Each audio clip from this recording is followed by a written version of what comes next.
In the quiet and serious atmosphere of the Awakening Square, a voice echoed across the space, clear and formal, announcing the start of the initiation ceremony.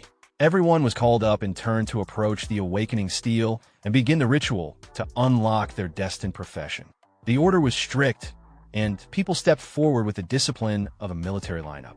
Among them, a third-year student named Inteo was assigned the role of scaffold worker.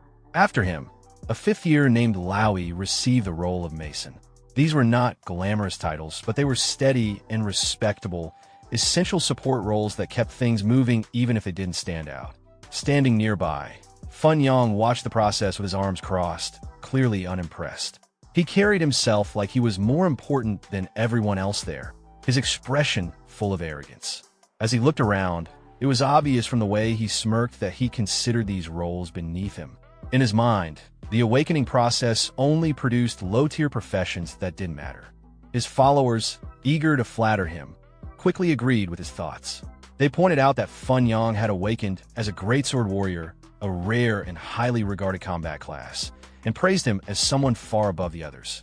They mocked the support professions as people only good for carrying his shoes.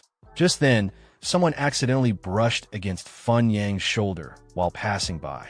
The movement seemed unintentional, but one of his lackeys immediately reacted as if deeply offended, shouting and demanding to know who dared bump into him. The person who had brushed past turned around calmly. His tone was polite, and he explained that he was in a bit of a rush. Fun Yang narrowed his eyes as he recognized him. His look changed. There was now a hint of interest, as though he had noticed something unusual. A small, cold smile appeared on his face, like he was planning something in his head. One of his followers leaned in and quietly pointed out how the guy didn't act like a regular student. He held himself like someone from an important family. There was suspicion in his voice. Maybe this person wasn't someone to take lightly. But Fun Yang clearly wasn't buying it. He scoffed at the idea and waved it off like it was a joke. Then, one of the gossipers around them loudly whispered something for everyone nearby to hear. He mentioned that the Lin clan had been destroyed a few years ago under mysterious circumstances, and no one knew the reason. Then came the reveal. The person who had bumped into Fun Yang was Lin Han, the last known heir of that clan. Hearing that, Fun Yang laughed out loud. His tone was sarcastic as he called it a tragedy. He brought up how Lin Han used to be one of the two top talents during primary school, and now he was reduced to this. Fun Yang made it clear that he thought it was ridiculous for someone like Lin Han to show up at the awakening ceremony, calling him a deluded fool who was just asking to be laughed at. The crowd started murmuring, watching how Lin Han would react. But he didn't seem affected. His only response was a small, calm smile. He stood straight, showing no signs of anger or embarrassment, while others whispered and judged him. Lin Han simply walked up to the steel, placed his hand on it, and spoke firmly, as if declaring that he was about to prove something. Suddenly, an overwhelming burst of energy surged out from the awakening steel. It was strong and unexpected. The space around them seemed to tremble slightly. People nearby froze in place, their faces stunned. No one had expected such a reaction. Even Fun Yang's followers were at a loss, one of them stumbling over his words in confusion as he turned to Fun Yang. Then came a brilliant flash of light. It was so intense that it hurt to look it directly. The crowd was silent, caught off guard by the display. Many had never seen anything like it during an awakening ceremony. As the light faded, the results slowly appeared on the awakening steel. The words were clear: profession, hidden grade 6, title, Beast Tamer. The square erupted with mixed reactions. Some people looked confused, others skeptical. While the profession was rare, its usefulness was questionable. Some in the crowd muttered, wondering if Lin Han was truly a genius or just someone who drew an odd profession. Fun Yang wasted no time reacting. He laughed again, now even louder, treating the whole situation like a joke. He dismissed the awakening result as meaningless, saying that without a powerful beast, the profession was useless. He pointed out how raising a strong beast would require huge amounts of money and resources. Then he mocked Lin Han directly, saying he should be smart and ask for help. Fun Yang even offered to throw him some spare change so he could buy a mad dog to form a contract with. At that moment, Lin Han responded with a smile that carried a different tone, part mocking, part playful. He made it clear he had no intention of accepting anything from Fun Yang. He joked that there was no need to buy a mad dog, especially when one was already standing right there barking at him. It was a sharp comeback, said casually, but with enough bite to hit its mark. Fun Yang's face turned red with anger. His frustration boiled over as he muttered insults under his breath. He couldn't hold it in anymore. With a loud roar, he lunged at Lin Han, swinging his fist, clearly intending to attack him and settle the insult physically. Just as Fun Yang charged at Lin Han in a fit of rage, a series of steady footsteps cut through the tension. A powerful kick landed cleanly on Fun Yang's face, stopping him in his tracks. Bai Bing had arrived, her presence sharp and commanding, like a veteran officer stepping onto a battlefield. She didn't hesitate. Her tone was cold and firm as she stared Fun Yang down. She made it clear he had no right to speak to her student like that. Either he left immediately, or she'd deal with him herself. Fun Yang backed off without another word. Even though he was angry, he swallowed it. He turned and barked at his group to leave, knowing that Bai Bing came from a clan he didn't dare provoke. He muttered under his breath that Lin Han got lucky this time, but warned that if he ever acted arrogant again, there'd be consequences. Bai Bing turned her eyes toward Lin Han. She looked at him with a bit more curiosity now. It wasn't every day someone awakened a hidden profession. She gave a small nod of approval. Lin Han scratched his head with an awkward grin, almost like a kid caught sneaking snacks. He joked that she was teasing him again. Her expression shifted slightly, the strictness still there, but now with a hint of exasperation. She reminded him, not for the first time, that outside of school, he was supposed to call her sister, not teacher. Then she called him out for sneaking off to the awakening ceremony on his own. In her words, he had guts bigger than a watermelon. Lin Han raised his hands in surrender, making a face like someone caught in trouble. He pleaded with her to go easy on him. Seeing his reaction, Bai Bing's sternness softened just a little. Still strict, but now with warmth behind her eyes, she pulled out a bank card from her coat and handed it to him. Her tone was serious, but also filled with concern. She explained that being a beast tamer would be tough. Without enough money, he'd struggle from the start. She told him to take the card, find a proper beast, and make sure to focus on improving his strength. Lin Han accepted the card with genuine gratitude in his eyes. He promised he'd repay her kindness someday. Without missing a beat, she smacked him lightly on the head and smirked, telling him not to get ahead of himself. If he kept acting smug, she'd knock some sense into him again. Later, the scene shifted to Lin Han's home. It was a simple and quiet place. He returned to his room, looking tired. The day had been long and full of surprises. As he sat down, he let out a deep breath, almost talking to himself. He was finally home, but this was only the beginning. He knew that from here, things were about to change in a big way. Just then, something strange happened. His expression sharpened. A voice echoed in his mind, deep and ancient sounding. It congratulated him for awakening and informed him that the divine Beast Taming System had now been activated. A quick look into his background revealed the rest. Lin Han had once been the eldest son of the powerful Lin clan, a well-known and respected family. But tragedy struck 3 years ago when the entire clan was destroyed overnight in a massive flood. The Lin Han of that time had died helplessly in the chaos. But at that moment, a soul from another world, his current self, had taken over the body and inherited its fate. Since then, Lin Han had lived in this new world, slowly figuring things out. He knew about the existence of a mysterious system, but it had remained inactive until now. With the awakening complete, the system was finally online. Glowing text appeared before his eyes as the system interface lit up. He laughed with real excitement, as if finally reaching a goal he had been chasing for years. For 3 long years, he'd been waiting to activate this system, holding on, pushing forward. Now, with its power finally in his hands, things were different. A detailed status screen appeared in front of him. Name: Lin Han. Profession: Beast Tamer. Class: Hidden Profession. Level 1 Attributes: Strength 70, Agility 50, Spirit 110, Constitution 60. Equipment: None. Skills: Spirit Contract LV.1, Beast Space LV.1, Beast Summon LV.1. With the awakening complete, his first task arrived.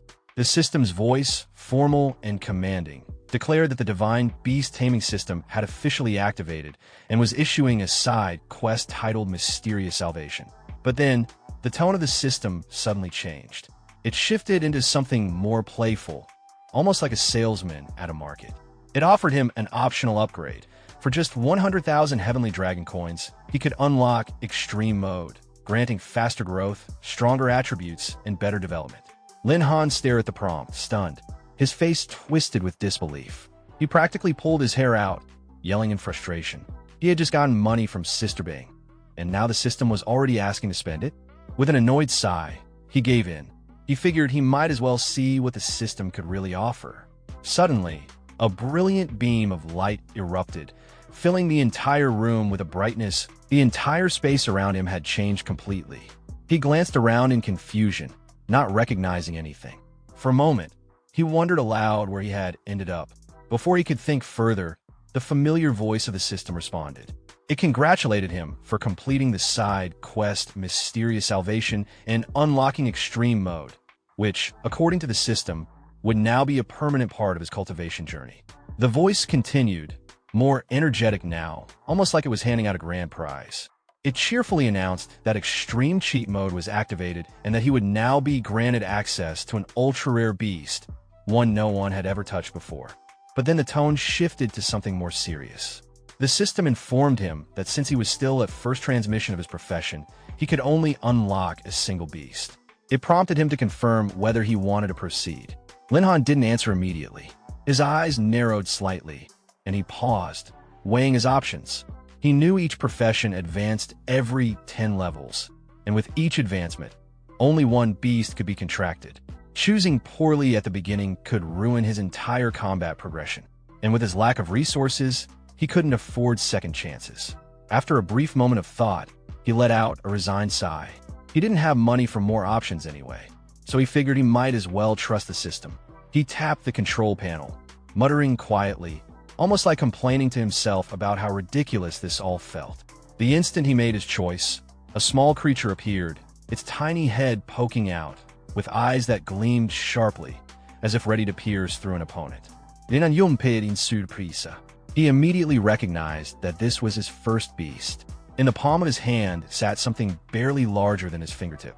Then the system made a grand announcement, stating that he had successfully activated one of the 10 ancient ferocities, the Heavenly Horned Ant. His reaction was instant. His face darkened, and he yelled out in frustration. He had spent all that money, 100,000 Heavenly Dragon coins, and in return, got an ant. He couldn't believe it. He even started wondering if there was some sort of refund policy. It felt like a scam, but the system wasn't bothered. It calmly continued, stating that the Heavenly Horned Ant had already formed a contract with him, and that its evolution process was beginning. Lin Han was stunned. He hadn't even agreed to anything yet, and the system had already bound him to it. He felt like he'd just been dragged into a forced sale. Before he could protest further, a figure materialized in front of him, a mysterious girl bathed in light. At the same moment, the system announced that the ant's evolution had completed and that it had now entered its combat form. Lin Han stared at the evolved creature, completely caught off guard. What he saw amazed him. This wasn't just any transformation. It was unexpectedly impressive, even beautiful in a surreal way. He reacted with surprise and excitement, like a fan seeing a celebrity in person. This outcome was way better than anything he had expected. Feeling confident, he told himself that with this beast, tomorrow's Saki trial was already in the bag. The next scene shifted to dawn at the training ground, a large platform surrounded by misty mountains. The teacher's voice rang out clearly, calling the students together for their first leveling session after awakening their professions.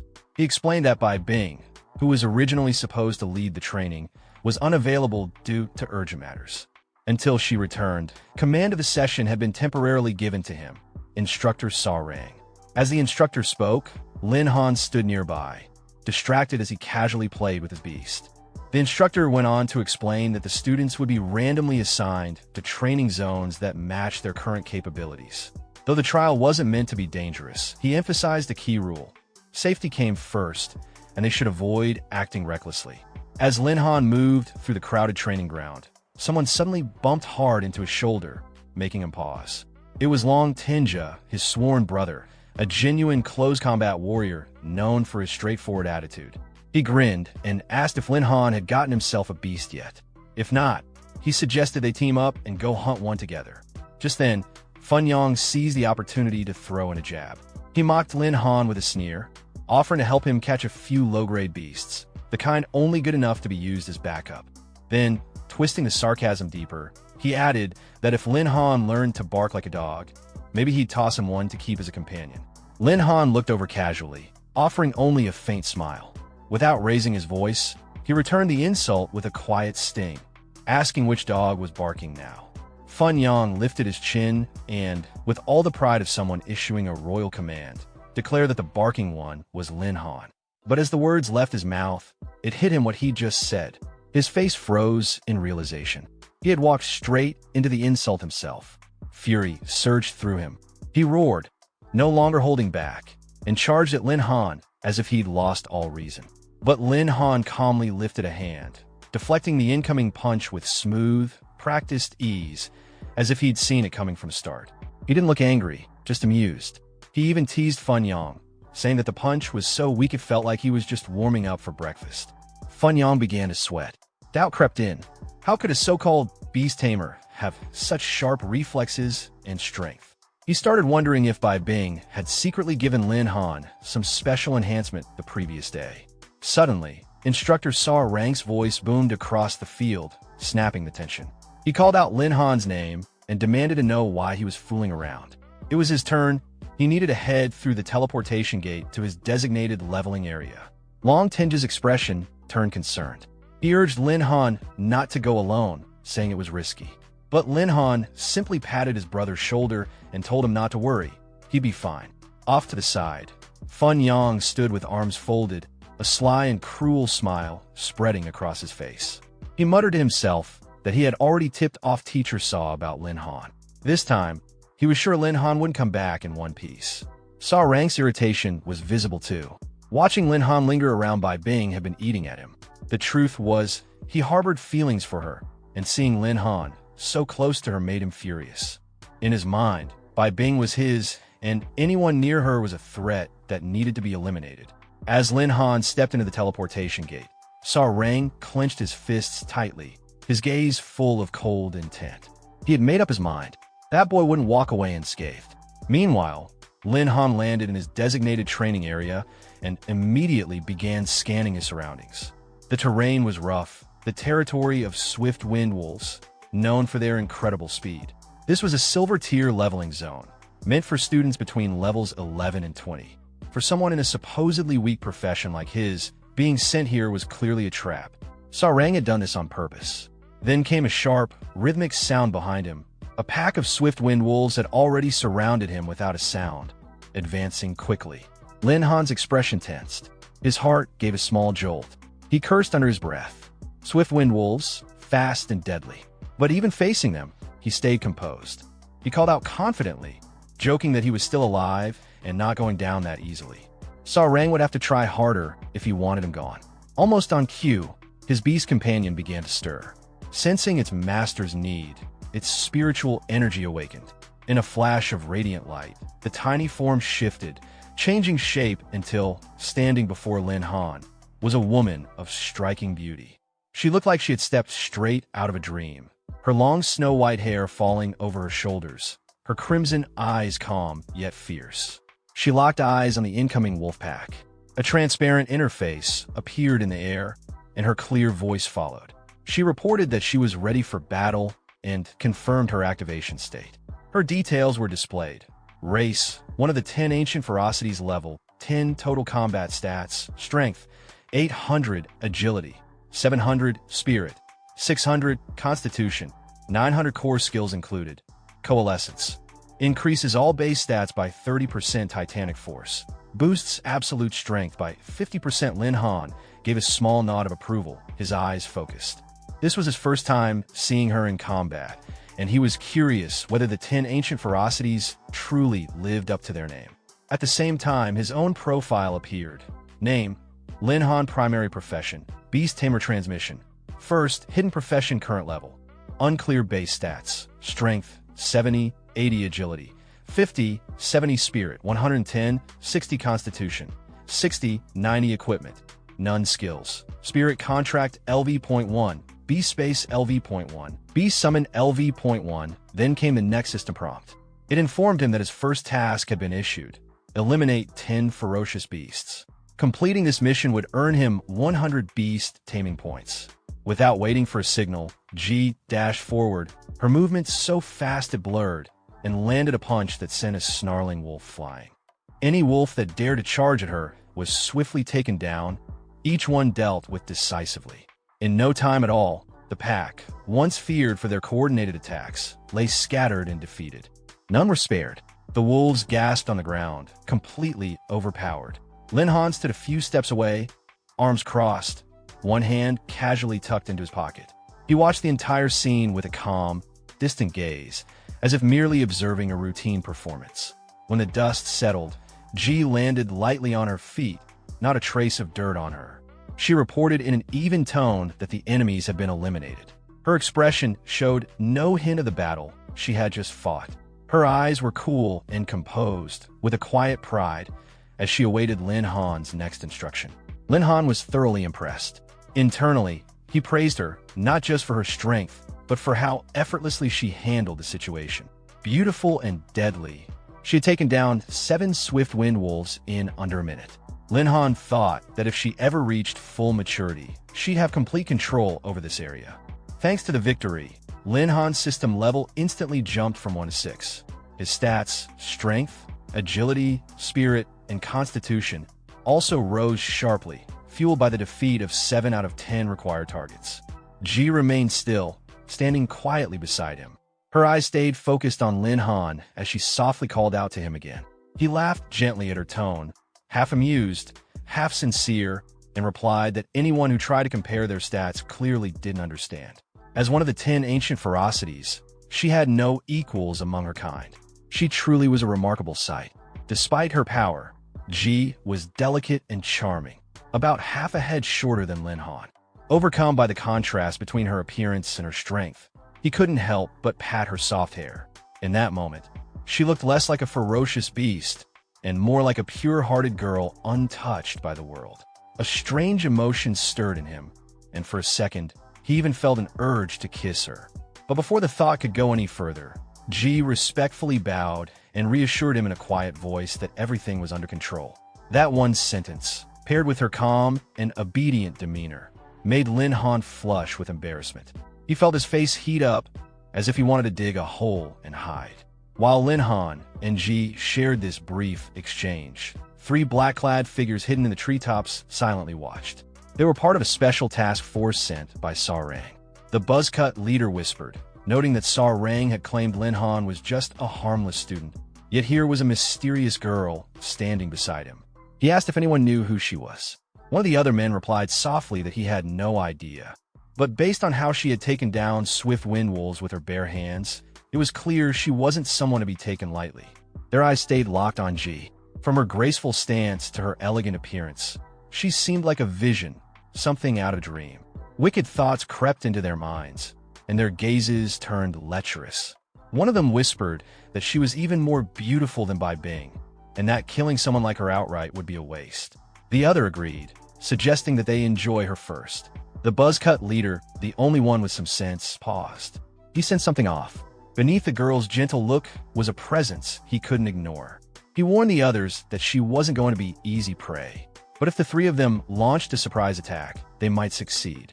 He planned to take Lin Han out first. Just as he turned to issue the order, he was met with silence.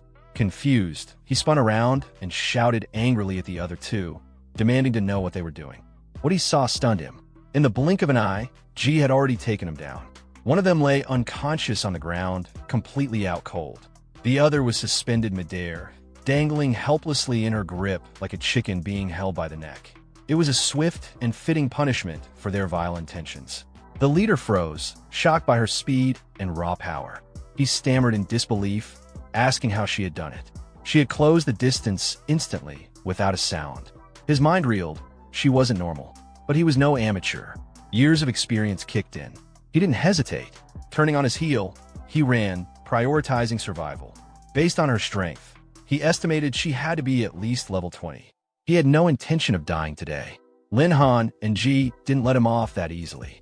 As the man fled, Lin Han shouted, ordering Ji to chase him down. He told her not to let him escape.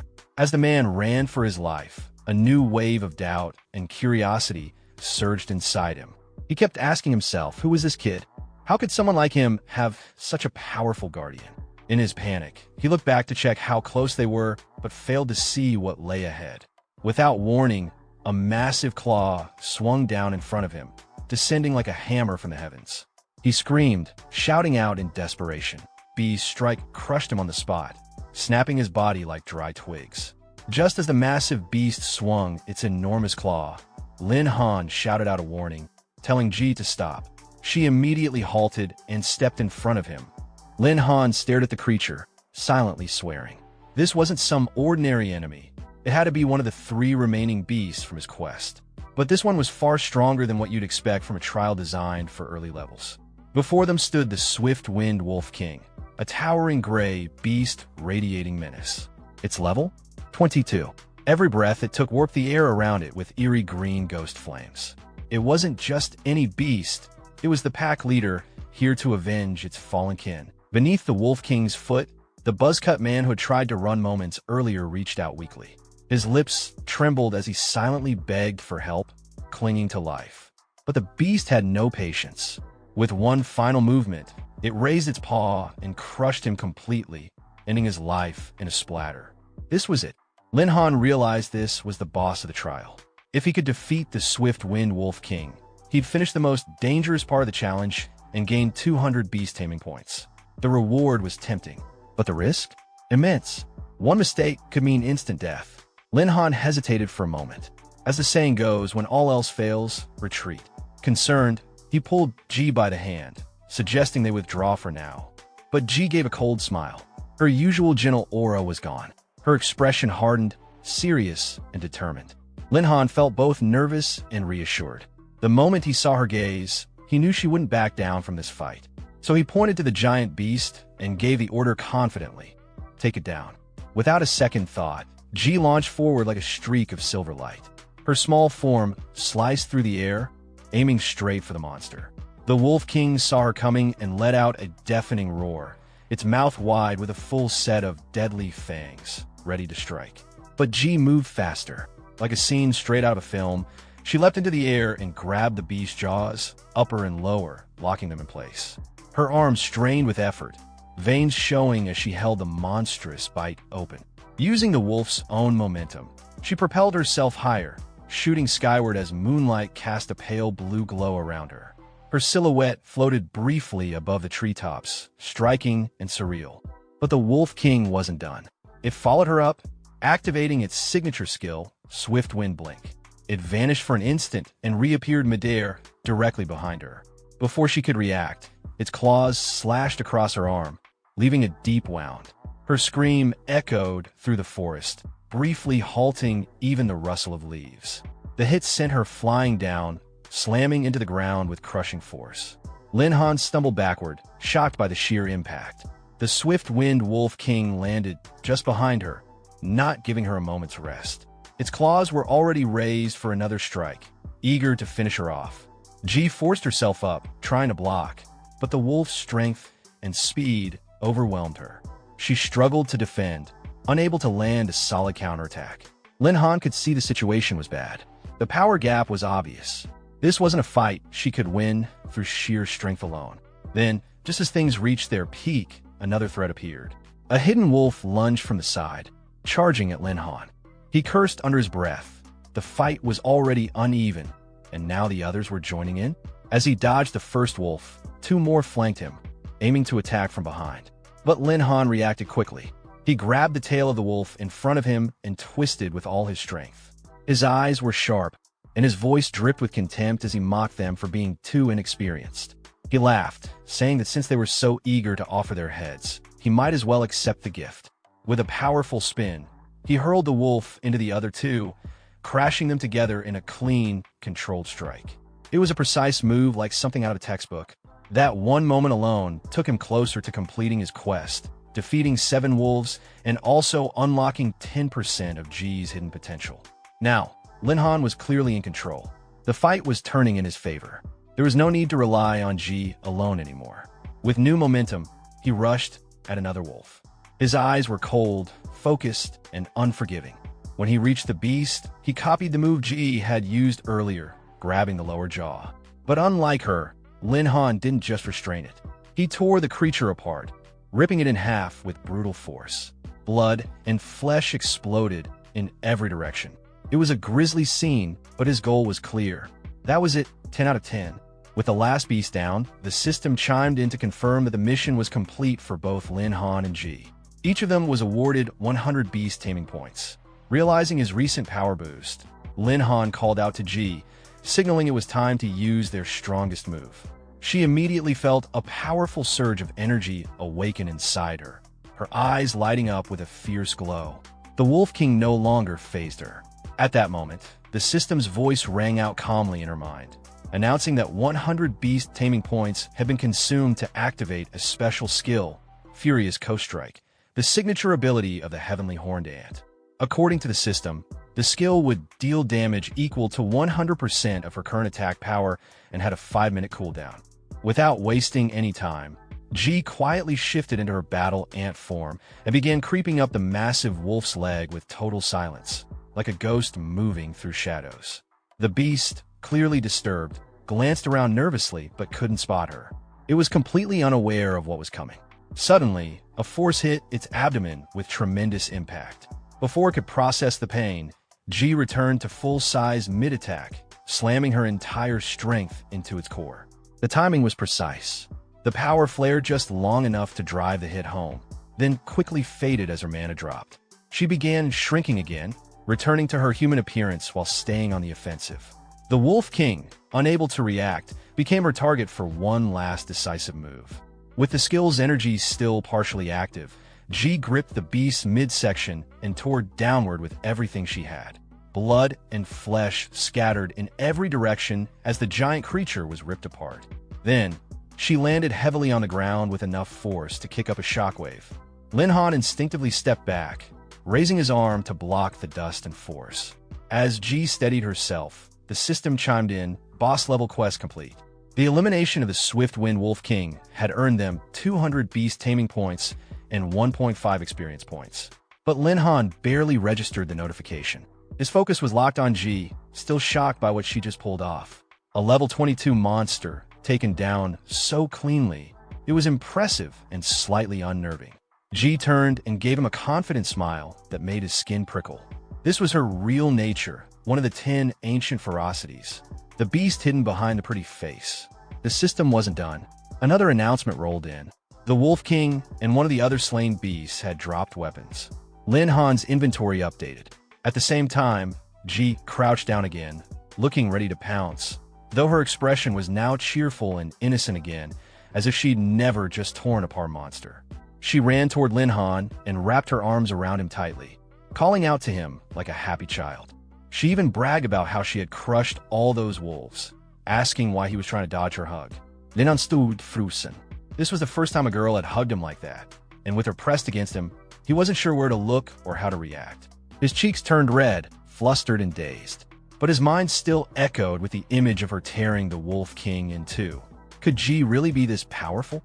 She looked up at him with sleepy eyes, whispering that she was tired, and just like that, she passed out in his arms. The battle had clearly drained her, and she had nothing left. Despite everything, Lin Han couldn't help but feel relieved. The fierce fighter had returned to her soft, adorable self. He gently patted her head and spoke to her softly, telling her she did well and could rest now. Even half asleep, G responded with a happy little grin, saying she understood. Lin Han sat down beside her, leaning back against a tree to recover. The system displayed a message. Energy-saving mode was now active, and his physical recovery had begun. He looked over the interface and chuckled to himself.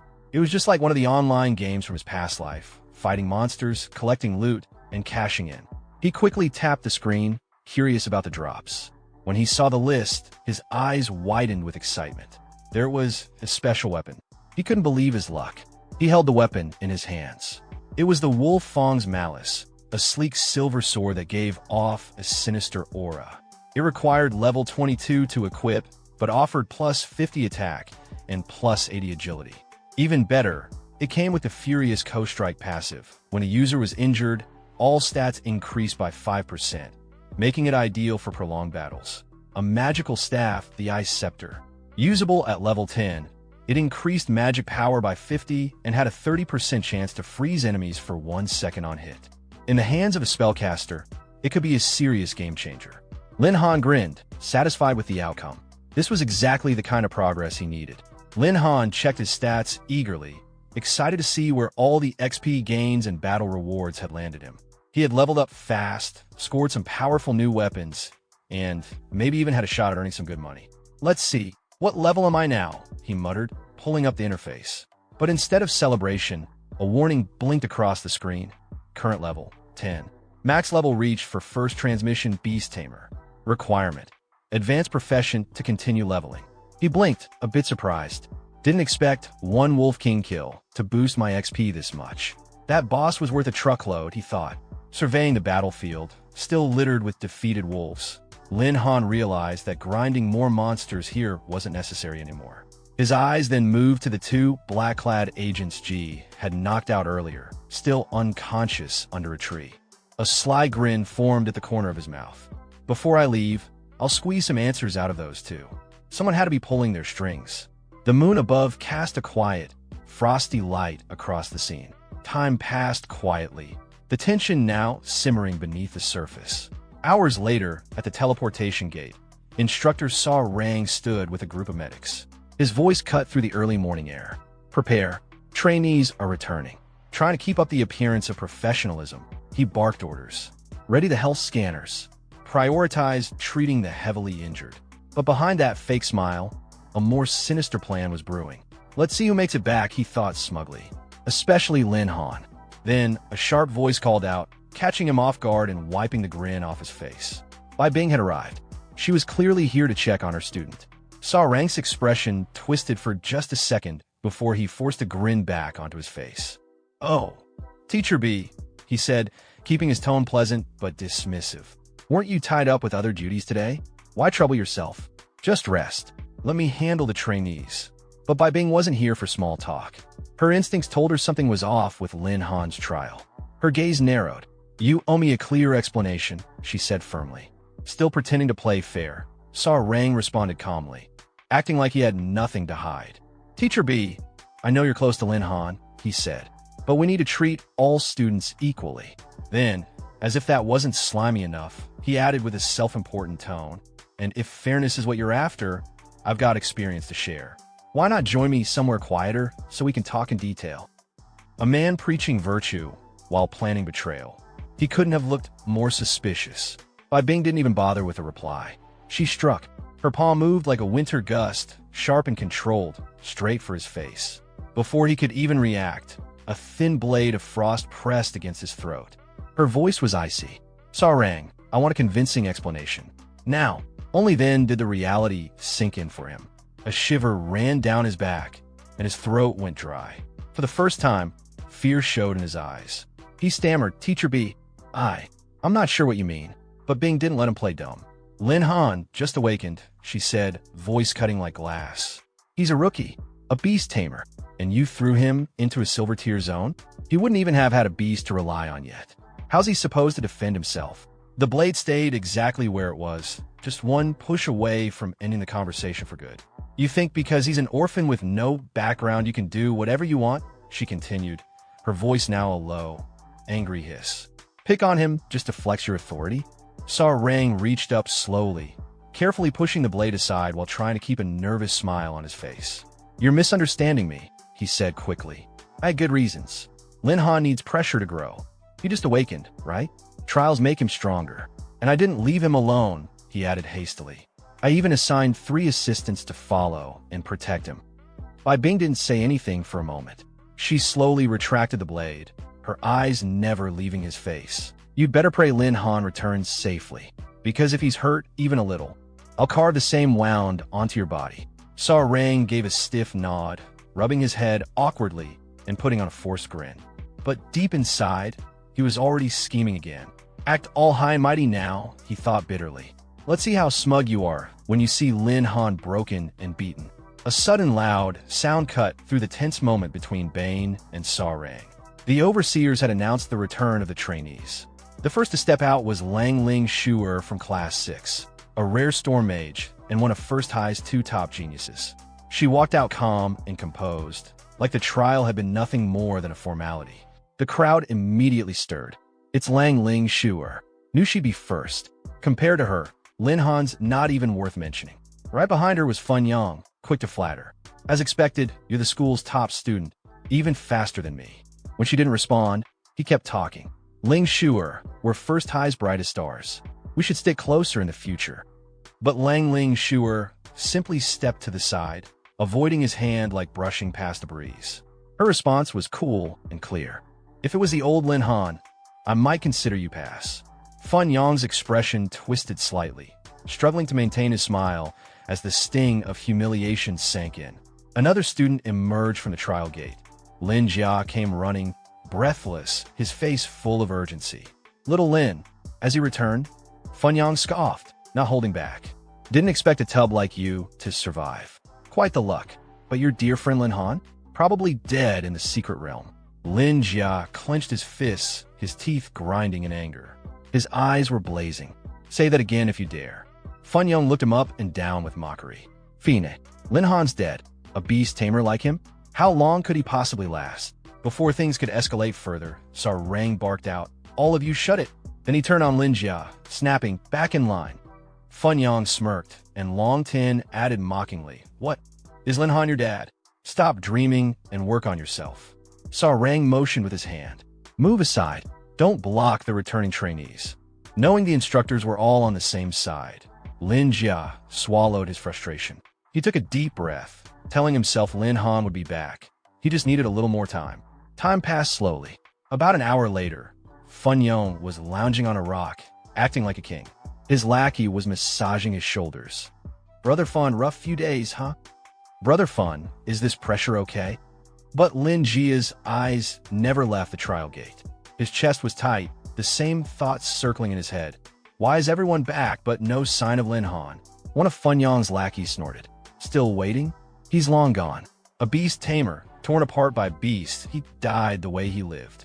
Before Lin Jia could respond, something flew in from the distance with a piercing whistle. A rock slammed into Fun Yang's crew, knocking them over and leaving them clutching their heads and howling. Startled, Lin Jia turned to see where it came from, and then he saw him. Lin Han walked out from the shadows, his steps light and unhurried. A faint smirk played on his lips as he said, just lingered a bit. Since when did the school get so many barking dogs? Lin Jia's face lit up. Little Lin, he shouted, running over with flailing arms. You're finally back alive. Even Bane nearby breathed a soft sigh of relief. Kid, you nearly scare me to death. But not everyone shared that feeling. Rang's face stiffened. Ow! I sent 3 men to eliminate him. How's he back in one piece? Still, he kept his smile on the outside. Inside, he was already spinning more plans. You got lucky, Lin Han. But this isn't over. Fun Yang stepped forward, smirking. Can't believe you actually passed the trial. He sneered. A beast tamer without a beast. What did you do? Hide in a corner and wait it out. But Lin Jiao wasn't having it. You brain dead? If everyone was as useless as you, we'd all be dead. Always pampered from A to Z. Lin Han let out a light laugh. Protected? Let's see what's real and what's not. Lin Han remained unbothered and stopped Lin Jia from reacting.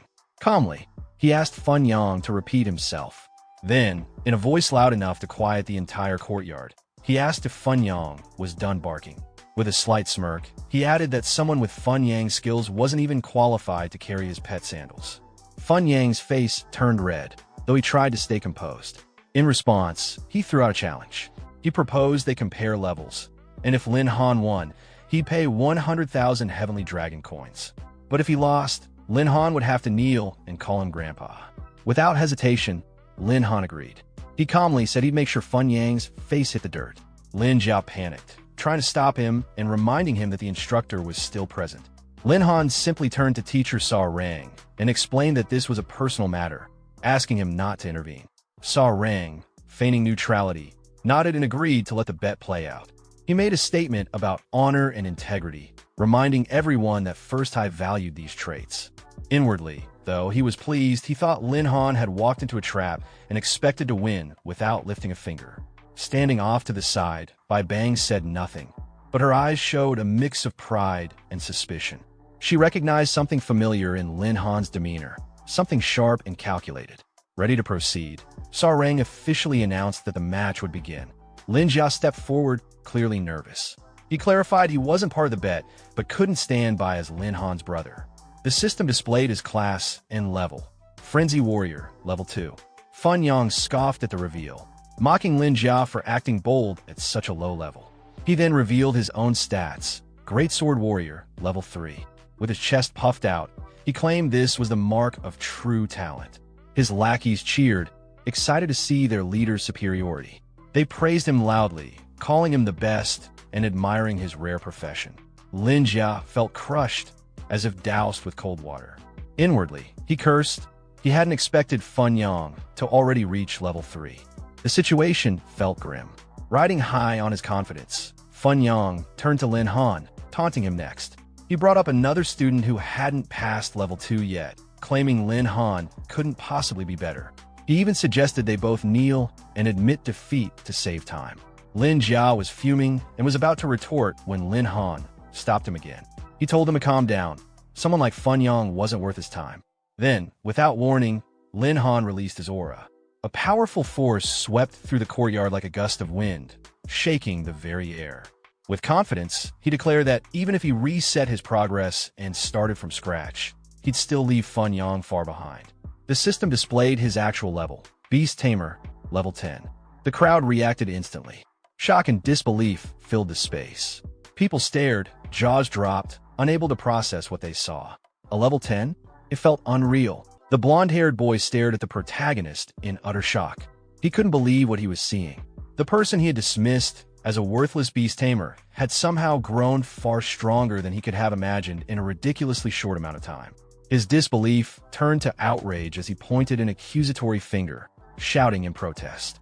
He couldn't comprehend how even Lung Lingxue, the academy's top student, hadn't achieved something like this. To him, the only explanation was foul play. There was no way this was possible without cheating, and in his frustration, he latched onto that assumption as fact. The protagonist, however, was unbothered.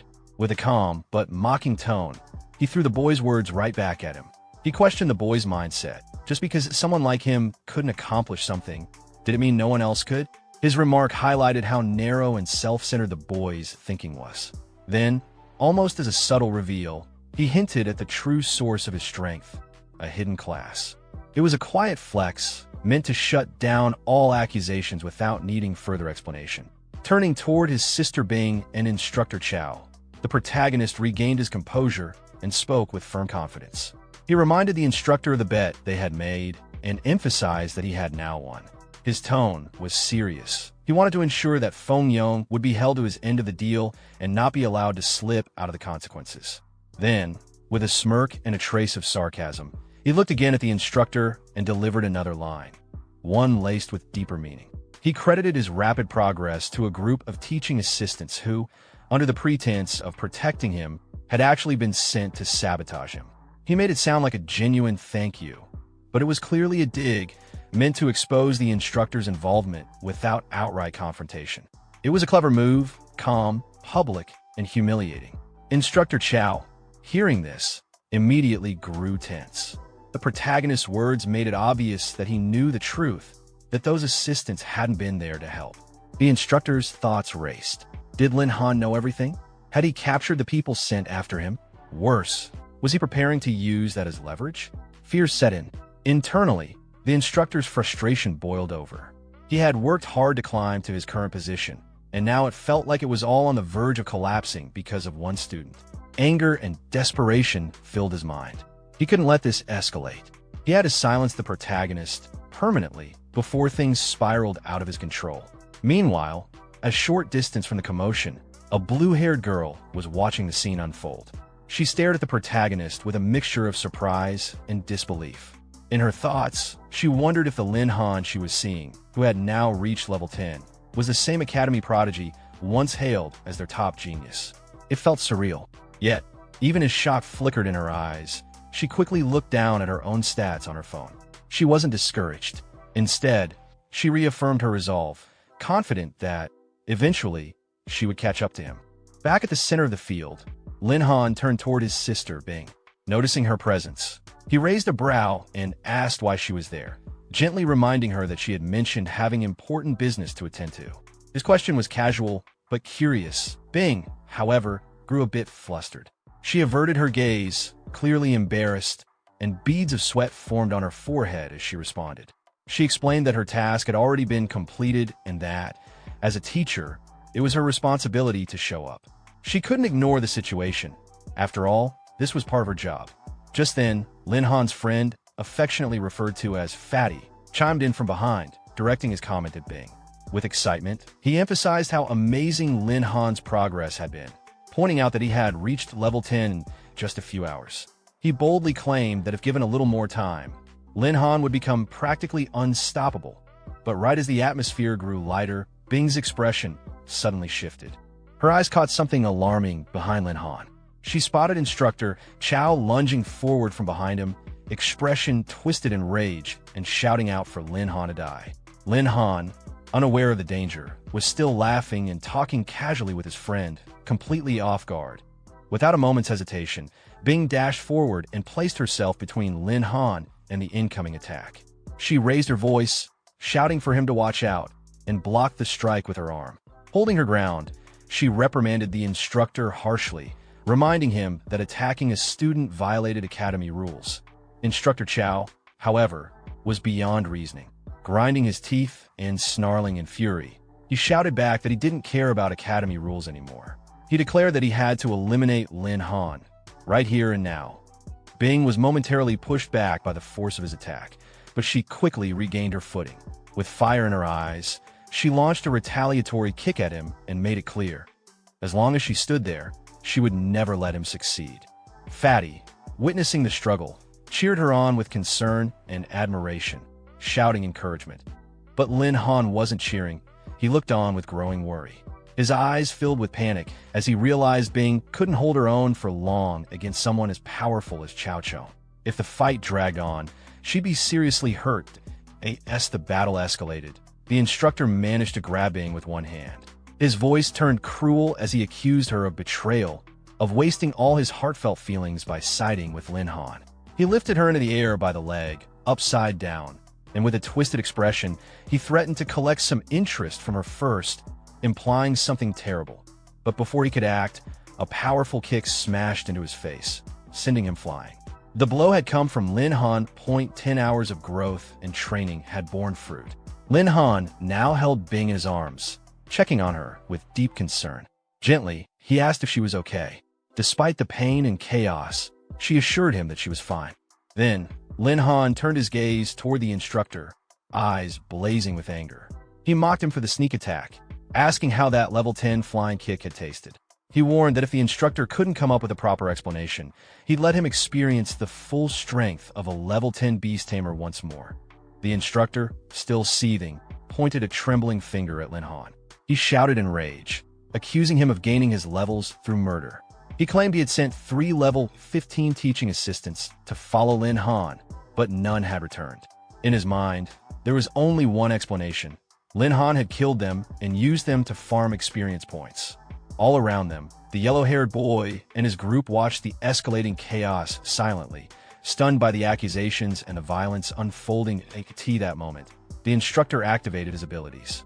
A radiant golden energy enveloped his body, and with fury in his voice, he declared that Lin Han was too cruel and ruthless to remain a student of the academy.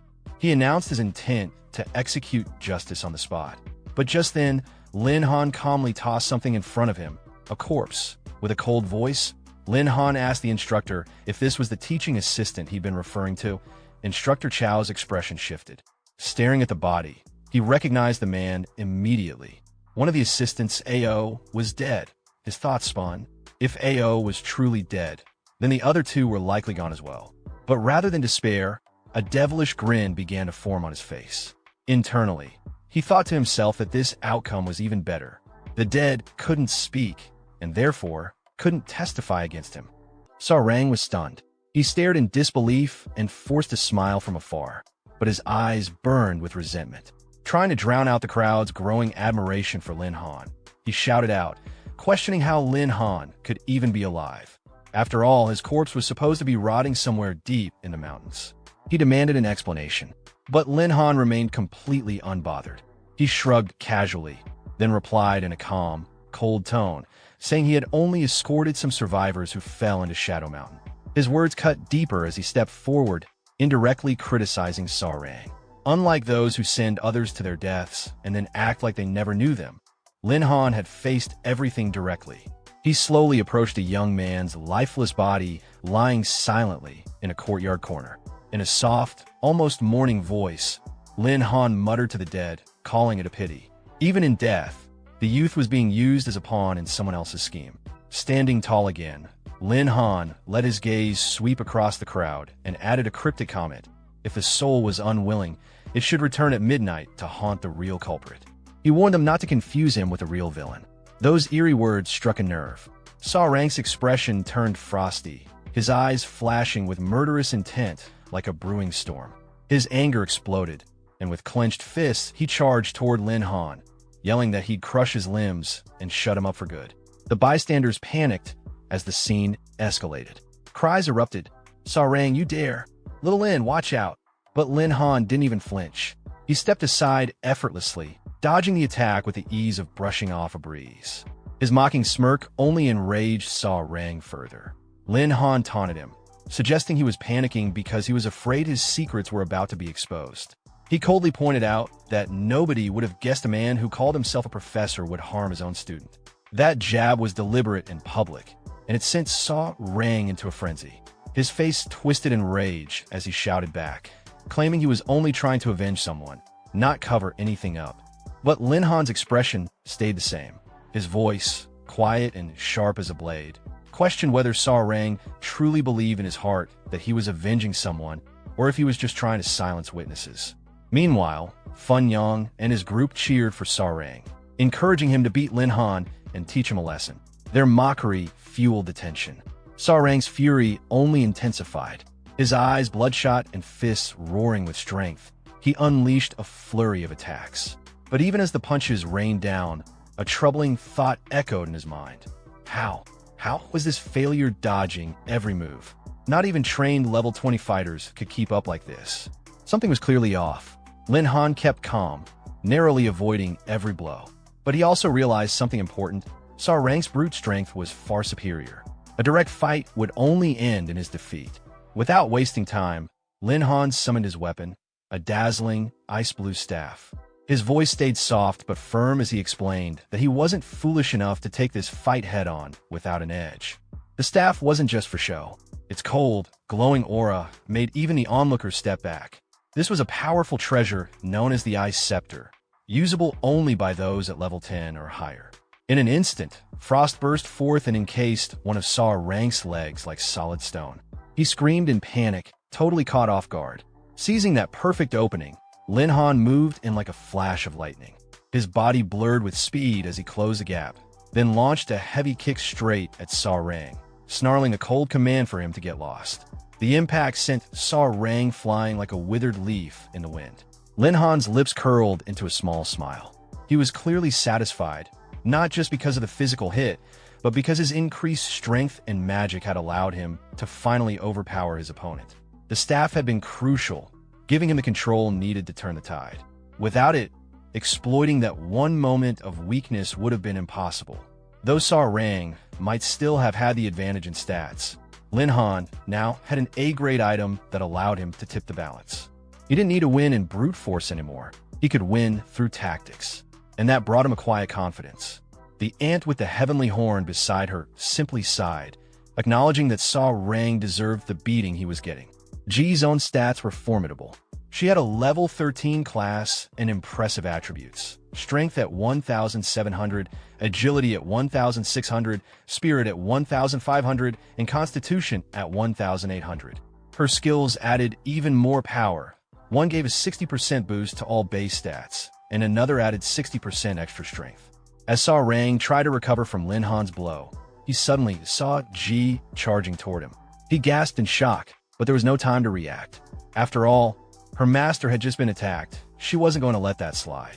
Sarang's face twisted again, his frustration and panic visible. He couldn't even rely on his profession anymore. He was completely overwhelmed. Ji stepped up and delivered a punch. From the sidelines, Lin Sha burst into laughter, shouting with amusement at how Lin Han had been hiding such a fierce warrior by his side.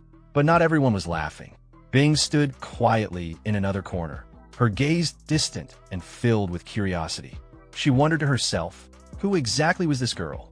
Even Fun Yang's lackeys were stunned into silence. One muttered in disbelief that teacher Saw had been sent flying.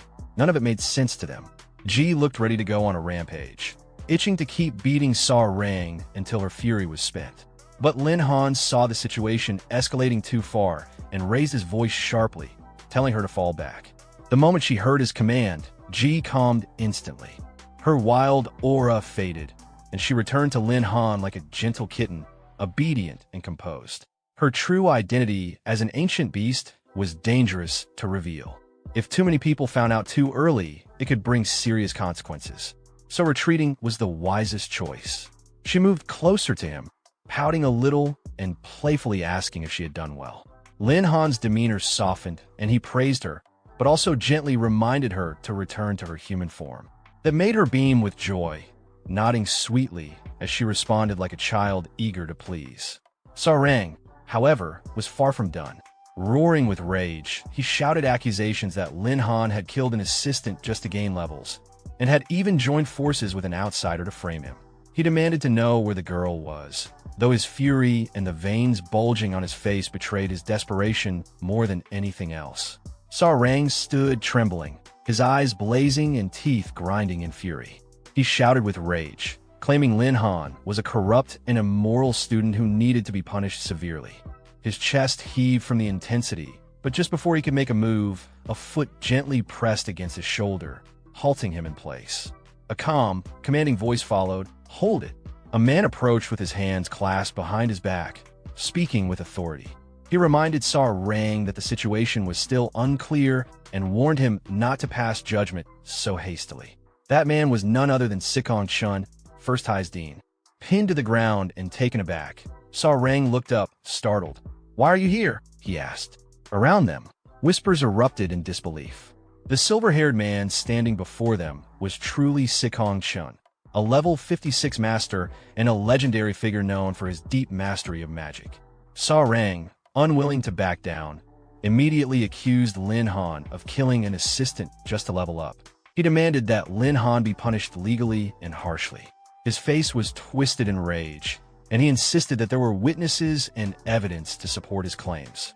While Sarang fumed, Lin Han stood quietly with arms folded, speaking evenly and with control. He dismissed the accusations as baseless slander and said there was no point trying to defend himself to someone who had already made up his mind. Dean Sikong's voice grew serious as he addressed Lin Han directly, asking if he had anything to say in response to the claims. Lin Han didn't hesitate. He suggested they investigate the assistant's cause of death first. The dean nodded and pointed toward the assistant's floating corpse, instructing everyone to observe carefully. Upon examination, Sikong Chun explained the obvious: crushed chest bones, ruptured organs, and extensive internal damage, all clearly the result of an attack from a massive beast. Still clinging to his narrative, Sarang tried to shift the blame again.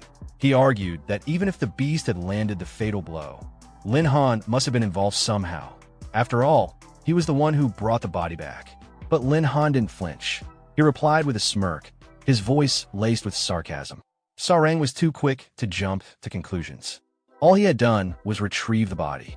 If anyone was to blame, it was the one who sent the assistant on the mission in the first place.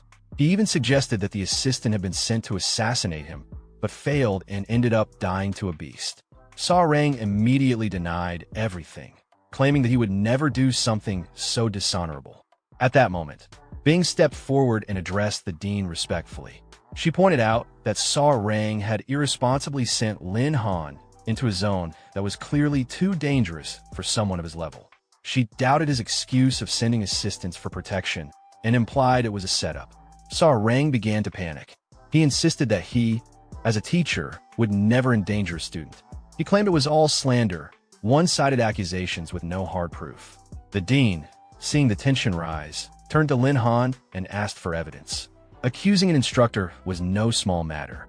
Meanwhile, Sarang tried to reassure himself. His men were dead.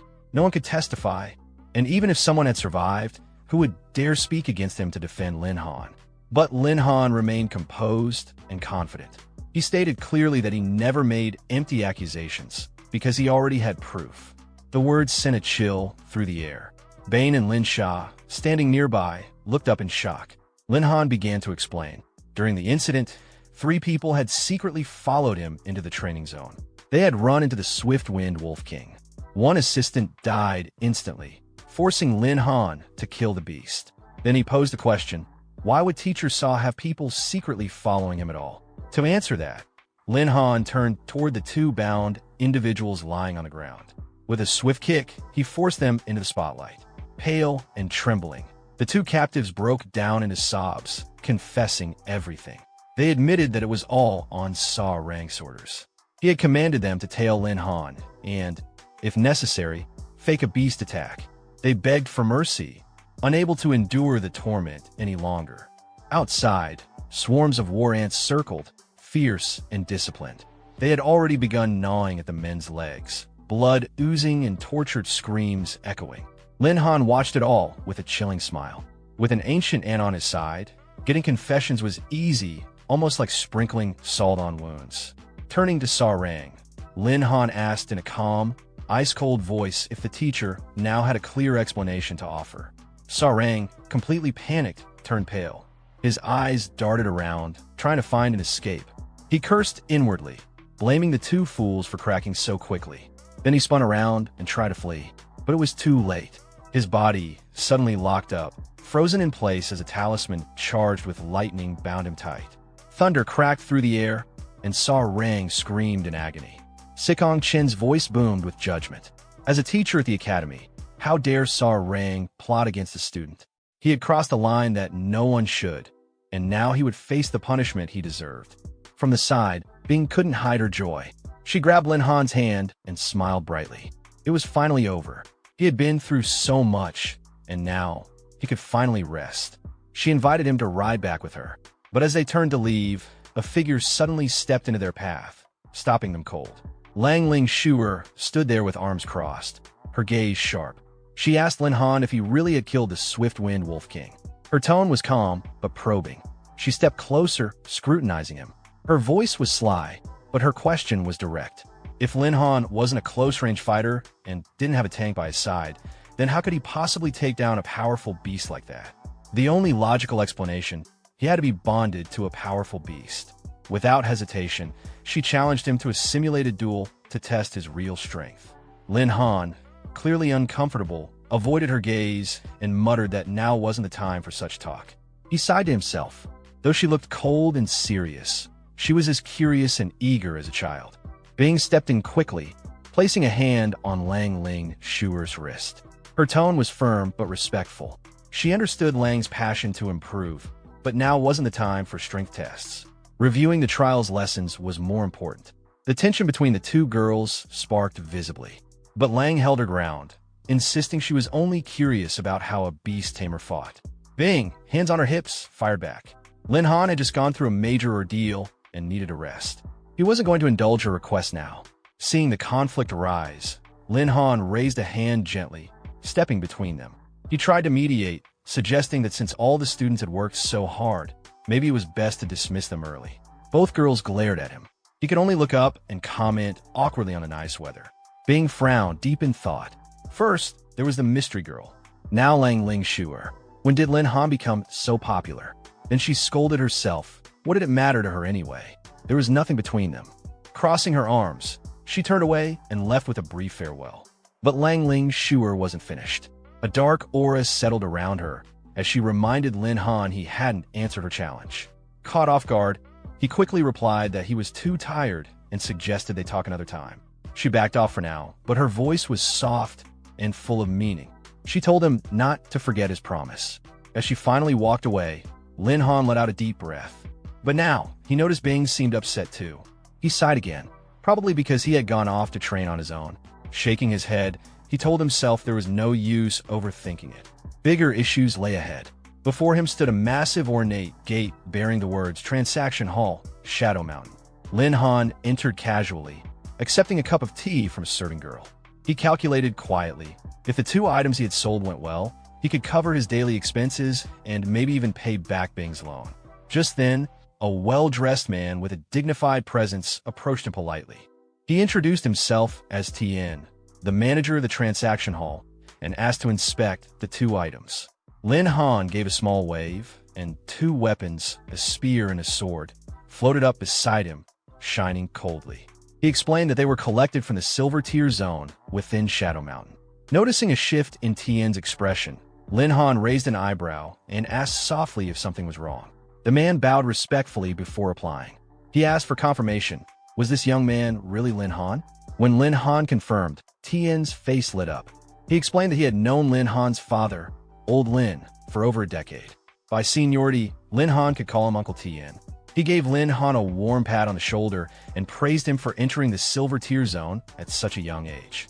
If Lin Han kept progressing like this, he said, the revival of the Lin family wasn't far off.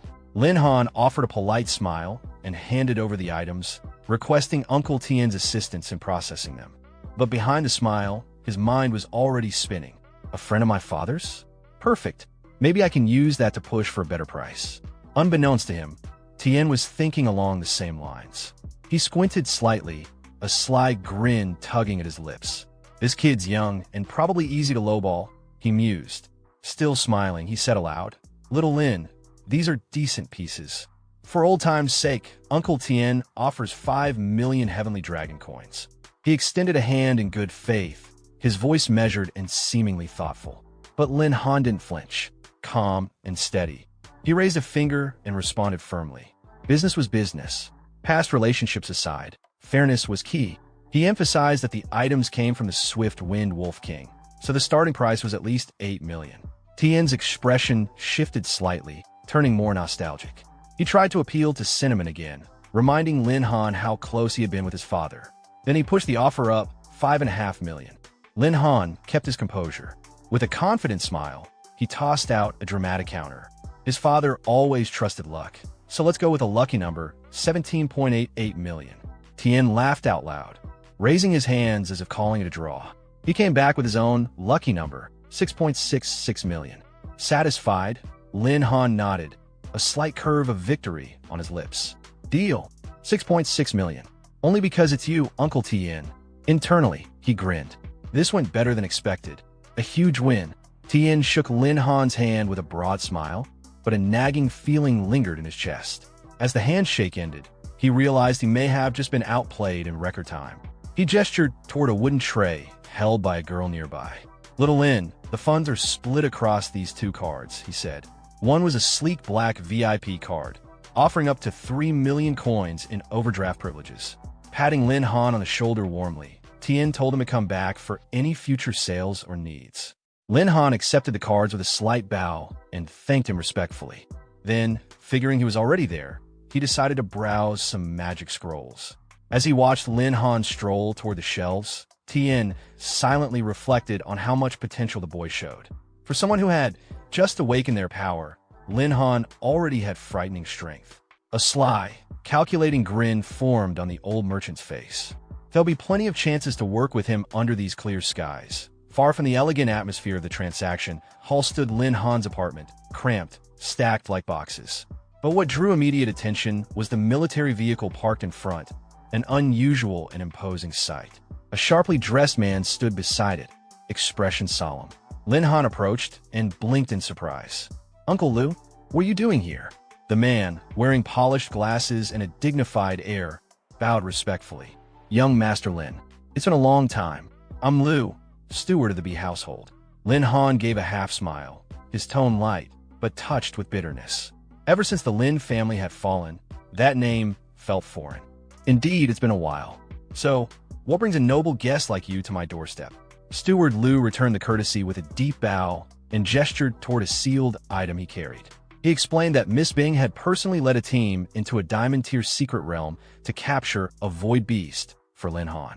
But acting without authorization had angered her family's patriarch, and as a result, she had been confined. She had entrusted this beast to Lu to deliver it to Lin Han. As Lin Han stepped closer, his eyes locked onto the strange gate-shaped container. A wave of emotions surged through him.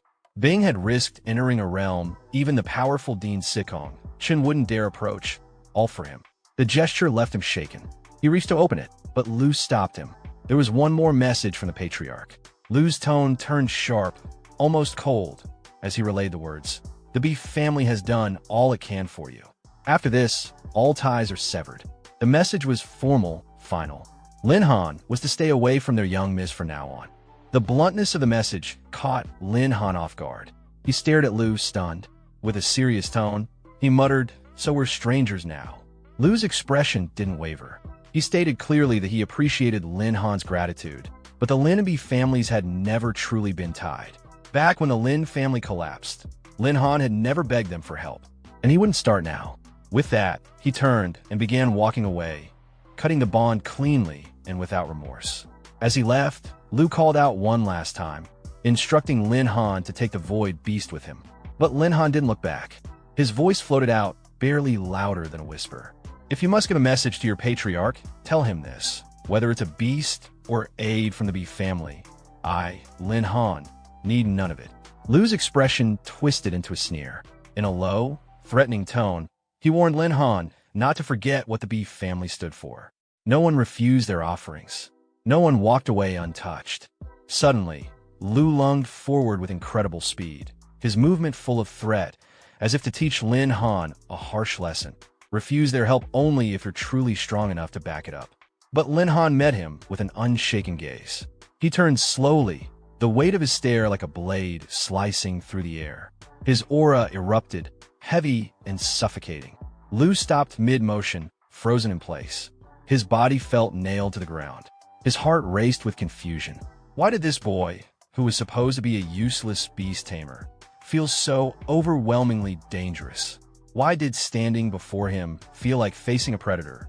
He tried to calm himself, to shake off the fear creeping up his spine. No, this is impossible, he thought. I won't be intimidated by a kid.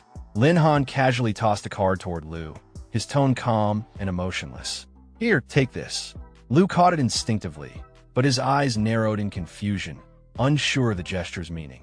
Lin Han didn't pause. He walked away slowly, his voice cutting back like a sharp breeze. The money sister Bing lent him, repaid with interest. She could be thanked on his behalf. Lin Han never owed anyone, and he never would. He turned slightly, his gaze piercing, and spoke one last warning with a steady voice that dug deep into Lu's mind. Next time, don't strike so casually. If he did, he shouldn't blame Lin Han for erasing all ties between the Lin and Beef families. Lu stood frozen on the spot, mind reeling. Was this really the same Lin Han from before, the castaway of a fallen household? Yet now, he radiated a terrifying aura, a presence that commanded attention. Meanwhile, Lin Han returned silently to his rundown home. Once a place of warmth and memories, it had now become a fragile echo of past glory. He collapsed on his bed, drained, his lips curled in a bitter smile. Dragons visiting chickens never mean well, he muttered, referring to the Beef family's empty show of generosity. But no matter how cynical he tried to be, Bing's face floated in his mind. It made him pause. I kept my distance, so she wouldn't get dragged into my mess. But this time, she risked everything for me. She did far too much. He turned over, trying to settle his thoughts. Forget it. Sleep. How about the profession advancement tomorrow? The little ant perched on his shoulder twitched gently, almost like it wanted to say something. It stirred and blew a soft breeze into his ear, like a secret shared only between a loyal companion and its master. Then, without warning, a blue light ignited from deep within his subconscious. The little ant shimmered, transforming in a flash. Before him stood a beautiful girl, as she leaned into him and embraced him gently, whispering, "Master." Her presence brought comfort. Her warm tone soothed the turmoil in his heart. "You've worked hard." The next morning, Lin Han arrived at the temple for profession advancement. A staff member greeted him with warmth and professionalism. "Young Lin, welcome. Your room has already been assigned by the system. Please proceed directly." As he made his way in, the temple buzzed with whispers. The crowd was abuzz with curiosity and gossip. His name was spreading fast. "Did you hear? First High's got a new awakened beast tamer. For real? That's such a rare class. No one chooses it. Not just that, he hit level 10 fast and beat Teacher Ring. His strength is insane. Totally busted. Think he's here to advance his profession? Hearing the chatter, Lin Han frowned in irritation. Fame travels too fast. Better keep a low profile. He reached the room and gently pushed open the door. At the center, a luminous green crystal floated silently, pulsing with life. He recalled the receptionist's instructions. All he had to do was touch the crystal to receive his quest. Lin Han muttered under his breath. Hopefully the human tier quest won't be too brutal. The moment he placed his hand on the surface, the system verified his identity and presented the challenge. Quest name: Thunder of the Fallen Kingdom quest level. Objective: slay the Thunder Beast at the ancient ruins. Collect at least 7 energy stones. Location: shattered ruins outside. The temple's massive screen lit up with the announcement. A 5-star advancement quest had been triggered. The crowd burst into an uproar. Whoa, a 5-star quest. Who the hell triggered that? That's legendary level hell difficulty. Without a strong guild backing you, it's suicide. Inside the room, Lin Han just groaned, his forehead dropping into his palm. What cursed luck did I step in today? A 5-star quest? What kind of karmic disaster is this? The screen outside updated again, listing the quest details. Notice: 5-star advancement quest triggered. Name: Thunder of the Fallen Kingdom level. Objective: slay the Thunder Beast of the ancient ruins. Collect at least 7 energy stones. Location: shattered ruins. Lin Han let out a sigh of relief. At least the system had masked his identity. If his name had been posted alongside the quest, the trouble would have been endless. Below, the crowd was still in a frenzy. Who's the poor soul that got hit with that nightmare? No way anyone survives that solo. What kind of monster profession master could handle this? Back in the room, Lin Han stretched his arms and took a breath, grateful for one thing, that the crowd didn't know it was him. Lucky they only posted the quest, not the name. Otherwise, I'd be buried in drama. The green crystal cast a mesmerizing light, bathing his face in a calm radiance. But his mind had already shifted into battle mode. The quest was fixed. No time to delay. Far away at the edge of the world lay the shattered ruins, remnants of a once mighty kingdom, now reduced to crumbling stone and silent echoes. Dust-covered relics stood like bones of a dead empire. Not far from the ruins, a fortified camp stood watch over the cursed land, waiting for its next visitor. Disciplined soldiers moved in orderly formation, patrolling the mercenary hub filled with bustling activity. Among them sat a bulky man with a gleaming bald head, dressed in a grease-stained black tank top. A toothpick hung from the corner of his mouth as he grumbled, "No one's taking quests lately. What a cursed month. I'm living on cold water again." Just as he muttered, his eyes flicked to the side and froze. Lin Han walked by. His demeanor was casual, but something about him was impossible to ignore. The bald man straightened instantly, as if jolted by electricity. And he wasn't the only one. Other mercenaries paused what they were doing, their eyes drawn to Lin Han's figure. Suspicion lingered in the air. Some whispered under their breath, "Look at that outfit. Some rich young master got lost. Must be here to try quest. Easy prey. Big fish just walked into the net. Careful," someone warned. "That fish might be your boss someday." A deep voice cut through the murmurs and brought Lin Han to a halt. "Kid, you here for quest?" The bald man stepped forward and thumped his chest. "I'm the captain of Black Wind Mercenaries. Need a reliable crew? We got a solid rep since you're new. I'll even give you a 20% discount." Lin Han remained unbothered. Hands in his coat pockets, voice lazy, he replied, "No need." But the bald man wasn't ready to back off. "All right, how about this? We do it for free, just to make friends." Lin Han's demeanor changed instantly. He grabbed the man's arm, fingers tightening until veins bulged. His voice was cold, sharp as a blade. "I said, no need." With a flick, Lin Han shoved him aside effortlessly like brushing off lint. He stared down at him with disdain. "Free help for a stranger? What kind of fool do you think I am? Mercenaries like you either rob or kill your clients." The man staggered, clutching his aching arm, rage boiling in his chest. "Damn it, I'll crush this arrogant brat." He lunged, but before he could strike, a small knife appeared in front of his face, twirling between slender fingers. "Baldy, hold it." The voice was playful, but laced with venom. A red-haired girl sat nearby, grinning as she stabbed the knife into the table. Her eyes, deep green and filled with malice, locked onto Lin Han. The boss didn't answer her question, but she already knew his thoughts. This is a safe zone. No need to rush. Let him leave first. Then the fun begins. Meanwhile, Lin Han arrived at the entrance of a crumbling ruin. Calmly taking in the surroundings, he noted the atmosphere. This place, Shattered Ruins, was clearly different from Shadow Mountain. It existed in its own separate space. Responding to his call, G stirred and appeared. Lin Han's voice turned serious. "Come out, AI. Time to move." G beamed and hugged his arm cheerfully, full of energy. "Master, I'm ready." Lin Han gently tapped her forehead with a smile. "Good girl. You'll have plenty of chances to fight today." But just then, a new system notification flashed in front of him. He sighed. "Another system quest? Damn. Congratulations, host." Lord Tier quest triggered. Quest name: Heart of Thunder Objective. Hunt the Thunder Envoy. Collect the Heart of Thunder. Reading through it, Lin Han's eyes lit up.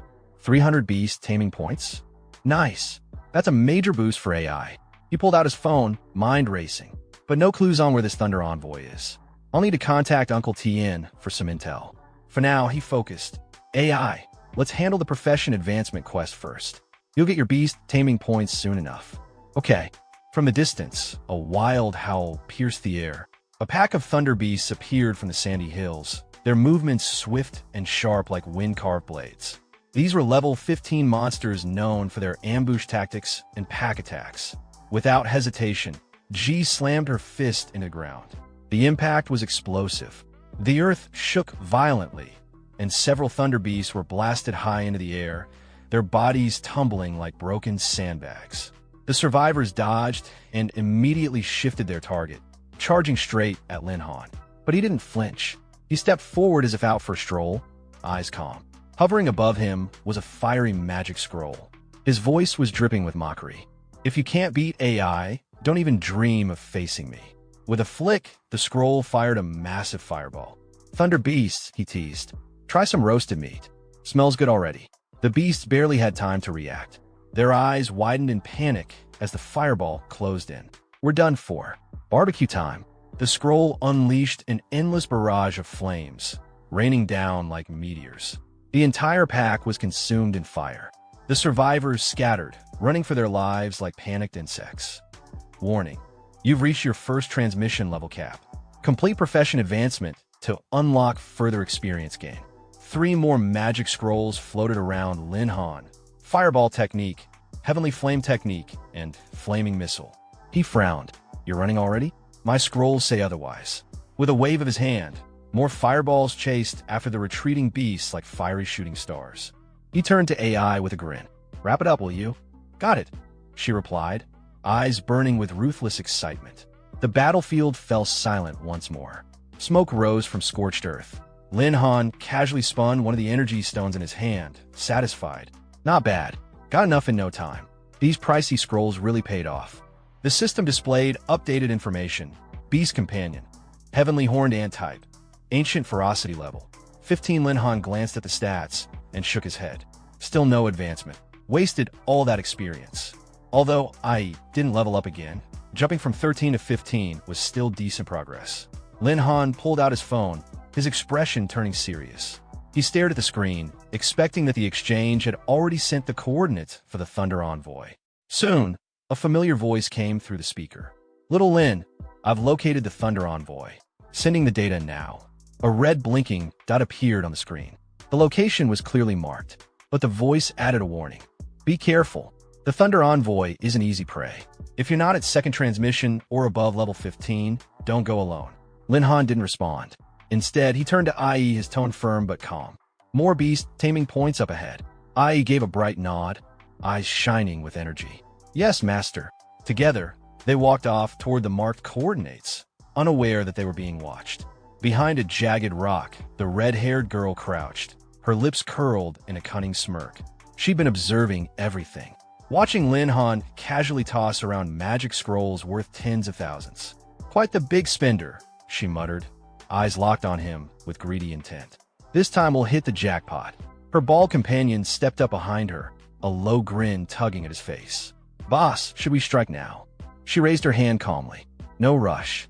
Let him gather more energy stones. That girl next to him isn't ordinary. Once they're tired out, we move." Boss is brilliant, the bald man whispered in admiration. Meanwhile, Lin Han and IE walked arm in arm like a couple, heading toward the coordinates where their target, the Thunder Envoy, awaited. At the designated spot, a massive creature lay slumbering, its body half buried in golden sand. The Thunder Envoy, level 17. Lin Han gave it a disinterested glance and let out a soft sigh. Only level 17? Compared to the Swiftwind Wolf King, this thing's weak. No thrill at all. Still crouched, he pointed toward the beast, excitement twinkling in his eyes like a child about to play a new game. It's time. Kill it, and we go home for dinner. IE flashed a wide grin and dashed forward. Her sudden charge startled the Thunder Envoy from its rest. It barely had time to lift its head before a crushing punch landed square on its neck. The impact was instant, blood gushed from its mouth. As the hit connected, IE reverted into her original form, shrinking into a green ant with blazing red eyes. Without wasting a second, she dove into the fine sand, vanishing from view. The beast thrashed about, unable to locate its attacker. Underground, IE tunneled swiftly, targeting the creature's underside. A sudden burst of sand exploded upward as she emerged, shifting back into human form midair and delivering a devastating blow to its exposed abdomen. At that moment, a scroll activated. A radiant light lit up the sky, flashing like the symbol of death. Suspended in the air and vulnerable from the surprise attack, the Thunder Envoy had no chance to recover. Lin Han flicked his hand, his expression cold as ice. The ice spike technique triggered instantly. A jagged, diamond-shaped ice shard plummeted like a meteor, impaling the Thunder Envoy and pinning it to the ground. It didn't move again. System notification. Successfully defeated. Thunder Envoy experience gained. 0. IE dropped to the ground with a sigh, her eyes shaped like tired crescent moons. IE's exhausted. Lin Han stared at the system screen, slightly dissatisfied. Quest complete. Target eliminated. 1-1 reward. 300 Beast Taming points. He frowned slightly. Not strong, but tanky. Took way too long to bring down. Still, a smile tugged at his lips. 300 points for one target. Not bad. Good day's profit. Without delay, he opened the system interface and spent all 300 points to unlock a new skill for IE. Talent skill unlocked. Iron Bones increases defense by 20%. IE dropped to her knees, her aura flaring brightly as she absorbed the new energy. The boost was instantaneous. Her presence felt heavier, stronger. Overjoyed, she leapt into Lin Han's arms, holding him tightly. IE feels stronger. Thank you, Master. Flustered, Lin Han's face flushed slightly green. He waved awkwardly. Hey, we're in the wild. Don't let anyone get the wrong idea. Before they could recover from the moment, a heavy boot stepped into view. A mocking voice followed. Kit, you got skills. They looked up to see the red-haired girl from before, now flanked by a group of burly mercenaries. Her arms were crossed, her gaze laced with ridicule. Fighting alone's impressive, but real battlefields need firepower and brains. Lin Han didn't even flinch. He shot a cold glance toward the bald man, voice dripping with sarcasm. Baldy, didn't you offer your free service? What happened? Changed your mind and decided to give your grandpa a foot massage instead. Behind him, IE narrowed her eyes, a low growl of irritation building. These intruders had picked the worst possible time. The bald man, still stinging from earlier humiliation, clenched his fists and bellowed. Rejecting our mercenary offer has a price. Hand over your loot, or you're not leaving here alive. Lin Han stood firm, eyes sharp and unwavering. He confronted the group boldly, questioning whether they weren't afraid of the security team catching them for robbing people so openly. But the red-haired woman only laughed, her confidence unshaken. She explained smugly that the shattered ruins were divided into safe and unsafe zones, and they were currently deep in the latter, far beyond the patrols of any security forces. The bald mercenary beside her chuckled as well, his grin as crooked as his morals. With a chilling calm, she told Lin Han that if he died here, it would be blamed on a beast attack. He had only himself to blame for offending the wrong people. Her wicked smile widened as she assured him she'd take good care of him. Her subordinates eagerly joined in, splitting the roles. One of them claimed the girl beside Lin Han for himself. The redhead approved with a twisted smirk, as if granting them a reward. But just as they prepared to strike, a panicked mercenary shouted in alarm. IE was gone. The group repeated it in confusion. In that moment of hesitation, a silent figure rose behind the red-haired girl. It was Ai. Her eyes were narrowed with deadly focus, her expression emotionless yet terrifying. In a blur, she sees the nearest two men, her movements swift and surgical. Without show or warning, she spun them effortlessly and hurled them into the others like battering rams, knocking the mercenaries over like ragdolls. The red-haired woman stood frozen in disbelief, her voice breaking into a high-pitched scream. She couldn't comprehend what kind of monster they were facing. Before she could regain composure, Ai flung her aside like discarded trash. Tan Ning's remaining mercenaries snapped into action, weapons raised. They opened fire in desperation, hoping to end the threat quickly. Although some lamented the waste of such rare talent, survival was more important. Bullets rained down on the protagonist's beast, but she immediately activated her skill, Iron Bones, which boosted her defense by 20%. Seeing this, the mercenary leader was taken aback, realizing they had underestimated her strength, and quickly decided it was best to retreat. However, before he could act, the protagonist appeared right in front of him, cutting off his escape, and made it clear that running was no longer an option. He then activated a scroll, unleashing its power, which instantly overwhelmed all the mercenaries except for two who managed to survive. One of them, a bald man, panicked as he called the woman a monster and questioned why the boy with her kept using so many different magic scrolls. The red-haired woman, assessing the situation, concluded that the beast-like woman only seemed to obey the boy, and since he had likely exhausted most of his scrolls while fighting, they could still have a chance to turn things around by targeting him. Hearing this, the bald man grew excited, clenched his fist, and declared his intention to fight the boy, claiming he was nothing but a weakling who relied on scrolls. The protagonist, however, calmly responded, questioning whether he still wanted to fight back. Holding a large number of scrolls in his hand, he smiled and admitted that while he did have ambition, he was indeed just a weakling with money to spend. Then, with arrogance, he demanded they hand over all their equipment, energy stones, and skill books. Seeing the scrolls in his possession, both survivors grew terrified. With a mocking smile, the protagonist added that he might consider letting them go if they complied, but if not, he would make them understand the meaning behind the phrase that all fear stems from insufficient firepower. Frustrated at the situation, the red-haired woman muttered to herself, questioning who the real robber here was. The scene then shifted to the job change temple. A receptionist sat at her desk, recalling that the person who had activated the 5-star mission earlier that morning was named Lin Han. She found him rather handsome, but pitied him, thinking his luck was unfortunate, as such a difficult mission would normally take at least 10 days to half a month to complete. Just then, the protagonist appeared before her, greeting her politely and informing her that he had already completed the job change mission and returned to hand it in. The receptionist was stunned, her face breaking into a nervous sweat as she wondered if she had misheard him. A 5-star mission was incredibly difficult, so the idea of it being completed so quickly seemed impossible. Still in disbelief, she shuffled through his documents and awkwardly asked if he wanted to inquire about job change mission information, advising him to wait.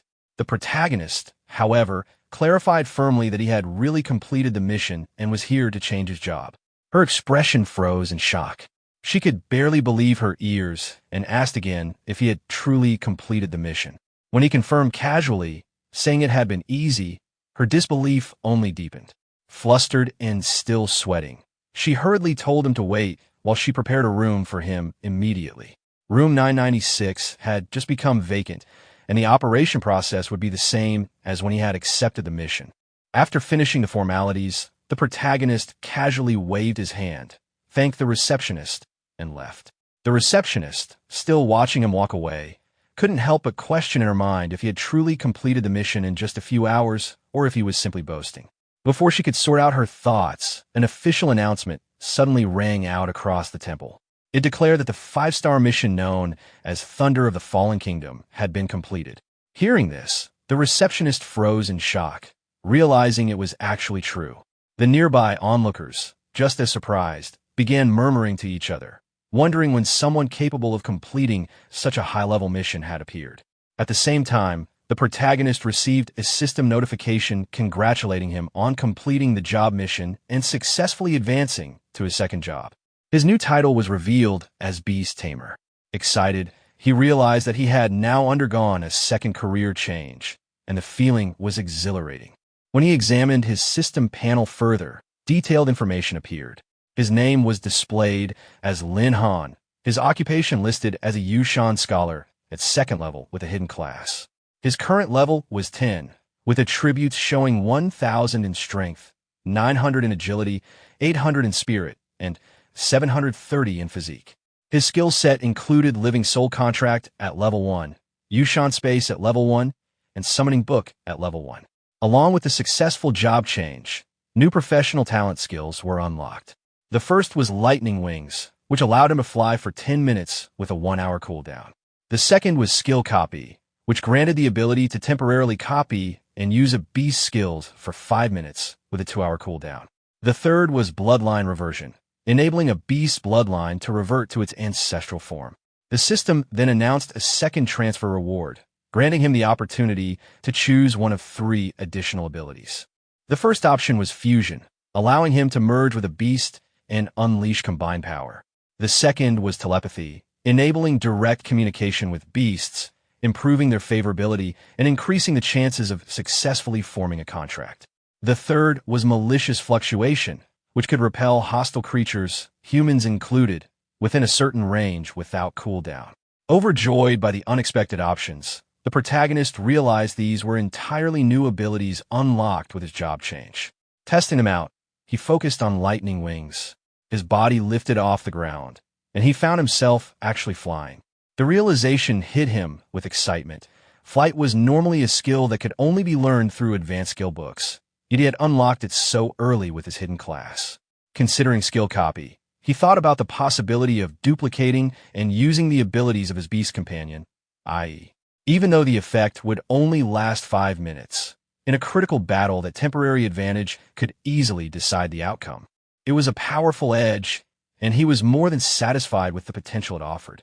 The protagonist deactivated his skill and turned his attention back to the system, carefully weighing his options.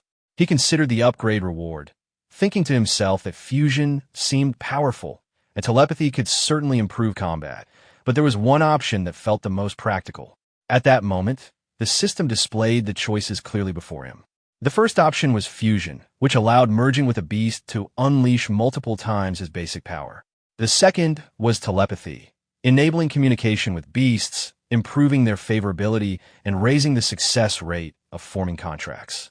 The third was malicious fluctuation, a skill that could detect malicious creatures, including humans, within a certain range without any cooldown. Seeing this, the protagonist grew excited. The ability to detect malicious intent nearby was essentially an automatic alarm. He thought about the mercenaries from earlier and realized that if he had possessed this skill then, he would have eliminated them long before they had the chance to act arrogantly. With a confident decision, he selected malicious fluctuation, confirming it without hesitation. Just as he made his choice, another notification appeared. A new mission had already been triggered. He wasn't surprised, though. After advancing to his second transformation, it was natural that he would now be tasked with contracting a second beast in order to test the effects of bloodline reversion. The mission details were clear.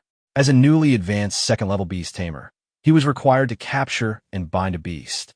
The reward for completing this task would be 500 beast tamer points. Thinking ahead, the protagonist analyzed his current situation. His beast companion IE was strong in one-on-one combat, but its area of effect attacks were lacking.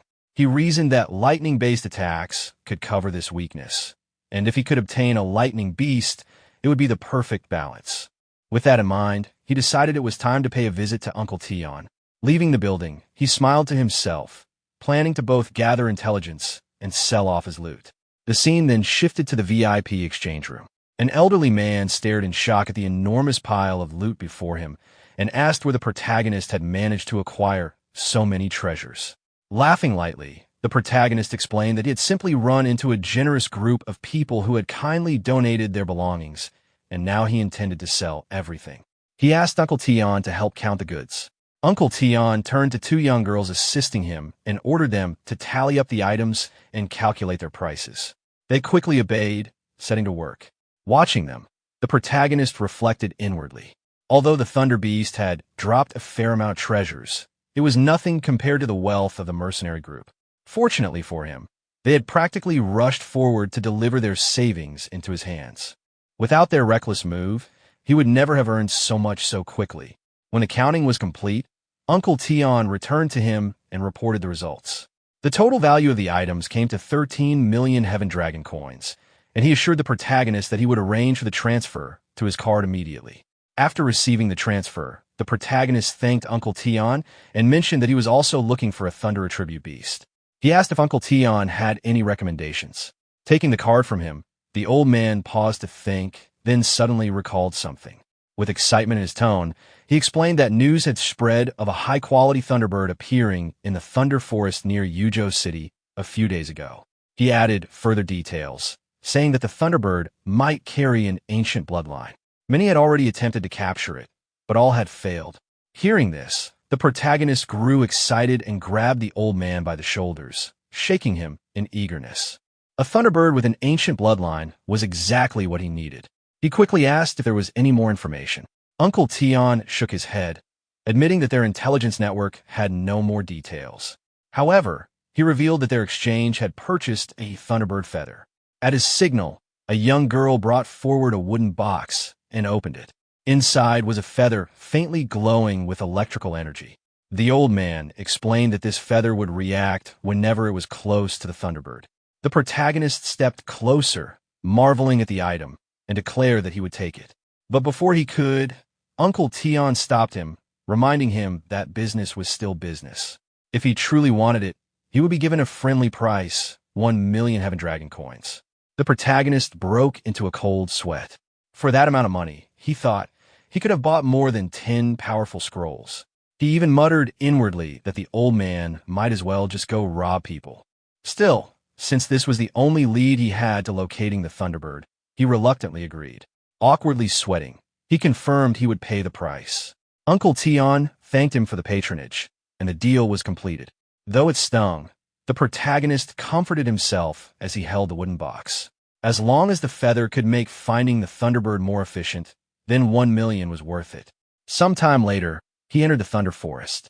The area he found himself in was known as the Thunder Leopard Habitat, a bronze and silver level training ground recommended for levels 0 through 20. He recalled Uncle Tion's words. The feather would glow if he got within 10 meters of the Thunderbird. Opening the wooden box and staring at it, he realized the flaw in that logic.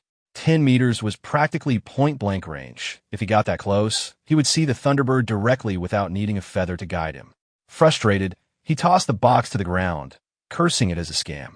After a moment, however, he picked it back up, reasoning that since he had already spent 1 million on it, he might as well use it. He then thought carefully about how to search for the Thunderbird, convincing himself that crossing the forest shouldn't be too difficult.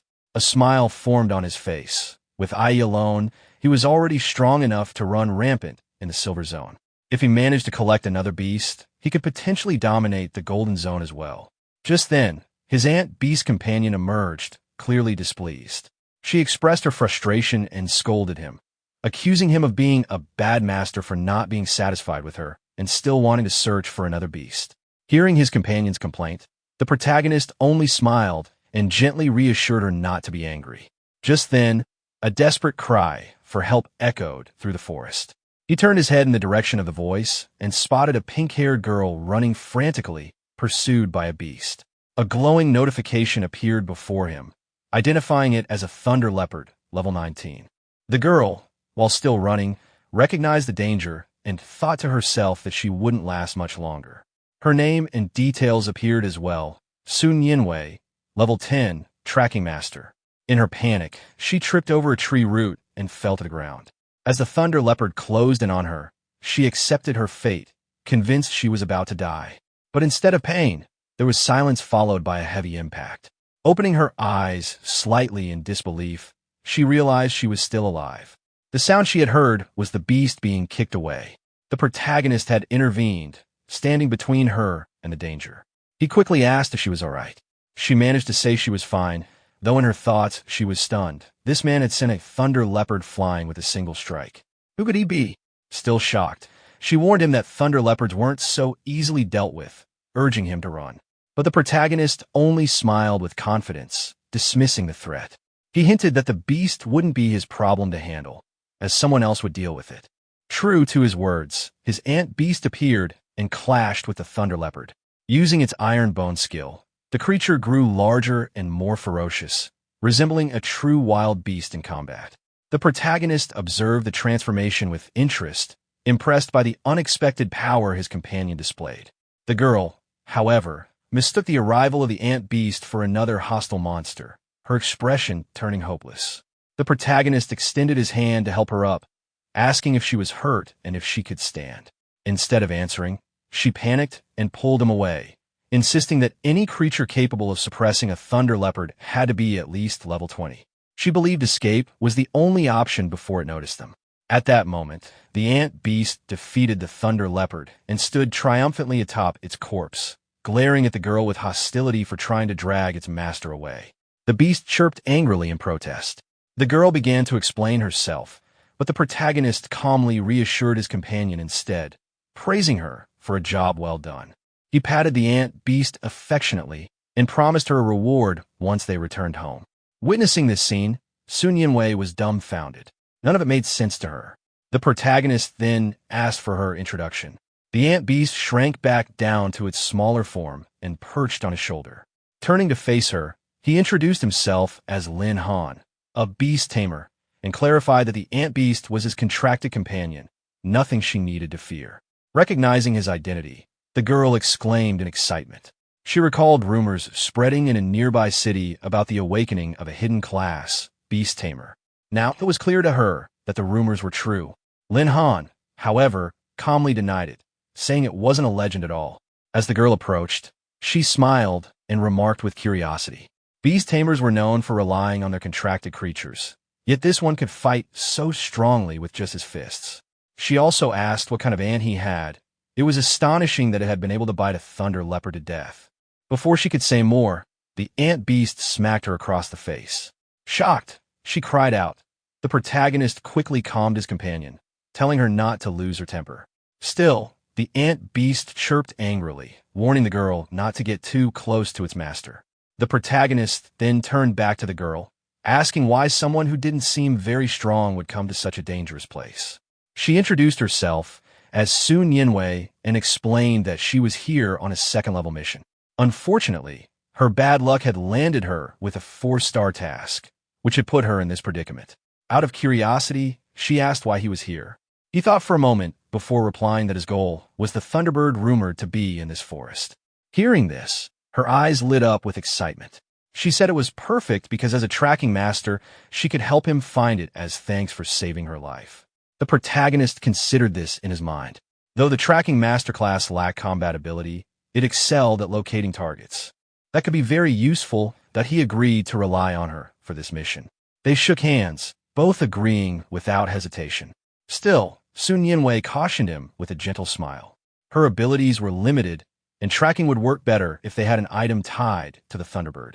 The protagonist took out the wooden box and revealed the feather. He asked her if it would work. She was immediately surprised. It was a Thunderbird feather, the very same kind that had been sold at an enormous price on the black market.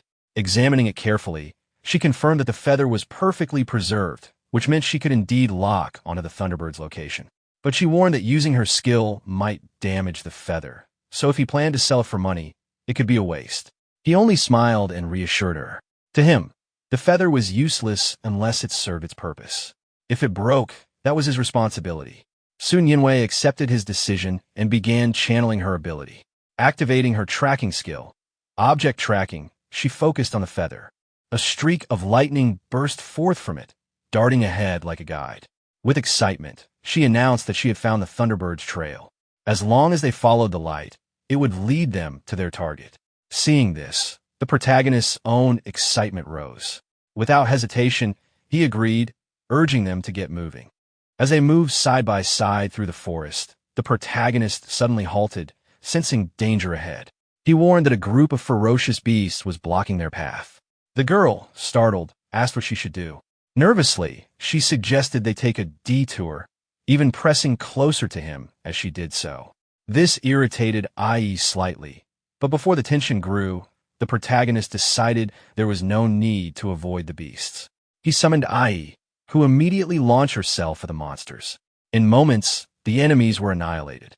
The system acknowledged the kill, rewarding him with experience, but instead of focusing on the numbers, the protagonist smiled, impressed by Ai's eagerness. Internally, he noted how she could overwhelm entire groups on her own, fully living up to his expectations. Yet, he also wondered why she seemed unusually irritable that day. When the battle ended, Ai proudly looked back at him, as if declaring the job done and awaiting his approval. The protagonist felt her excitement clearly, recognizing how much she sought his acknowledgement. They continued walking, and the girl looked at the remains in shock. She questioned if all the beasts had truly been slain by such a small ant. The protagonist confirmed calmly, remarking that the creature could easily handle such threats. Inside, he was pleased to realize he had advanced to level 11. His attributes had increased significantly, and he had gained additional points he could allocate as he wished.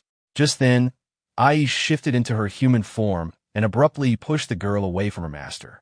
The protagonist laughed awkwardly at her behavior, lightly scolding her playfulness and telling her to return to her original form. Ai instantly obeyed her master's order and returned to her original size.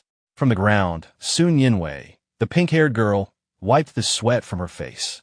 At first, she thought they were being attacked by another ferocious beast, but upon seeing the protagonist calmly speaking with the ant girl, she realized it was just his companion.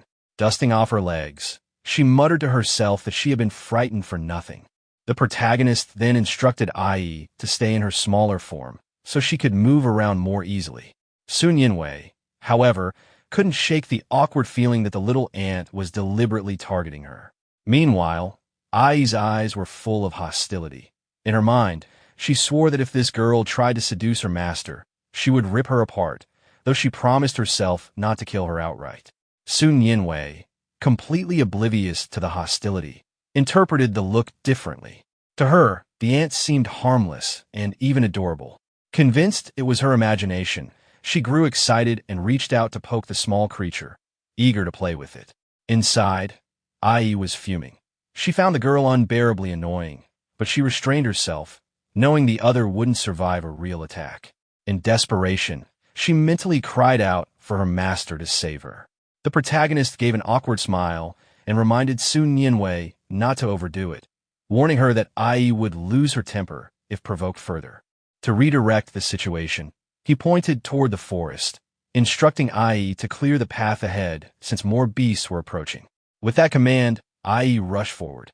Soon, a series of victories followed one after another. Thunder beetles, electric bees, and thunder steel pigs were all slain in succession. Each kill brought a surge of experience that rapidly advanced the protagonist's level.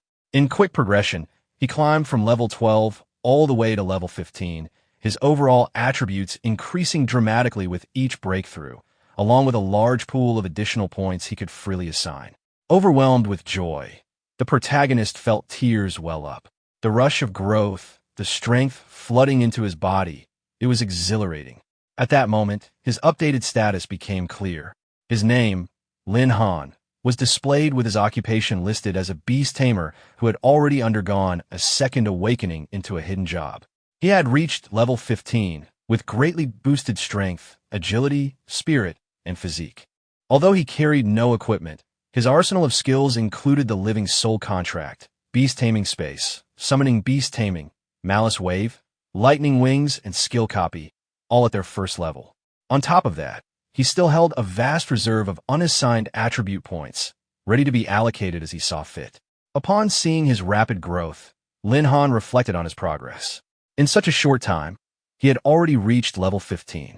At this pace, he knew it would not be long before he would be ready to challenge a third-level mission.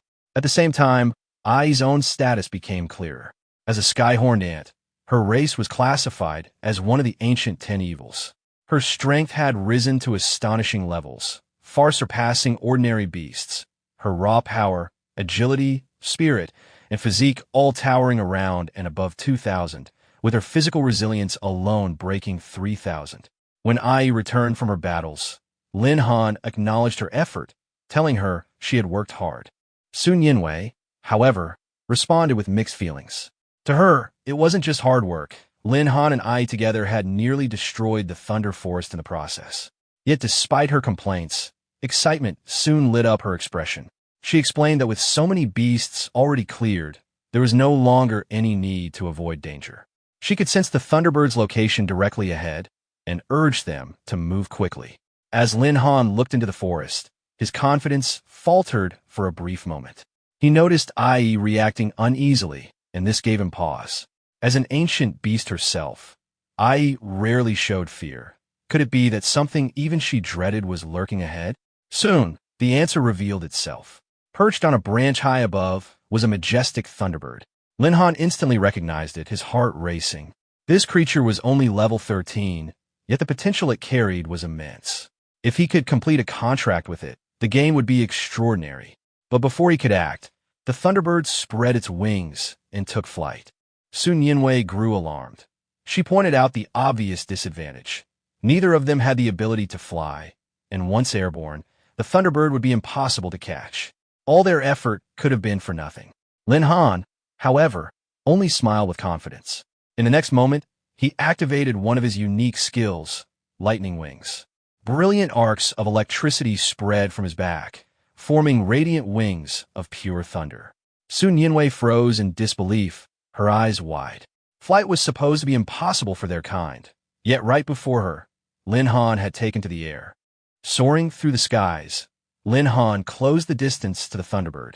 He called out to it, offering a contract, promising food and shelter if it chose to follow him. The Thunderbird looked back at him, startled by the proposal, and immediately darted away with a sharp cry. Lin Han sighed, a little thrown off by its reaction, but quickly gave chase. Rather than seeing it as an obstacle, he found the creature's defiance amusing. He shouted down to Sun Yinwei, telling her to wait below, and she agreed, watching anxiously from the ground. Closing in again, Lin Han extended his hand toward the bird. He tried to coax it, insisting that following him would only bring benefits.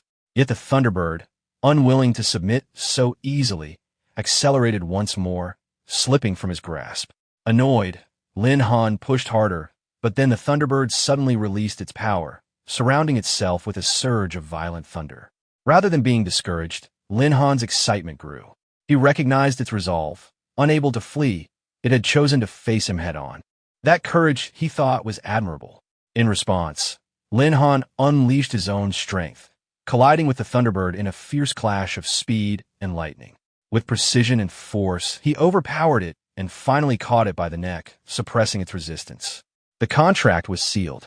Immediately, details about his new beast companion became clear to him. The Thunderbird belonged to the Blue Thunderbird branch at level 13.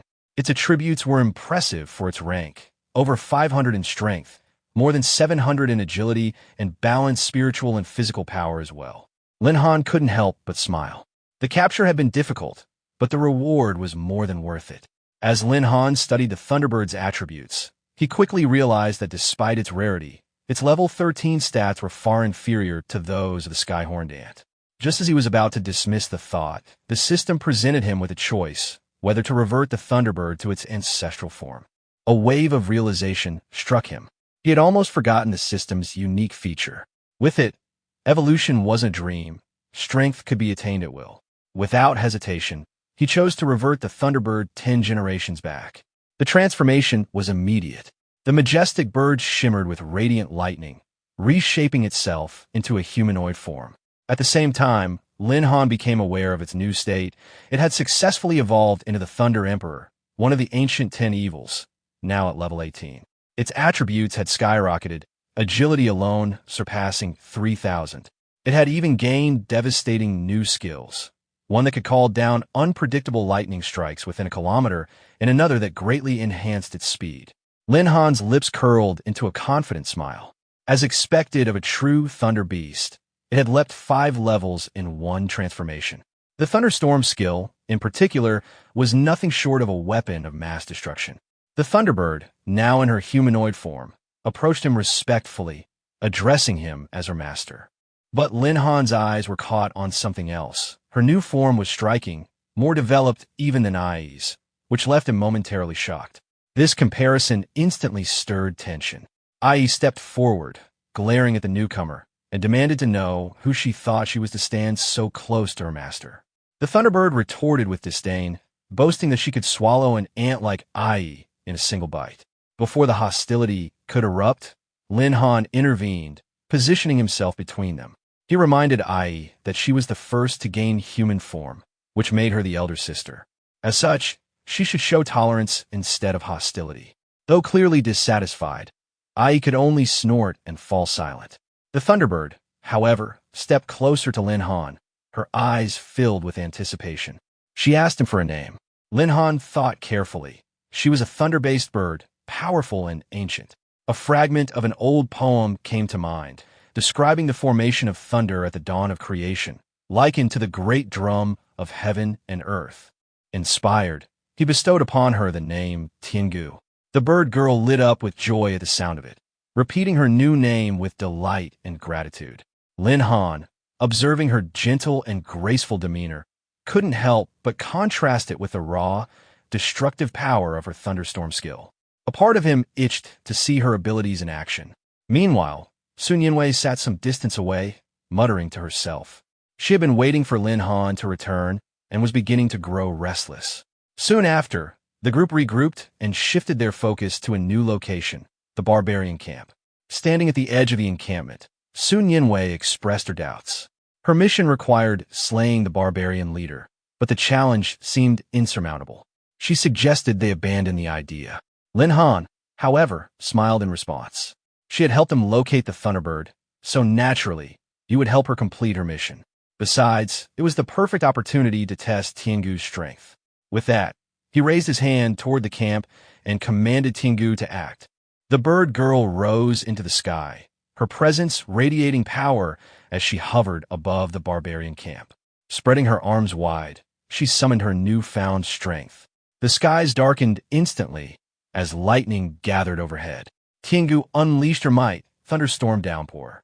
Bolts of lightning began to rain unpredictably across the camp.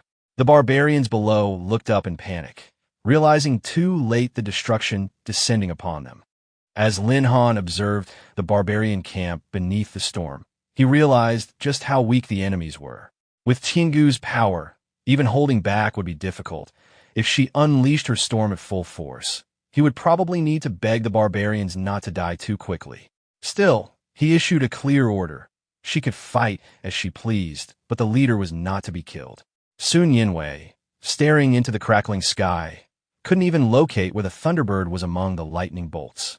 But Tiangu heard Lin Han's command and responded eagerly, landing on the battlefield with crackling energy.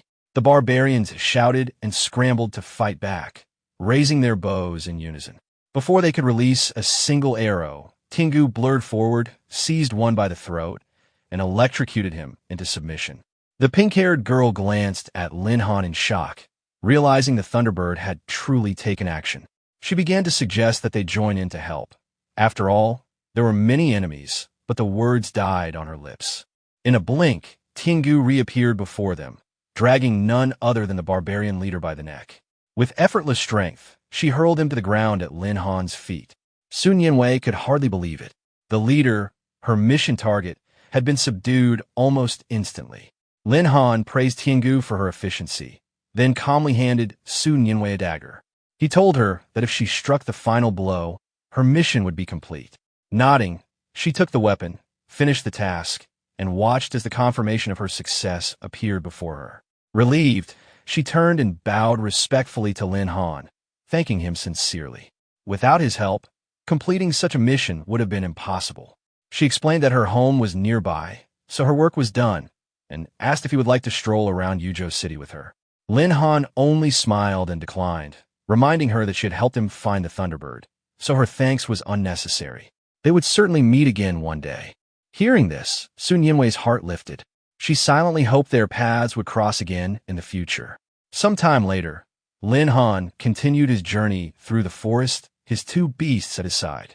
He reflected inwardly on his fortune. He had captured a second contracted beast in less than half a day. With such progress, it was time to carefully plan out his next leveling route.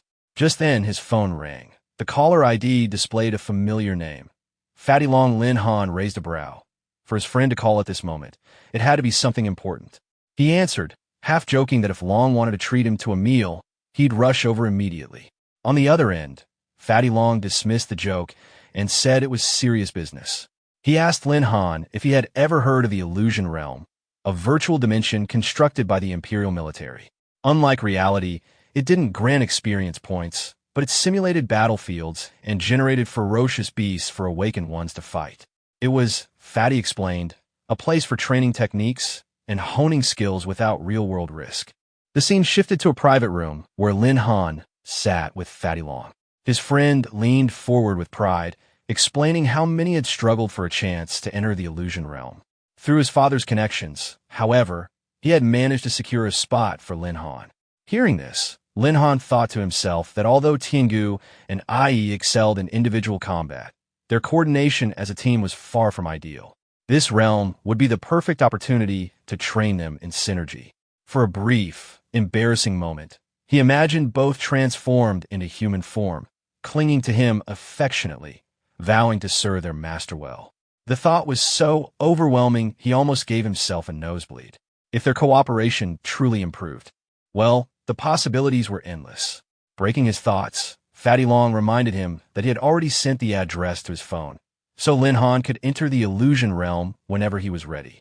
Lin Han barely responded, distracted as he called someone else, politely expressing gratitude to an elder who had helped him many times before. Fatty waved the thanks away, saying that brothers never needed to stand on ceremony. Just remember brotherhood when success arrived. Lin Han simply chuckled and agreed. The scene then shifted again to Lin Han's bedroom. When he awoke, Ai, in her human form, lay draped across his chest, greeting him cheerfully and asking if he had slept well. Lin Han groaned, overwhelmed so early in the morning, only for Tiangu to suddenly hug him tightly as well, insisting he return to sleep. Their combined weight nearly smothered him, and he wondered whether this was what people meant by sweet trouble.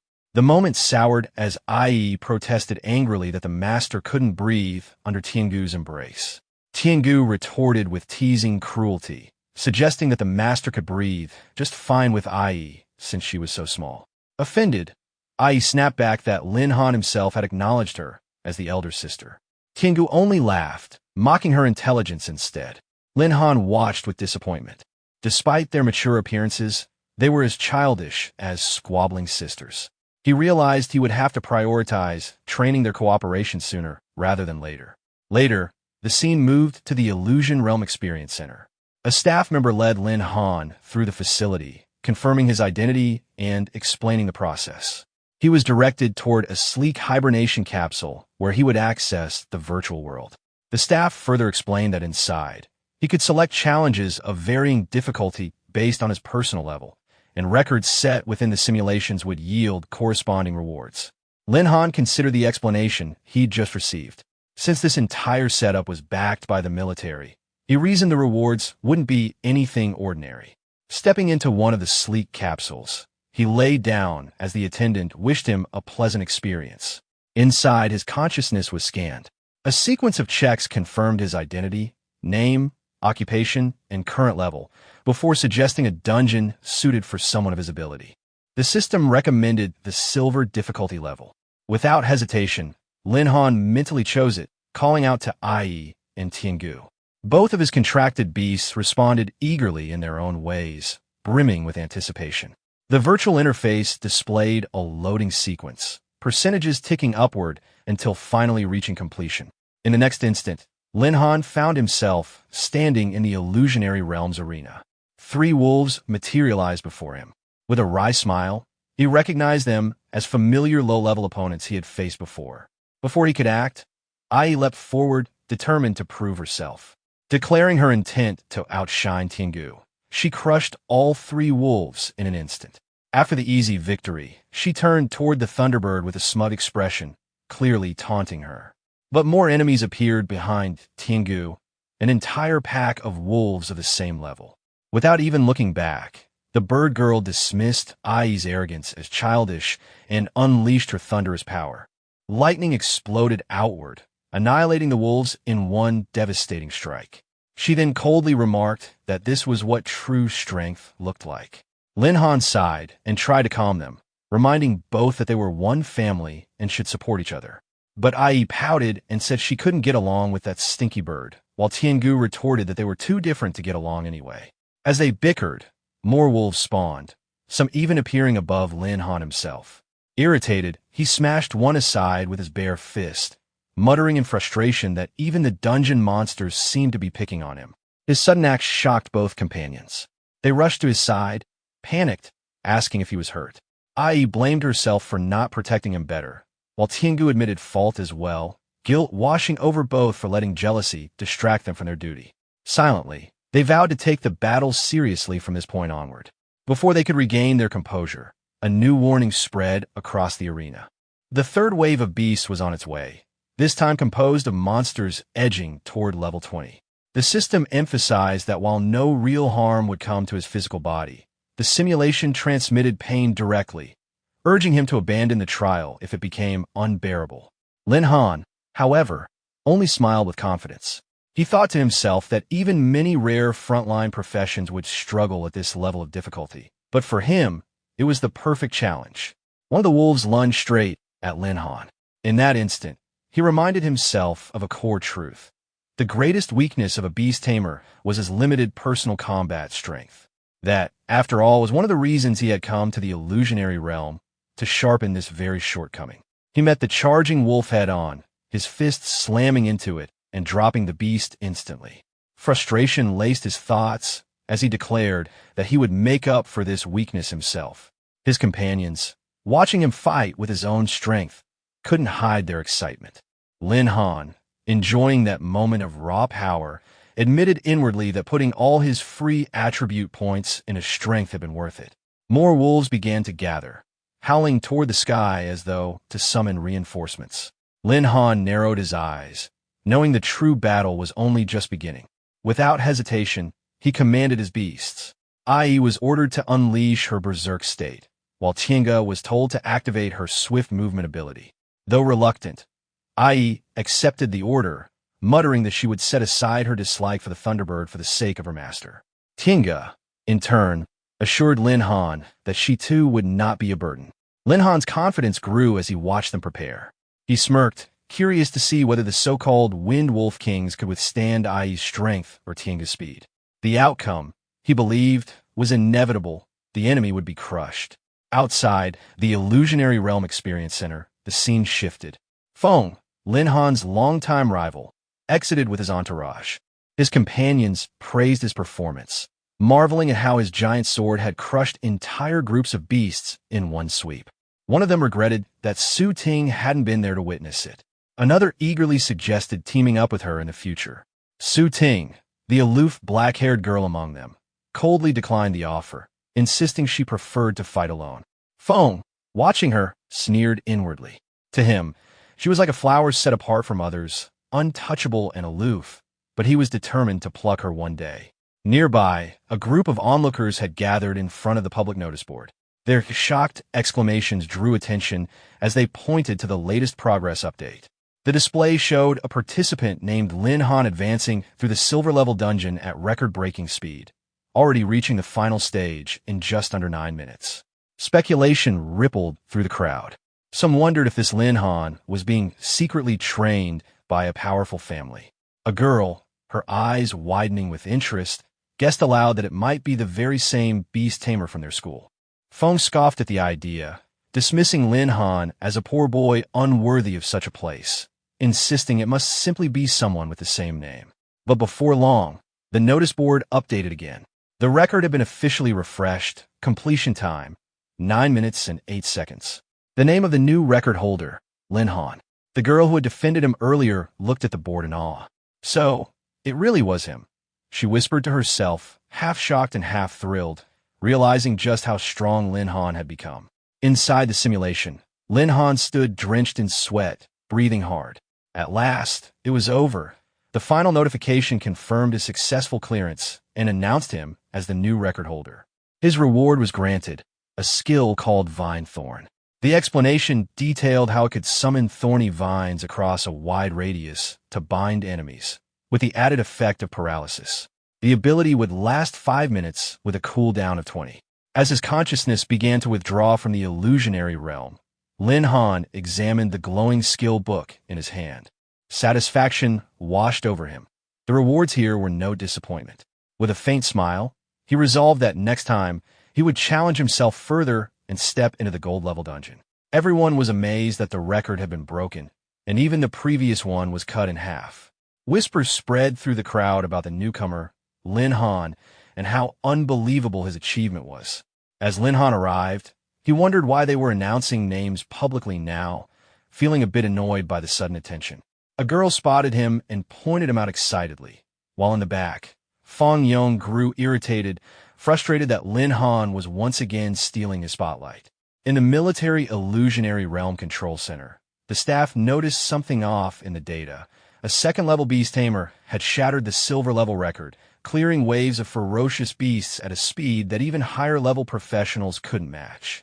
The commander recognized the talent behind such a feat and decided that Lin Han must be brought into the military department immediately, ordering a full investigation on him before the next morning.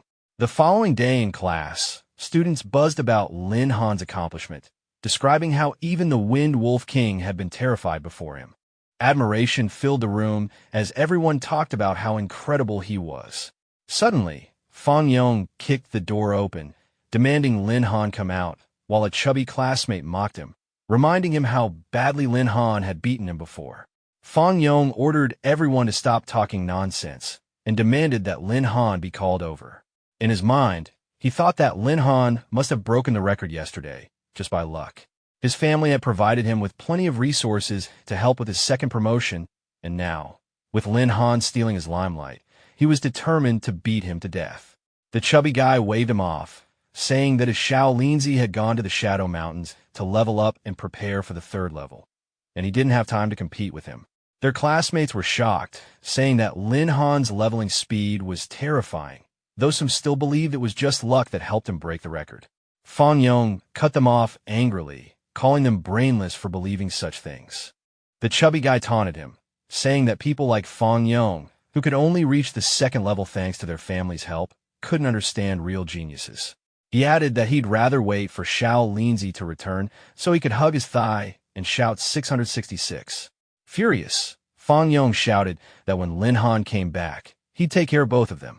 The scene then shifted to the Shadow Mountains, where lightning struck all around.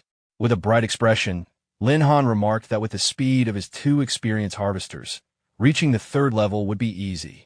After slaying beasts, the results appeared. The Wind Wolf, Thunder Leopard, and Thunder Beast were all defeated, giving large amounts of experience. IE proudly hugged Lin Han, saying she had killed the most ferocious beasts and asking if she wasn't amazing. Lin Han thanked her for her hard work. Then Tinga said he had counted and realized he had killed 2 more beasts than his sister. Lin Han smiled and told him he was also very powerful. The two immediately started arguing, accusing each other of miscounting. IE shouted that Tinga must have made a false report, while Tinga retorted that she couldn't even count properly.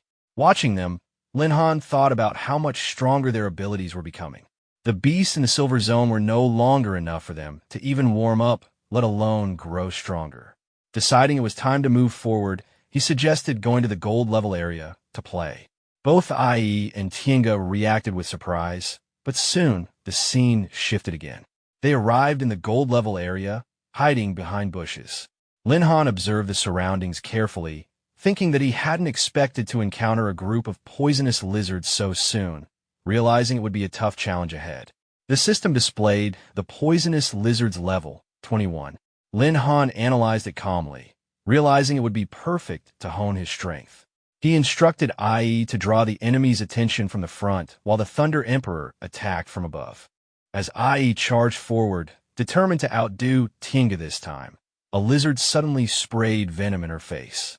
She stumbled, trembling, and said she felt unwell. The system showed her constitution had dropped, and she was paralyzed by poison, losing blood rapidly for a full minute. Watching her struggle, Lin Han quickly assessed the situation and realized the venom's effect was severe. He immediately ordered Tinga to unleash a thunderstorm to end the fight fast. Lightning crashed down, scattering across the area, but the attacks were too erratic to accurately strike the smaller lizards. Thinking fast, Lin Han realized he needed a way to restrict their movements. Then it hit him the skill book he had obtained after breaking the illusionary realm record could be the key. The system displayed details of the newly acquired skill book, Voodoo Thorn, an intermediate skill that summoned thorny vines within 100 meters to bind enemies and paralyze them for 5 minutes, with a 20-minute cooldown. Lin Han realized Tienga's attacks couldn't accurately hit smaller targets, so a control skill like this would greatly improve her hit rate. He quickly learned the skill, and once it was activated, he smirked and declared the battle over. Pressing his hand to the ground, vines erupted around them, ensnaring every poisonous lizard in sight. He called for Ai and Tienga to attack, and they moved swiftly. Tienga struck first, lightning flashing as the lizards were eliminated one after another. The system recorded each kill, awarding large amounts of experience points. Ai joined in eagerly, helping Lin Han defeat the remaining lizards, gaining even more experience. Lin Han noted with satisfaction that he had leveled up 4 times in a short span, but the noise from the battle had attracted 2 level 22 saber-toothed tigers nearby. The system updated his stats, showing multiple level-ups and free attribute points ready to assign. Seeing Ai and Tienga already reaching level 20, Lin Han calculated that once the new enemies were defeated, he too would reach the same milestone. He ordered them to finish the fight quickly, and both responded immediately, ready for action. The system displayed that Lin Han had defeated 2 saber-toothed tigers, gaining a large amount of experience and reaching level 20. His attributes increased across the board, but a warning appeared, reminding him that he had reached the upper limit before the next job change. Realizing there was no point in fighting further, Lin Han decided it was time to return and prepare for his 3rd job mission. His updated stats showed his impressive progress, a level 20 Beast Tamer with multiple powerful skills, including the newly learned Voodoo Thorn. The scene shifted to the job change temple. Lin Han looked at the glowing crystal before him, surprised he had advanced this far so soon. He wondered if this mission would again be a 5-star one, recalling how difficult the last had been. As soon as he touched the crystal, an announcement echoed. Another 5-star mission had been released. Panic spread everywhere. Players complained about another impossible mission appearing so soon and speculated that it could only be Lin Han behind it, calling him a leveling maniac. Frustrated, Lin Han saw the mission details, whisper of a national spirit ship, a 5-star quest requiring him to board a ghost ship, defeat all ghosts, and collect rare materials in the Red Flame Forest. He groaned at the added difficulty, but decided to proceed. That night at the Ghost Wharf, Lin Han sighed, thinking how he had planned to rest, but now had to face this new challenge. Ai reassured him that with her help, any mission could be completed easily, and Tienga promised to protect him as well. They both held on to him as he prepared for the ghost ship's arrival. By 7 p.m., the eerie vessel appeared. Ai remembered hearing legends about it, a dungeon that drew many challengers, most of whom never returned. As the ship neared, Lin Han spotted a ghost and instinctively struck out, startled to find it real. When it dodged and laughed, he grew annoyed and charged forward, determined to show it who was boss. He destroyed it instantly with lightning, confirming that his power countered soul-type creatures perfectly. Though he gained no experience due to his level cap, he decided to finish the mission quickly to move on. Commanding Tienga to unleash her full strength, she summoned a massive thunderstorm that obliterated the ghosts in seconds. But as the last echoes faded, the spirits began merging together, their wails forming a single terrifying presence. Lin Han watched in disbelief as a massive level 25 ghost captain emerged before him. Lin Han looked at the ghost captain and smirked, finally feeling a spark of excitement. He commanded Ai to take the lead and ordered Tienga to interfere with the enemy's vision and support her. Both responded quickly and launched their attack. They moved with incredible speed. Tienga blasted the ghost's weapon out of its hand while Ai struck straight into its core. Tienga praised her, and Ai returned the compliment with a smile. Seeing their teamwork, Lin Han proudly told them to finish the enemy together. With an adorable grin, they answered and unleashed their full power. Ai's berserk strike sent the ghost captain flying, followed by Tienga's thunderstorm that lit up the entire ship. Lin Han coughed lightly, thinking the display was a bit excessive. When the storm cleared, the ghost captain was gone. IE waved proudly, calling out that she had defeated the enemy. Lin Han noted how well the two worked together. Their combined strength was far greater than the sum of their individual power. With the ghost ship now cleared, he turned his attention to the next task. The mission panel updated, showing that the first objective was complete. Now he needed to gather the 3 rare materials: Fire Dragon Flame, Grass Essence, and Eye of Wind, deep within the Red Flame Forest. The scene shifted to Red Flame Forest. Lin Han observed the surroundings carefully, murmuring to himself that he didn't expect to find the second target material so quickly. Tinga pointed toward a flower swaying gently in the breeze and said that it should be the Eye of the Wind. He suggested using his old trick to fly over and retrieve it, but Lin Han immediately refused, noting that the branches ahead were too dense for flight. IE, with her usual cheerful tone, volunteered eagerly, saying she could help too. Lin Han recalled that the first target material had been brought back by Tinga not long ago. 10 minutes earlier, Tinga had returned holding the grass spirit.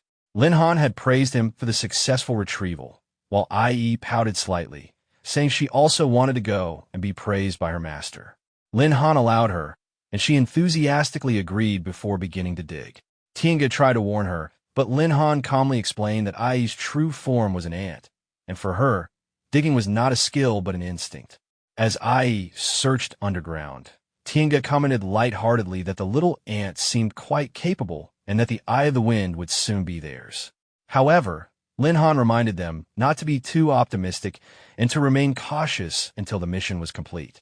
His expression suddenly changed as he sensed danger. He exclaimed that something was about to happen. The moment IE touched the roots near the flower, several wind lizards appeared, surrounding her. IE clicked her tongue in annoyance, shouting that these winds were so irritating and that she had been discovered. Refusing to back down, she challenged them fearlessly.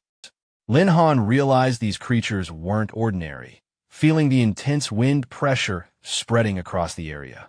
Just as the lizards lunged at IE, Tinga appeared above them. Tinga caught IE just in time and brought her back to Lin Han. After saving her, he told her that the master had asked him to save her. Then he turned to Lin Han and said that he had brought his sister IE back. Lin Han replied very good. With a strangely creepy smile forming on his face, he told them that next, they needed to speed up and hurry to escape. Both Tinga and IE responded adorably with a loud yes. The scene then shifted to the Red Flame Forest.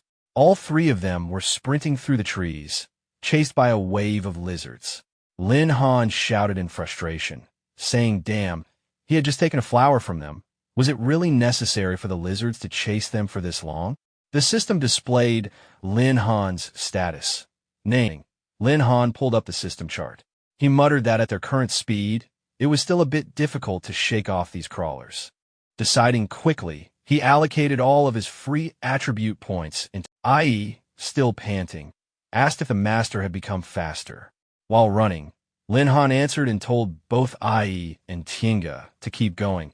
They would be fine once they reached the front. IE wondered what lay ahead, and Tinga added that what the master meant was. The scene shifted into the depths of the Red Flame Forest, where poisonous lizards filled the entire area. Lin Han's group kept running through the high-temperature zone. Tinga suddenly noticed something and called out in excitement that the big reptiles were gone. He asked if the master had come here on purpose. Lin Han confirmed it. He explained that the fire lizards gathered deeper inside were the true overlords, and even if the wind lizards and grass lizards joined forces, they would never go against them. With a calm smile, he said their third target, Fire Dragon Flame, grew among the fire lizards. He told them to continue toward the high-temperature area, where they would soon find salamanders. After the mission, they could return home and rest. Both Tinga and IE replied sharply with a yes. Ahead in the lava, 3 large shapes moved lazily. IE spotted them bathing in lava and shouted to the master. Lin Han immediately activated his ability to scan the surroundings and located the Fire Dragon Flame. The terrain here was wide open, perfect for Tinga to use his speed. A new mission appeared. Wake up the sleeping fire lizard leader and kill him. with a reward of 1,000 beast taming points. Lin Han found the timing surprising. The mission mentioned a fire lizard leader, meaning there was an extremely powerful one nearby. The reward was tempting, but being surrounded could be troublesome. He decided they should first complete the job change mission before thinking about the leader. He ordered Tienga to retrieve the fire dragon flame. Tienga replied at once, and from behind, Ai chimed in, saying the stinky bird got it. Tienga returned shortly, reporting that he had obtained the leaf. Lin Han noted that the mission wasn't difficult at all and said they now needed to consider how to deal with the fire lizard leader. A sudden threat came from behind. Lin Han sensed the attack and dodged. The attacker stepped forward, saying the boy was lucky and telling him to hand over the fire dragon flame, so he could die quickly. Lin Han demanded to know who he was and questioned what right he had to ask for his things. The attacker raised his chin and claimed he was from the Magic Association, insisting his future was limitless. His identity appeared as Lei Dong, LV-18 Thunder Mage, Magic Association member. Lin Han recalled the association's reputation, absorbing awakened individuals from various professions, collecting protection fees, and acting more like a local criminal gang than an organization. Lei Dong told him to hand over the fire dragon flame, and he might let him go. One of his men interrupted, telling the boss to look at the girl behind Lin Han. Ai and Tienga reacted with a startled sound. Lei Dong's expression twisted as he changed his demand. He wanted the girl too, and told Lin Han to hand her over so his men could enjoy themselves. Lin Han faced the group with calm disdain, thinking they were nothing but garbage. In his mind, garbage shouldn't be allowed to wander freely. It needed to be cleared out completely to keep the environment clean. Lei Dong reacted with confusion and irritation, unable to understand what Lin Han was talking about. Since Lin Han didn't appreciate the so-called kindness he offered, Lei Dong declared that he would cut off his limbs and throw him into the group of lizards. One of Lei Dong's underlings immediately agreed, yelling that Brother Lei was doing him a favor by stealing his woman, and if Lin Han dared resist, things would become far worse than losing hands and feet. Before any of the men could move, Ai and Tienga rushed forward at the same time, launching their attacks. Both shouted their disbelief that anyone still dared to harm their master, and declared that anyone attempting such a thing must be looking for death. Lei Dong watched in shock as his underling was defeated instantly, unable to understand how those two women could be so strong. Standing with a smirk and both beasts at his side, Lin Han introduced himself calmly as a level 20 beast tamer scholar. He explained that the two girls beside him were his beasts, ancient beasts, fully capable of tearing someone like Lei Dong apart without effort. Lei Dong collapsed on the ground in fear, suddenly realized that beast tamers could fight by transforming their beasts in this way. Remembering that a beast would never casually leave its master, he panicked and thought his only chance was to seriously injure Lin Han and then escape. He launched an attack immediately. Tienga stepped forward without hesitation, declaring that no one would be allowed to touch her master while she was there. Ai followed with a heavy strike to Lei Dong's stomach, shouting that anyone who bullied her master deserved to be beaten to death. She continued stomping him into the ground, yelling that he was a bad guy while pressing him down. Seeing her crushing Lei Dong's stomach, Lin Han told her not to kill him since he still needed him. Once Lei Dong and his group were tied up, Lei Dong demanded to know what Lin Han planned to do, threatening that the Magician Association wouldn't let him go if he harmed him. Lin Han smirked again and told him there was no personal grudge, so hurting him made no sense. He added that he had another task to complete and needed Lei Dong's help. Soaked in sweat and fear, Lei Dong stammered as he asked what Lin Han intended to do. The scene shifted deep above the lava, where Lei Dong and his group were hanging upside down, suspended dangerously close to the heat because Tienga had carried them there. Their terrified screams echoed through the cavern as they begged for help. Tienga looked at them with slight annoyance and asked if they hadn't eaten yet, telling them to scream louder. Immediately, the men shrieked even harder, begging not to be dropped, insisting they were wrong, apologizing repeatedly, and screaming with every ounce of their voices. Lin Han watched Tienga maintain altitude with perfect control and was satisfied. Ai, curious, asked what he was planning, and Lin Han explained that since they needed to deal with the fire lizard leader, They needed bait if they wanted to fish. Although I didn't quite understand fishing or bait, Lin Han simply stated that the men were needed to make a bigger commotion. The moment one of the tied-up underlings fell into the swarm of lizards, he screamed in panic, begging them not to come closer. He shouted that Lei Dong's attack was useless against the lizards and begged again for help, insisting he didn't want to die. Lin Han then instructed Tiange to protect them just enough to keep them alive, calling them useless but still needed for now. Tiange acknowledged the order and unleashed thunderstorm, downpour, creating an even greater disturbance among the fire lizards. Lin Han approved of the increased chaos, saying it was exactly what they needed to draw attention. Soon, a level 28 fire lizard leader emerged. Seeing this, Lin Han acknowledged that they had hooked a big fish and ordered Tiange to act. She struck at once, successfully pulling the leader's attention toward their direction and confirming that they had drawn its aggro. Ai then asked what they should do with the four men. Lin Han answered without hesitation, saying they didn't need to worry. With their weak strength, they wouldn't last long before the fire lizard swarm killed them. Considering their behavior, killing people and stealing treasures, they were clearly habitual criminals, pests. If the lizards didn't finish them, Lin Han would handle it later. For now, completing the mission came first. Tiange responded immediately, ready to continue. Ai charged at the fire lizard leader with a rapid, violent barrage of strikes, shouting as she attacked. Lin Han encouraged her to keep suppressing it and test its power, then told Tiange to increase the pressure and not give the monster any chance to rest. Tiange joined the assault instantly. Lin Han watched proudly, thinking that even though the lizard leader was many levels higher, the teamwork between Ai and Tiange allowed them to wear it down as long as they didn't let up. The lizard suddenly released an extremely loud roar, forcing Lin Han to cover his ears in confusion. When he realized something was wrong, he shouted for both to move. Ai and Tiange reacted quickly, avoiding the blast and landing safely. Lin Han asked immediately if Tiange was unharmed, and Ai checked on him too. Considering the situation, Lin Han realized the danger clearly. Both were only level 20, 8 levels lower than the enemy, and pushing any further could get one of them hurt. The mission mattered, but losing either would be a huge loss. Even so, Tiange insisted she could continue. Lin Han hesitated, but Tiange added that what the master was doing must be important and retreating now would only lead to being chased down. Energized, Ai agreed fully, declaring that the master's business was her business, and both reaffirmed they would finish the mission no matter what. Seeing them fight with such determination, Lin Han felt an unexpected sense of loyalty between them. Because of that, he knew he needed to plan more carefully to avoid unnecessary injuries. The lizard leader's size and defense were overwhelming, and neither Ai nor Tiange could deal meaningful damage head-on. They needed a different approach. While analyzing, he noticed a mark on the lizard's body, the wound Ai had made earlier.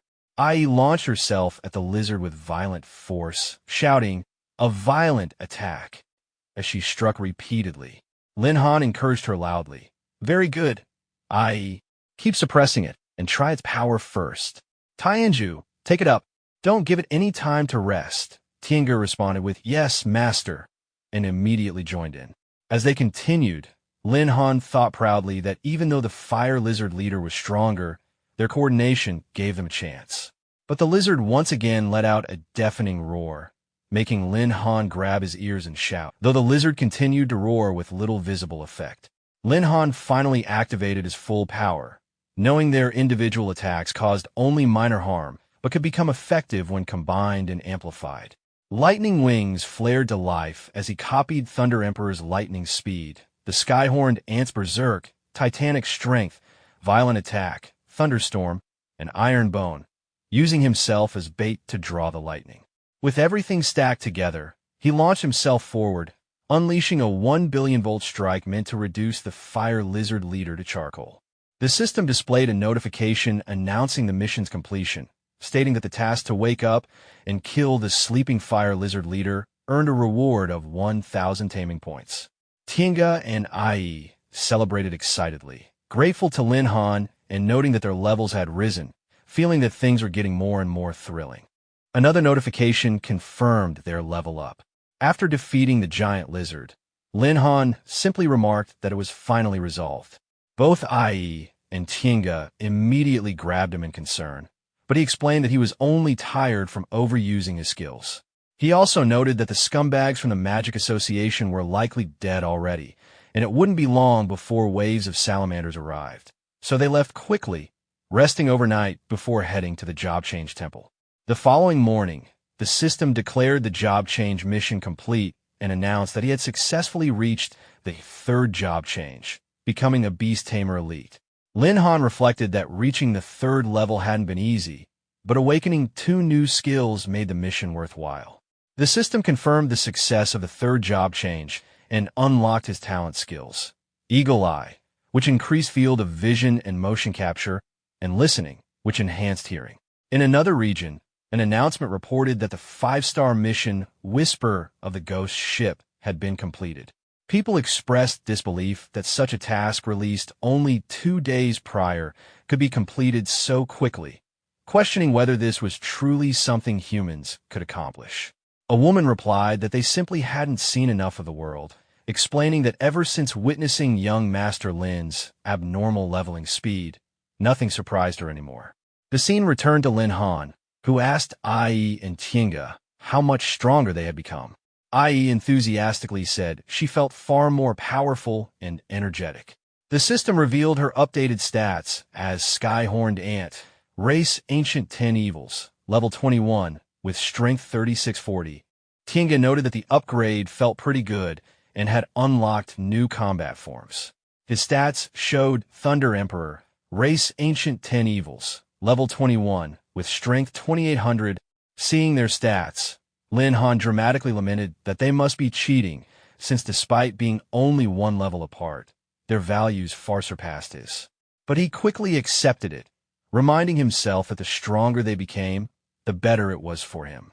He commanded the system to use all taming points to strengthen their skills. The system confirmed the use of 1,000 taming points to upgrade Skyhorn Ant's Iron Bone to level 20, Thunder Emperor's Thunderstorm to level 20, and Thunder Emperor's Speed to level 20.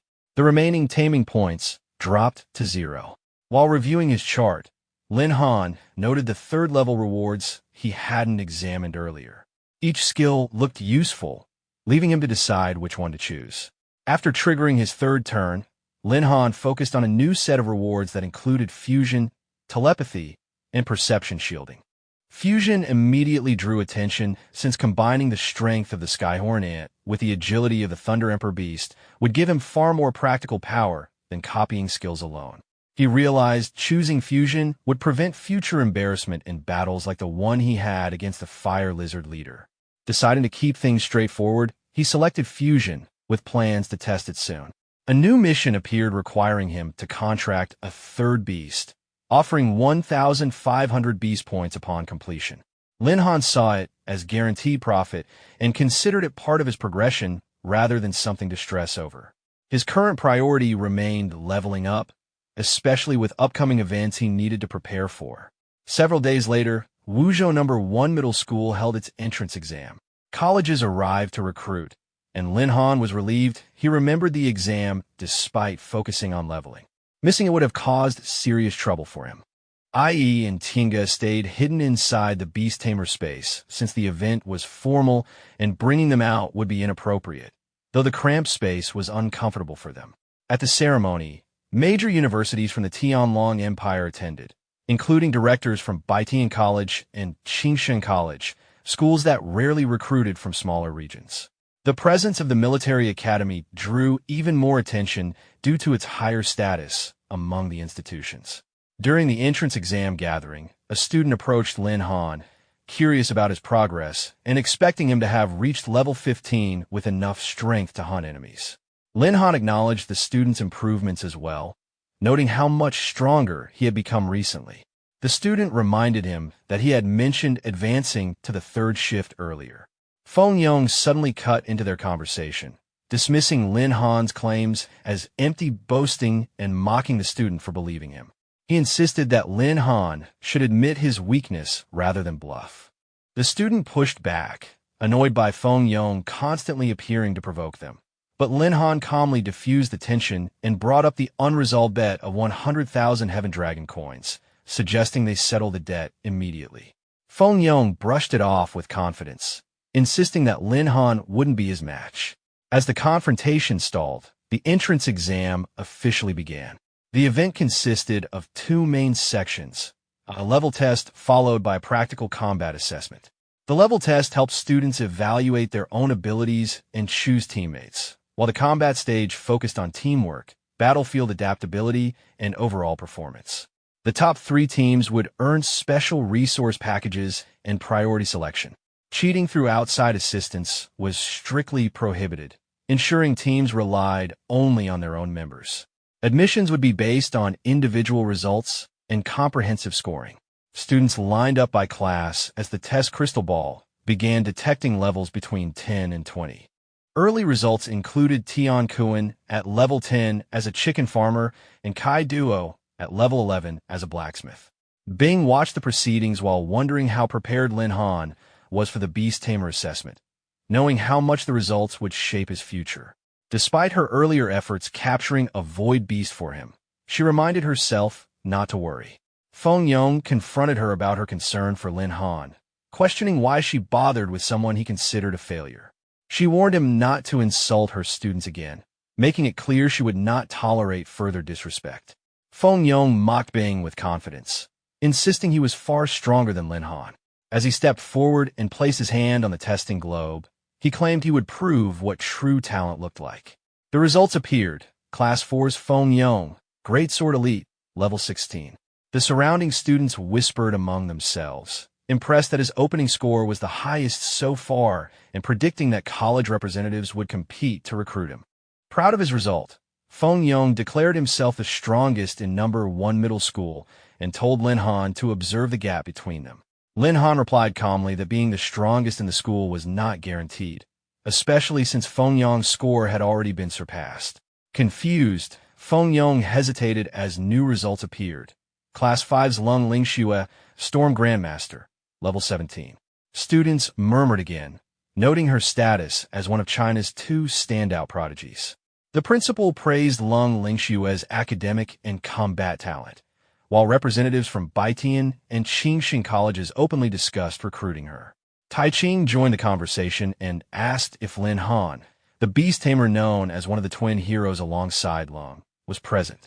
The principal hesitated just before the test announcement called Class SXS Lin Han forward. Tai Ching recalled Lin Han as the student who had broken the Illusion Realm record and wondered what new accomplishments he might show. Feng Yong took the opportunity to taunt him, confident that the test would expose weakness. Bing, frustrated, muttered that Lin Han deserved a beating.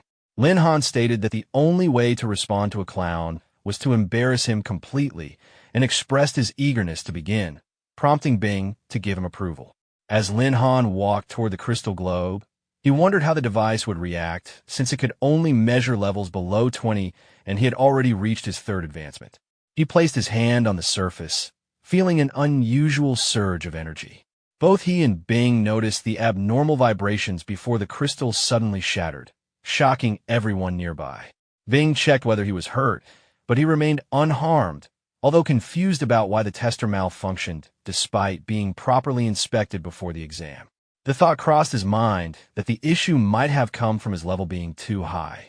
Feng Yong mocked him, claiming the machine broke due to his weakness, while the red-haired invigilator supported the accusation and criticized him for damaging school property. Lin Han recognized him as Chao Xiang, Chao Chang's twin brother, someone holding a grudge against him. Bing confirmed this and warned him to be cautious. Chao Xiang used the situation to propose canceling Lin Han's qualification for the combat portion of the exam. Lin Han opposed him, stating that an examiner shouldn't act on personal grudges, and seized his badge in response. Chao Xiang dismissed beast tamers as a useless profession, and surrounding students echoed similar sentiments, arguing that beast tamers required too many resources and weren't worth investing in, especially if their level couldn't even be tested. The dean arrived and reminded Lin Han that he had heard the opinions of the 2 directors. Feng Tong and Chao Xiang quietly assumed that if Lin Han couldn't continue his studies, his future would be finished. Before the decision could be finalized, Taiching spoke up, arguing that strength should be judged through actual combat rather than only through a level test. Since the real focus was the practical exercise, he questioned why exceptional talent should be evaluated backwards. The surrounding teachers shifted their stance, suggesting they should wait to see Lin Han's performance in the second round, hoping for unexpected results. Taiching then asked the dean if this arrangement was acceptable, and the dean agreed, thanking him for giving Lin Han another chance. Lin Han noted that the military academy director seemed fair. Bing confirmed Taiching was known for impartiality and reminded Lin Han to make the most of the opportunity and prove himself. Lin Han grew flustered when she patted him on the shoulder. Feng Yong mocked him again, saying that even if he entered the combat drill, trash would remain trash. Lin Han responded sharply, warning that he wouldn't mind killing Feng himself in battle. Feng trembled, and Lin Han challenged him to settle it on the battlefield, which Feng agreed to. The announcement declared the start of the second round of practical exercises. Students were instructed to form teams of up to 3, and the entire test would be broadcast live for the academy directors to observe. A student asked Lin Han to form a team, confidently insisting he would carry him, and Lin Han agreed to rely on him. The student eagerly accepted. A girl from Class 3, Su Ting, then approached and asked to join their team. Lin Han hesitated, and his teammate teased him about attracting popular attention, noting how even a beauty from Class 3 approached him. Lin Han couldn't remember Su Ting clearly, and considered that forming a team carelessly might affect Ai and Tian Ge. He declined her politely, saying the team was already full, suggesting she could find a stronger group. His teammate objected, disappointed that there would be no girls in their group, and complaining that a team of only 3 wasn't truly full. Lin Han reprimanded him for acting purely on impulses. Su Ting persisted, saying there wouldn't be a stronger team than his, and that she joined because he had broken the fantasy realm record. She believed teaming with him was her best chance at the championship and promised not to drag the team down despite being a level 15 elite knight. Lin Han judged her honesty and concluded she wouldn't cause trouble in battle. His teammate begged him repeatedly until Lin Han finally agreed, which sent Su Ting into excited joy.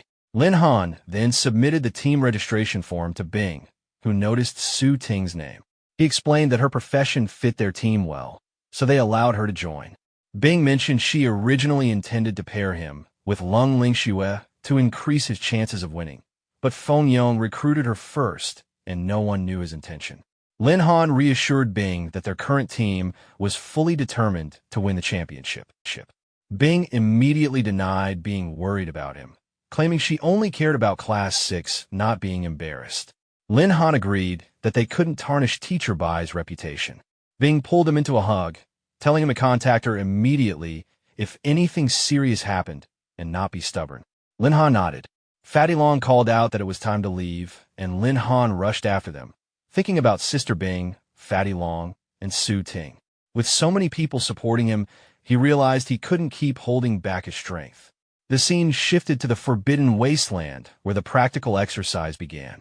Students were informed that the battlefield was divided into bronze, silver, and gold areas, with higher zones offering more points. Everyone gathered at the site, including Lin Han's team. Looking around, Lin Han quietly observed the location, acknowledging it as the real training ground. Students were instructed to keep their issued points bracelets, which allowed them to check rankings or request help. Once the announcement ended, the team surged forward to begin hunting. Feng Yong immediately charged into battle, laughing as he cut down low-level beasts. His team continued slaying fire salamanders while Lung Lingxue, wielding graceful butterfly-like movement, took down several more, quickly placing their team in the lead. Onlookers noticed how strong she was and how fast she had taken first place. Impressed voices discussed how her talent combined with her team's strength might let them secure the championship early. Others whispered nearby, comparing scores and pointing out that while other teams had already secured points, Lin Han's team still had none, calling it embarrassing for number 1 middle school. Some students recognized Lin Han as the Beast Tamer from earlier, though most dismissed his team's chances entirely. Bing watched from afar, thinking to herself that everyone lacked vision and that Lin Han's potential would shock them sooner or later. A sudden warning alert echoed through the area, catching everyone off guard and leaving them wondering what was happening. As they advanced deeper, a warning alert sounded from the bot, indicating they had entered the silver-level training zone, where level 10, 20 beasts roamed. Fatty panicked, shocked that Lin Han had brought them straight into the Silver District, while Lin Han only smiled to himself, knowing Fatty would lose his mind if he discovered Lin Han had originally started leveling here. A message came through Lin Han's bracelet from Feng Yong, bragging that he was now the strongest in the school and mocking Lin Han for being stuck behind, telling him to go die in the Silver Zone if he wanted points. Lin Han found a message childish. Fatty cursed Feng Yong, calling him a dog living off a woman, and warned Su Ting about him. She responded calmly, saying she already knew his character since he had harassed her before. Lin Han received a new mission to hunt 10 gold-level beasts, rewarding him with beast control points. He found it fitting since he wanted to test the new skills he gained on a gold-level opponent. He assured the team that clearing bronze wouldn't matter since silver beasts were worth triple the points. Fatty worried whether they were strong enough to defeat silver-level beasts, while Su Ting pointed out they moved in groups with strong coordination. Lin Han told them to focus on preventing the beasts from escaping while he handled the direct combat. After gaining some points, he planned to head for the gold-level zone.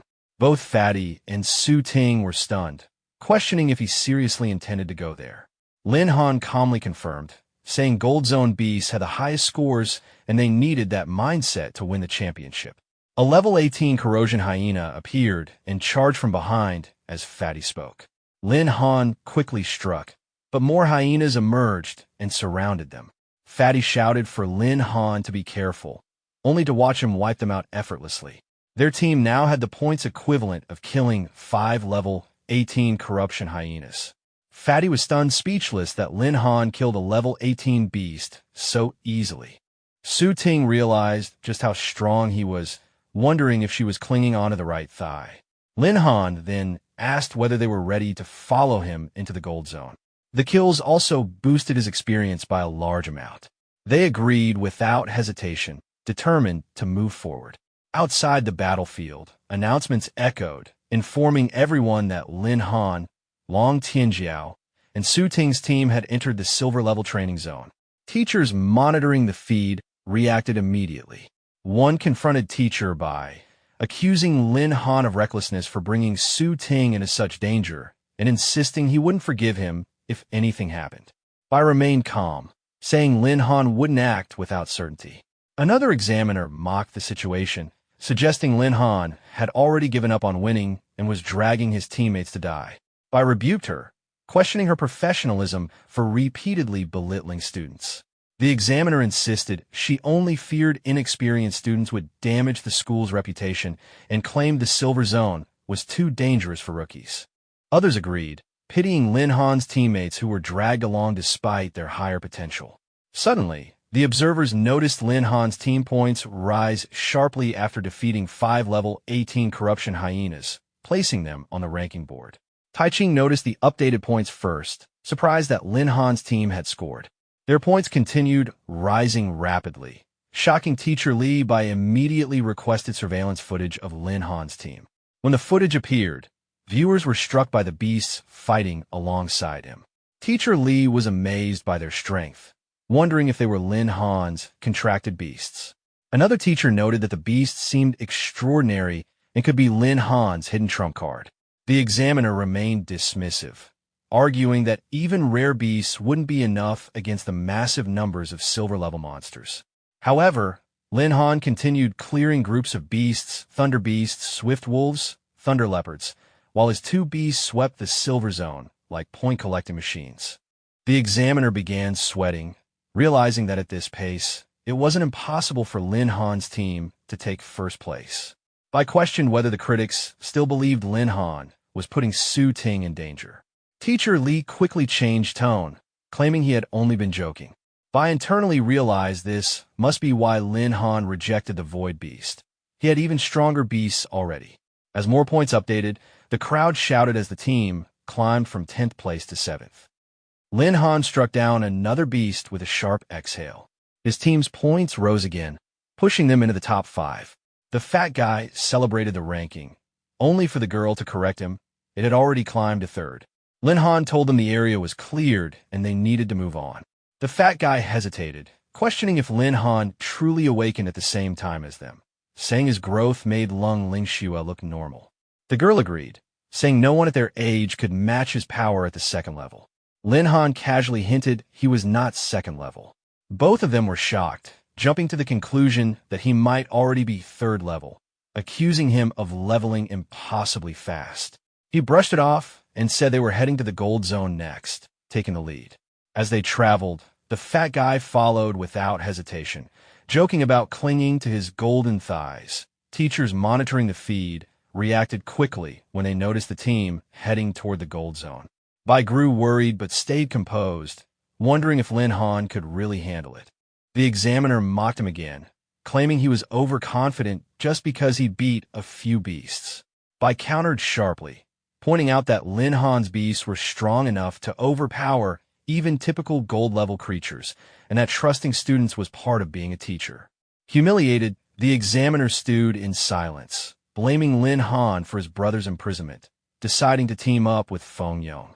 Meanwhile, at the border between bronze and silver zones, Feng Yong boasted about his lead, saying Lin Han could never catch up.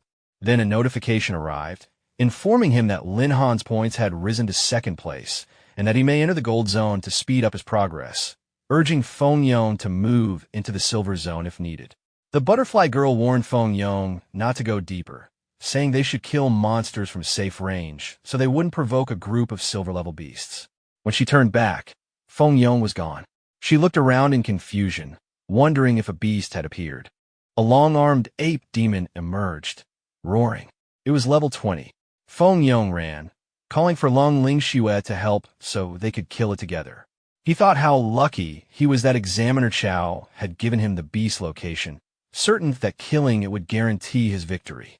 The ape demon quickly closed in, and Feng Yong panicked at its speed. He called for ice just as Lung launched a freezing attack. The beast roared repeatedly. She scolded him for provoking a silver-level beast, while he shouted back for her to stop complaining and just cooperate. She told him that if he worked together properly, the Storm Master weapons promised by the Chow and Feng families would still benefit him. She regretted teaming with him, thinking he had dragged her into trouble. The beast broke through the ice and lunged at her. She attacked again with Ice Cone, but the ape demon deflected it with another roar. She was shocked that her attack was ignored. The beast leapt toward her, and she realized she was in danger. Suddenly, Ai appeared and intercepted the attack with a roar of his own. Lung widened her eyes in surprise, recognizing Lin Han. Lin Han arrived and asked how they had ended up there. The long-armed ape demon roared repeatedly, while Ai continued attacking, releasing rapid strikes until the beast was killed instantly. Lung watched in shock, realizing that a level 20 long-armed ape demon had been defeated effortlessly, and began wondering if Lin Han's beast control was truly that strong. Lin Han questioned the pair, confused about why they would provoke such a beast with their current strength, and wondering who gave him the confidence to attempt it. Lung called out to him, while Lin Han reflected that he had sensed a malicious energy moments earlier and noticed a beast attacking students nearby. He regretted intervening so quickly once he realized Feng Yong was involved. Feng saw the corpse of the beast and reacted angrily, confronting Lin Han and grabbing his collar, determined not to forgive him for stealing the kill. Lung stopped Feng and reminded him that without Lin Han's help, he would have already been beaten to a pulp. Feng pushed her aside, claiming Lin Han only wanted to steal points and insisting that the two of them could have defeated the beast without assistance. Lung responded by slapping him and reminding him of their agreement. If she helped him obtain first place, he would provide her with level 20 exclusive equipment. Their cooperation was only a transaction, not a partnership, and she warned him that acting without restraint would only cause his downfall. Feng was left speechless. Lin Han considered the situation nothing more than entertainment and chose to leave, stating that he had no interest in wasting time and needed to return to his team. As he left, Feng internally vowed that this would be the last time Lin Han acted so arrogantly and planned to make him pay once he entered the gold level zone. The scene shifted to the edge of the golden leveling zone. Fatty anxiously mentioned that Lin Han had been gone too long and should have returned by now. Lin Han finally arrived and checked on Fatty and Su-Ting. Fatty rushed to him emotionally, worried for their safety and pointing out that any beast in this zone could devour them. Lin Han calmed Fatty down after returning, just before a beast attacked. He killed it instantly. Fatty recognized it as a level 28 netherwolf, and Su-Ting recalled that these wolves usually appeared in packs. Lin Han noticed the signs as well and realized they were surrounded. Fatty panicked at the idea of facing an entire group of level 28 beasts, while Lin Han smirked to himself, knowing that after killing so many beasts earlier, IE and Tienga had already leveled up, making the incoming fight nothing more than warm-up practice. Lin Han ordered IE and Tienga to attack without holding back and to eliminate all enemies within 10 minutes, turning them into experience points. IE activated a frenzy and charged in, while Tienga followed, eager to help Lin Han defeat the beasts. Together, they killed the wolves instantly. The system registered multiple kills, each granting 2,136 experience. Lin Han leveled up to 26, gaining full attribute increases and 200 free points. IE reached level 26 as a sky-horned ant of the ancient 10 evils, with strength, agility, spirit, and physique stats recorded alongside skills such as Frenzy, Giant Strength, and Ironbone. Tienga, the Thunder Emperor of the ancient 10 evils, also reached level 26, with abilities like Thunderstorm and Sprint increasing agility. More wolves were slain, each granting 2,136 experience again until Lin Han leveled up to 27, gaining another full attribute increase and another 200 free points. His mission to hunt 10 gold-level beasts was completed, earning 1,000 beast control points. His updated status showed him at level 27, a Beast Tamer elite with hidden transformation occupation and recorded stats for strength, agility, spirit, and constitution, along with his full list of skills and 1,400 free attribute points remaining. Watching the results, Lin Han reflected that leveling up so quickly from killing wolves was beneficial. But encountering the Netherwolf pack immediately after entering the golden leveling zone felt unusual. He opened his system panel, using 1,400 free points to strengthen his physical power, raising his strength to 6,160. He considered what might come next and decided it was best to enhance his strength in preparation. IE pounced on Lin Han, excited that the big dog had been defeated. Lin Han told her to calm down and get off, but she clung to him playfully, claiming his scent smelled too good and made her want to pin him down. Lin Han suddenly noticed bloodstains on her. Tienga grew jealous, reminding her they agreed not to monopolize their master. Lin Han tried to calm both of them down, saying they still needed to continue killing monsters. Su-Ting watched awkwardly, surprised that Lin Han's strength and beast control were so overwhelming that he could even keep such ferocious beasts as pets, which conflicted with her previous understanding of beast tamers. Fatty told her to get used to it. Lin Han then told the two that since they had followed him all the way, he wouldn't let them leave empty-handed, and allowed them to finish off 2 netherwolves to gain experience points. Both of them responded with crazed excitement, thanking him while their eyes gleamed red. Lin Han urged them to clean up quickly so they could continue hunting monsters. Fatty checked the rankings, shocked to see they had taken first place with 7,200 points, far ahead of second place, which belonged to Lung Lingxue and Feng Yon. Su-Ting mentioned that the change happened about half an hour ago. Meanwhile, Qingheng's representatives watched the broadcast, insisting that they had to recruit Lin Han. Someone from Beidan argued that Qingheng was shameless and insisted Lin Han should belong to them instead, claiming their academy had better experience with beast tamers. Qingheng fired back, challenging Beitan and boasting their strength, which escalated into threats of fighting over the matter. Another director laughed at the spectacle of both academies fighting over a student from their school. Bing was stunned, realizing how successful Lin Han had become. The Qingheng representative suggested that the academies should fight, with the winner taking Lin Han. Beidan agreed, warning not to cheat after losing. Tai Ching interrupted the quarrel, pointing out they were ignoring the most important person, Lin Han himself. They asked whether Tai Ching was also interested in him. Internally, they acknowledged that even top institutions like Qingheng and Beidan couldn't compare to the military academy. Tai Ching admitted admiration for Lin Han, but emphasized that the choice should depend on Lin Han's own aspirations, and told him to sit and wait until he finished the exam. They complied. The director declared proudly that not only those academies, but even the military academy admired their school's students, calling the day a milestone in their rise. Bing tried to calm him, but admitted that Lin Han truly deserved all of his achievements. That Chao girl seethed internally, unable to accept Lin Han's sudden rise in power. She questioned how someone she once saw as a waste could suddenly be so strong and demanded that Feng Yong kill him for her. The scene shifted to the edge of the silver leveling zone. Feng stared at his system chart, furious that Lin Han's team had taken first place, unable to believe that the loser he looked down on had surpassed him. He led the group forward, insisting they still had a chance to tie the score and reclaim the first position. Lung responded bluntly, calling his ambition unrealistic. Feng pointed at her angrily, questioning whether she no longer wanted the promised level 20 weapon.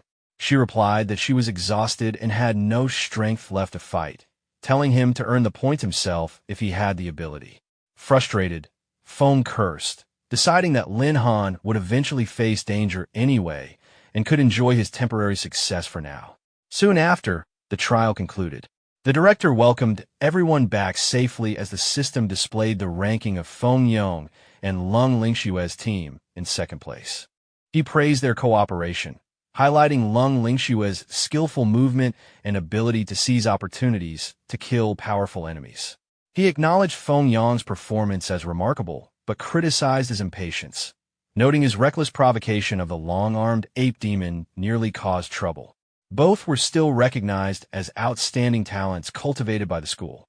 Some students reacted casually, but questioned where Lin Han was since he had not yet returned. Feng secretly gloated, recalling how he smeared demon ape blood on Lin Han beforehand, knowing it attracted beasts. He believed Lin Han had likely been torn apart. Then the crowd erupted, announcing Lin Han's return. The system displayed the rankings, confirming Lin Han, Long Tianjiao, and Su Ting's team in first place. Fatty celebrated, surprised they actually secured the top position. Feng was stunned, refusing to believe Lin Han survived. He wondered why they weren't killed despite leveling in the gold zone and questioned whether that method had failed. As Lin Han's group approached, multiple representatives rushed toward him with offers. One promoted Qingsheng Academy, promising top-level scholarships and resources, while another tried to recruit him to Beitan Academy, offering responsibility over his contracted beasts. Their enthusiasm shocked the surrounding students. Fat Pig and another representative shouted excitedly the moment they saw Lin Han's group, each fighting to recruit him into their academy. Lin Han's group could only wonder if these really were instructors from Beitan and Qingsheng, because the way they acted made them look more like desperate scammers who failed to steal something and were now scrambling to trick people. Tai Ching stepped in, telling both academies to wait and allowing him to speak with Lin Han first. He asked Lin Han to reveal his level, assuming he had likely reached the third level. The surrounding crowd was stunned at the possibility, realizing they might have discovered an extraordinary talent. Teacher Li grabbed Bing's hand in disbelief, accusing her of already knowing Lin Han reached his third job change and scolding her for keeping silent.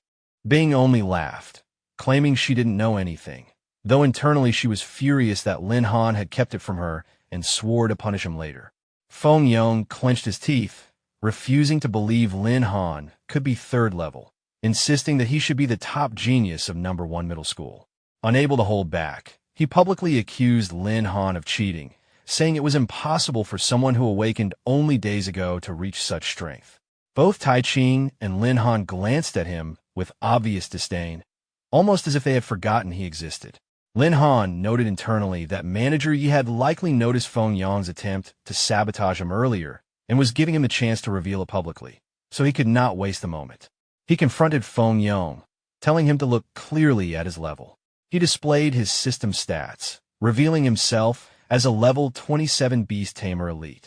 Feng Yong froze in disbelief, unable to comprehend how Lin Han, formerly a worthless student in his eyes, had reached such a high level, surpassing even Lung Lingxue, who had not yet reached level 20.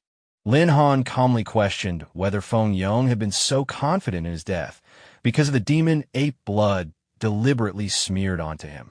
Feng panicked and denied everything, claiming he had no idea what Lin Han was talking about.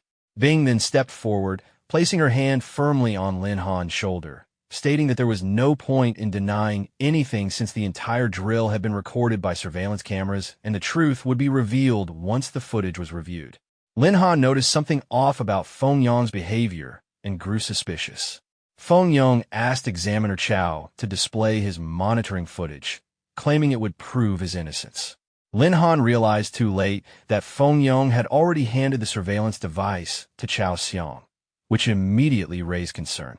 Chow stated that the surveillance drone had been damaged during the battle and could not replay any footage.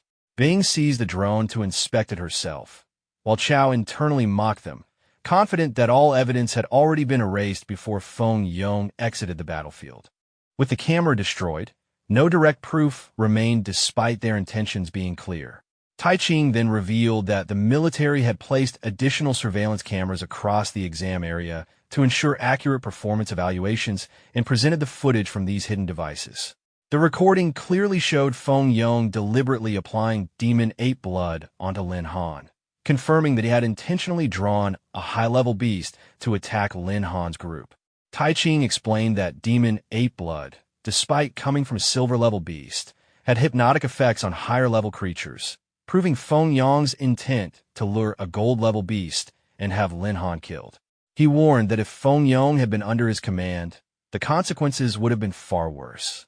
Feng Yong turned pale as the director declared that he had disgraced the school and would face expulsion for his actions.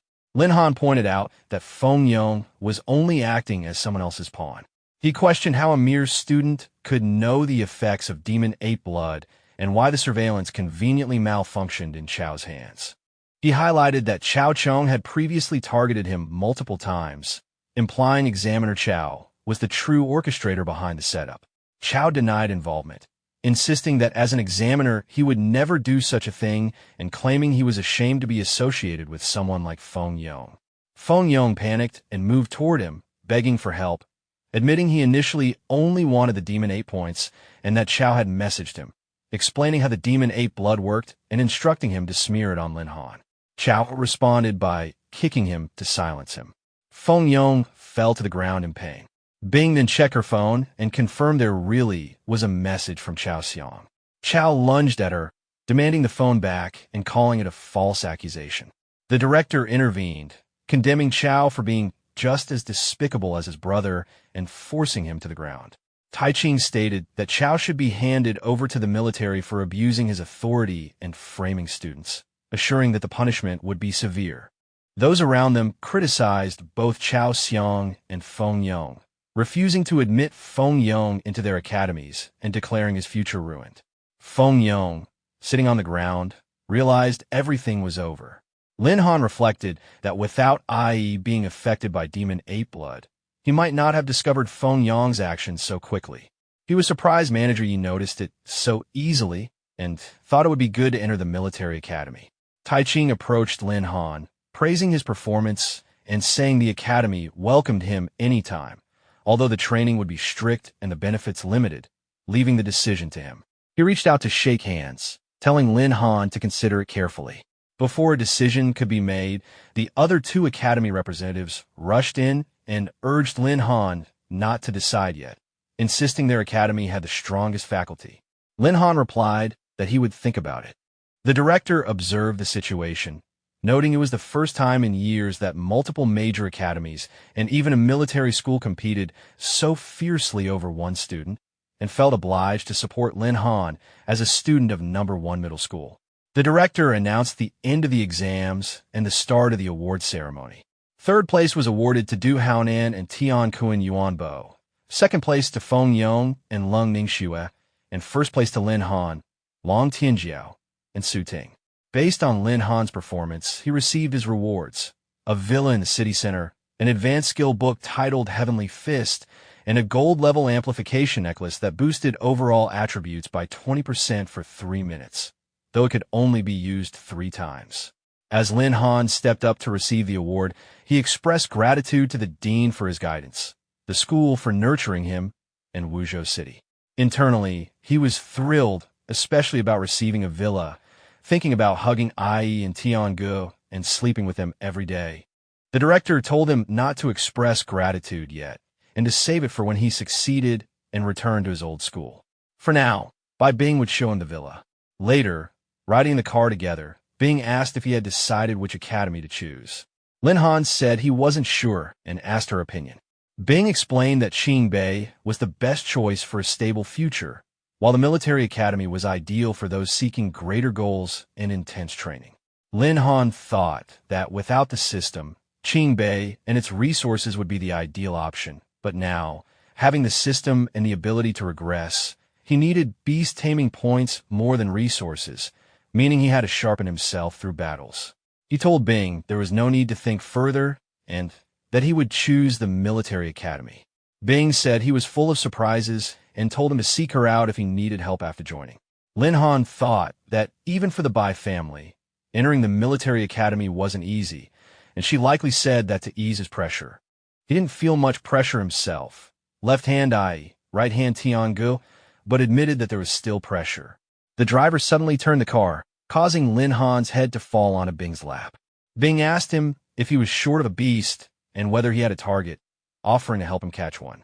Lin Han asked if good fire-attributed beasts existed, and Bing said there was a flame forest in the neighboring Shanxi city where a platinum-level firebird lived, suitable for his current level and useful once he joined the military academy. Lin Han questioned the firebird, and Bing explained that since his level was close to the 4th rank, he could use that dungeon to reach the required level. While his head rested on her lap, Bing asked if he had enjoyed enough, and he blushed, responding that it was enough. Bing then said they would head to the flame forest. The scene shifted to the flame forest. As they walked, Bing said she hoped the information was correct and that if no firebird appeared, she would help him find a similar one. She told him to upgrade and prepare for the 4th job, and he thanked her. A fire lion-type beast attacked them. Lin Han welcomed the challenge, while Bing told him to hide behind her if he was scared. She then showed her power and instantly killed the beast. Lin Han was surprised that she could suppress a fire-type beast despite using ice-aligned abilities, nearly killing it in one strike while keeping its health low. He asked what her greatest strength was, and she told him she would explain later and told him a harvest since he was close to the 4th level. Lin Han began slaughtering beasts and quickly leveled up. System messages: successfully killed the fire lion. Experience plus 2,258. You've reached level 28, and all your attributes have increased by 20 points. You've also gained an additional 240 points of free attributes. Successfully killed the fire tiger. Verification value plus 228. You upgrade to LV29 and Ollie. Attributes increase by 210 points. Change. Being asked how things were going and whether his level was high enough. Lin Han replied that he'd reached the level limit. Bing took his hand and said they should keep going since the Firebird's location was further ahead. Scene shifts. Flame Forest interior. They arrived at a large tree. Bing, standing behind him, confirmed that the information was correct and the Firebird was indeed there. Lin Han prepared himself, saying it was his turn, and leapt forward. Bing wondered when he had learned to fly. Lin Han thought it was time to show off in front of her. He called out to Ai, activating massive force, and unleashed a barrage of attacks. After defeating the beast, he initiated a contract. System shows: Blazing Fire Bird Species, Crimson Flame Blazing Fire Bird Branch Level, 35 Strength, 2966 Agility, 2564 Spirit, 2100 Const, 2350. Lin Han noted that despite its far higher level than Ai, its stats were barely half, making him feel he still needed to rely on ancestral atavism. Bing acknowledged his capability and felt she could leave with peace of mind. Lin Han asked if she was leaving because of work or something else. She stepped forward, explaining she would be leaving Wuzhou City in a few days and it might be a long time before they saw each other again. She believed in his future and told him to come find her and surprise her. Lin Han promised he would. After she departed, Lin Han prepared the ancestral awakening and called for it to begin. Trimstrad reverted to its ancestral form, transforming into a true phoenix belonging to the race of the 10 ancient evils, now at level 35.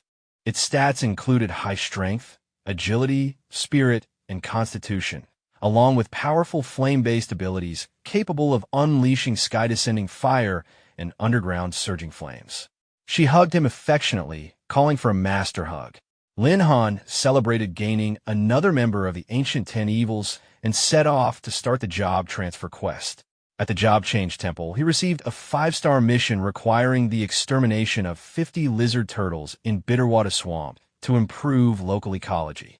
He glanced over the mission details, unfazed, knowing he was no longer the person he once was. News spread that his job change level reached 5 stars, and people around him began whispering in disbelief, confused as to why so many 5-star quests were appearing at once.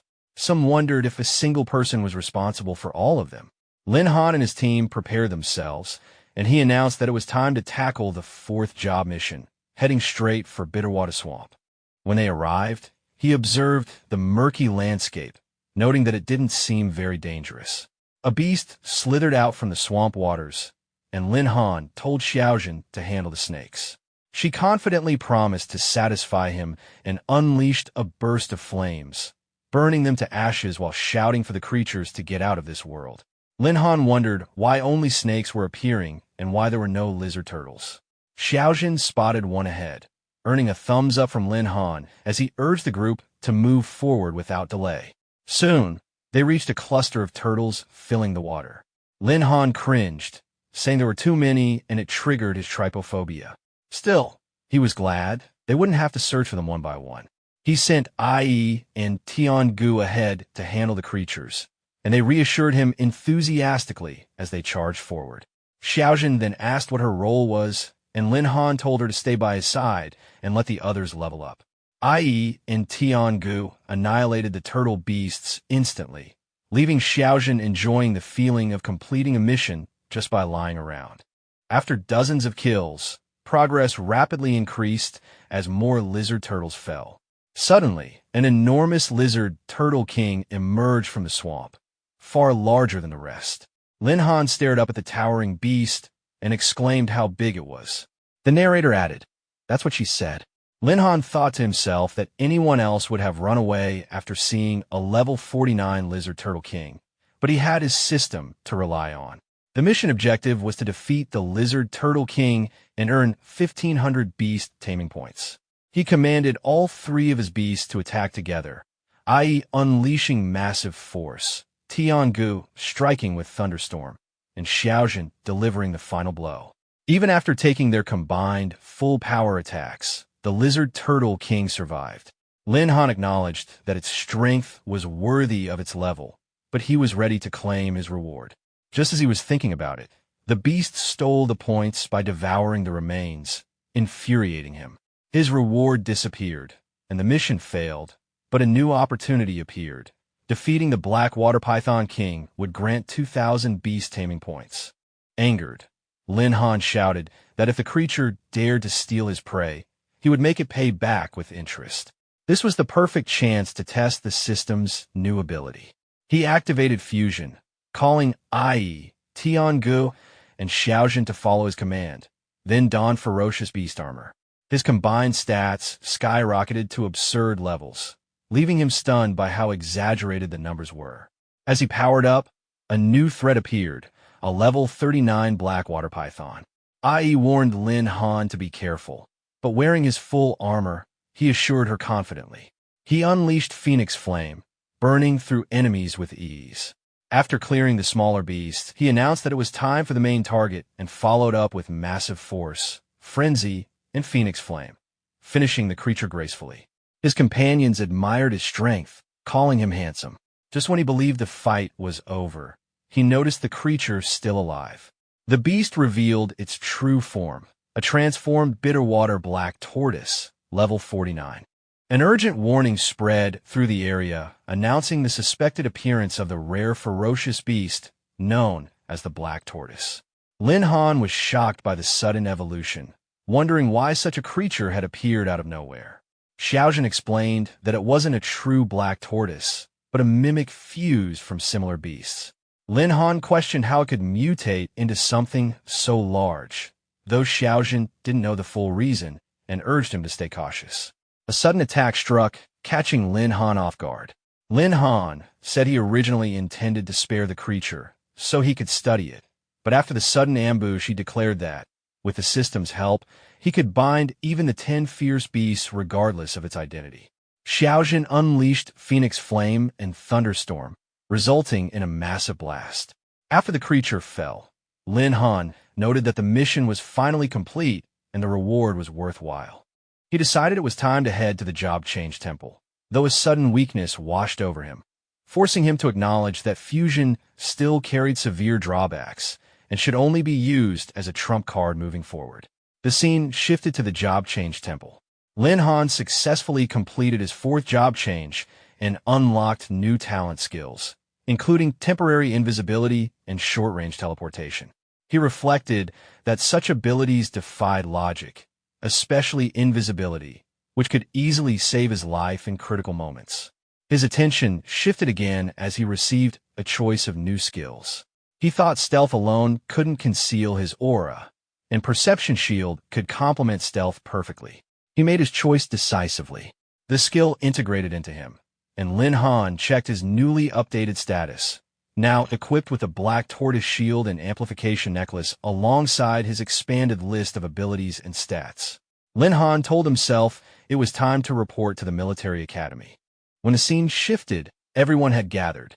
Upon arrival, he noted that Xiaojun and Tianji's beast forms drew too much attention and decided it was best not to summon them in crowded areas.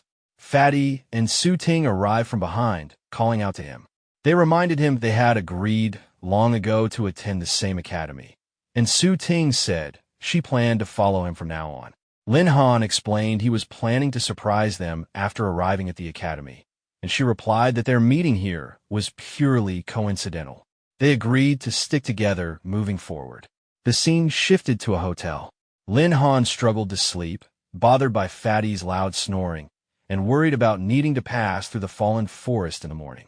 His beasts reassured him that they had a solution and used their energy to create a sound-isolating space. Lin Han was impressed that beast taming energy could block noise, calling them thoughtful. Xiaojun immediately tried to hug him, claiming him for herself, while Ai demanded the same, and jealousy flared between them. They argued over who the master belonged to and began fighting like children. Lin Han pulled them in to calm them down, telling them they were all partners and proposing that each would get 3 hours in turns. They agreed, obediently responding. The scene shifted to the outskirts of the military academy, just outside the fallen forest. Fatty noticed Su Ting looked exhausted and asked if she hadn't rested, and she blamed someone's snoring for keeping her awake. Fatty reminded everyone they still needed to pass through the fallen forest to report, and they moved on. Meanwhile, someone was hidden nearby, watching and following them. They slipped into the fallen forest while a hidden watcher radioed that 3 freshmen had entered and the Hungdao squad waited nearby. Lin Han's instincts flared, and he sensed a malicious energy wave just as the ambush began. He grabbed Fatty and Su Ting and warned them to be ready. A level 40 Flame Black Panther materialized and struck. Lin Han ordered everyone to prepare. The beast teleported straight for Fatty and Su Ting. He reacted with equal speed, using a position swap to intercept and save Su Ting, then commanded Ai to strike. Ai tore the panther down. Fatty scoffed that this was a pathetic entrance exam, and Su Ting praised Lin Han for making the trial easy. Their relief was cut short by a new alarm. Hostile entities were converging. Spiked projectiles flew toward them. One needle whizzed past, and Lin Han snatched at midair. He told the others something was wrong with the trial, and to stay on guard as more attackers closed in. They froze as Fatty wondered if enemies were nearby. Lin Han sensed the malicious energy again, but couldn't pinpoint a source, realizing the attackers might be concealing their presence. Hidden in the trees, the stalker was stunned that Lin Han caught the needle barehanded, assuming it had to be luck, though still confident his own skills were superior. More needles flew through the air, and Lin Han warned the others before blocking the barrage with his shield. The attacks were difficult to defend against since they were hidden rather than direct, leaving him unsatisfied with just defending. Fatty questioned whether this trial was really just an exam, while the stalker watched them like moving targets, growing more interested. With the shield protecting them, Lin Han assured Fatty and Su Ting they could hold their ground for the moment. He instructed them to draw the enemy's attention while he circled around. They agreed, calling out to him to stay safe. The stalker grew irritated that even his hidden weapons couldn't pierce their defense, and someone in his earpiece suggested using heavy firepower. He refused, worried it would cause fatalities. Just then, Lin Han appeared behind him, mocking his sudden morality. The stalker was caught completely off guard. That's it for today's video. I hope you enjoyed this manhwa. Thank you so much for watching, and I'll see you either in a new manhwa recap or in the next episode of this one. Until then, take care and bye-bye. The stalker launched a sudden attack, but Lin Han blocked it directly. He seized the opportunity, pulled the attacker in close, and dragged him down before forcing him to the ground. With full control of the situation, Lin Han demanded a clear explanation of the attacker's intentions, making it clear that refusal would end the matter immediately. Panicking, the stalker hastily claimed familiarity, insisting they were from the same side. Lin Han pressed him to explain properly. The man revealed that he was also from the military academy, a senior student named Li Yintong, and attempted to calm the situation by suggesting a more reasonable discussion. Lin Han did not relax. He questioned why a senior from the academy would attack them in the first place. Li Yintong quickly clarified that the needle he used was only meant to paralyze, not kill. He explained that this was part of a long-standing academy tradition where senior students assessed freshmen.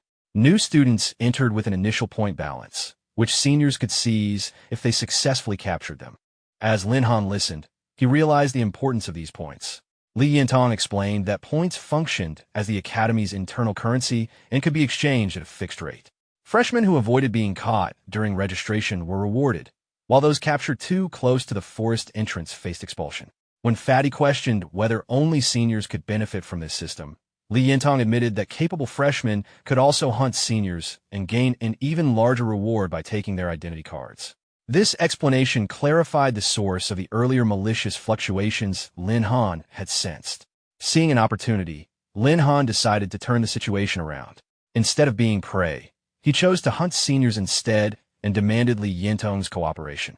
Since Li Yintong had already been captured, Lin Han reminded him that academy rules meant a heavy point deduction.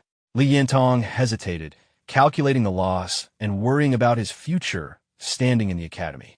Lin Han offered a compromise, proposing a partial rebate for each senior defeated if Li Yintong assisted by luring others in. After brief consideration, Li Yintong agreed, though he made it clear he would not fight personally. When Su Ting questioned how they would prove their victories, Li Yintong explained that every senior carried an identity card used for point redemption. With that settled, Lin Han instructed him to begin.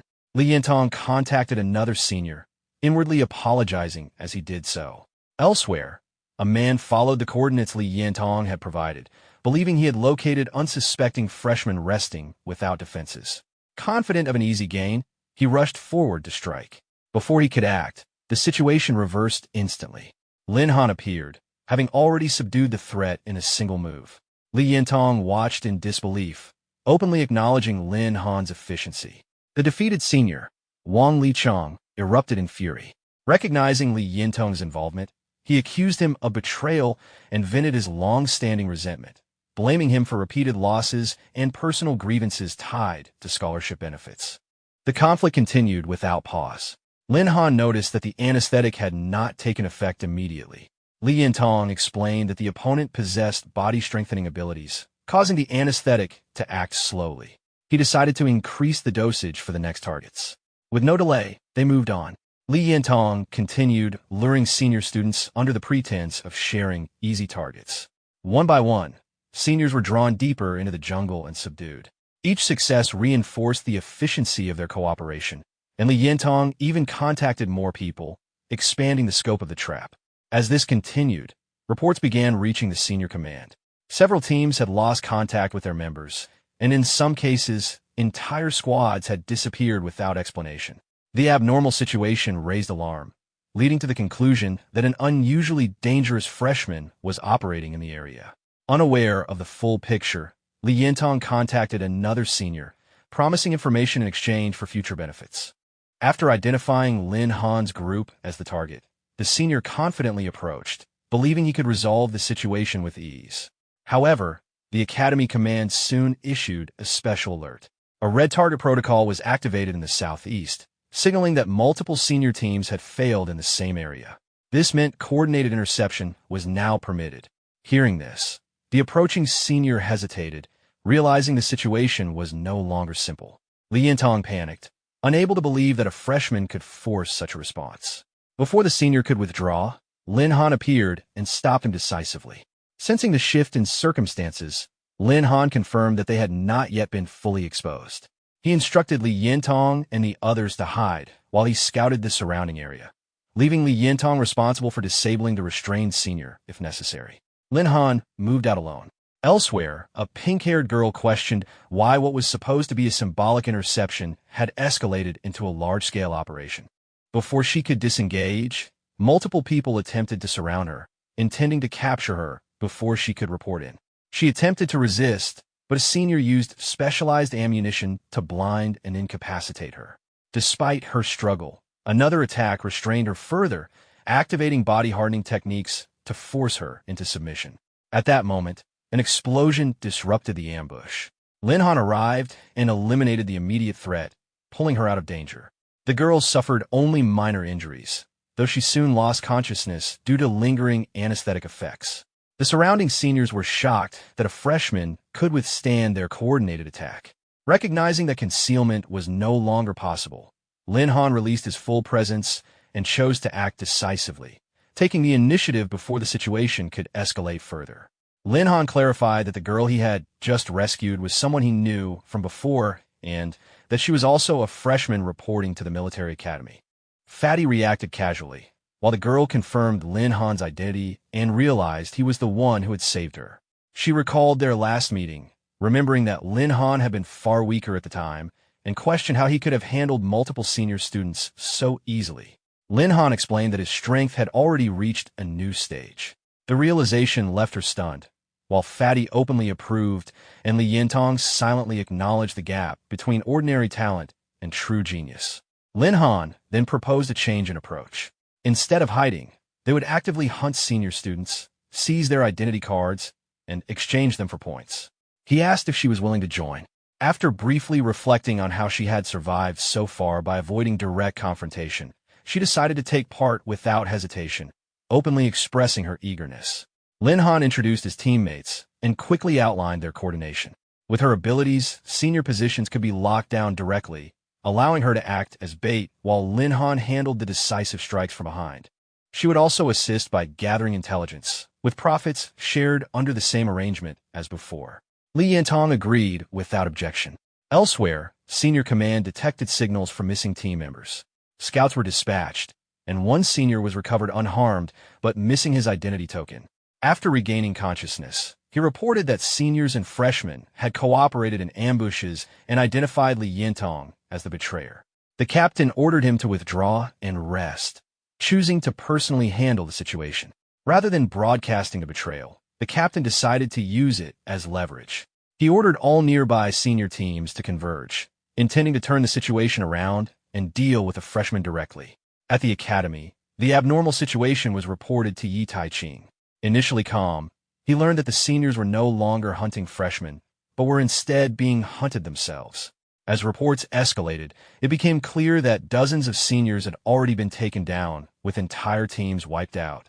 The culprit was identified as Lin Han, the beast tamer personally recruited from Wuzhou City. Based on current estimates, the value of the points he had accumulated already reached an astonishing level. Though surprised by Lin Han's growth, Yi Tai-ching showed no intention of intervening. To him, this was precisely the purpose of the Academy's system, to provide a stage and let true talents rise naturally. Back in the forest, Lin Han's group continued operating smoothly. Their coordination grew more refined with each encounter, and the points they accumulated rapidly increased. Li Yintong watched the numbers climb, silently convinced that siding with Lin Han had been the correct decision. The hunt continued without slowing. Li Yintong realized that their activities had drawn attention and warned that Lin Han's information was no longer fully concealed. Lin Han remained calm, judging that although suspicion had spread, their precise location was still unknown. He concluded that senior students were likely setting ambushes ahead and decided to shift their approach to mobile, guerrilla-style movement. The group agreed and regrouped deeper within the jungle. Using her abilities, Sun Yinwei began scouting the area. She quickly detected a large concentration of hostile presences ahead and reported that nearly 50 people were lying in ambush. Lin Han confirmed that these were not the same seniors they had dealt with earlier. From this, he inferred that seniors who lost their identity cards were no longer qualified to participate in the hunt. He questioned whether the operation could continue if its commander lost eligibility. Li Yintong explained that, according to the rules, it should have ended already, though such a situation had never occurred before. Lin Han decided to escalate matters further. Elsewhere, a senior patrol encountered an ordinary freshman and moved to subdue him after confirming he was not a primary target. Before the attack could be completed, Lin Han intervened, incapacitated the senior, and rescued the freshman. After briefly explaining the situation, Lin Han invited him to assist in their operation. Grateful for being saved, the freshman agreed without hesitation. As time passed with no response from the downed senior, the captain attempted to make contact. Lin Han intercepted the communication, calmly informing him that the senior would not be waking up anytime soon. The captain attempted to pressure Lin Han into surrendering by claiming the area was surrounded. Lin Han dismissed the threat, refusing to believe empty promises, and ended the call after making it clear they would meet again. Furious, the senior command worked to pinpoint Lin Han's position through signal tracking.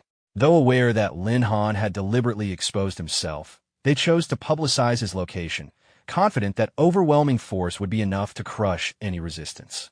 Soon after, Lin Han's group noticed the rapid spread of information. His name had become the center of attention, drawing hostility and interest alike from across the academy.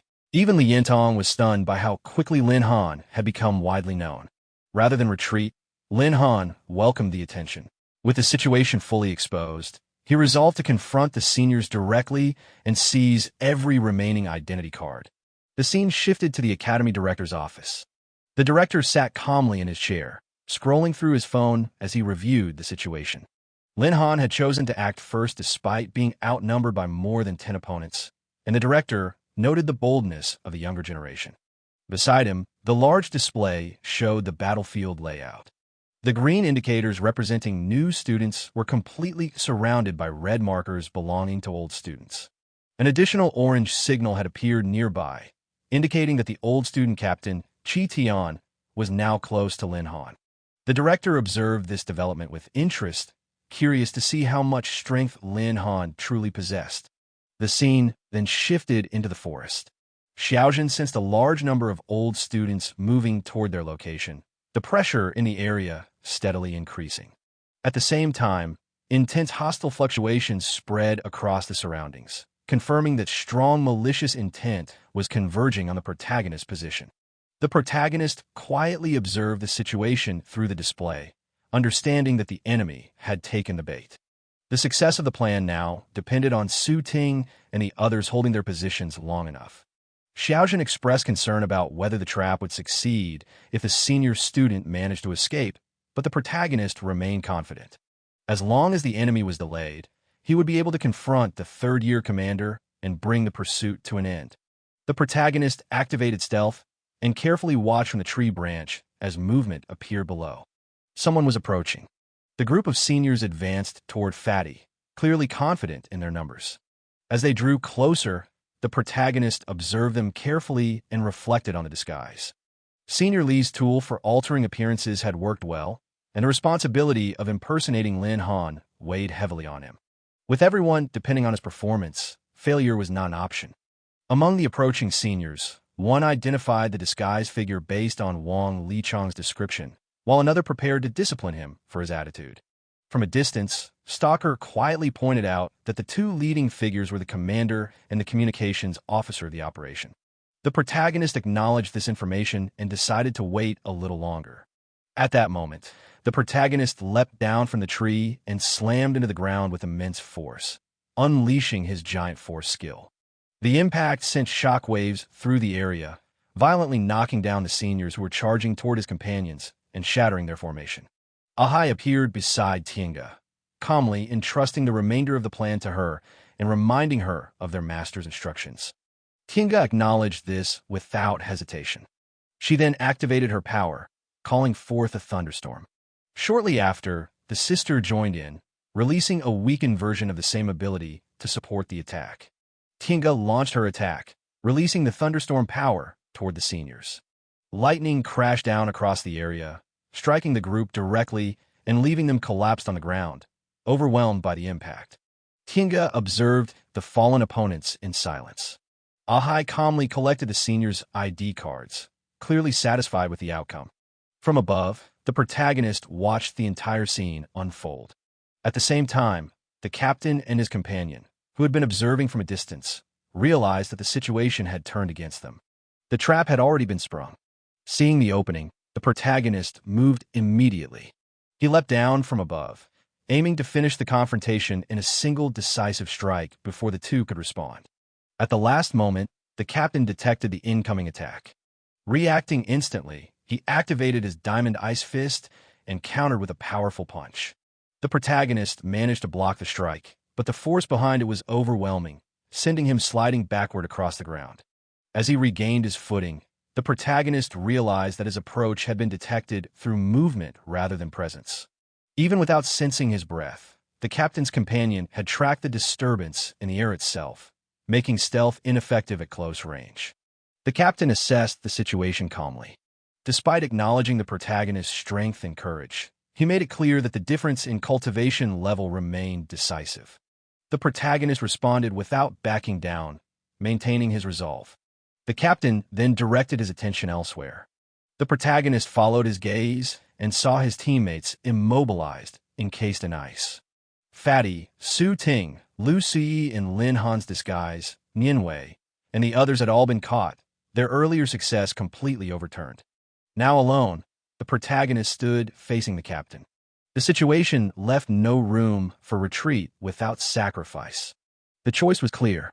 With the battlefield silent and all attention focused on him, the protagonist stepped forward, accepting the challenge directly. The captain released his full pressure, intrigued by the decision to stand and fight rather than flee. The captain's companion received a notification through the earphone, confirming that the live forum broadcast had begun. Facing each other on the battlefield, the captain prepared to engage seriously. He activated his ability and moved forward without hesitation, initiating the attack. The speed of his advance was far beyond ordinary levels, clearly demonstrating the strength of a fifth-level cultivator. As he closed the distance, he delivered a powerful punch. The protagonist responded immediately, countering the strike head-on. Upon impact, ice crystals rapidly formed and latched onto the protagonist's body, especially around his head. His movements slowed noticeably as the freezing effect took hold. He quickly realized that the reduction in speed was caused by the ice crystals themselves rather than exhaustion or injury. The captain continued pressing the advantage. The freezing effect intensified as another ability took effect, directly suppressing the protagonist's combat capabilities. One of his core skills became unusable, and frost spread further across his body, partially immobilizing him. His contracted beast was affected as well, showing signs of freezing. The captain's companion expressed concern about the severity of the technique being used on a freshman, noting the risk of long-term injury. However, the captain remained firm. He believed that allowing a new student to openly challenge third-year authority without consequences would set a dangerous precedent. To prevent further defiance, he chose to make an example of him. With the protagonist nearly frozen in place, the captain approached and offered a conditional resolution. If the protagonist publicly admitted fault and accepted punishment, the skill would be withdrawn and the situation would end there. Another senior stepped forward and placed a hand on the protagonist's shoulder, emphasizing the pressure of the situation. With a live broadcast ongoing, the humiliation would be public, and refusal would leave the protagonist powerless without his abilities. The scene then shifted back to the academy director's office. The secretary reported that the situation appeared to be reaching its conclusion, noting that Chi Tian had already revealed his strongest hand. From her perspective, the outcome seemed inevitable. The director, however, was not fully convinced. The secretary explained her reasoning, pointing out the clear gap in cultivation levels. With Chi Tian already at the 5th level and Lin Han only around the 3rd at best, she believed that the battle could end at any moment if Chi Tian chose to do so. In the academy director's office, the director reviewed several documents before responding. According to the admission records, Lin Han had recently broken through to the 4th level. In addition, his 3rd beast possessed a fire attribute, which directly countered Chi Tian's abilities. This revelation caught the secretary off guard, as reaching the 4th level at such a young age was highly unusual. The director remained composed, noting that the situation was only just beginning to unfold. The scene shifted back to the forest. Suddenly, flames surged around the protagonist as he released his fire ability, breaking free from the ice that had restrained him. The sudden reversal left the captain momentarily stunned. The protagonist immediately advanced and launched a powerful punch. The captain narrowly avoided it by leaping into the air, still struggling to comprehend how his suppressive technique had been overcome. After landing, he attempted to reassess the situation, unable to understand how his ability had failed. At that moment, the protagonist activated another technique. Fire gathered rapidly in his hand, condensing into a blazing sphere. Without hesitation, he launched multiple flaming attacks toward the captain. In response, the captain formed an ice wall to block the incoming assault. However, the flames struck with overwhelming force, shattering the barrier on impact. The broken ice scattered across the ground as the attack continued through it. Despite being hit, the captain forced himself upright and pressed forward once more, refusing to retreat. He charged in and unleashed his diamond ice fist, but the protagonist evaded the strike with ease. The captain continued attacking, yet every blow was avoided cleanly, his frustration growing with each failed attempt. Seizing the opening, the protagonist counterattacked.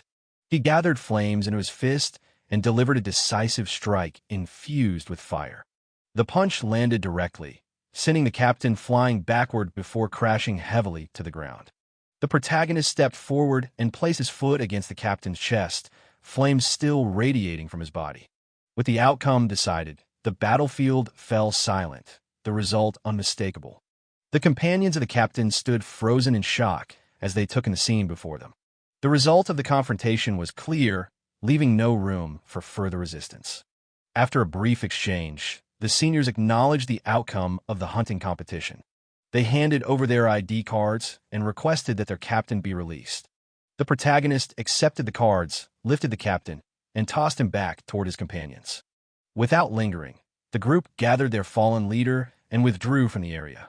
With the battlefield finally quiet, the protagonist exhaled lightly, a sense of completion settling in as the conflict came to an end. The scene shifted back to the academy director's office. The secretary expressed amazement at Lin Han's personal combat strength. She noted that a beast tamer's true power depended heavily on the beast they commanded, and that Lin Han's beast possessed an extraordinary bloodline. Its form strongly resembled the legendary phoenix, making it far from ordinary. The director acknowledged Lin Han's strength without hesitation. Even among the academy's top students, few could rival him. The secretary added that recruiting such a talent early might prove invaluable, suggesting that Lin Han could one day become the academy's ace. The director reflected on how long it had been since such a powerful beast tamer had appeared within the Heavenly Dragon Empire. He quietly considered whether Lin Han might be the next figure to stand at that level. After a moment, he instructed the secretary to begin observing him alongside the other candidates. The scene shifted once more. At the military academy's main gate, inside the new student registration area, the protagonist moved forward with his companions. As they proceeded, a concealment effect remained active, preventing outsiders from perceiving the true forms or voices of the beings accompanying him. From the outside, everything appeared ordinary. Only the protagonist was aware of the full extent of the concealment. The scene then transitioned briefly into the past. After defeating the captain and his companions, the protagonist reviewed the gains from the encounter. The newly acquired ability allowed a cognitive interference aura to be generated, altering how beasts appeared to unbound observers while blocking the transmission of conversations. In addition, a steady form of experience growth had been obtained, granting gradual progress over time. Satisfied with the results, the protagonist accepted the outcome. The rewards were subtle but meaningful, and with consistent accumulation, even small gains would steadily strengthen him moving forward. As the protagonist observed his beasts, he became aware that the cognitive interference effect meant they no longer needed to conceal themselves as carefully as before. He then reviewed the details of the ability and finalized his choice, confirming the selection without hesitation. Back in the present, the report process was completed smoothly. With everything settled, the protagonist prepared to move on. As he walked through the academy grounds, his presence began drawing attention from nearby students. Quiet discussions spread among them, focusing on his identity and the recent events surrounding the hunting competition. Curiosity and competitive intent gradually surfaced, especially among senior students who seemed eager to test him. Sensing the situation becoming increasingly troublesome, the protagonist was advised to head directly to the dormitory before too many people gathered. Agreeing with the suggestion, he left the area alongside Fatty, choosing to avoid unnecessary complications. The scene shifted to the dormitory. Inside, the group moved through the hallway and entered their assigned room. With the earlier chaos outside drawing attention elsewhere, their entry was smooth and uninterrupted. Once inside, they introduced themselves to their new roommate. The protagonist identified himself as Lin Han, a beast tamer. Lu Sui followed, introducing herself as a therapist, while Fatty, whose real name was Long Tianjiao, introduced himself as a berserker. Their roommate then introduced himself as Sun Tianqi, a gunner. Upon realizing who Lin Han was, Sun Tianqi reacted with visible surprise. He revealed that Lin Han had already become widely known across the academy forums, where news of the hunting competition had spread rapidly. The reports described him as the top freshman and emphasized his overwhelming performance, including the defeat of third-year students. After seeing the information firsthand, the protagonist understood the scale of the attention he had drawn. Fatty reacted with amusement, clearly enjoying the sudden fame. The protagonist, however, recognized the downside. With recognition came scrutiny, and being so well known would likely make future activities within the academy far more challenging. The scene shifted to nighttime. As the protagonist rested, the steady snoring from Fatty gradually became irritating, disrupting the quiet of the dormitory. Not long after, the three-tree beast companions quietly appeared beside the protagonist's bed. Having been confined for an extended period, they gathered close to him. Xiaojin clung to him tightly, clearly relieved to finally be by his side again. Ahai, standing nearby, showed visible dissatisfaction at the length of their separation, while Tiange embraced him from behind, her unstable core energy evident after being apart for too long. The three quickly began reacting to one another, each displaying their own temperament.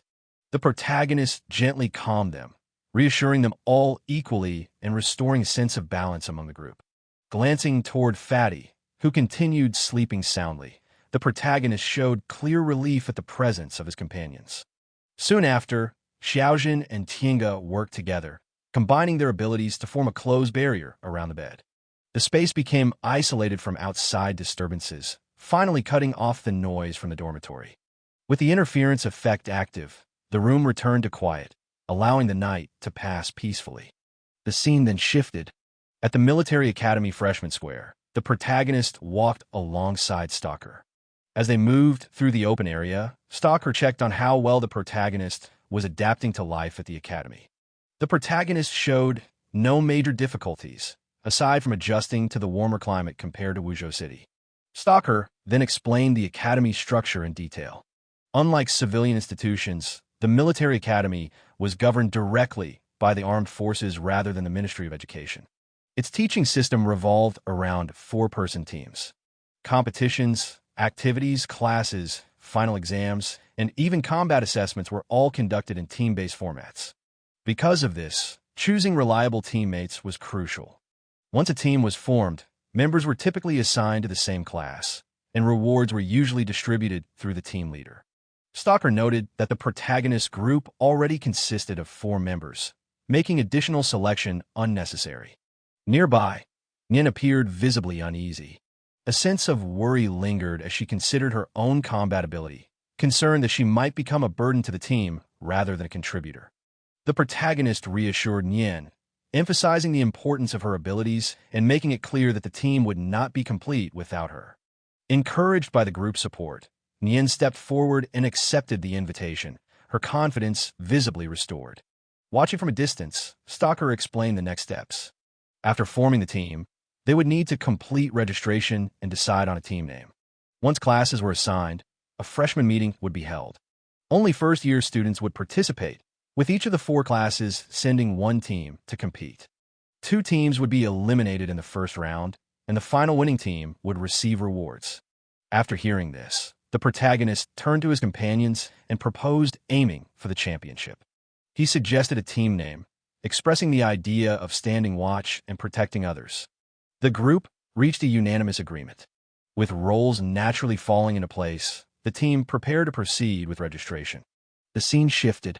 At the military academy, the protagonist stood in line with his companions and friends, waiting their turn. The line was long, prompting brief concern about whether another group might have chosen the same team name. The protagonist considered preparing alternative options, just in case. At that moment, a mentor approached and greeted the protagonist. After a brief exchange, the mentor explained that manager Yi Taiching wished to speak with him and asked whether it would be convenient to come along. The protagonist agreed and followed. As they walked, the mentor confirmed the protagonist's current cultivation level and remarked on the rarity of reaching the 4th level so soon after awakening. Such progress was uncommon even among elite aristocratic families. The mentor acknowledged the protagonist's achievements and praised his potential. The mentor then brought up the battle with Chi Tian, noting that defeating a top 3rd-year student despite a level difference was no small feat. Curious about the protagonist's beast taming methods, he attempted to examine them more closely. However, the reconnaissance attempt yielded no results. The scan failed entirely, unable to assess any usable information. This unexpected outcome left the mentor quietly unsettled.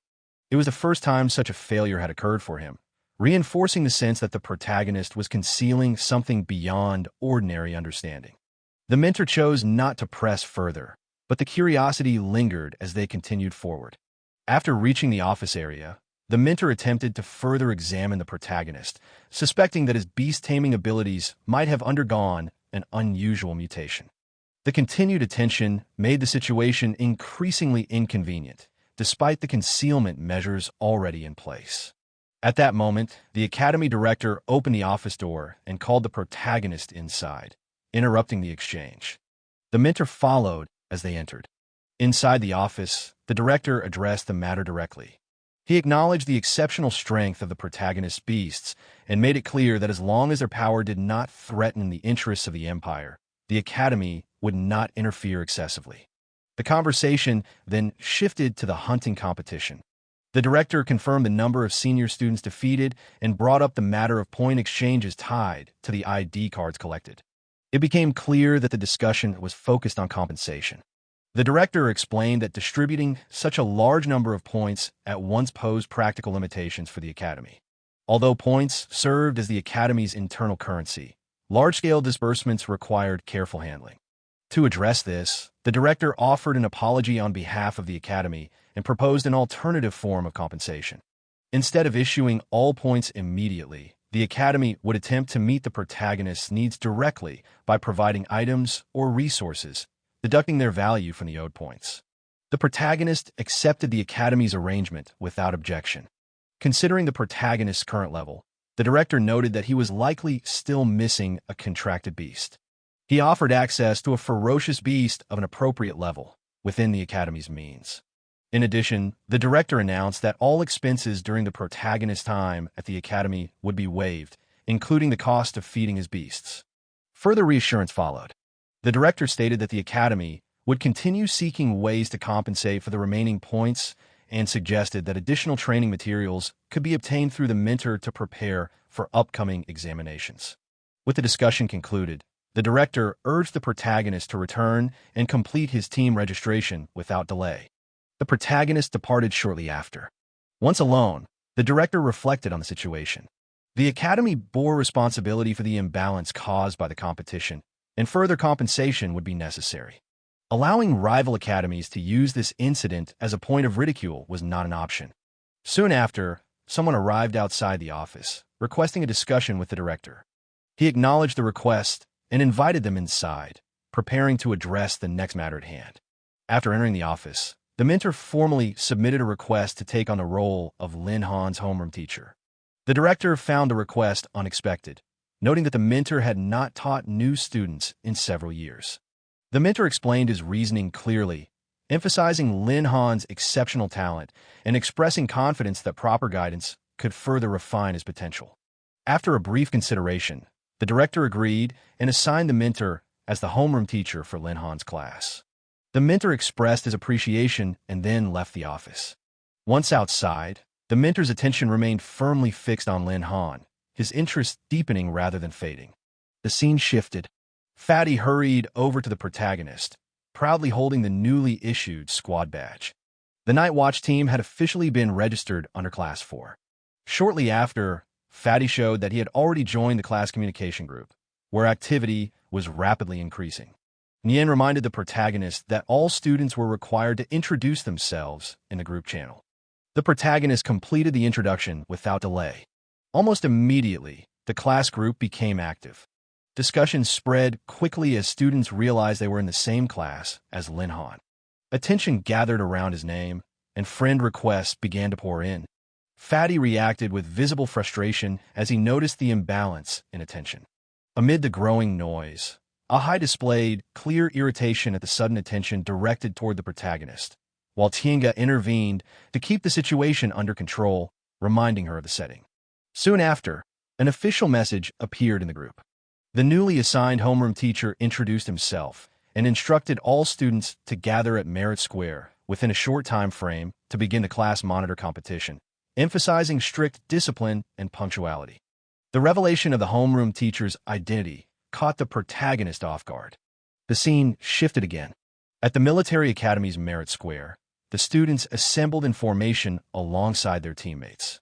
Standing before them, the mentor took command of the situation with efficiency and authority. The protagonist, now fully aware that this mentor was also his homeroom teacher, understood that future actions would require greater caution. The mentor immediately issued formation instructions, leaving no time for hesitation. Once order was established, the mentor explained the purpose of the gathering. The position of class monitor was to be decided through direct competition. The role carried responsibility for managing class affairs and reporting directly to the mentor. Strength and capability would determine the outcome, with the top performer earning the position for Class 4. The stakes were raised further with the announcement of monthly rewards tied to the position. The promise of consistent benefits instantly heightened the competitive atmosphere among the students. Excitement spread quickly, while others grew hesitant, already aware of the gap between themselves and Lin Han's demonstrated strength. Lin Han silently regretted the attention his fame had brought. As the formation was set, surrounding students advanced almost instinctively toward him, clearly deciding to remove the biggest obstacle first. Multiple attacks converged at once, but Lin Han reflected the force head-on, the collision sending shockwaves across the ground. Recognizing the situation, Lin Han instructed his teammates to pull back while he dealt with the rest alone. Fatty complied without hesitation. More students rushed forward, convinced that sheer numbers would eventually wear Lin Han down. Elemental attacks followed in quick succession, yet Lin Han blocked them effortlessly, forcing the attackers to crash backward. The onlookers were visibly shaken.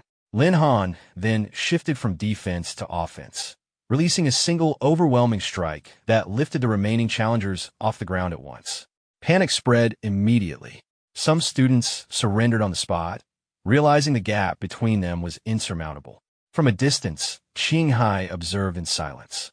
Lin Han had subdued the entire group without relying on his beasts, a result that exceeded even his expectations. Once the dust settled, the outcome was clear. Lin Han's team was declared the winner. Fatty openly expressed his support for Lin Han to take the role of class monitor, and Lin Han accepted without hesitation. Qinghai warned that holding such a position would not be easy, especially with the upcoming freshman convention.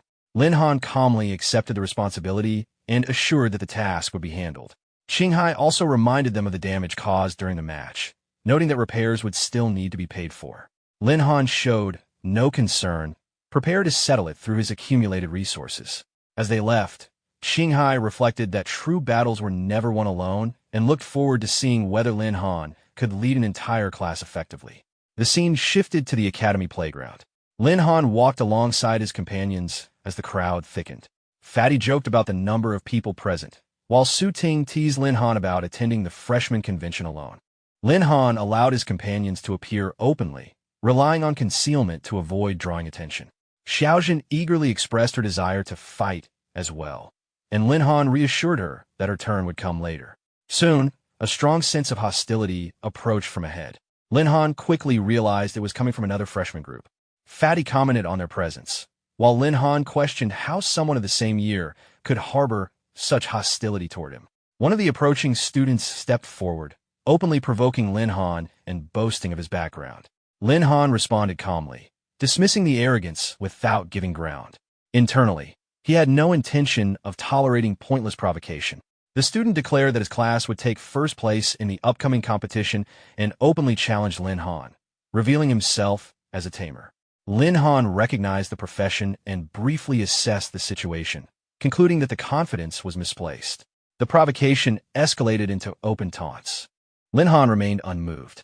Fatty and the others stepped forward in support, defending Lin Han's reputation and class record. Xiaojin nearly lost control, restrained only by Tiange's reminder of the consequences. Lin Han stopped them himself, making it clear he would handle the matter personally. He accepted the challenge directly and asked for the terms. The opponent proposed a wager tied to the outcome of the freshman competition, with humiliating consequences for the loser. The confrontation was set, marking the beginning of a new rivalry that would soon play out on a much larger stage. As they were leaving, Lin Han casually accepted the wager, turning the provocation back on his opponent. Privately, he planned to draw the other side into acting first in order to gauge his strength.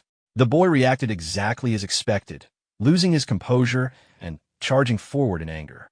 Before the clash could escalate, Yi Taiqing arrived and intervened instantly, stopping the attack with a single motion. He reprimanded both sides, ordering Lin Han to withdraw his power.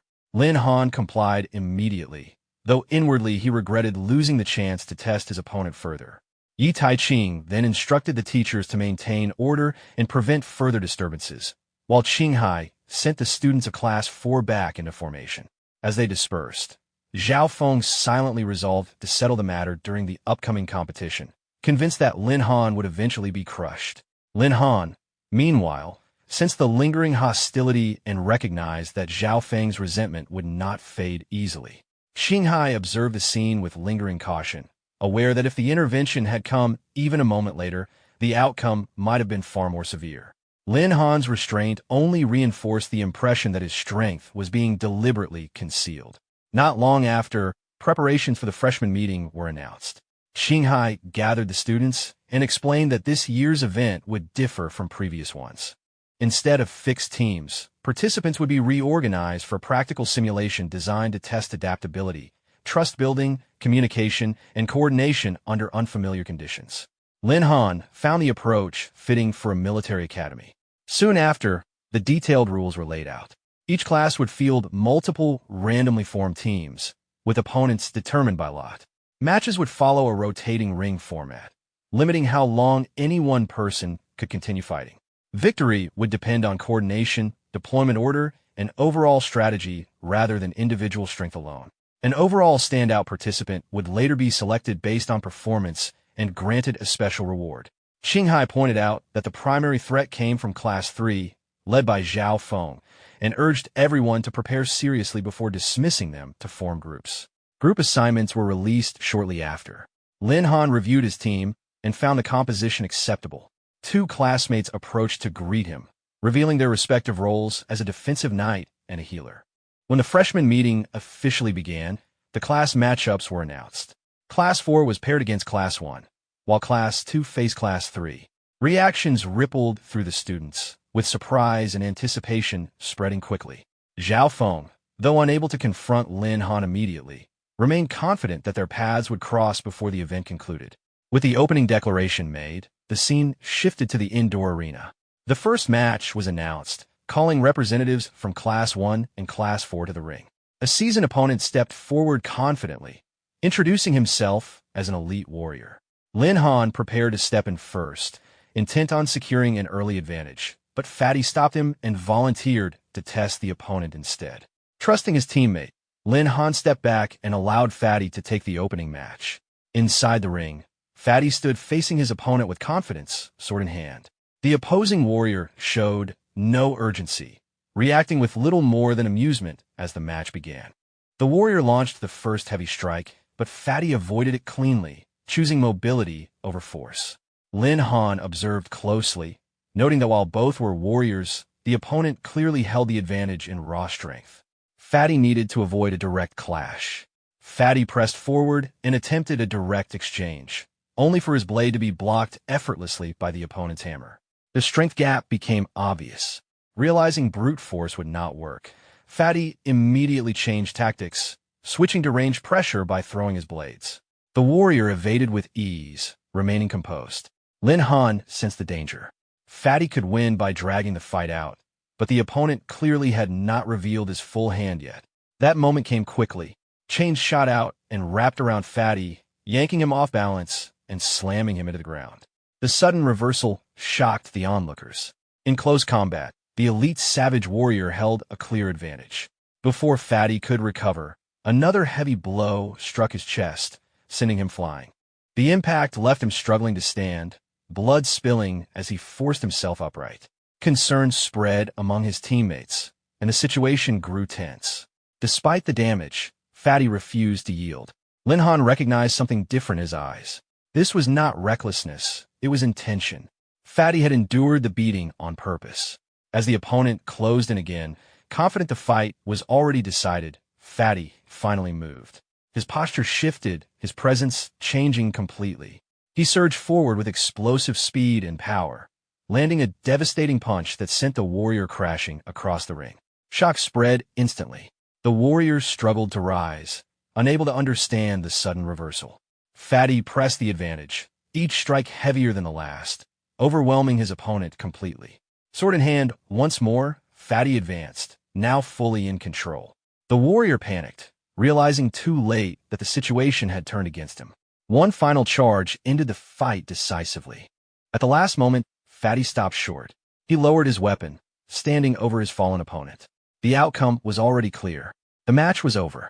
The defeated warrior acknowledged the outcome, and Fatty accepted it without ceremony. The referee confirmed the result, marking the first victory for Class 4. From the sidelines, Zhao Feng's group reacted with visible surprise, though Zhao Feng himself dismissed it as chance. Lin Han calmly evaluated the fight, noting that while Fatty's approach had been risky, the execution had been effective. Lu and Zhun expressed their excitement openly, while Fatty, visibly drained, struggled to steady himself after the intense exchange. The fallen warrior withdrew, clearly determined not to repeat the same mistake again. Soon after, another student stepped into the ring to take his place. This new opponent was Class 1's monitor, a fire mage. Fatty accepted the challenge and prepared for the second match despite his fatigue. Lin Han immediately recognized the disadvantage. Fire mages possess techniques that strongly restricted close-range fighters, making this a difficult matchup for Fatty.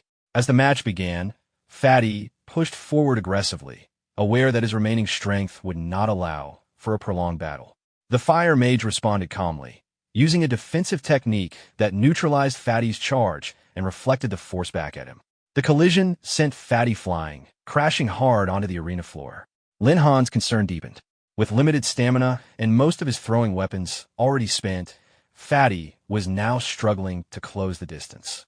Though he managed to stand again, the gap between them had widened significantly. The fire mage pressed the advantage, confident in his control of the fight. Fatty wiped the blood from his face and forced himself upright, refusing to concede despite the clear disadvantage. The tension in the arena rose as the second round continued, with the balance now firmly shifting against him. Fatty barely managed to counter the incoming attack with his sword, but the strain was obvious. Lin Han could tell that Fatty was nearing his limit. Without sustaining his burst state, Dodging the next attack would be impossible, yet continuing would only accelerate his exhaustion. Even so, Fatty held on, determined to at least drain his opponent's strength for the team. The fire mage gathered heat above him, condensing it into a massive fireball before hurling it forward. The pressure alone made it clear this attack was far more dangerous than the previous ones. Fatty braced himself, realizing too late how severe the situation had become. Spectators from Class 1 spoke coldly, already predicting that Fatty would be hospitalized for weeks. From Lin Han's side, concern broke through the tension as Fatty was urged to stop. At the critical moment, Lin Han stepped in. He intercepted the attack head-on, dispersing the fire before it could reach Fatty. Completely spent, Fatty looked at Lin Han with frustration, but Lin Han reassured him calmly and took over without hesitation. Liu quickly pulled Fatty out of the ring to prevent further injury. Lin Han then faced the fire mage directly. The opponent, already familiar with Lin Han's previous battles, showed no hesitation. Lin Han urged him to move quickly, uninterested in drawn-out exchanges. The fire mage prepared for combat in earnest, confident that Lin Han's choice to fight without defensive support would prove costly. Flames surged forward in another direct attack. From the sidelines, Zhao Feng's group evaluated the situation closely. The fire mage's balance of offense and defense made him a dangerous opponent, especially against someone without obvious elemental restraint. Zhao Feng himself watched with anticipation, convinced the matchup favored his side. Lin Han met the incoming flames with his bare strength, stopping the attack outright. The impact rippled through the arena, but he remained unmoved. Shock spread instantly among the spectators. Blocking a fire mage's attack head-on was something few warriors could manage, let alone a beast tamer. Whispers spread rapidly through the stands as disbelief turned into awe. Zhao Feng's expression darkened. To him, Lin Han's confidence was nothing more than arrogance waiting to be punished. He was already certain that once Lin Han lost his beasts, everything would change. The battle had only just begun, but the balance of expectations was already shifting. The fire mage launched a barrage of fireballs in rapid succession, clearly determined to overwhelm Lin Han through sheer volume. From the sidelines, concern rose briefly, but Fatty remained confident, trusting Lin Han without hesitation. Lin Han calmly adjusted his focus and slipped through the incoming attacks with precise movement, avoiding every strike effortlessly. Without slowing, he planted his feet and surged forward in a straight line, closing the distance in an instant. The fire mage immediately reinforced his defenses, surrounding himself with a protective barrier, convinced that no matter how fast Lin Han moved, he would still be repelled. Observers from Class 3 watched closely, recognizing that a victory here would complicate their own situation, especially given their reliance on close-range combat. Lin Han did not slow. His body hardened as he drove forward, and his strike shattered the defensive barrier outright. The fire mage was visibly shaken, unable to accept that the shockwave had been nullified so easily. Without giving him time to recover, Lin Han followed up with a heavy blow, pressing the attack relentlessly. The fire mage responded with another desperate counterattack, and the collision erupted into a violent explosion that filled the arena with smoke. For a brief moment, Lin Han could not be seen. The fire mage searched frantically, unsure whether Lin Han had been thrown out of the ring. The answer came instantly from behind. Lin Han reappeared at close range, his momentum amplified as he struck again. The final blow stopped just short, its redirected force tearing through the arena wall behind the fire mage instead. The sheer impact stunned everyone present. The fire mage finally understood the gap between them. Seeing the destruction left behind, his resolve collapsed. He conceded on the spot. The referee confirmed Lin Han's victory and called for the next contestant. Shock spread through Class 1's ranks as fear replaced confidence. Zhao Feng watched in silence, his expression darkening as he became convinced that Lin Han's strength must originate from his beasts, strengthening his resolve to seize them at any cost. Lin Han turned toward the crowd, openly challenging anyone else to step forward. At the same time, he remained wary, sensing that Zhao Feng was already plotting something dangerous. Another challenger entered the ring, attempting to salvage Class 1's standing. Lin Han cut off the attempt immediately, releasing his pressure without restraint. Lightning spread outward, forcing panic through the arena. Before the challenger could even reach him, his courage broke. He dropped his weapon and surrendered outright. The sudden surge of power sent shockwaves through the surrounding crowd, scattering students in all directions. Even Zhao Feng and those beside him were caught off guard, struck by the residual force as the match ended in overwhelming fashion. Zhao Feng immediately objected to the outcome, accusing Lin Han of deliberately causing harm and demanding disqualification. Lin Han responded calmly, showing no concern. The referee instead acknowledged the Academy's oversight, admitting that the arena's defenses had failed to withstand a freshman's strength. Lin Han's victory stood, though the match was temporarily halted to repair the field. Zhao Feng continued protesting, insisting that something was wrong with the competition. The referee warned him to stop interfering and made it clear that further disruption would lead to his own disqualification. With no choice, Zhao Feng withdrew, though his resentment only deepened. When the competition resumed, Lin Han noted the limitation that prevented any one person from fighting more than twice. Lu volunteered to step in next, recognizing that the final remaining opponent from Class 1 was also a support-type fighter. Fatty commented that such a matchup might drag on, but Lin Han remained unconvinced. As expected, the duel unfolded in an unorthodox and brutal manner. The two support fighters clashed directly, abandoning restraint. Lu's opponent relied on mobility and raw force, breaking through Lu's defenses and sending her flying with visible injuries. The situation looked grim, but Lin Han recognized that Lu still had a plan. As the opponent's strength dwindled, Lu recovered, healed her injuries, and reversed the momentum. Exploiting her opponent's exhaustion, she countered decisively, ending the match in a single strike. The referee declared Lu the winner, securing Class 4's advance. Soon after, Sun Yinwei returned with news that the remaining matches had gone smoothly. With Class 4's strongest fighters concentrated in Lin Han's match earlier, the rest of the opposition had fallen quickly. The referee announced the results. Class 4 had defeated Class 1, Class 2 had withdrawn, and Class 3 would face Class 4 in the finals the following day. While Lin Han's team celebrated, Zhao Feng watched silently from a distance, seething. His companions questioned whether to withdraw, but Zhao Feng refused. He stepped forward instead, clearly unwilling to let the matter rest. Lin Han remained unmoved as Zhao Feng confronted him again, blaming him for public humiliation. Lin Han dismissed the accusation, pointing out that the referee had already ruled on the incident. Zhao Feng ignored this and revealed his true leverage by summoning a powerful frost-aligned beast, drawing immediate attention. Li Yintong quietly warned Lin Han of the creature's strength. Lin Han assessed the situation, recognizing this as Zhao Feng's hidden card. Zhao Feng then issued further demands, backed by his family's influence, making it clear that he feared neither rules nor punishment. Fatty stepped forward without hesitation, drawing his weapon and positioning himself between Zhao Feng and Lin Han. To him, family backing meant nothing. If Zhao Feng intended to make a move, he would have to go through them first. Lin Han stopped Fatty before the situation escalated further and took responsibility himself. Zhao Feng mocked them openly, completely confident in his own strength and his high-level beast. Lin Han dismissed the provocation and instructed Fatty to stand aside, judging that Zhao Feng posed no real threat to him. Fatty hesitated but obeyed, remaining alert to Zhao Feng's hostile intent. Zhao Feng ordered his beast to attack, determined to establish dominance. At the same time, Lin Han sensed approaching footsteps and realized teachers were arriving. Qinghai appeared alongside Wei Jinbo, immediately halting the confrontation and reminding everyone that private fighting was strictly forbidden. Zhao Feng was forced to withdraw his beast.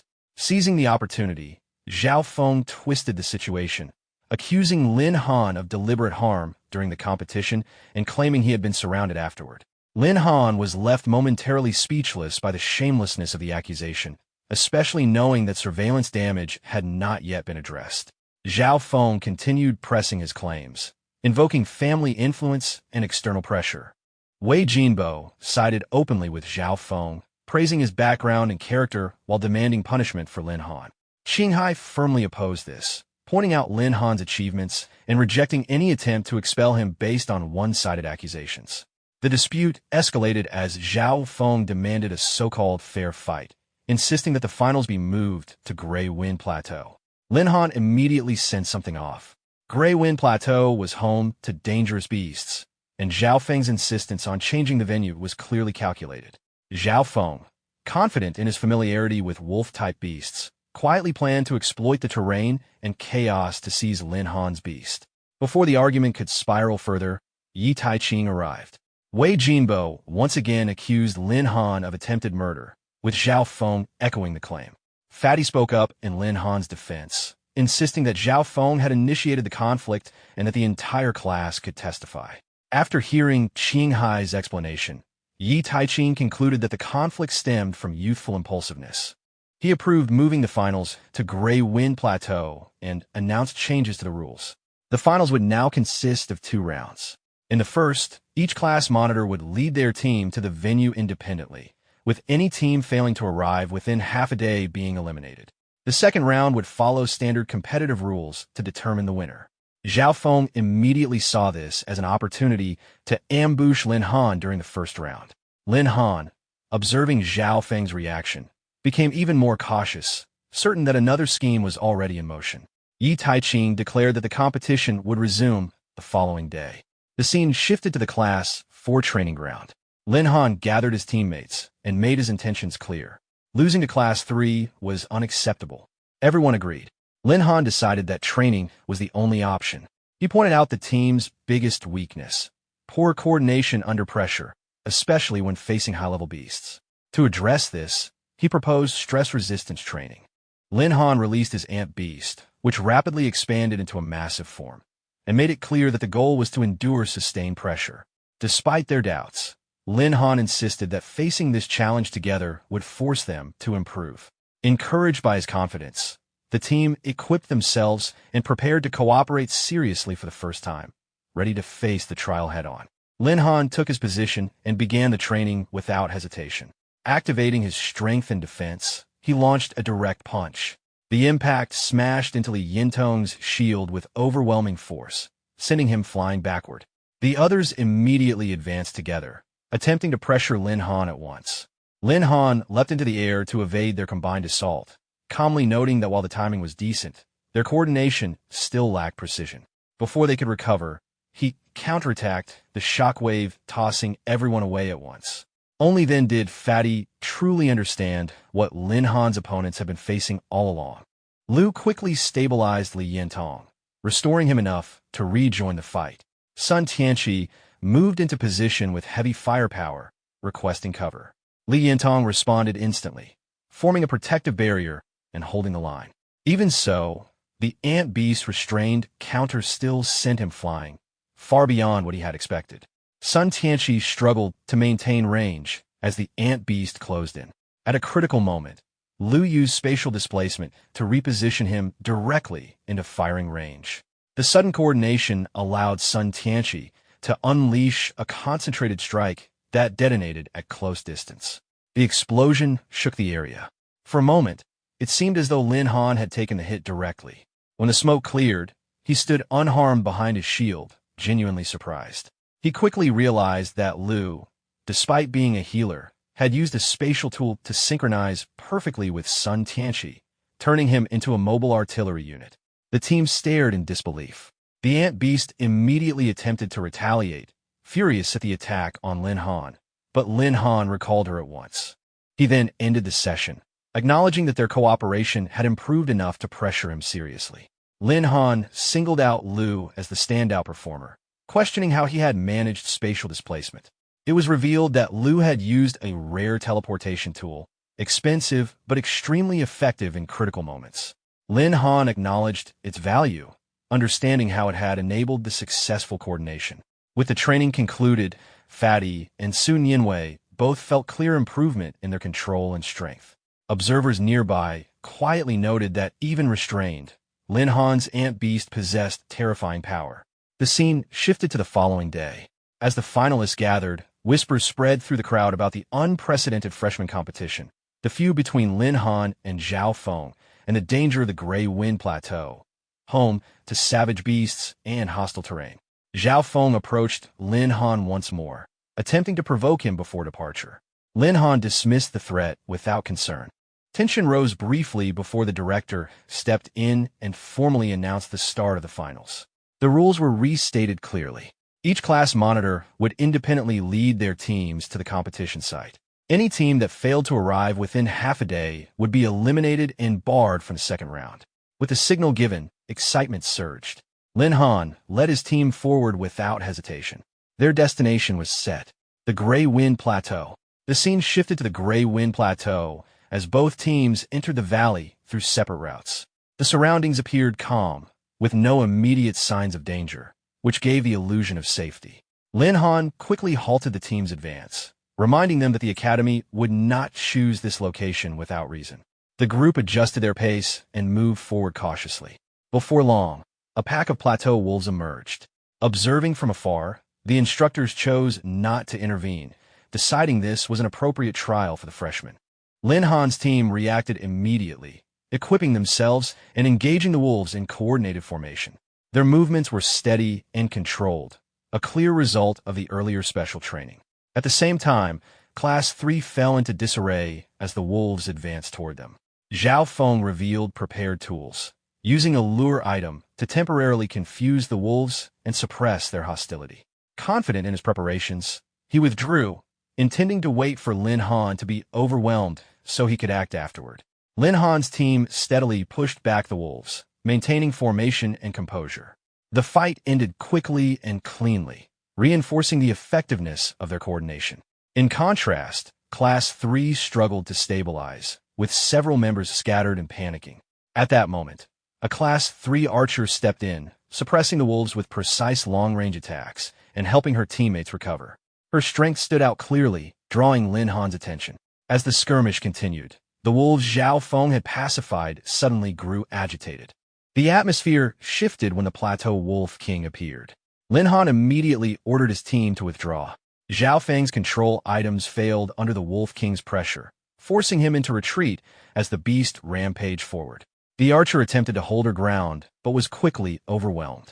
Seeing the danger, Lin Han stepped in without hesitation. He intercepted the Wolf King's charge and ended it in a single decisive strike. With the leader fallen, the remaining wolves scattered, the pack collapsing instantly. The archer, shaken but unharmed, was left stunned by Lin Han's intervention.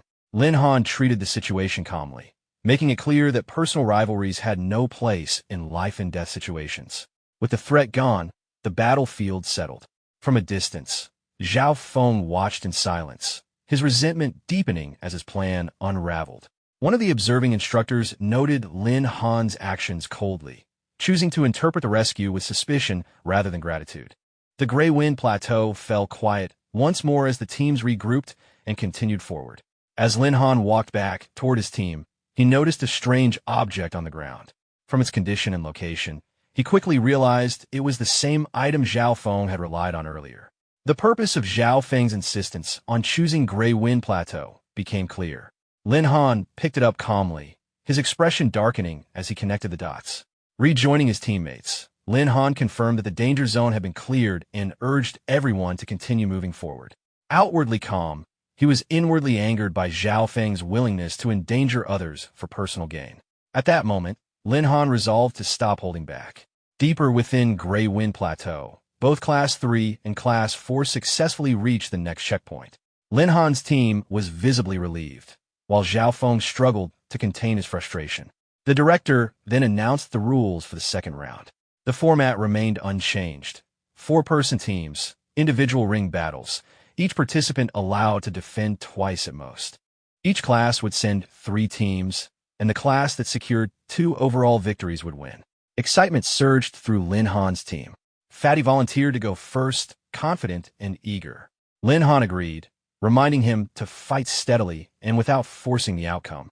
Fatty stepped into the arena with high spirits, determined to secure the opening win. Across the field, Class 3 argued internally over their opening fighter. The archer, Tame, insisted on taking the first match, confident in her strength and aware of the strategic importance of the opening round. Zhao Feng overruled her decision, accusing her of ulterior motives and forcing Tame to step forward instead. The dispute left visible tension within Class 3 before the match even began. Tame entered the arena and immediately engaged Fatty. The opening exchange was fast and forceful, with Fatty pressing aggressively. Tame countered with overwhelming power, activating a large-scale sword technique that sent Fatty crashing across the arena. The impact left Fatty badly shaken and struggling to rise. Zhao Feng mocked from the sidelines, while Lin Han remained composed, trusting Fatty's experience.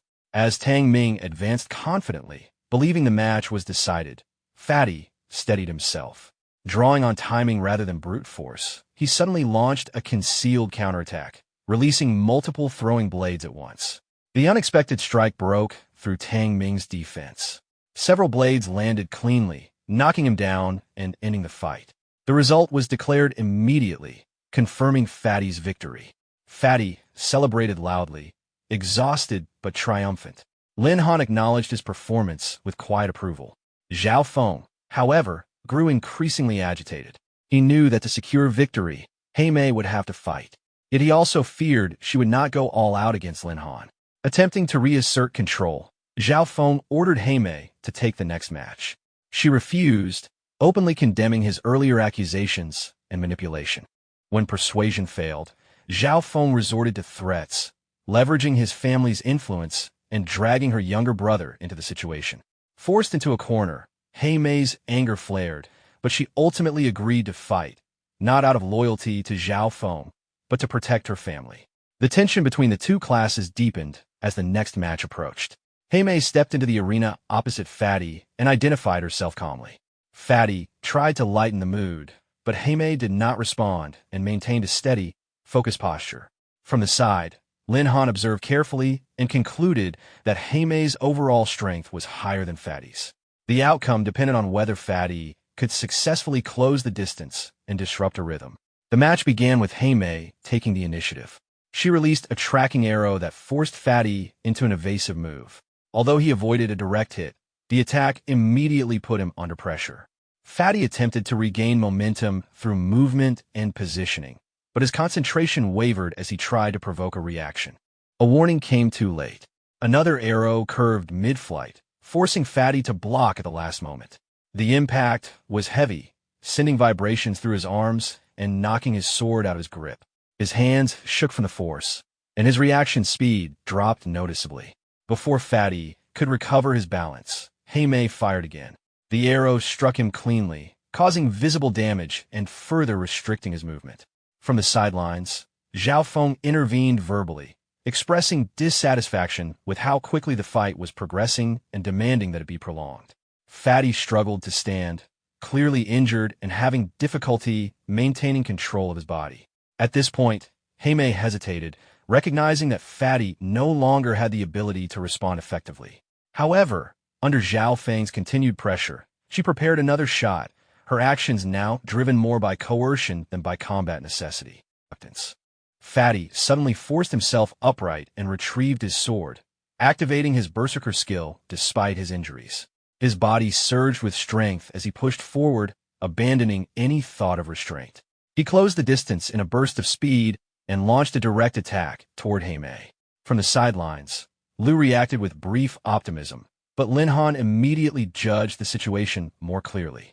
Although Fatty's skill significantly boosted his attributes and allowed him to reach close range, the situation had actually worsened. Tame remained calm and unhurried, showing no signs of panic even when pressured. To Lin Han, this composure alone confirmed that her true strength was still far from fully revealed. Fatty continued his assault, but Tame avoided his strikes with precise movement. As soon as space opened again, she countered by releasing multiple arrows in quick succession. Fatty tried to evade, but several shots still landed. The accumulated damage disrupted his balance once more, and his sword slipped from his grasp again as pain spread through his body. Fatty collapsed to the ground, his condition visibly deteriorating. Zhao Feng, watching closely, pushed for the attack to continue. Under that pressure, Tame raised her bow once more and released another arrow, which struck Fatty directly. Liu called out urgently as the venom took effect and Fatty lost the ability to respond. Lin Han immediately recognized that Fatty could no longer continue safely. Before the situation worsened further, the director intervened, stepped between the combatants, and declared the match over. Fatty was ruled unable to continue, and the round was awarded to Class 3. Su Ting stepped forward immediately, clearly intent on taking the next round. Liu moved in to treat Fatty's injuries, stabilizing him. Lin Han stopped Su Ting, judging that she was not suited for this opponent, and chose to take responsibility himself. With Fatty withdrawn and treated, Lin Han entered the arena, formally taking the position as the next contestant for Class 4. The archer reported her identity as Tame of Class 3 and immediately fired an arrow toward Lin Han, intending to end the match quickly. Lin Han released his beast, i.e., without effort. I intercepted the arrow and faced Tame, letting out a low hiss. Seeing the beast, Tame acknowledged its strength and questioned whether it was Lin Han's trump card. Lu shouted angrily from the sidelines, while Su Ting echoed her dissatisfaction. Lin Han responded calmly, saying she would find out if she tested it herself. Tame fired another arrow using her tracking skill. Ai blocked it again, clearly intent on protecting its master. Lin Han stopped Ai, judging that she would not withstand a direct hit, and moved forward himself. Activating his skills, he closed the distance instantly. As his punch was about to land, Tame realized how fast he was and believed the match was already decided. Lin Han halted his strike at the last moment. When Tame opened her eyes, she saw his fist stopped inches from her face. Lin Han then addressed the director, stating that such a blow would cause fatal or severe injury, and suggesting that the Academy would not want that outcome. The director agreed and awarded Lin Han a victory. Tame questioned why Lin Han had held back despite Fatty being injured earlier. Lin Han recalled Fatty's words from before, explaining that the arrows had only caused paralysis and superficial wounds. He concluded that she had restrained herself. Back in the present, Lin Han smiled and stated that Fatty had not truly been harmed. Tame admitted her reluctance to fight seriously. Lin Han acknowledged her situation and pointed out that the real problem was someone who used companions as tools and threats. He then turned his attention to the opposing team, openly calling out the Class 3 monitor for coercing his classmates. The crowd reacted as students began to realize the situation. Zhao Feng stepped into the arena and declared he would fight Lin Han himself. He requested permission to fight together with Li Wei, citing their twin frost wolves and their symbiotic contract. The audience reacted in disbelief, and objections followed. The Class 3 teacher supported Zhao Feng's request, explaining the contract and its effects. The director consulted Qinghai, who stated the request was unreasonable but wanted to hear Lin Han's stance. The director clarified that the request violated the rules and that Lin Han had the right to refuse. Lin Han calmly accepted the challenge, stating he saw no reason to refuse fighting two opponents at once. He released his beast fully and invited them to attack together. Ai roared in response. Zhao Feng released his frost wolf and boasted about their level advantage. His companion followed suit, threatening Lin Han. The Class 3 teacher advised Qinghai to persuade Lin Han to apologize, warning of the consequences. Qinghai refused, stating that Lin Han had done nothing wrong. The Class 3 teacher argued further, referencing Zhao Feng's background, but Qinghai rejected the idea of bowing to power. Zhao Feng then directly demanded that Lin Han kneel, apologize, and hand over his beast. Our protagonist released all three of his beasts, realizing Zhao Feng's real target was his contract. Without the system's protection, even possessing a beast would be meaningless to him. Ai reacted with anger, while Tianji and Xiao Zhan volunteered to attack, each confident in their strength. Our protagonist calmed them down, stopping their agitation before turning his attention back to Zhao Feng, pointing out his arrogance despite needing a 2-on-1 fight. Zhao Feng ordered Li Wei to attack together. Both frost wolves rushed forward, and Zhao Feng assumed their pressure alone would force hesitation. Instead, the beast girls revealed their true forms. The frost wolves were immediately suppressed, panic setting in as they instinctively retreated. Li Wei urged Zhao Feng to recall them, warning that losing their beasts would be irreversible, but Zhao Feng refused to back down. Ai advanced first, striking decisively and launching the wolves into the air. Xiao Zhan and Tianji followed in perfect coordination, finishing the attack in an instant. The frost wolves were eliminated before anyone could intervene. The crowd reacted sharply. Some were stunned by the scale of the power, others exhilarated. The Class 3 teacher accused Lin Han of going too far, but Qinghai dismissed it as a result of Zhao Feng's own choices in a formal military competition, noting that defeat came from lack of ability, not injustice. Zhao Feng, shaken and furious, could only shout in disbelief. His companion collapsed in despair. Lin Han mocked Zhao Feng's weakness, questioning the source of his arrogance. Driven into desperation, Zhao Feng tried to rally his classmates to attack together. One by one, they refused, unwilling to disgrace themselves further after an unfair 2-on-1 loss. Zhao Feng was left isolated, ignored by his own class. In rage, he produced a magical scroll, declaring it his final trump card. Lin Han immediately recognized it as Zhao Feng's last attempt to seize his beast. Qinghai realized it was a binding scroll from the Magic Association and understood Zhao Feng's earlier intentions. Before the scroll could be used, Lin Han activated Giant Force and struck Zhao Feng directly, sending him flying. He picked up the dropped scroll, briefly examining it before storing it away for later study. Zhao Feng screamed threats from the ground, completely unrestrained.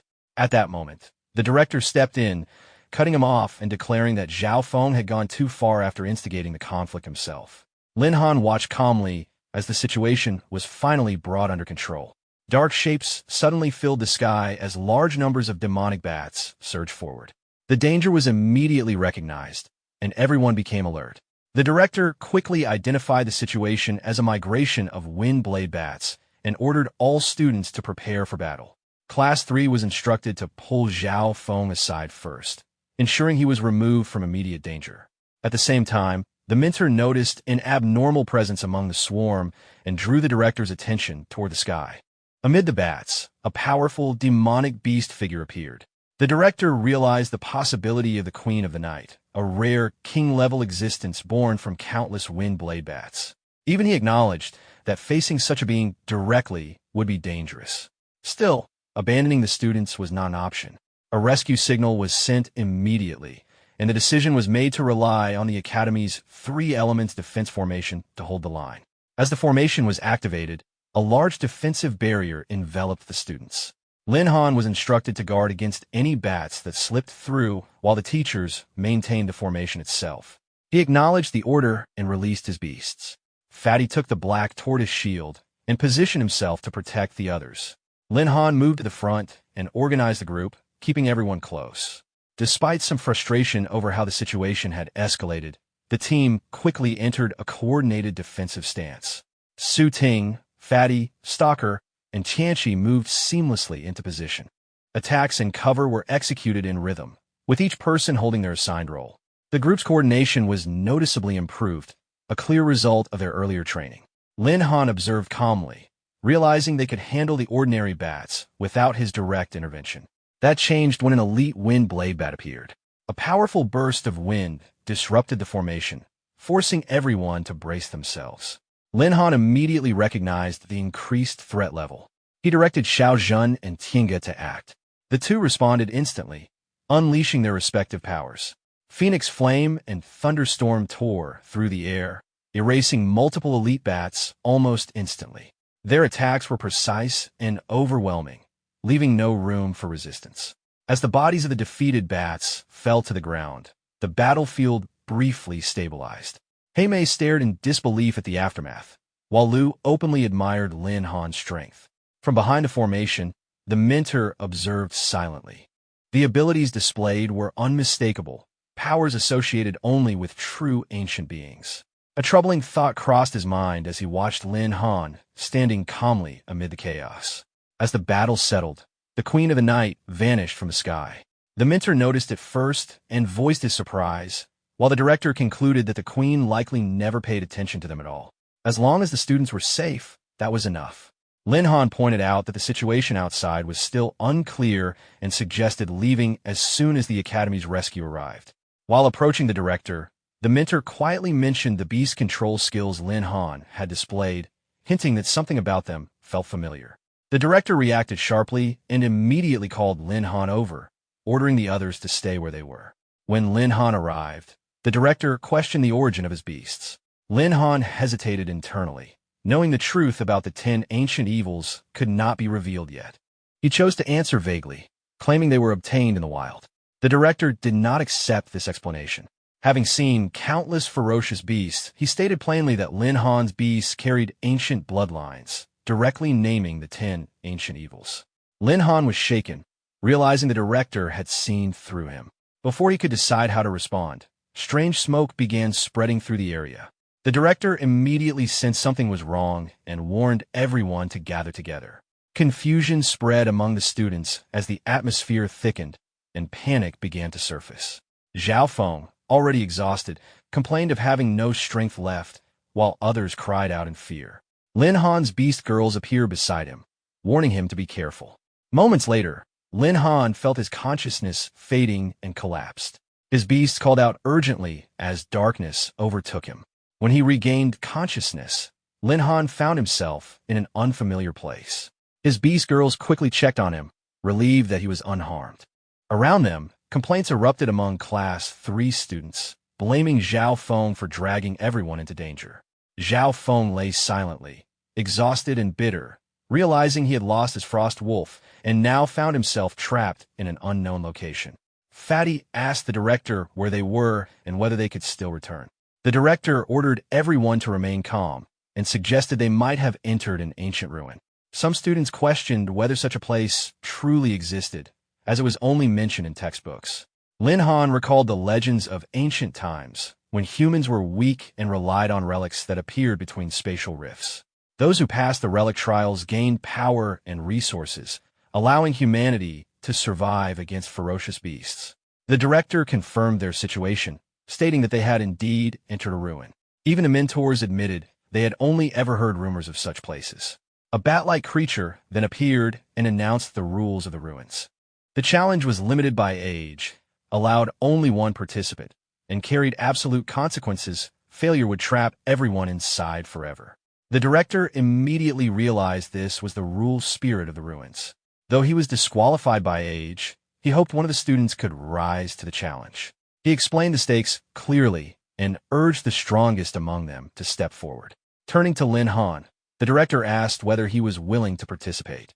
At that moment, Lin Han received confirmation of an epic mission. With the situation clear, he reassured everyone that he would do his best, both for them and for himself. With calm resolve, Lin Han stepped forward and declared his intention to challenge the ancient ruins. As he did, a voice echoed from above, welcoming them to the bloody Shura field, the Hall of Death. A sudden force dragged Lin Han backward, pulling him into the center of the ring before he could react. He immediately realized the transfer had happened in an instant, far faster than expected. This ancient ruin clearly operated under its own rules. As he scanned the surroundings, he noticed Fatty and the others seated in the arena gallery, cheering him on. The bat-like creature addressed him calmly, reminding him that this battlefield was filled with opportunities and treasures, but only for those who survived. The challenge began as a massive cyclops of the diamond race appeared on the battlefield, its presence alone radiating pressure. Watching from outside, the director recognized the cyclops as the first trial and acknowledged the seriousness of the ruin's difficulty. The mentor added that beasts closer to human form possessed greater intelligence and strength, making the cyclops an elite among monsters. Zhao Feng, observing silently, hoped the cyclops would end the battle quickly. As the challenge officially started, Lin Han called Ai forward. She responded immediately, noting that she had recently grown stronger and was eager to test herself. Her power surged as she moved, her presence partially concealed by cognitive interference. Ai charged first, clashing head-on with the Cyclops. The collision sent shockwaves across the arena. Even so, she pressed forward without hesitation, trading blows directly. With another decisive punch, the Cyclops was knocked to the ground and eliminated on the spot. The first level was cleared almost instantly. Lin Han noted the reward gained from clearing the stage and realized that each level offered its own compensation. Fatty's excitement echoed through the stands, while the director acknowledged that clearing the first trial so easily was no small feat. Zhao Feng, watching closely, grew increasingly unsettled. Without pause, the bat-like creature announced the continuation of the challenge. A gate opened, and a new figure burst onto the field with startling speed. Lin Han narrowly avoided the attack and immediately assessed the opponent as fast and aggressive. The creature revealed itself as a blood zombie of the diamond race. The mentor remarked that it relied heavily on surprise attacks, while the director pointed out that blood zombies, though weaker than Cyclopes, were dangerous due to their ability to evolve under pressure. Lin Han ordered Ai to finish it quickly. She attacked at once, but the blood zombie evaded with unexpected agility and countered from behind. landing lightly. Ai acknowledged its speed and adjusted her approach. Her next strike landed cleanly, smashing through the zombie's chest and shattering its body completely. With the enemy eliminated, Ai reported back, clearly satisfied. Lin Han praised her calmly, earning a pleased response. Nearby, the other two Beast girls expressed their desire to join the battle as well. At that moment, the director sensed a sudden change and warned Lin Han that something was wrong. The blood zombie had begun to evolve even after being defeated. Lin Han immediately sharpened his focus, aware that the next phase would not be as simple. The shattered blood zombie reassembled itself, black armor forming over its body as it rose again, revealing its new state as an undead armor blood zombie. The director immediately recognized the danger, noting that the creature had merged with undead armor. The mentor followed, surprised by such a rare fusion between ferocious beasts and armor, understanding that the difficulty of the battle had escalated. Lin Han observed the revived enemy carefully, recalling a similar fusion he had once seen in the Bitter Water Swamp. He made a mental note to investigate the principle behind such transformations later. For now, he ordered Ai to finish it. Ai charged forward and landed a direct hit on the zombie's chest, the impact exploding outward and shattering its head. Confident in the result, she relaxed briefly. However, the creature suddenly counterattacked, forcing Lin Han to warn her.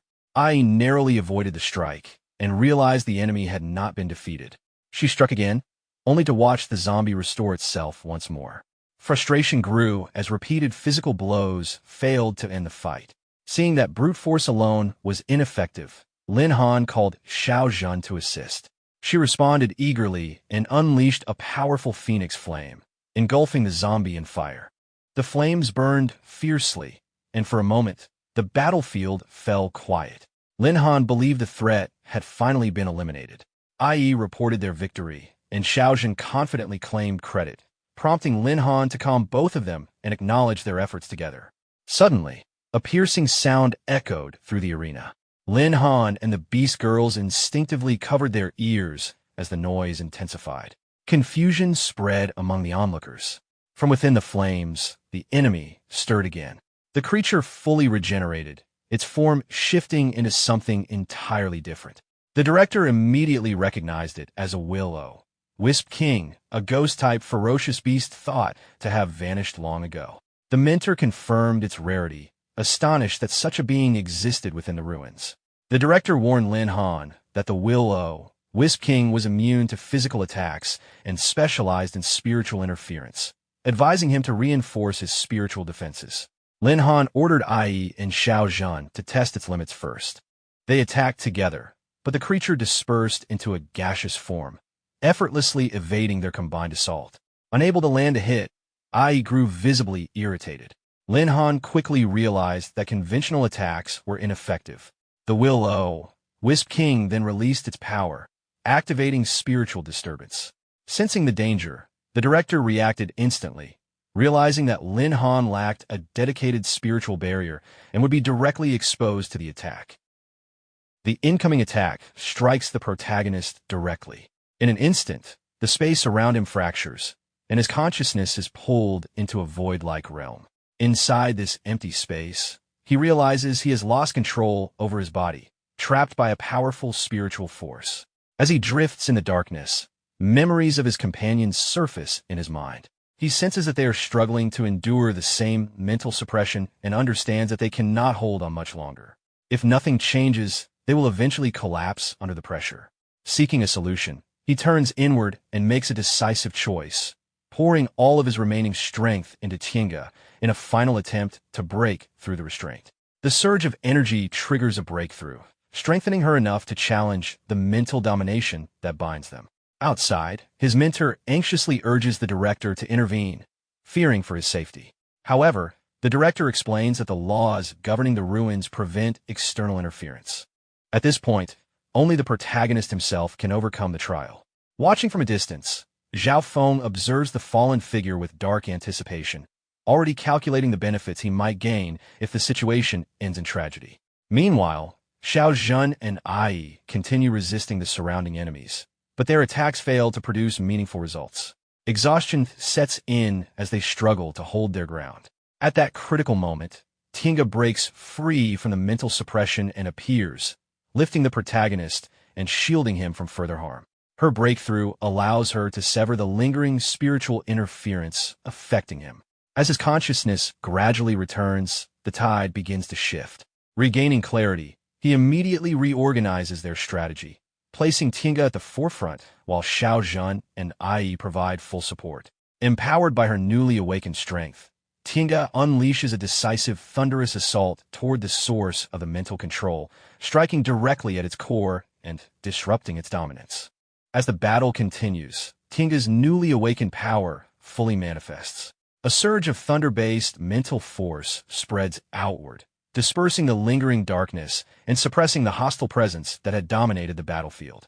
Clouds of condensed energy gather above the target, releasing waves of paralysis that restrain everything within their range. Ai pauses in surprise at the display of power, clearly impressed by Tinga's sudden growth. Tinga calmly acknowledges that her breakthrough was made possible through her master's support. With the void's influence gone, the protagonist immediately reorganizes the attack. He signals for Xiao Zhan to take over the offensive. Xiao Zhan responds with a concentrated burst of flame, striking the weakened enemy head-on. At the same time, Ai advances and delivers a direct punch to the zombie's chest. The combined assault proves decisive, and the enemy collapses completely. Shortly after, a bat-like creature appears and announces that the second level of the ruins battlefield has been cleared and that the challenge will continue. Relief spreads among the group as the pets gather around their master. Ai expresses satisfaction at the enemy's defeat, while Xiaozhen stays close, reassured that he has recovered safely. The protagonist acknowledges their efforts, crediting them for turning the situation around. From outside the battlefield, the mentor notes that the victory was achieved through careful coordination and control, allowing what seemed like certain defeat to become success. However, the atmosphere shifts when a new voice echoes through the ruins. It remarks that among all ruins, the ancient ruins are the most advanced and expresses surprise that someone of his current level has reached the final stage. The group immediately becomes alert. A powerful presence begins to materialize, and soon the guardian of the ruin reveals herself as the Queen of the Night. She makes it clear that defeating earlier enemies does not make the rewards easy to obtain. The director reacts with alarm, recognizing her identity and attempting to intervene, but the rules governing the ruins prevent any outsider from entering the arena. The Queen calmly reminds him that only challengers are permitted to fight and that no one has ever passed this level since ancient times. She declares that the treasure of the relic belongs to her alone. The protagonist steps forward with his companions at his side and calmly confirms that defeating her would grant the reward. The Queen responds that even as a mere clone, she cannot be defeated by him alone. Without further delay, she advances to attack, bringing the final confrontation to begin. Ai moves forward first, volunteering to confront the Night Queen directly. The protagonist immediately warns her to stay cautious. Ai throws a punch, but the Night Queen evades with effortless precision. The misstrike catches Ai off guard. Observing the exchange, the protagonist realizes that her movement resembles the hollow-like transformation used by the Willow, the Wisp King, making her attacks difficult to land. A sudden malicious fluctuation spreads through the battlefield. Before he can fully react, the Night Queen appears near him, closing the distance without exposing any killing intent. Her control over her presence reveals the level of a true king-class beast. The mentor urgently warns him that a skill swap has been triggered. Understanding the timing, the protagonist immediately commands Xiao Zhan and Tinga to act. Both launch their strongest abilities in coordination, thunder and flame merging as they strike the Night Queen simultaneously. The collision produces a violent explosion that shakes the arena. When the smoke clears, the Night Queen acknowledges that she had underestimated him, but remains unshaken. With a calm gesture, she summons dark chains that surge outward and bind both pets before they can retreat. Restrained by the chains, they are dragged toward her. The protagonist quickly realizes that the binding ability prevents him from recalling them into the beast taming space. Before he can fully analyze the technique, the Night Queen advances again, using shadow-based force while pulling the chained pets along. He responds by equipping his defensive shield and intercepting her strike head-on. The clash produces another powerful shockwave. Using the opening created by the impact, he manages to break the restraints and free his companions. Facing the Night Queen once more, he recognizes that she is far more formidable than any opponent they have encountered so far. The Night Queen remarks that although he managed to resist her attack, the weapon in his hand is not a true divine artifact and cannot withstand repeated use. Observing her calmly, the protagonist understands that even a single clone of a king-level beast possesses overwhelming strength. Realizing there is no reason to hold back any longer, he decides to reveal his full power. He raises his hand and activates skill fusion. In response, his pets immediately merge with him, their bodies combining into a single entity. When the transformation completes, he reappears in a supreme, fused form, his presence vastly elevated. Fatty watches in shock, recognizing that he is finally fighting without restraint. The mentor senses the surge of power and admits that he can no longer accurately measure Lin Han's strength. Even so, the director remains cautious, noting that despite being only a level 6 clone, the Night Queen is still a king-level existence. Facing the transformed opponent, the Night Queen acknowledges his strength, but remains confident that a human cannot ultimately prevail. She releases a swarm of monstrous bats that surge forward in waves, attempting to overwhelm him. The protagonist cuts through the incoming creatures with efficient strikes, dispersing them while advancing steadily. Gathering fire and thunder into a concentrated spear-like sphere, he launches the attack directly at the Night Queen. The strike lands solidly, erupting into a massive explosion that drives her into the ground. After a moment, she rises again, visibly affected but not defeated, surprised by the scale of his power. Seeing that she still stands, he prepares to press the attack without hesitation.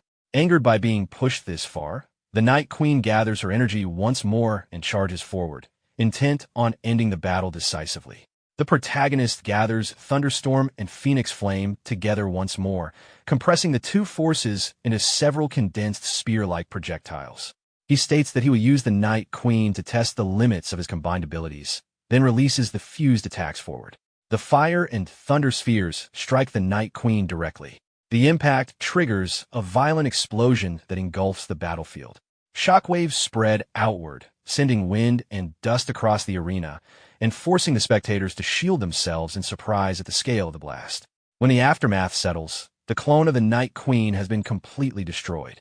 Soon after, the true Night Queen briefly manifests, acknowledging that he managed to defeat her clone. She makes it clear that she will remember him before disappearing, leaving the implication that they will meet again. He responds calmly that he will remember her as well. With the battle over, the fusion state dissolves and his pets separate from him. Ai expresses relief that the enemy has finally been defeated, while Xiaojin comments on the unique sensation of fighting as one with their master. Ai moves closer, concerned about the strain he endured. He reassures them and tells them to rest. Confirmation soon follows that the Dark Night Queen's clone has been eliminated and that the third level of the Ruins battlefield has been cleared, officially ending the challenge. The crowd erupts in excitement. Fatty openly expresses his admiration, while the mentor credits Lin Han for leading them through the ruins. The director agrees and states that the Academy will formally apply a reward for him upon their return. Additional confirmation follows. The final level has been cleared, large amounts of beast taming and beast control points have been obtained, and the ruins treasure has been granted. A single card materializes in midair as the reward. Examining it, the protagonist notes that it appears ordinary at first glance. Shortly after, a portal opens and transports everyone back to the Grey Wind Plateau. Relieved students react emotionally, some admitting they fear they would not survive the ruins and blaming earlier decisions for putting them in danger. The director asks Lin Han whether he obtained the treasure. Lin Han confirms that he did, though he remarks that it looks like nothing more than a simple old card. The director immediately corrects him, explaining that the item is a legendary top-grade breakthrough card. It has no usage restrictions and can be applied to any class or even to ferocious beasts. If used on a beast, it directly increases the creature's racial level by 1. If used by a human, it doubles the user's overall attribute growth value. In practical terms, every future level up would grant doubled attribute bonuses, allowing the user's strength to far surpass others of the same level. Lin Han acknowledges the explanation about the breakthrough card with a calm smile. However, inwardly he decides that a treasure capable of doubling attribute growth is far too valuable to reveal openly. For now, it is safer to keep its true worth hidden. Nearby, Zhao Feng watches with undisguised jealousy, unable to accept that such a rare item ended up in Lin Han's hands. Fatty soon reminds Zhao Feng about the wager they had made earlier. Zhao Feng attempts to deny it, pretending not to remember. Lin Han calmly repeats the original agreement. Whoever lost would kneel and address the other as grandfather. Privately, Lin Han reflects that if not for Zhao Feng's reckless actions, they would never have gone to the Grey Wind Plateau or nearly lost their lives in the ruins. Allowing such behavior to continue unchecked would only invite more trouble in the future. Zhao Feng looks toward the teachers for support, but the director makes it clear that private agreements between students will not be interfered with. Lin Han's mentor reinforces the point, stating that since Zhao Feng proposed a bet, he must honor it. Even the teacher from Class 3 chooses to remain neutral, unwilling to oppose Lin Han after witnessing his recent performance. Several classmates openly blame Zhao Feng for the danger they faced, admitting they had long been dissatisfied with his attitude. Isolated and pressured from all sides, he finally realizes there is no way out. Reluctantly, he kneels and fulfills the bet, addressing Lin Han as required. Lin Han accepts it without prolonging the humiliation and reminds him to measure his abilities carefully before provoking others in the future. Fatty adds a final teasing remark before leaving with the group, while Zhao Feng remains kneeling, resentment building silently in his heart. With the matter settled, the director announces that the competition will resume. Su Ting from Class 4 and a student from Class 3 step into the arena, introducing themselves before beginning their match. Su Ting advances decisively and strikes with force. Her opponent attempts to block, but the impact sends him airborne, unable to recover in time. The director declares that all contestants from Class 3 have been eliminated and that Class 4 is the overall winner. Lin Han's companions celebrate the victory enthusiastically. Fatty cheers openly, while Lin Han reminds everyone to stay composed and offers calm praise to Su Ting for her performance. The scene shifts to the entrance of the military academy.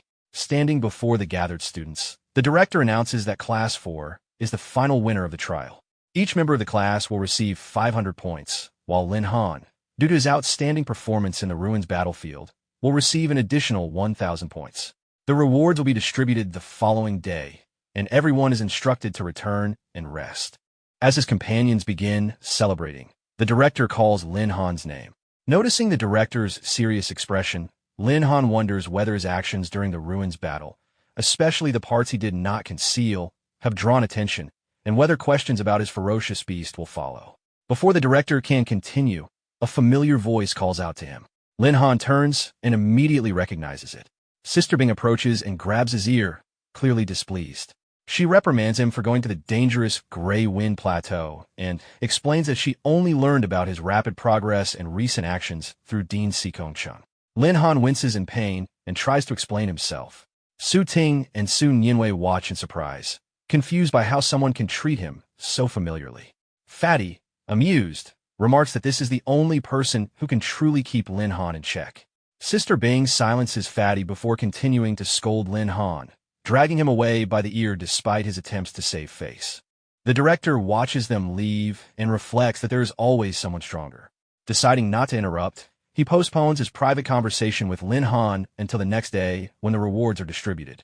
Inside the academy, Sister Bing finally loosens her grip but continues questioning him about the bet and the risks he took at the Grey Wind Plateau. Lin Han admits that he did not anticipate so many complications but reassures her that he is unharmed. He also shows her the breakthrough card he obtained from the ruins. Recognizing the item, Sister Bing immediately warns him not to display such a treasure carelessly. The temptation of a breakthrough card is immense, and it would inevitably attract unwanted attention from those with ill intentions. Lin Han agrees and assures her that he understands the risks. Then, shifting the topic, he gently holds her hands and asks how she has been, admitting that he missed her. Caught off guard, Sister Bing blushes and admits that she missed him as well. Lin Han notices the unusual softness in her response, surprised by the rare moment of tenderness. She steps closer and briefly hugs him, calling him an idiot just like before. After letting go, she explains that she only came to check on him and hopes that he stays safe. As she prepares to leave, Sister Bing reminds him once more of the principle that possessing a great treasure can invite danger. She tells him to keep the breakthrough card a secret, then adds playfully that he should remember her as well before walking away. The scene shifts to the director's office. The director asks Lin Han whether he has received the bonus points from winning the freshman competition. Lin Han confirms that the points arrived that morning. The director then explains that, In recognition of Lin Han's outstanding performance in clearing the ruins, the Academy's top management has decided to reward him with a level 40 ferocious beast. Lin Han is visibly surprised by the announcement and expresses his gratitude for the Academy's training and support. His mentor is equally pleased, commenting that such generosity is long overdue. When the gift box is opened, however, both Lin Han and his mentor are startled to find what appears to be nothing more than a piece of grass inside. Lin Han immediately senses that the director would not give something ordinary without reason. As they watch more closely, the plant begins to twist and move, radiating the aura of a ferocious beast. The mentor recognizes it as double-leaf cordyceps, a rare being with an extinct ancient bloodline. The director confirms that although it appears weak, it is extremely rare and possesses extraordinary potential. The mentor questions whether such a beast, with seemingly low offensive power, is truly suitable for strengthening Lin Han. The director calmly replies that, in his view, this is the most appropriate reward for him. Privately, the director reflects that since Lin Han already controls ancient ferocious beasts, this particular bloodline suits him perfectly. Lin Han then cautiously brings up the matter of his beast tamer abilities. The director reminds him of his earlier stance. As long as Lin Han does not harm the interests of the Empire, the Academy will not interfere with the type of beast he controls. Lin Han thanks him sincerely, though inwardly he wonders how much the director already knows. The scene shifts to the Academy's back mountain. Standing alone, Lin Han looks at the gift box and reflects that the director's choice was far from simple. Using his ancestral bloodline ability, he directly binds the fourth beast. Information about the creature surfaces. It belongs to an ancient giant tree lineage, nearing level 40, with balanced attributes but extraordinary constitution. The system prompts him to confirm the use of bloodline atavism. He accepts. Almost immediately, the box in his hands begins to shake violently. A surge of green energy bursts upward into the sky, forcing him backward from the impact. As the energy settles, the original form transforms. Before him appears a white-haired, humanoid beast radiating a powerful green aura. New information emerges. The being has evolved into 9-leaf swordgrass, classified among the ancient 10 evils. Still at level 39, its attributes have increased explosively to overwhelming levels. It possesses high mastery in the ancient grass sword technique, capable at full power of releasing sword energy, said to cut through space itself. It can generate a powerful defensive sword aura to protect its master, and it can transform into a 9-leaf sword form, becoming a weapon capable of devastating force. Standing before this transformed existence, Lin Han realizes that the seemingly ordinary piece of grass has awakened into something far beyond expectations. Lin Han stares at the newly awakened beast in disbelief. At level 39, its strength far exceeds what he expected from what once looked like an ordinary plant. The white-haired beast looks at him calmly and asks if he is her master. Observing her composed and cool demeanor, Lin Han notes how different her temperament is compared to his other companions. He acknowledges her and welcomes her partnership. She introduces herself as Jui and states that she will protect him to the best of her ability. Without warning, she transforms into a sword. Lin Han pauses in surprise, but quickly grips the weapon, examining its refined shape and balanced weight. Intrigued, he steps forward to test it. With a single casual swing, several trees ahead are cleanly cut down. Even a simple flash of sword light carries overwhelming sharpness. Realizing the practical implications, he reflects that beast taming offers him yet another combat method. If the others could reach Jui's level of strength, their overall power would rise dramatically. At that moment, he remembers that he has not yet used the form evolution reward obtained from clearing the ruins. He activates it. The ability passively triggers evolution based on the beast level, carrying a chance of success and granting a substantial increase in overall attributes upon completion.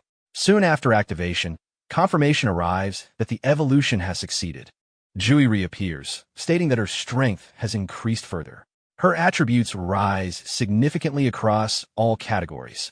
The surge of power resonates with the others as well. Tiange emerges, commenting that she feels more energized than ever.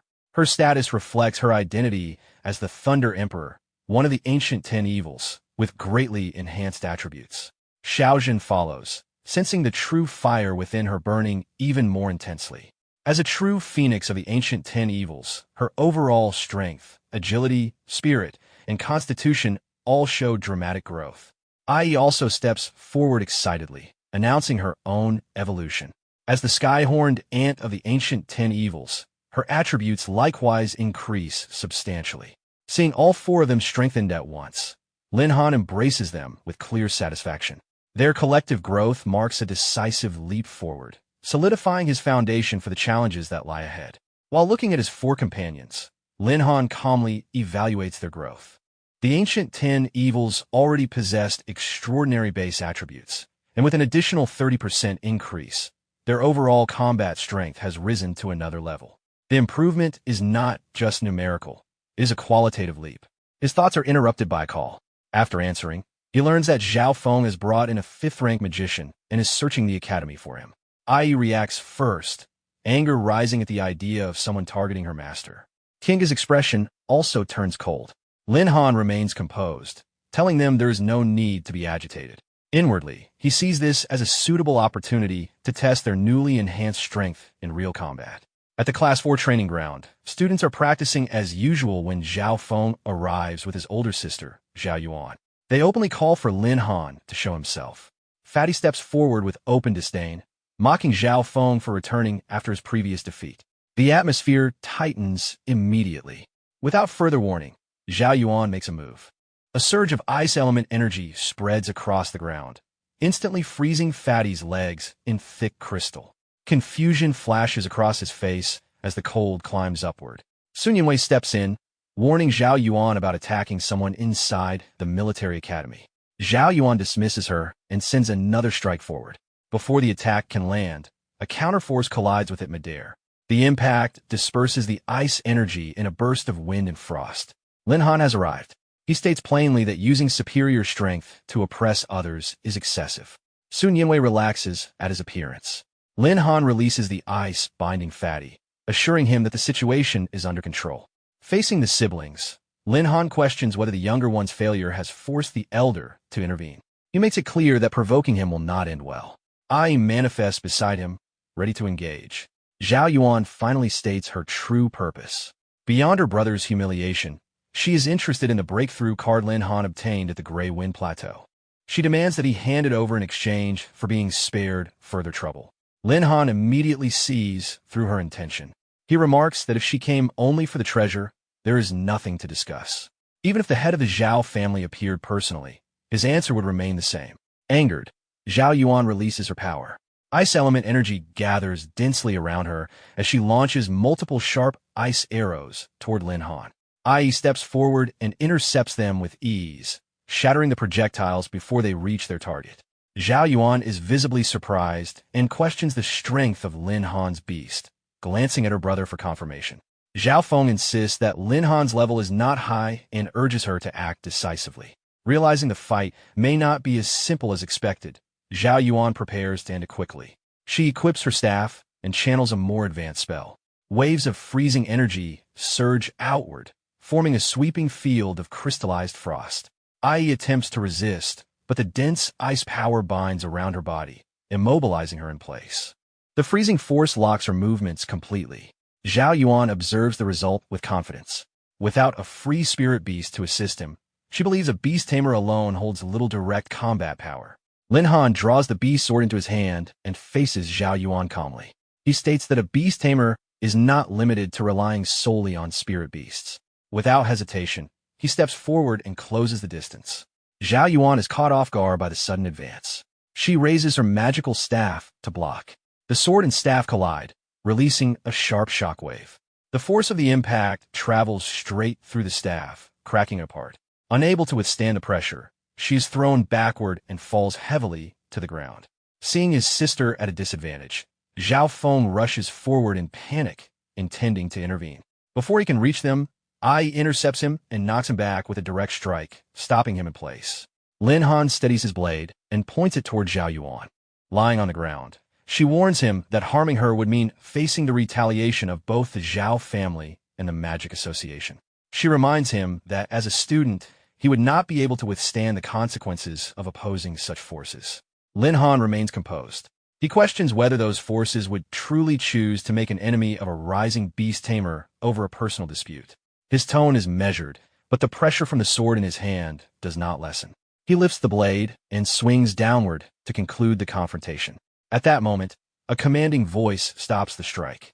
The director and Lin Han's mentor arrive at the training ground. Lin Han withdraws his sword.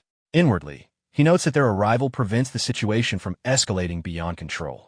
The director surveys the scene and demands an explanation. Zhao Feng immediately claims that Lin Han attempted to kill them. Fatty steps forward and states that Zhao Feng brought outsiders into the academy to provoke trouble first. He points out that many students witnessed the incident and can confirm what happened. Sun Yinwei supports the statement. Su Ting adds that Lin Han acted only in response to being attacked. The training ground falls into tense silence as all eyes turn toward the director for judgment. Zhao Yuan steadies herself and insists that she only came to question Lin Han after hearing her brother had been bullied. She claims that Lin Han attacked first, broke her weapon, and forced her into a position where she could not defend herself. She portrays herself as powerless and argues that if the teachers had not arrived, the consequences would have been severe. Fatty immediately refutes her claim, pointing out that he was nearly frozen solid before Lin Han intervened. Lin Han remarks that the Zhao siblings are consistent in their ability to distort facts. The director turns to Lin Han and asks for a clear explanation of what happened. Meanwhile, Zhao Yuan calculates her position. She recalls that there is no surveillance in the training ground. If she maintains that Lin Han initiated the attack, the influence of the Zhao family and the Magic Association might pressure the academy into siding with her. Instead of continuing the argument verbally, Lin Han produces a small spherical device. He explains that words alone are insufficient and suggests reviewing the recorded footage stored inside his camera ball. He reflects that although the training ground lacks surveillance, he had prepared this portable recording tool in advance. The device can capture everything within a 10-meter radius and is easy to carry, though fragile. Realizing the risk, Zhao Yuan immediately launches an ice arrow and destroys the ball midair. The director reacts sharply, questioning her attempt to destroy potential evidence in front of him. She quickly claims that she acted out of suspicion, implying that the recording might have been altered.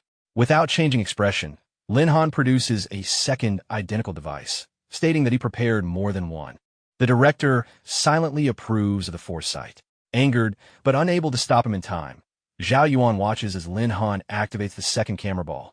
The recorded events replay clearly in the air, showing the sequence from her arrival to the initiation of the attack. As the footage concludes, the mentor states that the situation is obvious.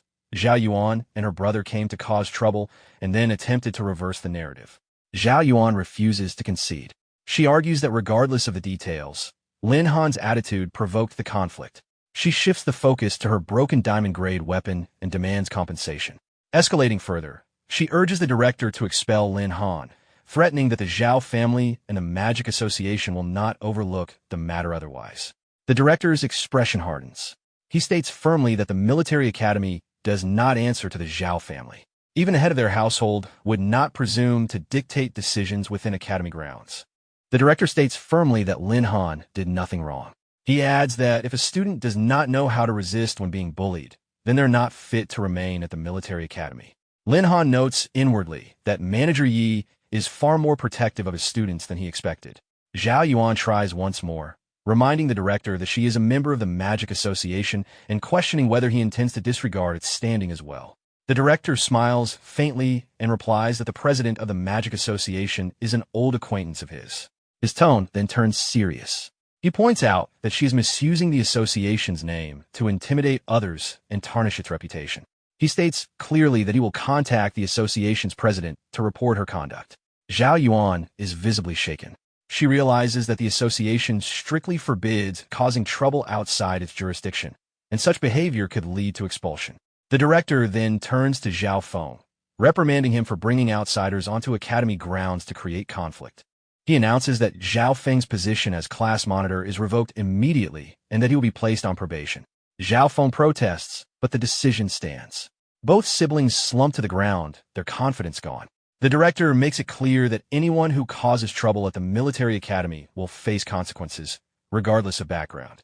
He orders them to leave. The mentor disperses the gathered students, restoring order to the training ground. As the crowd thins, Fatty comments that Manager Yi handled the situation decisively. Lin Han agrees that such an elder is rare. Later, at the school cafeteria, Fatty hurries forward, focused on the day's main dish. Lin Han follows at a relaxed pace. Inside, however, a commotion has drawn attention. Some students seem to expect a confrontation. Lin Han and Fatty look toward the source of the noise. Su Ting and Sun Yinwei are standing with Heimei from Class 3, facing a group of boys. Heimei questions why the boys are forcibly occupying a recruitment spot that was officially assigned to the Heroines Club by the Academy. A green-haired boy argues that their hero club has hundreds of members and therefore deserves the most favorable recruitment location. Heimei counters that the Academy values strength, not numbers, and criticizes the hero club standards. The green-haired boy reacts angrily to her words. Heimei challenges him directly, showing no intention of backing down. Fatty instinctively moves forward, irritated by the situation, but Lin Han stops him. He observes that Heimei appears to be deliberately provoking the other side into striking first, which would shift responsibility if a fight breaks out. He also quietly wonders when Sun Yinwei and Su Ting became so closely associated with Heimei. The green-haired boy, losing patience, prepares to make a move.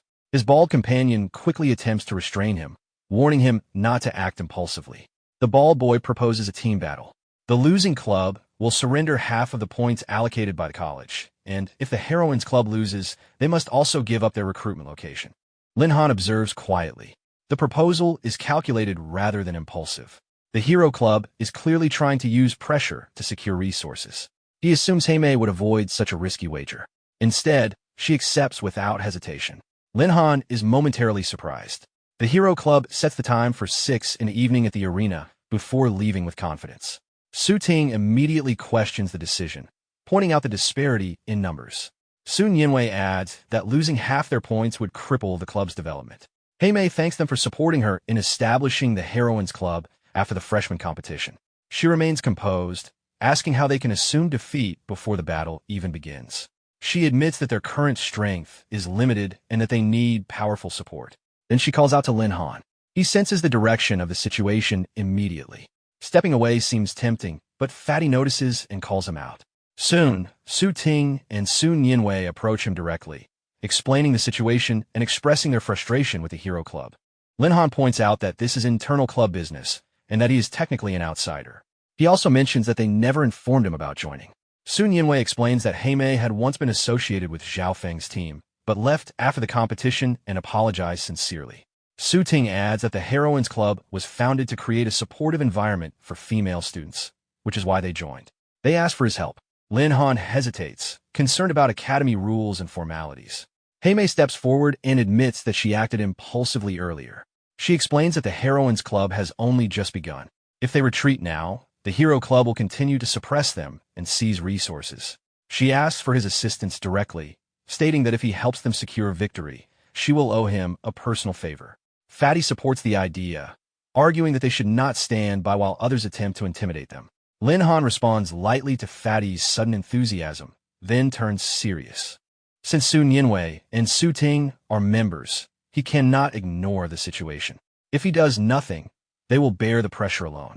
He agrees to participate in the team battle. Sun Yinwei reacts with visible excitement. Heimei acknowledges his decision with relief. The arrangement is settled, and attention shifts toward the upcoming match in the arena. At 6 in the evening, the arena lights up as both clubs gather on the training ground. Lin Han arrives with Heimei, Su Ting, Sun Yinwei, Fatty, and the others. The Hero Club members are already waiting, standing in formation with clear confidence.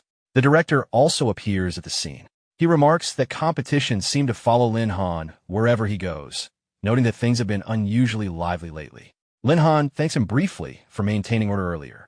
Soon after, 3 senior students approach. Their leader questions Lin Han's attitude since enrolling, implying that a freshman should not attract so much attention.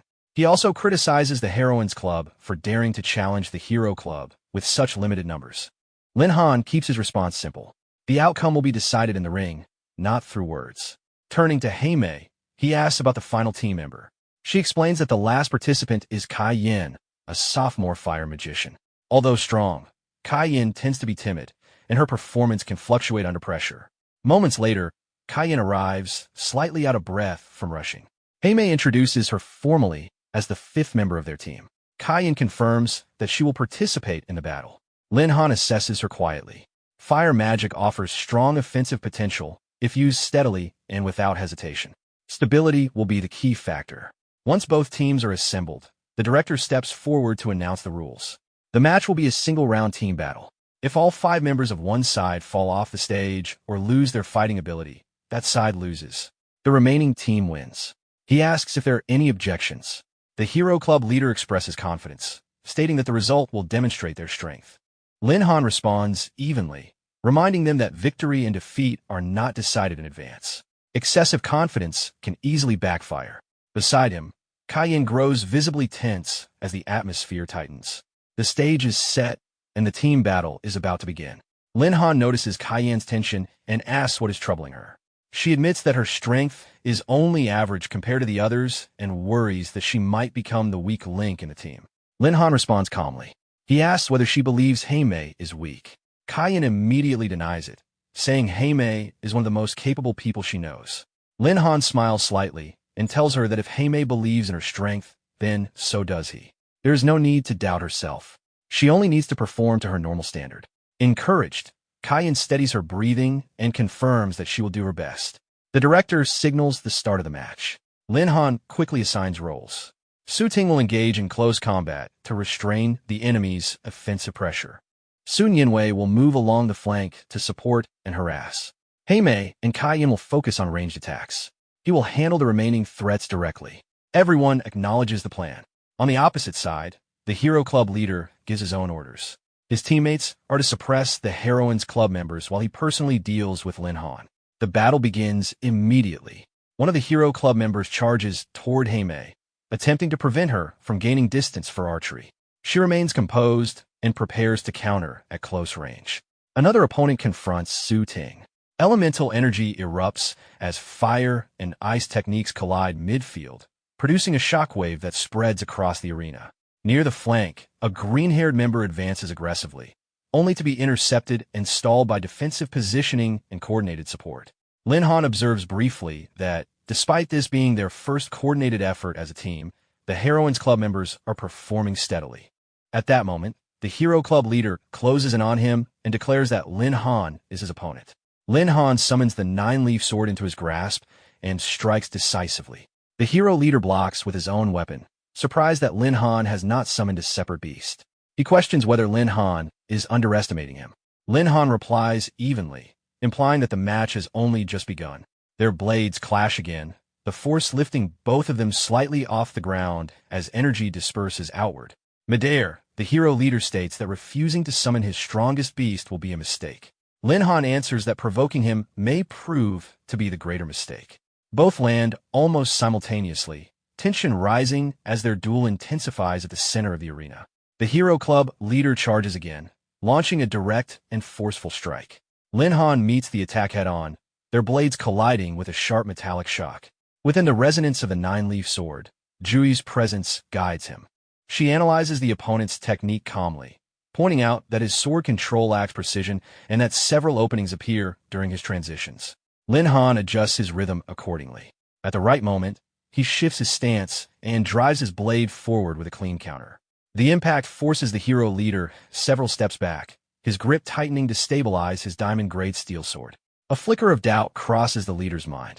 His weapon is considered top tier within the academy, yet he was nearly disarmed by a freshman. Unwilling to accept that outcome, he attacks again with increased force, attempting to overwhelm Lin Han through raw pressure. Lin Han remains composed, using the exchange to refine his control and timing. Each clash becomes more measured, his movements growing sharper with every contact. Not far away, Tame notices that Lin Han has not summoned any additional beasts. She remarks that his full strength would likely end the duel quickly. Sun Yinwei suggests that he is deliberately using this opportunity to practice. Su Ting agrees, reminding them to focus on their own opponents rather than relying entirely on him. They redouble their efforts. On another side of the arena, a Hero Club magician gathers wind element energy and releases a powerful tornado. The spiraling current traps Tame, Su Ting, and Kaiyan within its rotating force. The wind pressure disrupts their footing and makes ranged attacks difficult. Su Ting struggles to maintain balance. Tame finds it impossible to aim properly under the shifting airflow. At that critical moment, Kaiyan steadies herself. Gripping her staff, she channels concentrated fire energy into the center of the vortex. Controlled flames spiral upward, colliding with the wind current. The opposing elements destabilize each other until the tornado disperses in scattered gusts. As the air clears, relief spreads across their formation. Tame acknowledges Kai Yan's timely response. However, before they can reposition fully, another Hero Club member appears from behind, having waited for an opening during the chaos. He moves toward Kai Yan with clear intent to strike, catching her off guard as she turns too late to defend. The Hero Club member closes in on Kai Yan and launches a direct strike before she can fully recover from dispersing the tornado. The blow lands, knocking her backward. Tame immediately calls out to her, concern evident. At the same time, the blue-haired opponent advances toward Tame with a heavy shield, attempting to overwhelm her while her attention is divided. Before he can break through, Su Ting steps in and raises a reinforced barrier. The impact between shield and defense releases a surge of air that ripples across the arena floor. 3 additional Hero Club members move in to press the advantage, coordinating their assault to exhaust the Heroines Club through numbers. The pressure on the girls increases rapidly. At the center of the arena, the Hero Club leader notices the shift and remarks that Lin Han's teammates are nearing their limits. Lin Han forces him back with a measured strike and glances briefly at the wider battlefield. The formation of the Heroines Club is beginning to strain under sustained attacks. He concludes that it is time to end the duel decisively. The hero leader senses the change in atmosphere and realizes that Lin Han may not have been fighting at full strength. Within the blade, Jui's power responds. Lin Han activates the grass sword technique. A vast surge of sword energy gathers above him, condensing into an enormous spectral blade formed from concentrated green light. The pressure radiating from it silences the immediate area. The hero leader's composure falters as he recognizes the scale of the technique. Before he can reposition, Lin Han brings the massive blade down in a single, controlled arc. The strike lands. The ground fractures outward from the point of impact, forming a deep crater across the arena floor. Dust and debris rise before slowly settling. On the sidelines, even the director and mentor register the magnitude of the force. When visibility clears, the Hero Club leader is on one knee at the center of shattered ground, his weapon broken and his stance unstable. The outcome is no longer in doubt. Lin Han keeps his sword lowered, ensuring the strike stops short of causing lasting harm. He has no intention of crossing disciplinary boundaries. Around the arena, the Hero Club members hesitate, their momentum gone. The Heroines Club regains balance. Sun Yinwei expresses open admiration. Su Ting nods, unsurprised by the result. Kai Yan looks at the crater in disbelief, fully aware of the gap in strength she just witnessed. Tame acknowledges quietly that without Lin Han's intervention, the battle could have turned against them. The arena falls into a brief silence as the decisive victory becomes clear. Realizing he is about to lose, the leader of the Hero Club struggles to accept the outcome. Frustration builds as he signals to his teammates. He then produces a prohibited body limit enhancement drug and consumes it without hesitation. Lin Han immediately senses the abnormal surge of energy. A violent red aura begins to radiate from the hero leader's body as his strength spikes unnaturally. The shift is sudden and unstable, clearly beyond normal limits. Lin Han quickly moves back toward his teammates, warning them that the opposing side has likely resorted to illegal enhancement methods and instructing everyone to remain cautious. From the sidelines, the director recognizes the signs of a berserker-type stimulant. Realizing the situation has escalated beyond a regulated duel, he steps forward and declares the match over, ordering both sides to stop immediately. However, the drug has already taken effect. The Hero Club leader refuses to withdraw. His judgment dulled by the stimulant, he rallies his team and redirects their focus toward what he perceives as the weakest link, Kai Yan. The remaining Hero Club members regroup and advance together. Kai Yan steadies herself and releases a ring of fire to create distance, attempting to hold them back. Flames spiral outward in a defensive perimeter. An opposing magician counters with rapid ice-based attacks. She blocks the first strike, but the follow-up assault presses harder, threatening to overwhelm her defenses. Seeing the danger, Lin Han acts instantly and calls for assistance. Ai responds at once. She appears between Kai Yan and the incoming attack just before impact.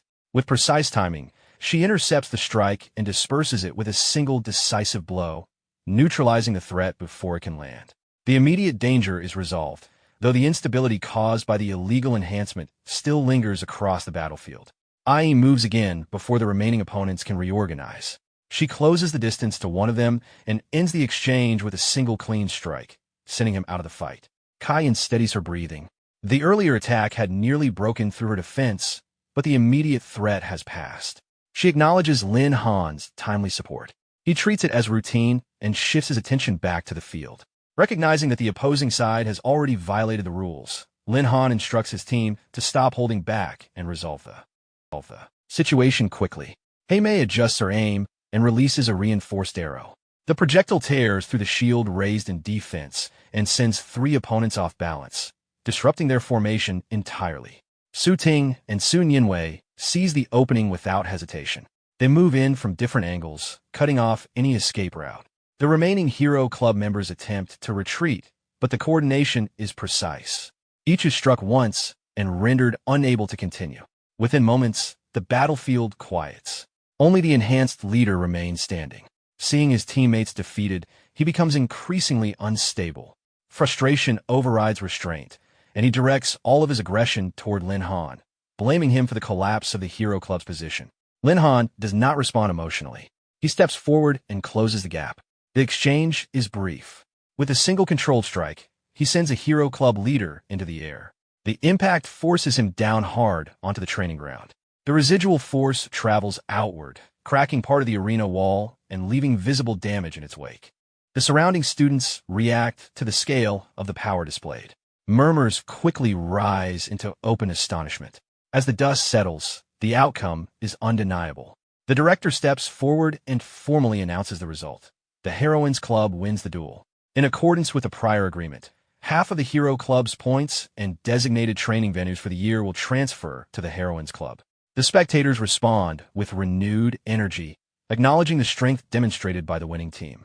On the field, Kai Yin and Sun Yinwei share a relieved embrace. The tension that had built throughout the battle finally releases. Kai Yin reflects on the decisive moments of the fight, aware that Lin Han's intervention secured their victory. The Hero Club leader struggles to rise from the shattered ground. Humiliation and resentment cloud his thoughts as he looks toward Lin Han, briefly considering a reckless move while the situation is unsettled. Before he can act, Lin Han allows a faint glimpse of his true strength to surface. For an instant, the presence of his 3 contracted beasts manifests behind him, vast, silent, and overwhelming. The air grows heavy with pressure. The Hero Club leader freezes. The earlier surge from the illegal stimulant is nothing compared to what he senses now. Fear replaces anger. Without another word, he turns and runs. His remaining teammates, still injured, call out weakly as he retreats. Before he can reach the edge of the training ground, the director steps directly into his path. The director formally announces the violations committed during the duel. The use of Berserker-type enhancement drugs, the refusal to obey a stop order, and the attempt to escalate the conflict are all cited as serious breaches of Academy regulations. The judgment is immediate. The Hero Club is disbanded on the spot. Its members are barred from joining any other club for 1 year. As for the leader, his deliberate misconduct and reckless endangerment result in expulsion from the Academy. Shock spreads across the defeated group. The leader stands motionless, fully aware that his ambitions within the Academy have ended. Lin Han watches the scene quietly. The outcome is decisive, but to him it represents only a single step forward.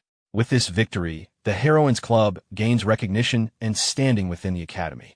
However, he understands that greater trials will follow as their reputation grows. Tame approaches and expresses her gratitude for his role in securing the win. She suggests celebrating the achievement properly. Sun Yinwei immediately agrees, enthusiastic at the idea. Kai Yin lightly teases Heime's enthusiasm. Lin Han does not object. With morale high, the team leaves the training ground together. 2 hours later, outside a restaurant, the atmosphere is relaxed. Heime, slightly unsteady after drinking, reflects on the satisfaction of the victory and the new respect the Heroines Club has earned. As the group prepares to leave, Lin Han senses something unusual behind them. He turns, his expression shifting from relaxed to alert. Lin Han tells the girls to take Heime back and says he will walk around alone for a while. Sun Yinwei agrees without suspicion. Instead of heading toward the busier streets, Lin Han turns into a quieter area lined with trees. The surroundings grow still as he walks deeper in. Without slowing down, he speaks calmly, stating that whoever has been following him should step out. He makes it clear that once he returns to the academy, there will be no opportunity left. A brown-haired young man emerges from the shadows behind him. His presence is controlled, his breathing steady. He admits he intended to wait until Lin Han lowered his guard completely before acting. Lin Han asks whether this is a personal grudge or an assignment taken for someone else. The man does not answer. He closes the distance abruptly and attacks with lethal intent. Ai manifests instantly to intercept. She throws a direct punch, but the attacker evades with surprising agility. Even so, her appearance forces him to adjust his approach. The assassin states that a contracted beast alone will not stop him. He moves again, aiming straight for Lin Han. Lin Han unfolds a pair of manifested wings and lifts off the ground, narrowly avoiding the strike. The sudden ability to fly visibly surprises the attacker, who had assumed Lin Han's skill set was limited to beast taming. Lin Han responds that versatility is not restricted by profession and orders Ai to restrain the target. Ai lunges again, but the assassin avoids her second strike as well. Realizing brute force will prolong the encounter, he retrieves a specialized tool, a dragon binding rope designed to track and suppress its target. He casts it toward Lin Han midair. Lin Han attempts to gain altitude, but the rope coils around his leg before he can escape. The moment it tightens, an oppressive force spreads through his body, restricting movement and suppressing energy output. The assassin pulls sharply, dragging Lin Han down with full force.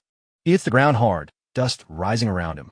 Ai moves to intervene, but a surge of blue energy repels her, preventing immediate interference. The rope constricts further, its suppressive effect intensifying. The assassin explains that once bound, even a powerful opponent cannot fully access their strength. As the dust clears, he approaches with a blade in hand. Pinned and restrained, Lin Han demands to know the reason behind the assassination attempt, stating that if he is to die, he at least deserves to understand why. As the assassin closes in to deliver the final strike, he states that revealing client information violates his professional code. He adds only that Lin Han should be more careful about offending certain people in the future. Bound to the ground, Lin Han quickly narrows down the implication. The only recent conflict that fits is with the eldest daughter of the Zhao family, Zhao Yuan. Without hesitation, he calls out to another contracted beast. Tianji manifests in a flash of lightning. The moment she appears, a surge of thunder energy cuts through the dragon binding rope. The suppressive force collapses instantly, the restraints snapping apart under the impact. The assassin freezes in shock. Tianji steps forward, lightning crackling along her form, placing herself between Lin Han and the attacker. Ai reappears at his side, ready to strike again. Lin Han states calmly that his contracted beasts are far beyond the limitations of ordinary tools. Items designed to restrain conventional opponents are ineffective against them. The assassin reassesses the situation. He realizes that Lin Han may have deliberately allowed the earlier suppression to gather information about his methods. Tianji advances first, lightning surging outward in controlled arcs. Ai follows from another angle, forcing the assassin into a defensive retreat. Under the combined pressure, his composure begins to crack. Recognizing that prolonged engagement means certain defeat, he abruptly gathers energy into his palm and releases a condensed sphere of lightning toward Lin Han as a diversion. Before Lin Han can react, another figure rushes into the path of the attack. Kaiyan intercepts the strike. The lightning sphere hits her directly, discharging across her body before dissipating. Lin Han's expression shifts sharply as he calls out her name. Using the distraction, the assassin attempts to escape. However, Ai intercepts him mid-withdrawal, landing a heavy blow that stops his momentum. Tianji follows with a decisive strike. Under the combined assault, the assassin collapses, fully subdued. Moments later, Tame arrives with the others. They had grown uneasy when Kaiyan separated from them earlier and followed her trail, only to encounter the aftermath of the ambush. Tame kneels beside Kaiyan, shaken but relieved to see her conscious. Lin Han confirms that he is unharmed, though Kaiyan absorbed the attack meant for him. Kaiyan insists that she is fine, attempting to downplay the injury. Lin Han does not accept that at face value. He moves to support her, stating firmly that she will receive proper medical evaluation immediately. Even as she tries to reassure them, the faint residual sparks along her clothing reveal that the impact was real, and the situation is far from something to ignore. Lin Han looks at the crystal in Kaiyan's hand. She explains that it is her family's heirloom, the 10,000-year stone. It can block a fatal elemental attack once, but after activation it loses its power permanently. Lin Han understands immediately what that means. If she had not stepped in front of him, the lightning strike would have landed directly. He tells her that she should not have had to sacrifice something so valuable for his sake and assures her that the matter will not end there.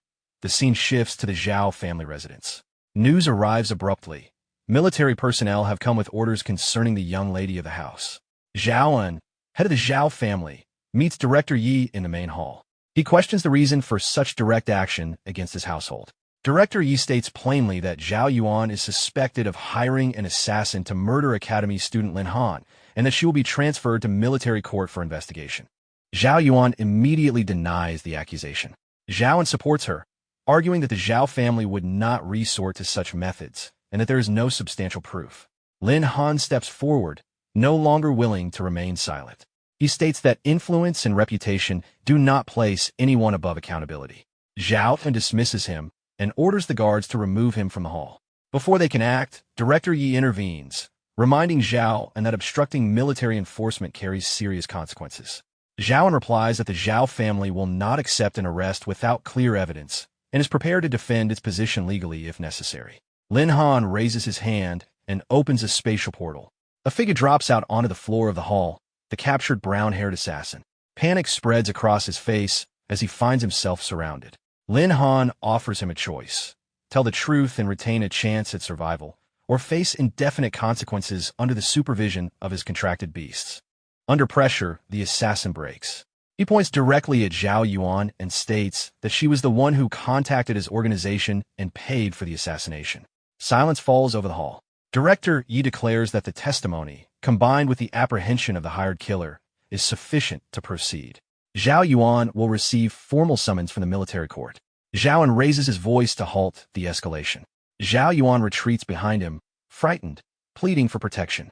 Lin Han watches carefully, expecting Zhao An to shield her despite the evidence. Instead, after a long pause, Zhao An turns sharply toward his granddaughter. Anger replaces composure. He condemns her reckless behavior and orders her kneel.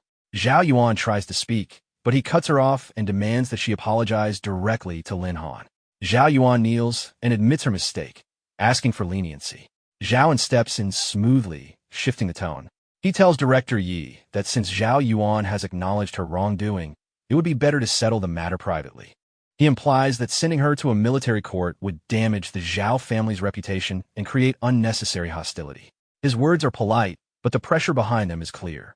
Lin Han understands the calculation immediately. Forcing the case in a military court would create a powerful enemy and drag the matter through a long legal struggle. Resolving it here would be faster and more advantageous. He states calmly that the issue is not about pride, but compensation. Kaiyan lost a priceless family heirloom protecting him. That loss must be repaid. Zhao An agrees without hesitation, declaring that the Zhao family will bear all costs if the matter ends here. Lin Han points out that the heirloom was not an ordinary treasure. It was irreplaceable. Whether the Zhao family can truly compensate for such a loss is another matter. Zhao Yuan, unable to stay silent, boasts that the Zhao family vault is overflowing with treasures. Zhao An immediately rebukes her, realizing she has just expanded the scope of negotiation. Lin Han suggests inspecting the Zhao family's hidden treasury to determine suitable compensation. Director Yi agrees to accompany him, ensuring transparency. Zhao An has little choice but to comply. Sometime later, Lin Han and Director Yi leave the Zhao residence. The matter is considered settled. The compensation has been transferred in the form of rare materials, coins, and valuable artifacts. As they walk away, Lin Han reflects that the outcome exceeded expectations. Director Yi asks why he requires so many resources. Lin Han answers simply that cultivation, daily living, and advancement all require funding. Privately, he knows the greater expense lies with his contracted beasts. Their growth demands enormous quantities of rare materials and heavenly dragon coins. Director Yi then suggests another path. If Lin Han truly needs steady income, he should consider registering with a mercenary guild and completing bounty missions. Lin Han pauses at the unfamiliar term. The scene shifts to Mercenary Plaza. The area is crowded and energetic. Adventurers, mercenaries, and cultivators move between counters and mission boards. Voices overlap as assignments are accepted and rewards negotiated. Lin Han surveys the environment, recognizing immediately that this is a hub of opportunity. He recalls director Ye's explanation. The mercenary guild posts bounty missions of varying difficulty. Once registered, a mercenary can complete tasks and exchange results for corresponding rewards.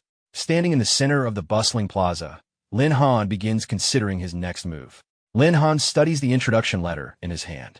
Director Ye had mentioned that the Mercenary Guild was one of the fastest ways to accumulate resources through bounty missions. Nearby, a freshman argues with the receptionist about the guild's restriction policy. She explains that first-year students are not permitted to register, citing safety concerns and past incidents involving inexperienced recruits. Dissatisfied, the boy leaves in frustration. Lin Han approaches the counter and introduces himself, presenting the letter. The receptionist initially repeats the rule, but when she reads the signature, Yi Tai-ching, director of the military academy, her attitude shifts. She immediately begins processing his registration. Lin Han notes privately that without the recommendation, the trip would likely have ended the same way as the other freshmen's. Before the paperwork is completed, Fatty and the others arrive. They explain that they intend to register as well. Working as a team would allow them to gain combat experience while sharing risks and rewards. Sun Yinwei emphasizes cooperation, and Su Ting reinforces the idea that they should move forward together rather than separately. The group reaffirms their team identity as the Night Watch Squad. The receptionist observes their enthusiasm with visible skepticism. She questions whether inexperienced students truly understand the danger involved in mercenary work. Fatty responds confidently that strength is not determined by seniority alone. The exchange becomes heated when he addresses her too casually. She reacts sharply and moves to discipline him, but Lin Han intercepts her hand before it lands. She pauses, surprised by his reflexes and control. Reassessing the group, she proposes a condition. If they can prove their strength in a match, she will personally approve the registration of the entire team. If they fail, they must leave without further argument, including Lin Han despite his letter of introduction. Fatty asks for clarification on the consequences. She repeats the terms firmly. Lin Han considers the situation. A formal registration backed by demonstrated ability would prevent future complications and silence doubts. He accepts the challenge on behalf of the Night Watch Squad. The group moves to the mercenary arena. A crowd quickly gathers. Word spreads that several freshmen are challenging Lina, the guild's registrar, who is known for her strength and strict standards. Lina steps into the arena and tells them that since they are all first years, they may attack together. That way, no one can accuse her of overpowering them unfairly. Fatty reacts immediately, but Lin Han stops him. Even if they win 4 against 1, it would not establish the reputation they want. After a brief pause, he walks forward alone and states that he will handle the match himself. Lina studies him, then releases her aura. Energy gathers around her as she reveals her profession, a summoner. A summoning portal opens behind her. 3 heavily built orcs emerge, weapons in hand. They lock onto Lin Han and let out low, threatening growls. Lin Han observes calmly. He notes that summoners and beast tamers share similarities, though their methods differ. While summoners contract external entities through ritual and energy expenditure, beast tamers cultivate deeper bonds with specific creatures. Lina states confidently that summoners command armies, not just individual beasts. For this match, however, 3 orcs are sufficient. She orders them forward. The orcs charge simultaneously, coordinating their approach to box Lin Han in. Lin Han responds by summoning Ai. Ai materializes in front of him and moves without hesitation. She closes the distance in a blink, striking the first orc squarely and knocking it out of the arena boundary. Before the second can adjust, she pivots and disables it with a precise blow to the torso. The third attempts a heavy overhead attack, but she intercepts it and ends the exchange with a single decisive strike. Within moments, all 3 orcs lie defeated. The arena falls briefly silent as the crowd reassesses the situation. After the final strike, Ai relaxes her stance, clearly unimpressed. The defeated orcs dissolve into light and return to the summoning space. Lina stares at the empty arena floor. Her half-orc summons were not weak by guild standards, yet they were eliminated almost instantly. She questions the origin and level of Lin Han's contracted beast. Fatty cheers loudly from the sidelines, unable to hide his satisfaction. Irritated and unwilling to concede so easily, Lina opens a larger portal. This time, a wave of orcs marches out in formation, far more than before. The atmosphere in the arena shifts as the crowd senses that she is no longer testing, but escalating. She orders the summoned creatures to overwhelm the opponent through numbers. The orcs charge. Lin Han no longer limits himself to a single summon. IE is joined by Tianji and Xiaozhan. The three Beast girls step forward in coordination. IE breaks the front line with raw force, scattering the first wave. Tianji releases controlled arcs of lightning that chain through multiple targets at once, disrupting their formation and dropping several instantly.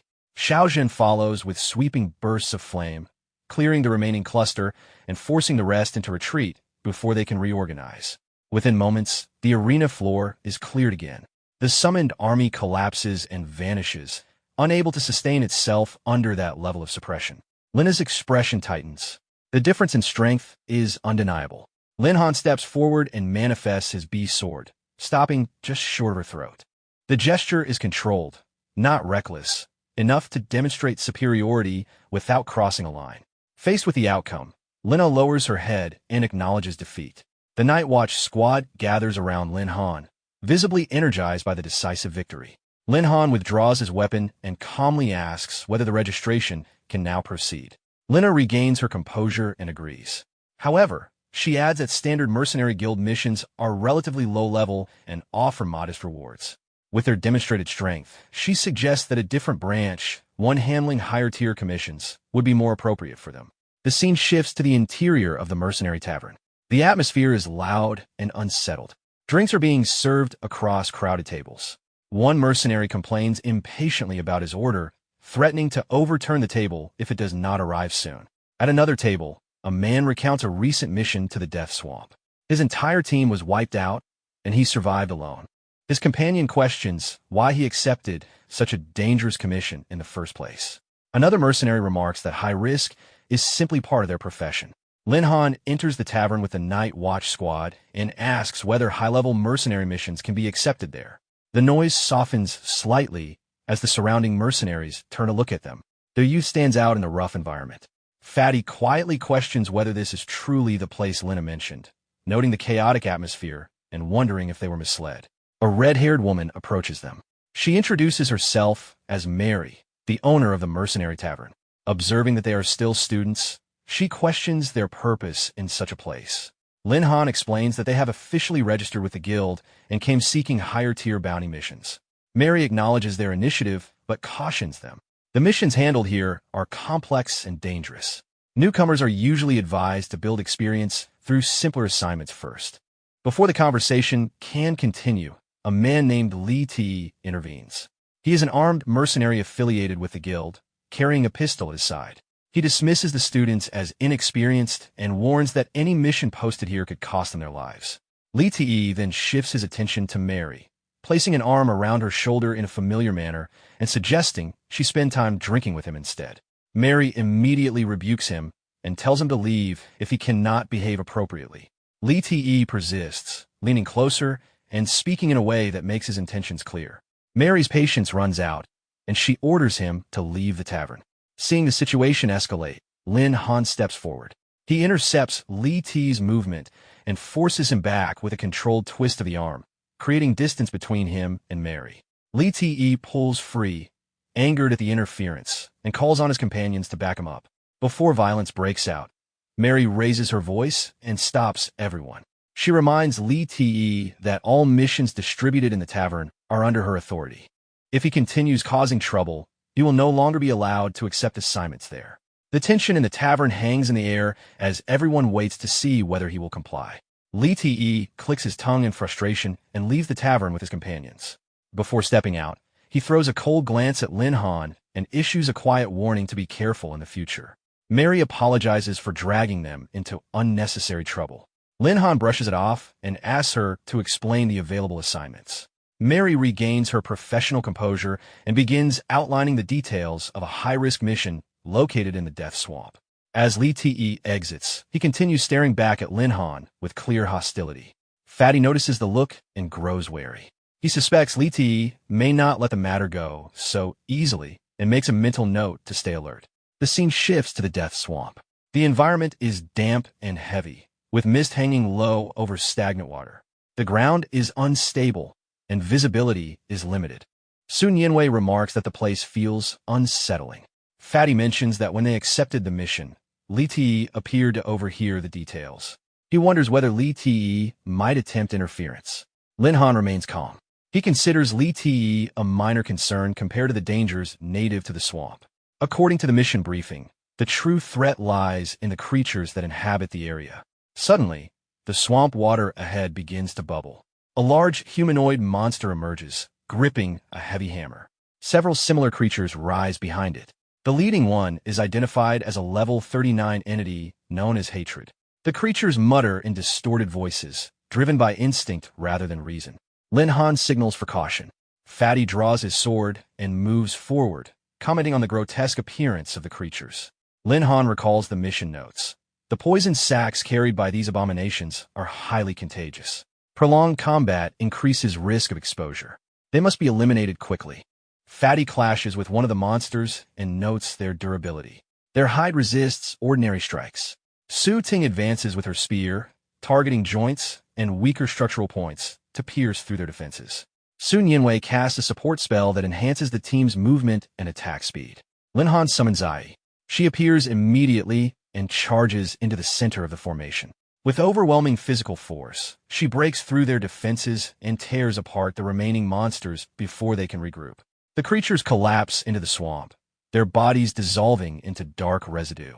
Fatty exhales heavily, observing that the monster's thick hide dulled his blade. Lin Han reassures him and mentions upgrading his weapon after collecting the mission reward. However, a question lingers in his mind. Li Te's group has not appeared. Given the earlier hostility, the absence feels deliberate.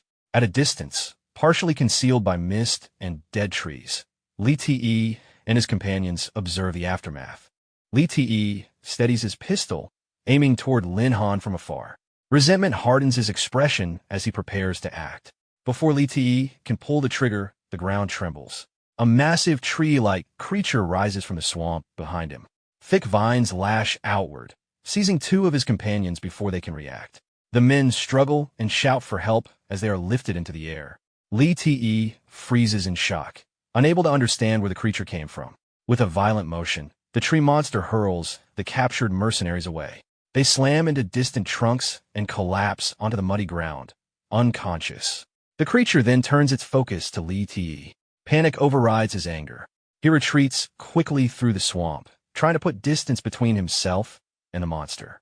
As he runs, a desperate thought forms. If he can redirect the creature toward Lin Han's group, he might survive. Moments later, faint cries for help echo through the mist. Lin Han and his team pause. Fatty scans the surroundings, unsure of the source. Suddenly, the massive tree monster bursts into view, pursuing Li Te directly toward them. Its presence is overwhelming, radiating hostility. Its voice is deep and distorted, filled with hatred toward humans. Lin Han immediately senses the intensity of its resentment. The creature leaps forward and slams both fists into the ground. The impact sends a shockwave through the swamp, throwing Lin Han and his companions backward. They regain their footing at a distance. Sun Yinwei studies the creature carefully and recognizes it. She identifies it as the Golden Tree God, an ancient and intelligent forest spirit rarely seen in the outside world. Such beings once dwelled deep within untouched forests, but as human expansion destroyed their habitats, they gradually disappeared. Lin Han listens, surprised by the revelation. The Golden Tree God roars, accusing humans of invading its domain and vowing to turn them into nourishment for the earth. It attacks again, crashing down with immense force. Lin Han orders everyone to evade rather than meet the strike directly. Fatty stumbles during the aftershock but quickly regains balance. Sun Yinwei reflects on the historical records. Golden Tree gods were once described as gentle guardians of nature. This one, however, radiates pure hostility. Lin Han observes the creature more closely. Its bark is decayed and blackened, visibly corroded. He concludes that it has likely been contaminated by the toxic swamp environment, similar to the earlier abominations. The corruption appears to have twisted both its body and temperament. Realizing they are not facing a naturally malevolent being, but a corrupted ancient spirit, the team braces themselves for a far more dangerous battle. A translucent interface suddenly appears before Lin Han. An epic mission is triggered. Defeat the demonized Golden Tree God. Reward: 5,000 Beast Taming points. Lin Han immediately understands the value of the reward. Such a large amount of points would significantly enhance IE and the others. The opportunity is too important to ignore. He orders Fatty and the rest of the team to withdraw to a safer distance. He intends to handle the Golden Tree God directly.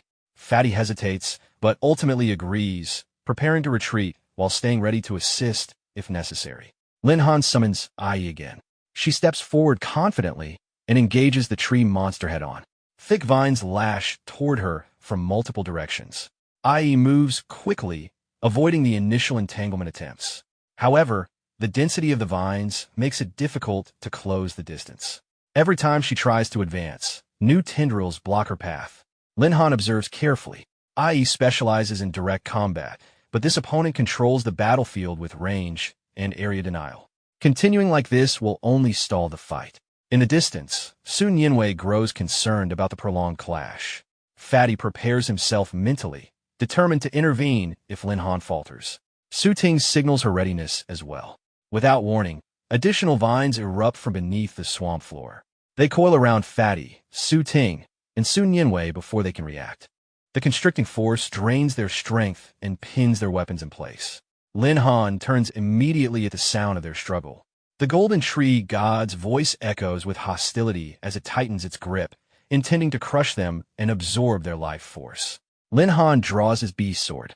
With a concentrated slash, a sharp arc of energy cuts through the vines binding his teammates.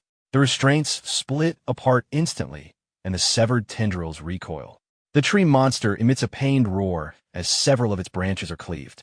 Freed from the entanglement, the team quickly retreats to create distance. Lin Han steps forward, placing himself between the Golden Tree God and his companions. His tone shifts from measured to resolute. The attack on his team has removed any hesitation. The corrupted tree spirit's anger intensifies. It declares its hatred for humanity and unleashes a powerful roar. The sound wave carries unnatural force, vibrating through the swamp and piercing the ears of everyone present. The team instinctively covers their ears as the oppressive resonance spreads through the area. The battle has entered a far more dangerous phase. Lin Han steadies himself after the roar fades. The sound carried a heavy mental pressure. If the fight drags on, the team's focus and stamina will continue to decline. The battle needs to end quickly. He tightens his grip on the beast sword and moves straight toward the Golden Tree God.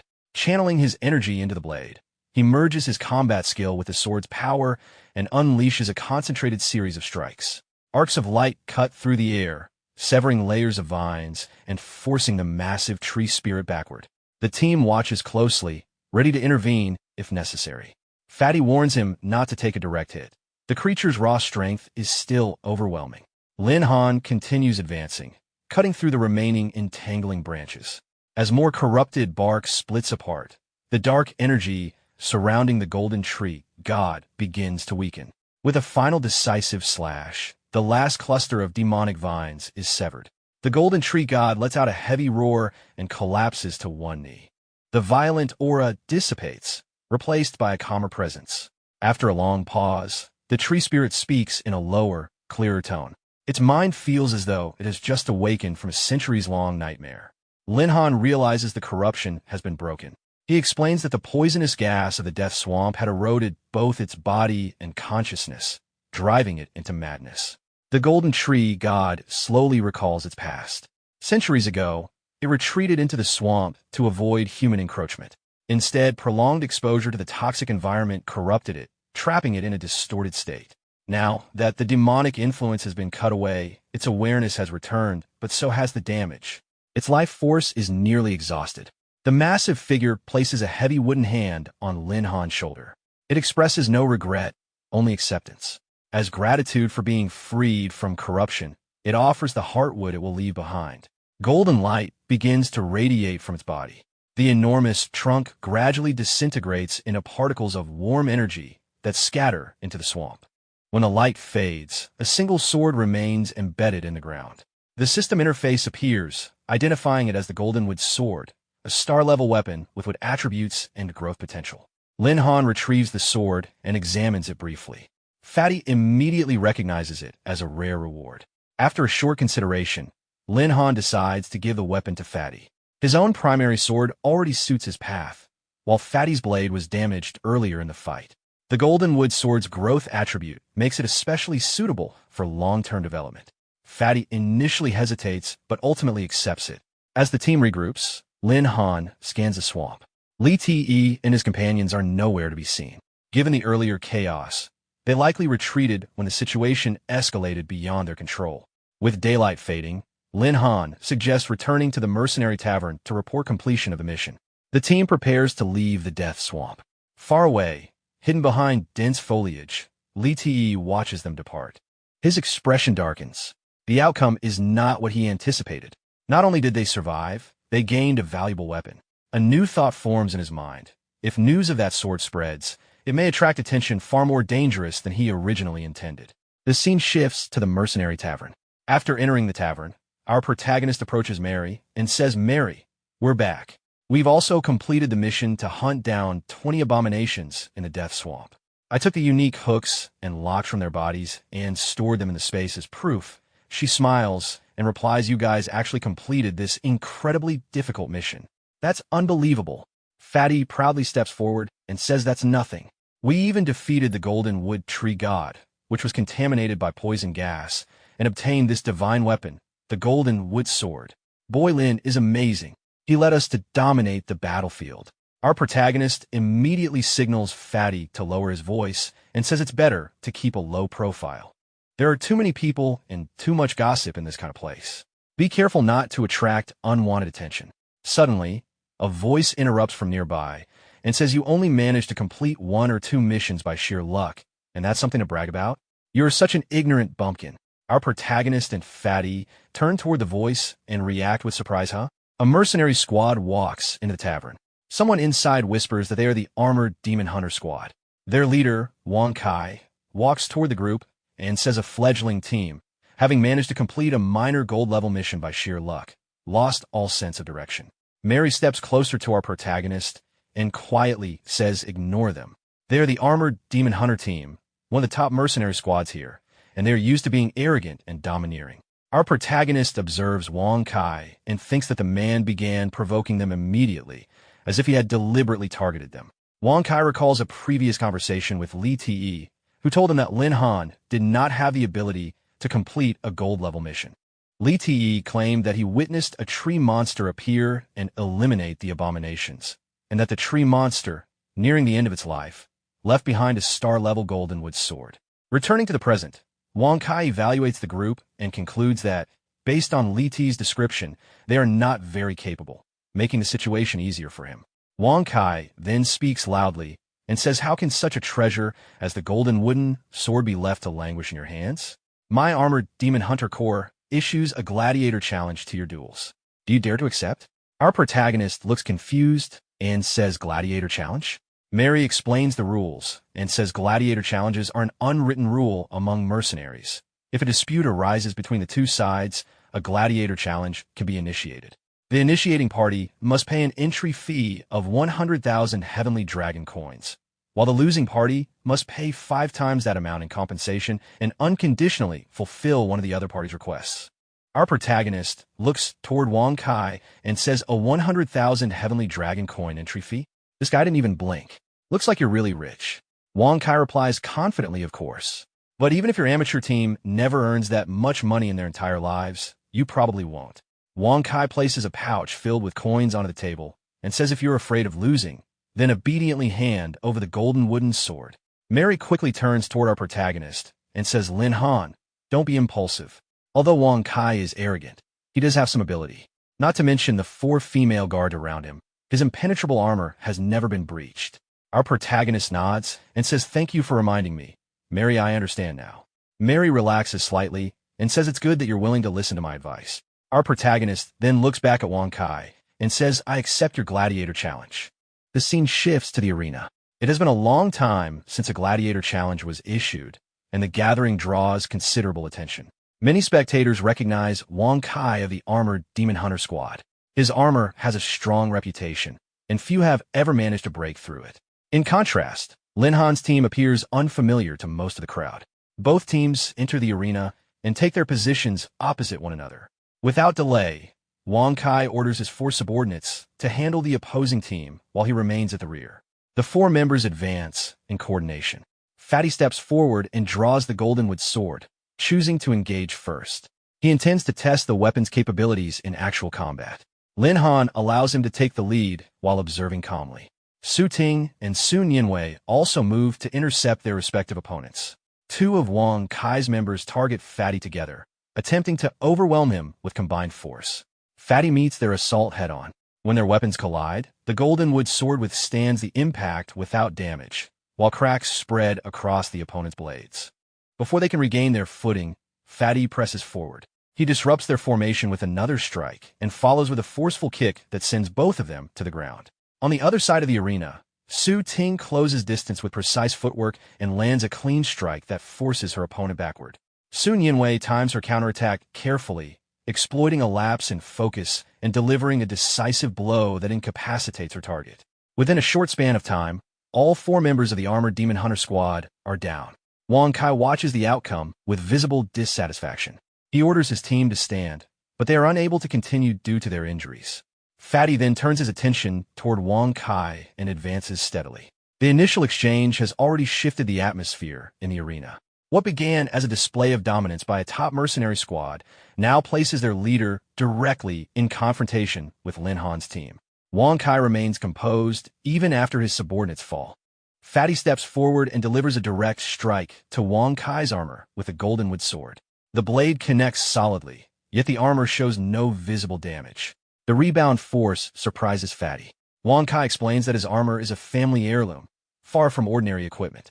Taking advantage of Fatty's brief hesitation, he counters with a heavy kick that sends Fatty crashing to the ground. Su Ting and Sun Yinwei grow concerned. It becomes clear that the Goldenwood sword, though powerful, cannot easily penetrate Wang Kai's defensive gear. Wang Kai approaches Fatty and prepares to finish the exchange. Before he can act, Lin Han intervenes. Drawing his own sword, he steps between them and launches a precise strike toward Wang Kai. Confident in his armor's durability, Wang Kai does not attempt to evade. However, the moment Lin Han's blade makes contact, cracks spread across the surface of the heirloom armor. The force of a strike lifts Wang Kai off his feet and throws him backward. When he regains awareness, he realizes the armor has fractured. The confidence he relied on begins to falter. Anger replaces his composure, and he charges forward in frustration. Without the protection of his armor or the support of his team, his movements lack coordination. Lin Han avoids the reckless assault with minimal effort. Observing the disorder in Wang Kai's technique, he concludes that much of his reputation relied on external advantages rather than personal skill. Lin Han prepares a finishing strike. The power gathered in his blade is substantial, but just before the attack connects, he redirects the trajectory. The sword energy slams into the arena wall instead, carving a deep opening through solid stone. The display of controlled strength silences the arena. Wang Kai, shaken by the near impact, fully understands the gap between them. Mary watches from the sidelines, realizing that Lin Han's true ability far exceeds initial impressions. Fatty and Sun Yinwei also acknowledge that his strength continues to surpass their expectations. With no remaining advantage, Wang Kai retreats behind his fallen teammates and attempts to negotiate, abandoning his earlier arrogance. Lin Han offers no further attack. The outcome is already decided. Fatty approaches with visible relief and lightly mocks Wang Kai's earlier bravado. Around them, the crowd reacts with approval, recognizing the clear shift in standing. As the arena settles, Mary reflects that the mercenary guild's perception of newcomers may soon change. Lin Han's performance has made a strong impression, not through noise, but through decisive action. The scene shifts to the military academy campus. While walking alongside Lin Han, Xiao Zhan holds his arm and stays close to him. He responds with a brief acknowledgement, his attention elsewhere. Recently, he has been leading the team on continuous missions. Mary has cleared the backlog of mercenary assignments, but the pace has left everyone fatigued. IE and the others have been resting more frequently to recover their strength. Lin Han realizes that relying solely on missions is no longer an efficient way to improve the Night Watch squad. They need a more structured method to advance. Fatty runs toward them in a hurry, visibly out of breath. He informs Lin Han that Tame has important news. Shortly afterward, Tame arrives and explains that the military is preparing to reopen the intermediate illusionary realm. Participation will primarily target universities and colleges. Lin Han understands the significance immediately. The Illusionary Realm is a military-developed virtual combat program designed to enhance practical combat experience within a controlled and safe environment. He previously participated in the beginner-level trial. Fatty adds that the intermediate level is significantly more difficult and has not been activated for nearly a decade. If their team can secure entry for training, their overall strength would increase substantially. Tame states that he also intends to compete for a qualification spot. Recognizing the opportunity, Lin Han decides to seek more information about the selection process and heads to the director's office. The scene shifts to the director's office. After entering, Lin Han looks around but does not immediately see Manager Yi. At that moment, he senses a sudden shift in the atmosphere. A sharp presence enters his perception, carrying clear hostile intent. His guard rises instantly. From the shadows, a masked girl emerges and launches a swift attack. Lin Han reacts in time, stepping aside to avoid the initial strike. He counters by attempting to restrain her arm and questions her presence within the military academy. However, she responds with precise and disciplined movements. Her counterattack forces him to retreat slightly, his boots scraping across the floor as he regains balance. Lin Han studies her footwork carefully. Her technique is refined and efficient, suggesting formal training rather than random aggression. The encounter shifts from surprise to calculated confrontation as both sides reassess the other's capability. The masked girl advances again without hesitation. Lin Han draws his B-sword and meets her attack directly. Steel clashes against steel as he blocks her strike with precise timing. He quickly realizes that her movements are efficient and deceptive, characteristic of a trained assassin. Every step is calculated, leaving little room for counterattack. At the same time, Chun Fenghua notes that Lin Han's defense is disciplined and stable, with no obvious openings. The force of their collision pushes both of them backward, creating distance. Without pause, they prepare their respective techniques and move in again, each intending to gain the advantage through skill rather than brute force. Before their attacks can connect, a firm voice interrupts. The director steps into the room and orders them to stop. Both immediately withdraw their weapons. The director addresses the masked girl by name, Chun Fenghua, and tells her to stand down. Lin Han asks for clarification. The director explains that Chun Fenghua is a senior student at the military academy and specializes as an assassin. Chun Fenghua studies Lin Han with interest and states that his performance is satisfactory. She considers him qualified to become the 5th member of her team for the intermediate Illusionary Realm trial. Lin Han looks to the director for an explanation. The director explains that the military has allocated 5 participation slots to each major university for the reopened Intermediate Illusionary Realm. He has already selected Chun Fenghua to lead a 4-person team. The final position was reserved for Lin Han. Chun Fenghua admits that she came to test him personally before confirming his inclusion. However, Lin Han calmly states that he has not agreed to join her team. Both Chun Fenghua and the director are surprised. The director reminds him that the Intermediate Illusionary Realm is not easily accessible and that the opportunity is rare. Chun Fenghua questions whether he intends to forfeit such a valuable chance. Lin Han explains his reasoning. If he is to enter the Illusionary Realm, he intends to do so with his own teammates. He does not wish to leave them behind while accepting individual advancement. Chun Fenghua responds firmly.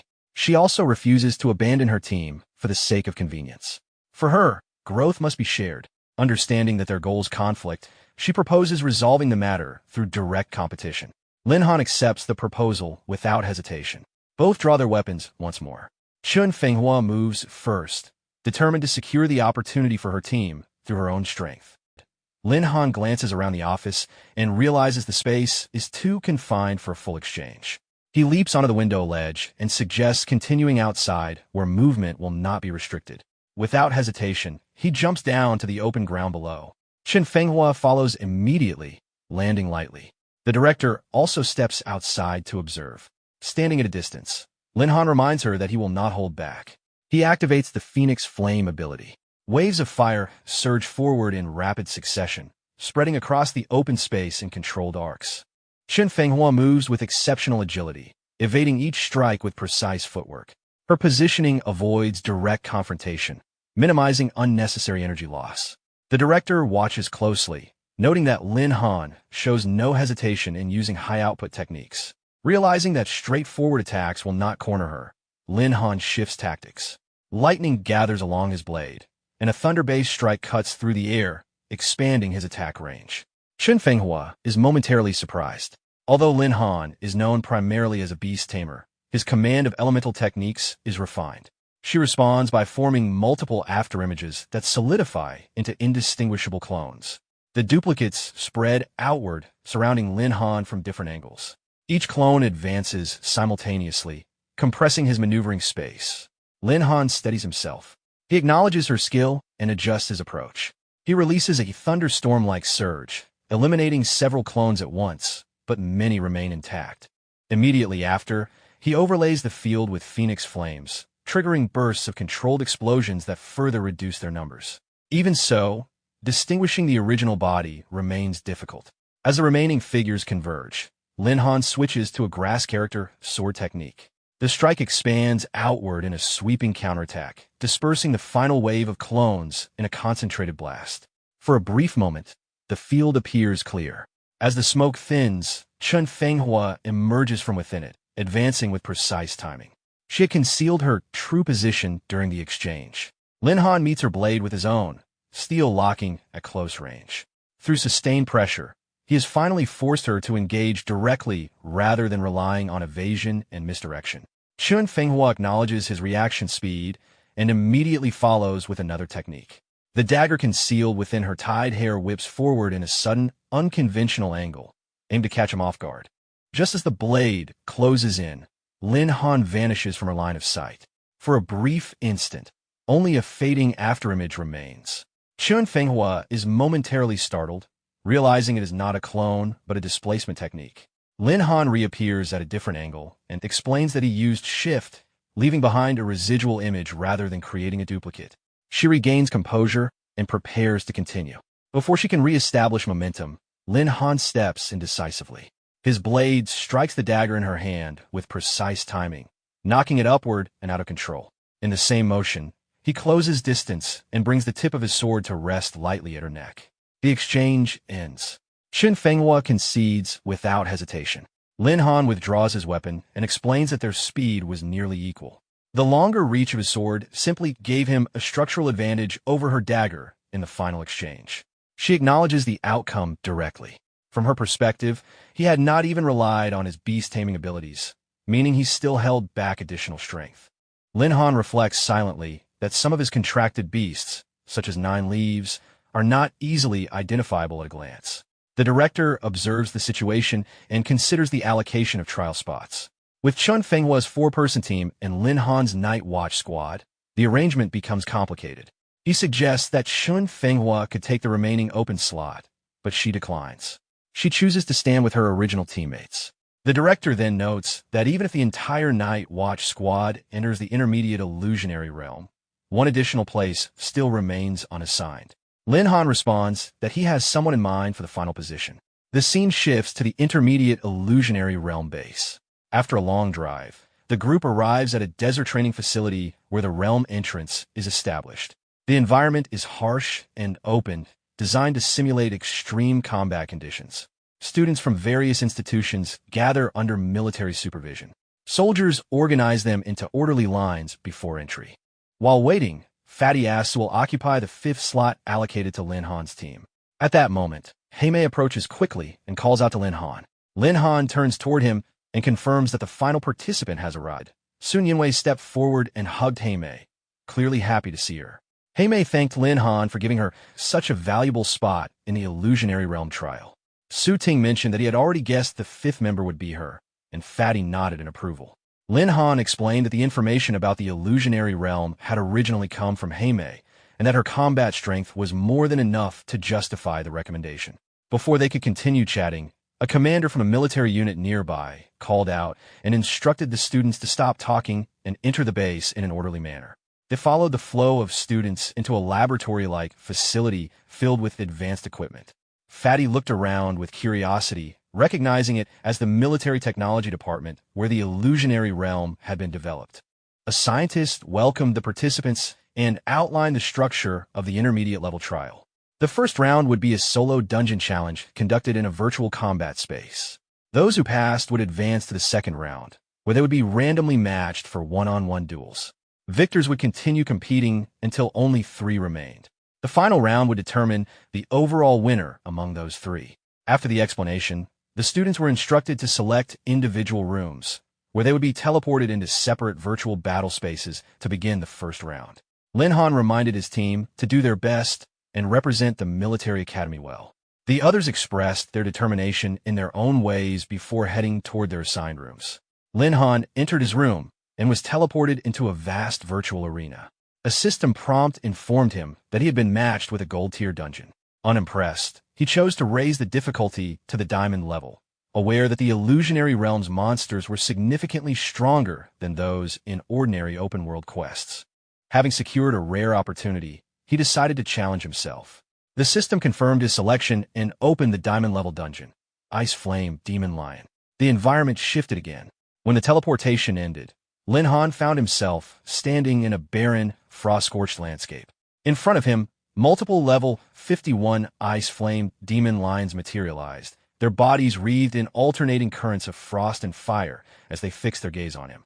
Lin Han summoned his contracted beasts, calling Ai, Tianji, and Xiaojin into the battlefield.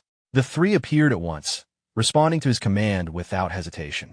Ai stretched slightly, clearly eager after being idle for a while. The Ice Flame Demon Lions charged forward, their claws tearing across the frozen ground. The 3 beast girls moved to intercept them without waiting for further instruction. Ai struck first, delivering 2 clean punches that sent 2 lions crashing backward before they dissolved into fragments of light. Tianji raised her hand and called down a concentrated burst of lightning, the thunderous strike cutting through another group. At the same time, Xiaojin released a wave of controlled fire that engulfed the remaining beasts. Under their coordinated assault, the lions were quickly eliminated. System notifications began appearing in succession as Lin Han's level increased. Watching the steady rise in experience, he understood why the intermediate illusionary realm was so valuable. The efficiency of gaining experience here far surpassed ordinary hunting grounds, and reaching the 5th advancement no longer seemed distant. Ai seemed pleased with the brief fight, while Tianji calmly noted that the opponents had posed little threat. Xiaojin glanced toward Lin Han, seeking confirmation that her performance had met expectations. He gave a simple nod of approval. As the last traces of the lions' bodies faded, Lin Han observed that even the diamond-level dungeon had not posed much difficulty so far. A warning prompt suddenly echoed through the space, announcing that the final stage of the trial was about to begin and cautioning non-combat classes to proceed carefully. Almost immediately, the atmosphere shifted. The Ice Flame Lion King, level 61, a high-level rare ferocious beast, emerged at the center of the field. Around it, additional demon lions materialized, their presence amplifying the pressure in the area. Lin Han assessed the situation and assigned targets calmly.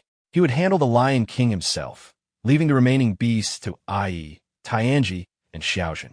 The 3 acknowledged and moved to intercept the lesser lions. Lin Han drew his sword and advanced toward the Lion King. The beast reacted instantly, closing the distance in a blur and slashing with its massive forepaw. Lin Han sidestepped the strike, noting the difference in aura between this king and the earlier lions. The Lion King opened its jaws and unleashed a combined stream of fire and ice. The opposing elements twisted together in a violent surge. Lin Han evaded again, recognizing the complexity of the attack pattern.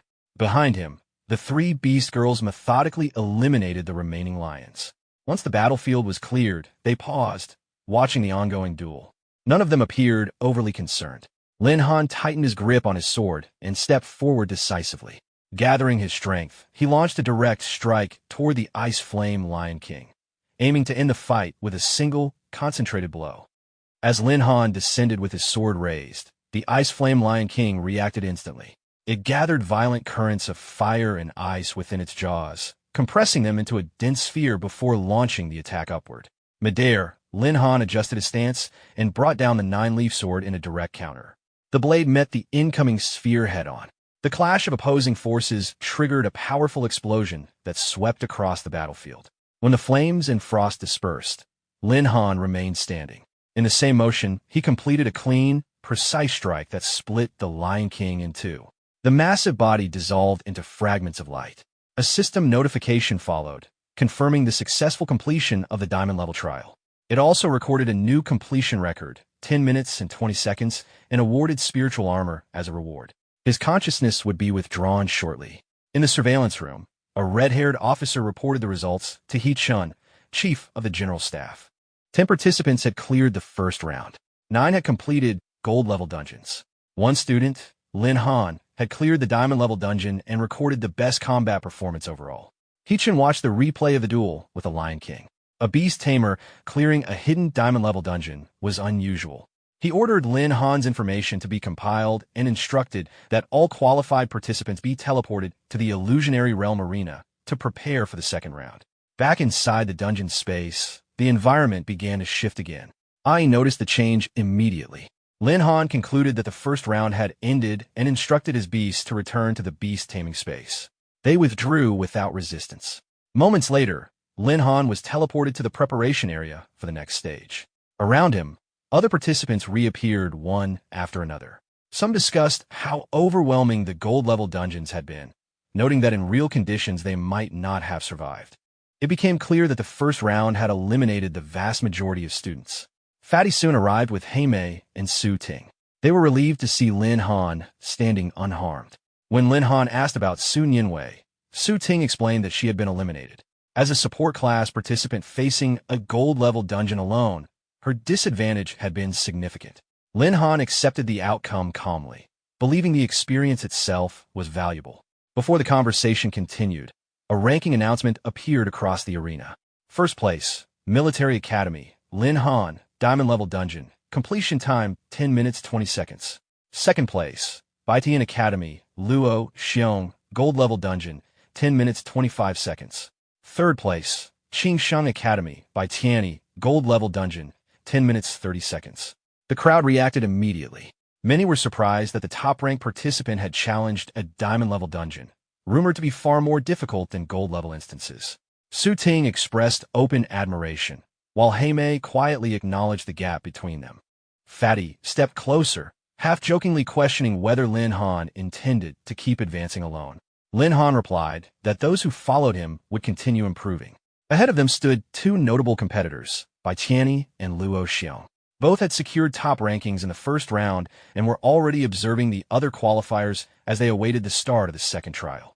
Baitiani and Luo Xiong stood together, discussing the situation. Both of their academies had sent 5 participants, yet only the 2 of them had advanced. The fact that Lin Han had cleared a diamond-level dungeon placed unexpected pressure on them. They quickly reached a mutual understanding. If either of them encountered Lin Han in the arena, the goal would be to exhaust him as much as possible. Weakening him would give the next opponent a clear advantage. Afterward, they would settle the matter of first place between themselves. A system announcement echoed across the arena, signaling the start of the second round, the arena battles. The 10 qualifiers would first compete in pairs, producing 5 winners.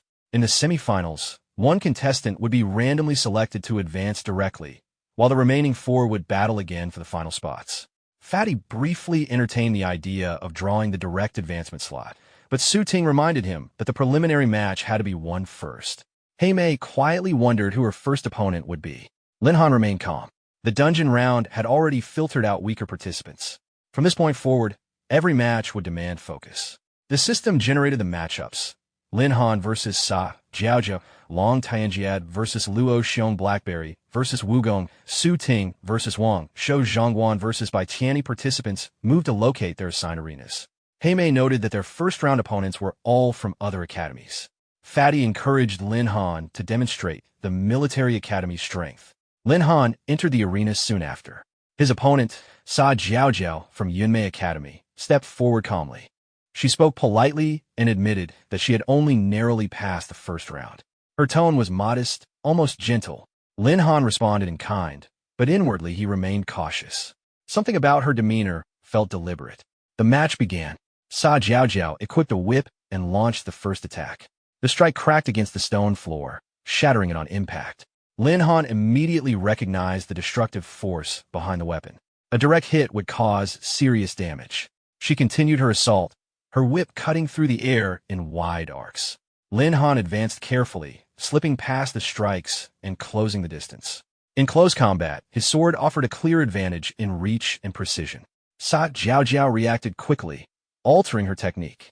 The whip shifted mid-motion, transforming into a serpentine strand of green energy that curved sharply and attempted to coil around him from multiple angles.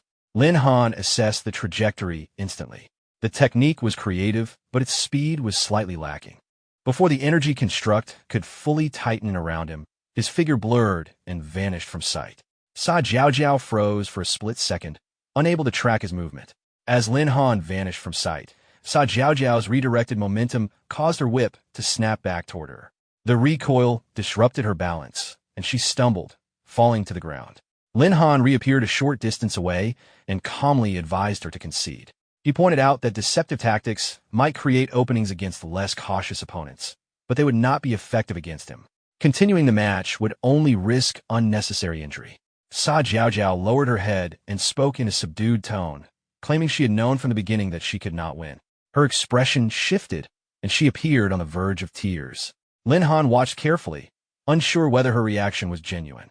She went on to explain that winning the championship would secure financial support from her academy, which she said was needed for her father's medical treatment. Her voice trembled as she spoke. Lin Han remained observant. The explanation sounded overly rehearsed, and the timing raised suspicion. Even so, he stepped closer, intending to end the match cleanly and encourage her to withdraw. The moment he approached, her whip lashed out again, coiling tightly around his arm. Lin Han paused in surprise. Sa Jiao rose to her feet, her earlier vulnerability replaced with confidence. She explained that her technique carried a suppressive effect. Once entangled, opponents would gradually feel their strength weaken and their movement slow. Lin Han briefly assessed the sensation spreading through his arm. The pressure was real, but the effect was not as overwhelming as she implied. He responded evenly that the technique would not work on him. Sa Jiao stiffened, realizing he had not been incapacitated. Before she could react further, Lin Han shifted his footing and pulled sharply on the whip. The sudden force dragged her forward across the arena floor. She attempted to stabilize herself and insisted that her whip technique was one of the strongest in her academy. Lin Han increased the pull, drawing her directly toward him. Momentum carried her into him, and she instinctively reached out to steady herself. Lin Han immediately stepped back to create distance, causing her to lose balance and fall once more. Sa Jiao looked up at him with frustration, recognizing that her tactics, both emotional and technical, had failed to produce the intended result. Lin Han remained unmoved by Sa Jiao's final attempt to provoke him. He made it clear that her tactics would not influence the outcome of the match. Sensing his intent to finish the fight, Ai and Jui manifested beside him. Ai stepped forward first, clearly displeased by the earlier deception. Jui followed, her expression cold and resolute. Faced with two powerful beast girls at close range, Sa Jiao's composure faltered. The exchange was brief. Overwhelmed by their coordinated pressure, Sa Jiao was quickly subdued. Ai ended it decisively, sending her sliding across the arena floor and out of combat range. Moments later, the announcement confirmed the result. Lin Han of the Military Academy had won Arena 1. With his match concluded, Lin Han turned his attention to the other battlefields. In another arena, Su Ting executed a precise counterstrike that knocked her opponent's weapon into the air. The duel ended immediately afterward, and her victory was announced. At the same time, Tame maintained steady pressure with a barrage of arrows, forcing her opponent into surrender. Arena 3 was declared in her favor. The three regrouped briefly, acknowledging one another's performances. Both Su Ting and Tame had advanced smoothly. Their attention then shifted to the remaining battlefield. Fatty was still engaged in combat, but the situation did not look favorable. His opponent had him constantly on the defensive. Tame recognized the opponent immediately, Luo Xiong. Luo Xiong moved with sharp, efficient footwork, easily evading Fatty's heavy strikes. Each of Fatty's attacks lacked refinement, leaving openings that Luo Xiong exploited without hesitation. In one swift motion, Luo Xiong repositioned behind Fatty and delivered a clean, concentrated blow to his back. The impact lifted Fatty off his feet and sent him crashing down hard onto the arena floor. His cry of pain echoed across the battleground as the momentum of the fight clearly shifted in Luo Xiong's favor. Luo Xiong did not allow Fatty a moment to recover. He stepped forward again the instant Fatty struggled upright, closing the distance before Fatty could steady his footing. A heavy punch drove into Fatty's abdomen. The impact folded him over, the force clearly overwhelming his defenses. Watching from the sidelines, Lin Han immediately understood the intent. This was no longer just a match. Luo Xiong was deliberately prolonging the fight, using Fatty to provoke him. Su Ting called out for Fatty to surrender before the damage escalated further. Tame noticed that Luo Xiong had intentionally avoided delivering a clean finishing blow earlier, choosing instead to keep Fatty barely standing. Fatty's vision blurred as he tried to regain balance. Luo Xiong observed him with cold satisfaction. Then Luo Xiong gathered energy once more. He made it clear that weak teammates only dragged others down and prepared a final strike. Lin Han instinctively shouted for him to stop. The energy attack was released regardless. It struck Fatty directly, lifting him into the air. Blood spilled from his mouth as he was slammed back into the arena floor with violent force.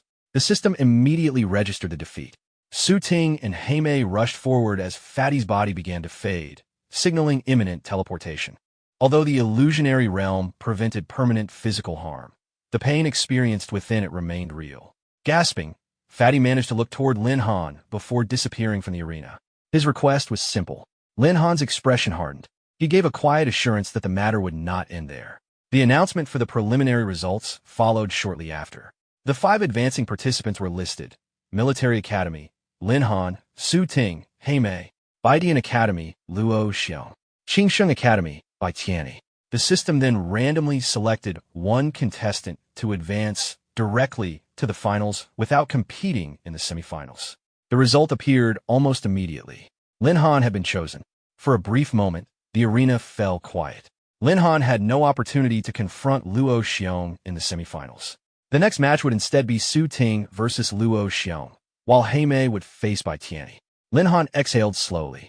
The timing frustrated him, but he understood the structure of the competition. If Luo Xiong advanced, they would meet in the finals.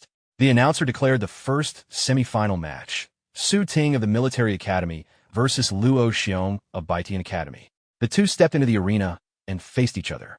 Luo Xiong appeared relaxed, almost bored. Su Ting, however, immediately understood the gap in pressure he created. She knew that if she allowed him to control the pace, the fight would slip from her hands. Her only option was to attack aggressively from the start and attempt to disrupt his rhythm. She advanced first, launching a rapid series of precise strikes.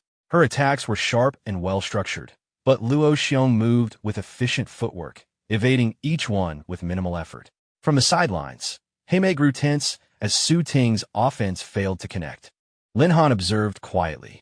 Su Ting's technique was refined, but Luo Xiong's reaction speed and combat awareness neutralized her advantage. Luo Xiong gathered energy and countered decisively. A concentrated blast struck Su Ting before she could reposition. The force sent her crashing to the ground, ending the match cleanly. The announcer declared Luo Xiong the winner of the first semifinal. Su Ting's figure dissolved as she was teleported out. Lin Han reassured Heimei that the illusionary realm prevented lasting injury. Once returned to reality, Su Ting would recover naturally.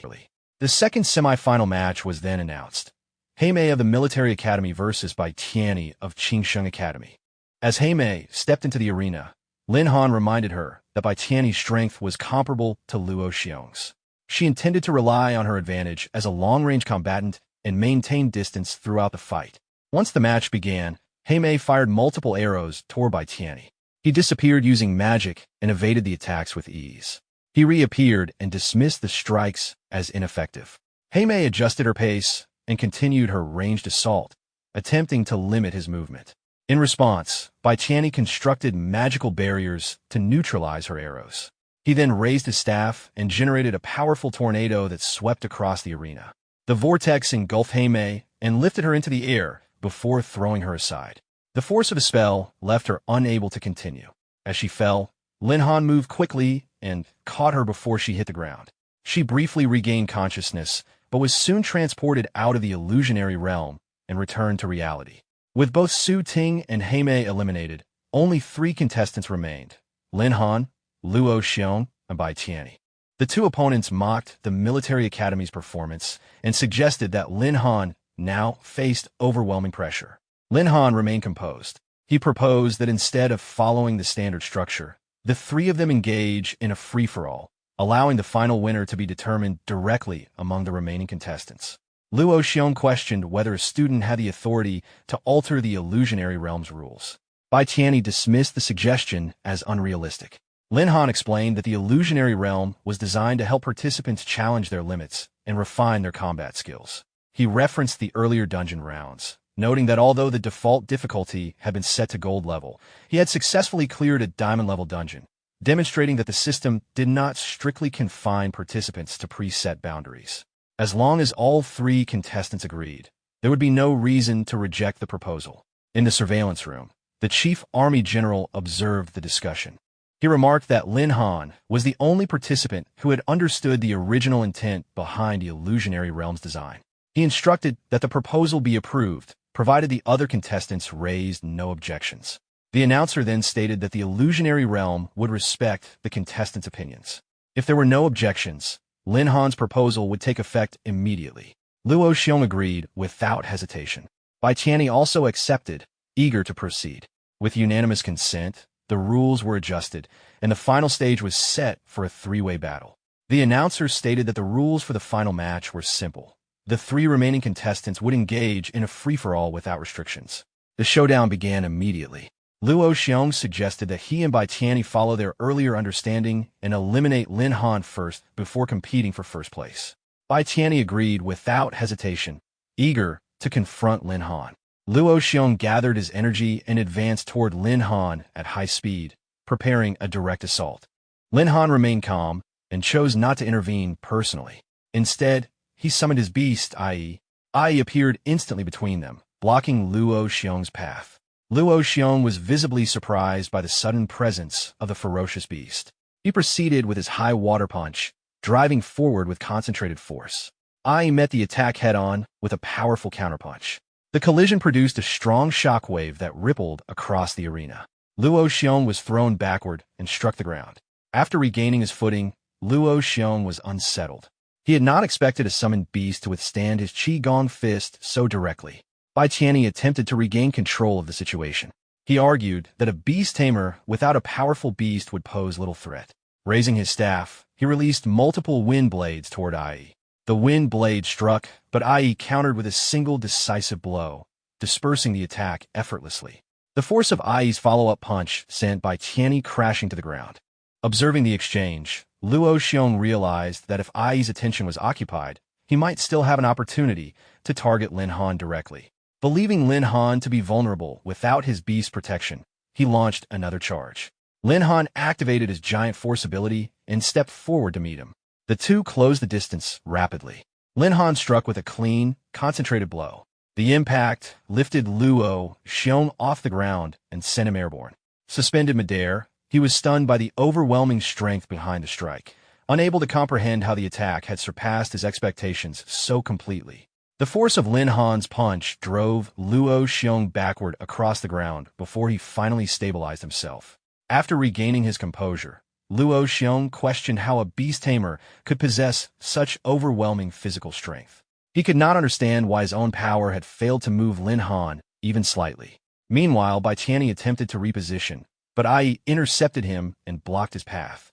Realizing the pressure they were under, Bai Tianyi called for Luo Xiong to assist him in restraining the beast so he could prepare a decisive attack against Lin Han. Assessing the situation, Luo Xiong understood that prolonging the fight would only worsen their disadvantage. He activated a transformation technique, enlarging his body and significantly increasing his physical strength. He then charged toward Ai and drove a heavy punch infused with inner energy into her. At the same time, Bai Tianyi gripped his staff tightly and began channeling a large amount of magical power. The technique he was preparing had originally been reserved for a final confrontation, but he chose to use it now. Rising into the air, he condensed the surrounding wind into the shape of a towering wind giant. Seeing the massive construct take form, Lin Han immediately sensed the danger and ordered Ai to retreat. Ai turned, but before she could fully disengage, the wind giant closed in from behind. Its enormous hands clamped around her body, restraining her movements. The construct then lifted her toward its mouth, attempting to crush and consume her within its swirling vortex. Inside the dense currents of compressed wind, visibility dropped to nothing. Ai struggled to defend herself as the pressure tightened around her. Realizing the urgency of the situation, Lin Han activated his lightning wings and summoned the beast sword, preparing to intervene before the wind giant could complete its attack. Before the wind giant could fully close its mouth, Lin Han accelerated forward and entered through the opening. He landed inside the massive construct, surrounded by violently compressed wind currents. Without hesitation, he activated the grass character sword technique. Channeling his strength into the beast sword, he delivered a decisive strike. The blade's energy tore through the core of the wind giant. The entire structure destabilized and collapsed instantly. The tornado dispersed, and the giant form disintegrated into scattered currents of air. Bai Tianyi fell from midair, shocked by the sudden reversal. The surrounding winds gradually faded, and the arena returned to stability. Luo Xiong, witnessing the destruction of such a powerful spell in a single strike, could no longer conceal his fear. In the surveillance room, the chief army general observed that the force of the attack had significantly disturbed the illusionary realm structure. The red-haired officer beside him was equally astonished by the extent of Lin Han's strength. As the last of the wind currents disappeared, Lin Han descended to the ground, holding Ai securely. He checked her condition. Ai confirmed that she was unharmed. Lin Han remained calm, noting that she appeared stable despite the ordeal. Not far away, Bai Tianyi knelt on the ground, unable to recover from the shock of defeat.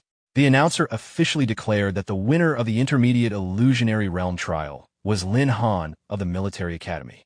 With the match concluded, Lin Han instructed Ai to return to her beast taming space and rest. She complied, and shortly afterward, he was transported back to reality. Once outside the illusionary realm, he exhaled in relief as the trial finally came to an end. Fatty approached first to congratulate him on winning the championship, followed by Tame, who offered her congratulations as well. Soon after, the scientist responsible for overseeing the trial stepped forward and presented the rewards. The first item was a spatial ring capable of storing an unlimited quantity of objects. The second was a rare skill book containing the art of invisibility. Lin Han examined the spatial ring carefully, recognizing its value. With expanded storage capacity, future hunts and equipment collection would become far more efficient. The scientist then handed him an additional item, an invitation letter from He Chun, the chief of the general staff at the military headquarters and the individual overseeing the illusionary realm. The letter invited Lin Han to participate in a military selection assessment scheduled 6 months later. Lin Han accepted the invitation, considering the implications of this new opportunity. After receiving the invitation letter, Lin Han considered the military selection process. He decided that once he returned, he would ask Supervisor Yi for more detailed information. Fatty congratulated him again on winning the championship. Su Ting pointed out that the most significant gain was the military invitation itself. Tame agreed, noting that opportunities to connect directly with the military were rare. Lin Han then noticed that Nianwei seemed quieter than usual and asked if something was bothering her. She admitted that she felt disappointed with her performance, having been eliminated in the first round. Lin Han reassured her calmly. He reminded her that everyone had done their best and that the most important outcome of the trial was the combat experience they had gained. After a brief pause, he handed her the skill book on invisibility. Nianwei was surprised. She pointed out that it was his reward for winning first place and questioned whether it was appropriate for her to accept it. Lin Han explained that enhancing her stealth abilities would significantly improve her effectiveness in combat, especially in creating opportunities for surprise attacks. He believed the skill suited her role more than anyone else's. Rather than dwelling on the past match, she should focus on strengthening her support capabilities for the team. Encouraged by his words, Nianwei accepted the book and expressed her determination to work harder and keep pace with everyone. The following day, Lin Han went to Director Ye's office. As he entered, he overheard Director Ye speaking firmly over the phone, refusing to let Lin Han transfer to another academy regardless of the resources offered in exchange. Surprised, Lin Han asked what was happening. Director Yi ended the call and explained with a smile that the battle footage of Lin Han and the Night Watch Squad during the Illusionary Realm trial had spread widely online. As a result, Lin Han had gained considerable attention. He further revealed that more than a dozen universities had already reached out, hoping to recruit him and offering substantial resources in return. Lin Han responded lightly, asking whether he was about to be traded for a high price. Director Yi observed that Lin Han did not seem particularly pleased about the sudden fame. Lin Han admitted that he preferred to focus on studying and improving his abilities steadily, without drawing excessive public attention. Director Yi smiled and asked whether Lin Han's reluctance toward fame was due to concern that others might target his 10 ancient ferocious beasts. Lin Han acknowledged that Director Yi had already seen through his thoughts. Director Yi advised him that since he was already in the public eye, there was little point in holding back. If his strength could no longer be concealed, then he should display it openly and make it clear that he was not someone to be provoked. Lin Han reflected on those words. Avoiding attention would not solve the problem. Strengthening himself was the only reliable way to ensure that even those who coveted his beasts would hesitate to approach. He expressed that he understood the advice. Director Yi responded with approval. Later that night, in the forest of the military academy, Lin Han walked alone beneath the trees. He considered the path ahead and resolved to adjust his mindset. Rather than worrying about potential threats, he would focus on improving his abilities and preparing for greater challenges. At that moment, he sensed a strong malicious fluctuation in the area. A shadowy presence emerged from the darkness. A man wrapped in bandages stepped forward and addressed him directly, confirming his identity and stating that he had watched the battle footage from the illusionary realm with interest. Lin Han observed the man's unusual appearance and concluded that he had not come for casual reasons. The stranger introduced himself as Gugger, a lone individual with no affiliation to any organization. He declared that his class was Necromancer. With a wave of his staff, Gugger opened a green magical portal. From within it, numerous skeleton soldiers marched out and surrounded the clearing. Gugger ordered them to attack. As the skeletal figures advanced, Lin Han evaded the first strike and immediately assessed the situation. Necromancers, practitioners of dark magic who commanded the dead, had long been feared for their abilities. However, he remained calm and decided to test Gugger's true capabilities. He summoned Ai. Ai appeared and moved forward to intercept the skeleton army. She struck one of the undead soldiers directly, shattering it with ease. Observing their structure and movement, she quickly determined that the skeletons relied more on numbers than individual strength. Without hesitation, she accelerated and eliminated the remaining skeleton soldiers in rapid succession, clearing the area within moments. After Ai eliminated the skeleton soldiers, Lin Han remarked calmly that if this was the extent of a necromancer's ability, it was underwhelming. Gugger's expression darkened. Enraged, he raised his staff and released another surge of dark energy. The scattered bones on the ground trembled, reassembled, and stood up once more. Lin Han observed the resurrected skeletons with mild surprise. The undead army had been restored completely. Ai watched as the skeletons reformed and realized that they would not fall through ordinary physical destruction alone. Gugger laughed and declared that this was the true strength of a necromancer. As long as the source of dark power remained, the dead could rise again. Lin Han studied the aura surrounding both Gugger and the skeletons. The dark energy felt familiar, as though he had encountered a similar presence before. He asked Gugger about the origin of the power emanating from him. Gugger revealed that it was a death aura unique to those infected by dark forces. While many creatures became dark infected passively, he had chosen to accept the infection willingly in exchange for the power to control undead beings. Lin Han questioned whether sacrificing one's body and integrity for strength was worthwhile. Gugger dismissed the concern. To him, power outweighed all costs. With enough strength, nothing else mattered. He commanded the skeleton army to attack once again. As the undead advanced, Ai prepared to intercept them. Lin Han stopped her and quickly assessed the situation. Against undead creatures sustained by dark energy, physical force alone would be inefficient.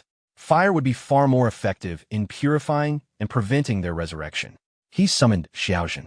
Xiaojin appeared at his side, ready to act. Seeing the approaching skeleton army, she immediately gathered flames in her hands and prepared to incinerate the undead forces at their source. Xiaojin released a high-level flame attack. Intense fire swept across the battlefield, reducing the skeleton army to ashes in moments. This time, the flames burned so thoroughly that no trace of dark energy remained to restore them. Gugger stared at the scene in disbelief. He realized that Lin Han commanded not just one, but 2 of the 10 ancient beasts simultaneously, and began to question who Lin Han truly was. Lin Han answered calmly that defeating someone like Gugger did not require reliance on dark power. Enraged, Gugger activated a deeper reserve of his corrupted energy. He declared that once he seized the ancient beasts and converted them into undead creatures, the situation would be reversed. Determined to escalate, he opened another green portal and began a summoning ritual. He called upon a dark tyrant to descend, offering half of his soul in exchange for assistance. A violent vortex formed within the portal. A massive silhouette emerged, radiating oppressive pressure. A level 60 Hell Minotaur stepped forward and roared, its presence shaking the surrounding forest. Ai felt uncertain at the sight of the creature, while Xiaojun sensed the overwhelming aura emanating from it.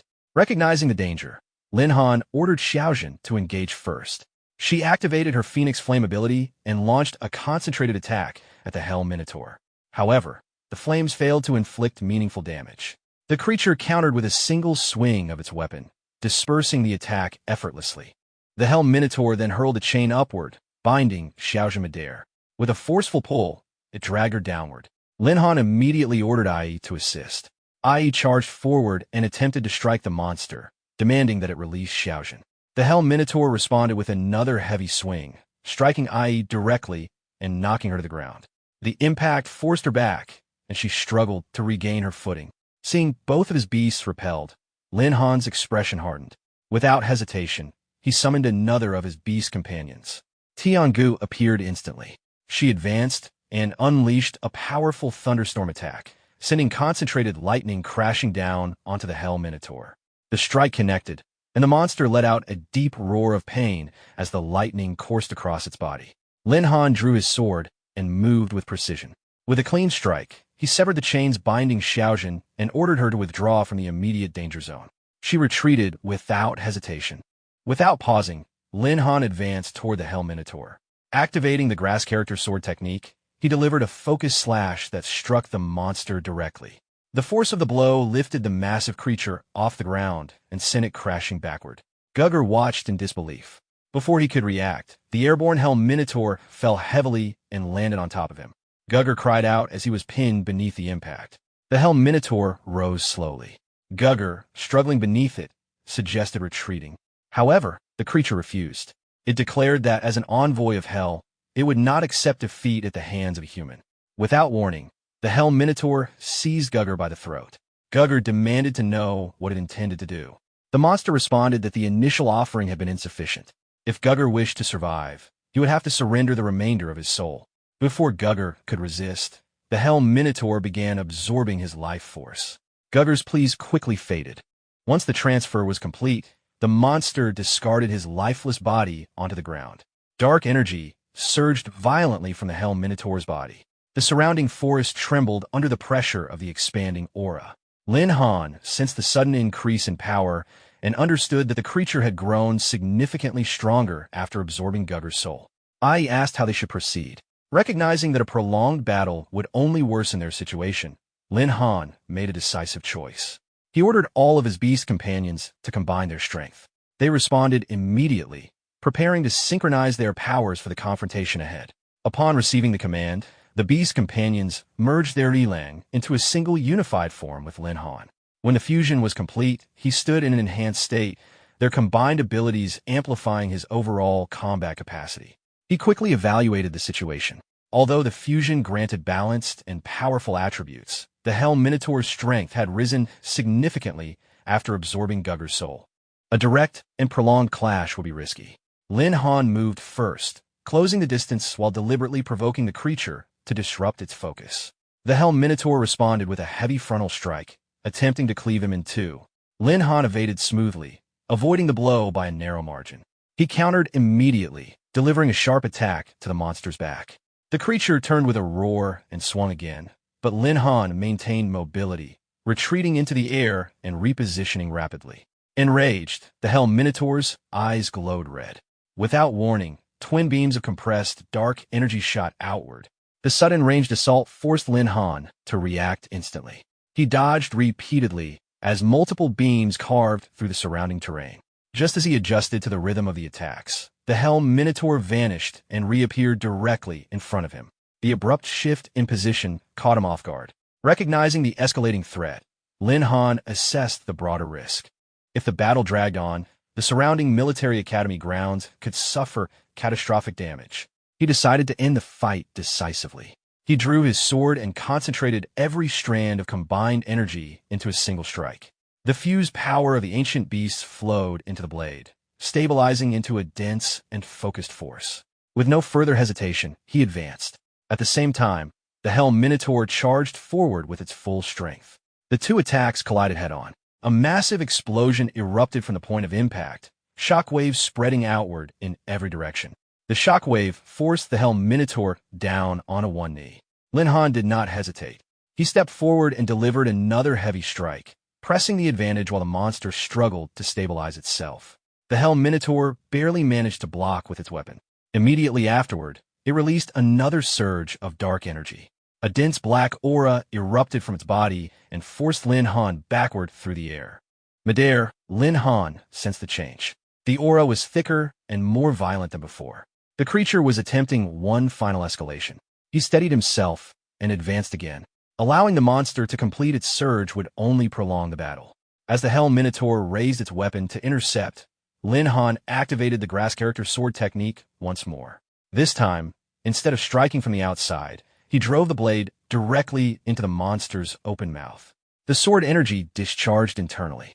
A concentrated force spread rapidly through the creature's body. The Helm Minotaur roared as the power expanded from within, destabilizing the dark energy that sustained it. The internal surge intensified until the monster's body could no longer withstand the pressure. In a final burst, the accumulated energy ruptured outward, destroying the Helm Minotaur completely. Silence returned to the forest. Lin Han landed and the fusion state dissolved, returning him to normal. He scanned the area carefully to confirm that the threat had ended. The remains of the Helm Minotaur began dissolving into scattered dark particles. As the last traces faded, a single card materialized and dropped to the ground. Lin Han picked it up and examined it. It was a relic card. A system notification appeared. Relic name: Hell's Grip type. Relic activation card level. Epic function: activates access to a relic. Entry must occur within 3 days of activation, or the portal will close automatically. Entry is restricted to solo participants. Difficulty is high. Before he could process further, a voice called out from nearby. Director Yi arrived with 4 fully armed soldiers. The soldiers immediately moved to secure Gugger's body. Director Yi approached Lin Han directly. Lin Han asked what had brought him there. The director glanced at the remains of the battlefield before responding, clearly aware that the disturbance had not gone unnoticed. Director Yi looked over the damaged forest and responded that the disturbance had nearly leveled part of the military academy, so he had no choice but to come personally. He asked what had happened. Lin Han explained calmly that someone had come looking for trouble and that he had dealt with it. When asked who would dare cause chaos on academy grounds, Lin Han identified the attacker as a necromancer named Gugger and mentioned that he had been skilled. Director Ye's expression shifted. He wondered whether Gugger might be connected to the Abyss Alliance. Lin Han asked what that organization was. Director Yi explained that the Abyss Alliance was a group known for sheltering heretical and extremist individuals. Its members were fanatical and highly vindictive. If Gugger truly belonged to them, the situation could escalate. Lin Han then showed him the card that had dropped after the battle. Director Yi immediately recognized its significance. It was an extremely rare relic card. He explained that relic cards could unlock ancient ruins and were highly coveted by powerful factions. Now that Lin Han possessed one, the Abyss Alliance would likely attempt to reclaim it. He stated that security around the academy would be increased and advised Lin Han not to leave the premises for the time being. Lin Han responded thoughtfully. Avoiding danger entirely was rarely possible. If others were determined to target him, remaining passive would not eliminate the threat. Director Yi warned him seriously that the Abyss Alliance was not an ordinary group. Its members would stop at nothing to retrieve such an item. Lin Han replied that if he activated and used the relic card himself, there would be nothing left for others to seize. Director Yi began to object, but Lin Han reminded him of his earlier advice that strengthening oneself was better than hiding. Facing challenges directly was the only way to grow strong enough to eliminate future threats. Director Yi fell silent for a moment before exhaling. He placed a hand on Lin Han's shoulder and told him that while the decision was his to make, the military academy would remain his strongest support. Lin Han thanked him. Director Yi and the soldiers then departed, taking Gugger's body with them to handle the aftermath. Once the area was clear, Lin Han looked at the relic card in his hand. Without further delay, he decided to activate it immediately. Chad, holding the relic card, Lin Han activated it. The card released an intense blue light that quickly expanded outward. The brightness forced him to shield his eyes as the energy continued to intensify. The surrounding space distorted, and in the next instant, he was pulled away from his original location. When the light faded, Lin Han found himself standing in an unfamiliar environment. Ancient structures stretched into the distance, their surfaces worn by time. The air felt heavy and unfamiliar. A voice echoed through the space, welcoming the trial seeker to the city of Satan, known as the Grip of Hell. Lin Han scanned his surroundings but could not locate the source of the voice. The area remained empty, yet the presence behind the words was unmistakable. Moments later, a massive coffin-like object descended from above and crashed onto the ground before him. The impact released a wave of purple energy that spread across the floor. Lin Han instinctively retreated as dust and energy surged outward. When the smoke cleared, a demon girl emerged from within. She introduced herself as the guardian of the ruin, the Naga. She explained that the ruins contained 3 levels. Anyone who successfully passed them would obtain the treasures within. Failure, however, meant remaining in the ruins permanently under her control. With a gesture, she declared the first level open. 4 stone golems rose from the ground at her command. Their heavy forms shifted forward, locking onto Lin Han as their target. The golems advanced in unison, launching their attacks with slow but powerful movements. Lin Han avoided the first strike with ease, observing their speed and strength. The challenge appeared manageable. He summoned Ai. She materialized instantly at his side and moved forward without hesitation. Her strikes were direct and efficient. One by one, she shattered the stone golems, breaking them apart before they could regroup. Fragments of stones scattered across the ground as the first trial concluded. Ai's strikes sent all 4 stone golems flying into the air. Their heavy bodies crashed against the wall behind them and shattered on impact, fragments scattering across the ground. She turned back toward Lin Han with visible satisfaction. Before the dust had fully settled, the broken stones began to tremble. The fragments drew together, reforming piece by piece. The golems reconstructed themselves and stood once more. Lin Han immediately warned her as the restored golems advanced from behind. Irritated, Ai moved to intercept them again. However, as the creatures reassembled, some of the fragments split and formed additional bodies, increasing their numbers. Observing the change, Lin Han realized the stone constructs were capable of multiplying after destruction. He summoned Xiao Zhan to assist. Xiao Zhan appeared and released a wave of concentrated flames toward the advancing golems. The fire engulfed the stone bodies, heating them rapidly. This time, the intense temperature destabilized their cores. Cracks spread across their surfaces before the structures collapsed entirely, reduced to brittle debris. The flames did not harm Ai, who quickly noticed she remained unaffected. With the golems fully destroyed, the first wave finally came to an end. The Naga reappeared, watching with calm interest. She acknowledged their strength, but stated that the first level was not yet complete. Without delay, she raised both hands and activated another spell. A large portal opened behind her. From within, armored figures stepped forward in orderly formation. Their movements were rigid, their expressions empty. The Naga explained that these were former challengers who had failed the trial. Their bodies had been reshaped into puppets to serve within the ruins. In life, they had been accomplished individuals. Now, they existed only as controlled soldiers. Lin Han looked at the approaching figures and understood their condition. He stated that no one deserved to be manipulated after death. Preparing for combat, he directed Ai and Xiao Zhan to engage and end the confrontation quickly. The Naga gave a silent command of her own, and the puppet soldiers advanced in unison toward the 2 beast girls, beginning the next phase of the trial. Xiao Zhan released a concentrated stream of fire toward one of the puppet soldiers. The flames surged forward with precision. The soldier responded immediately, raising a hand as a wave of ice formed in front of him.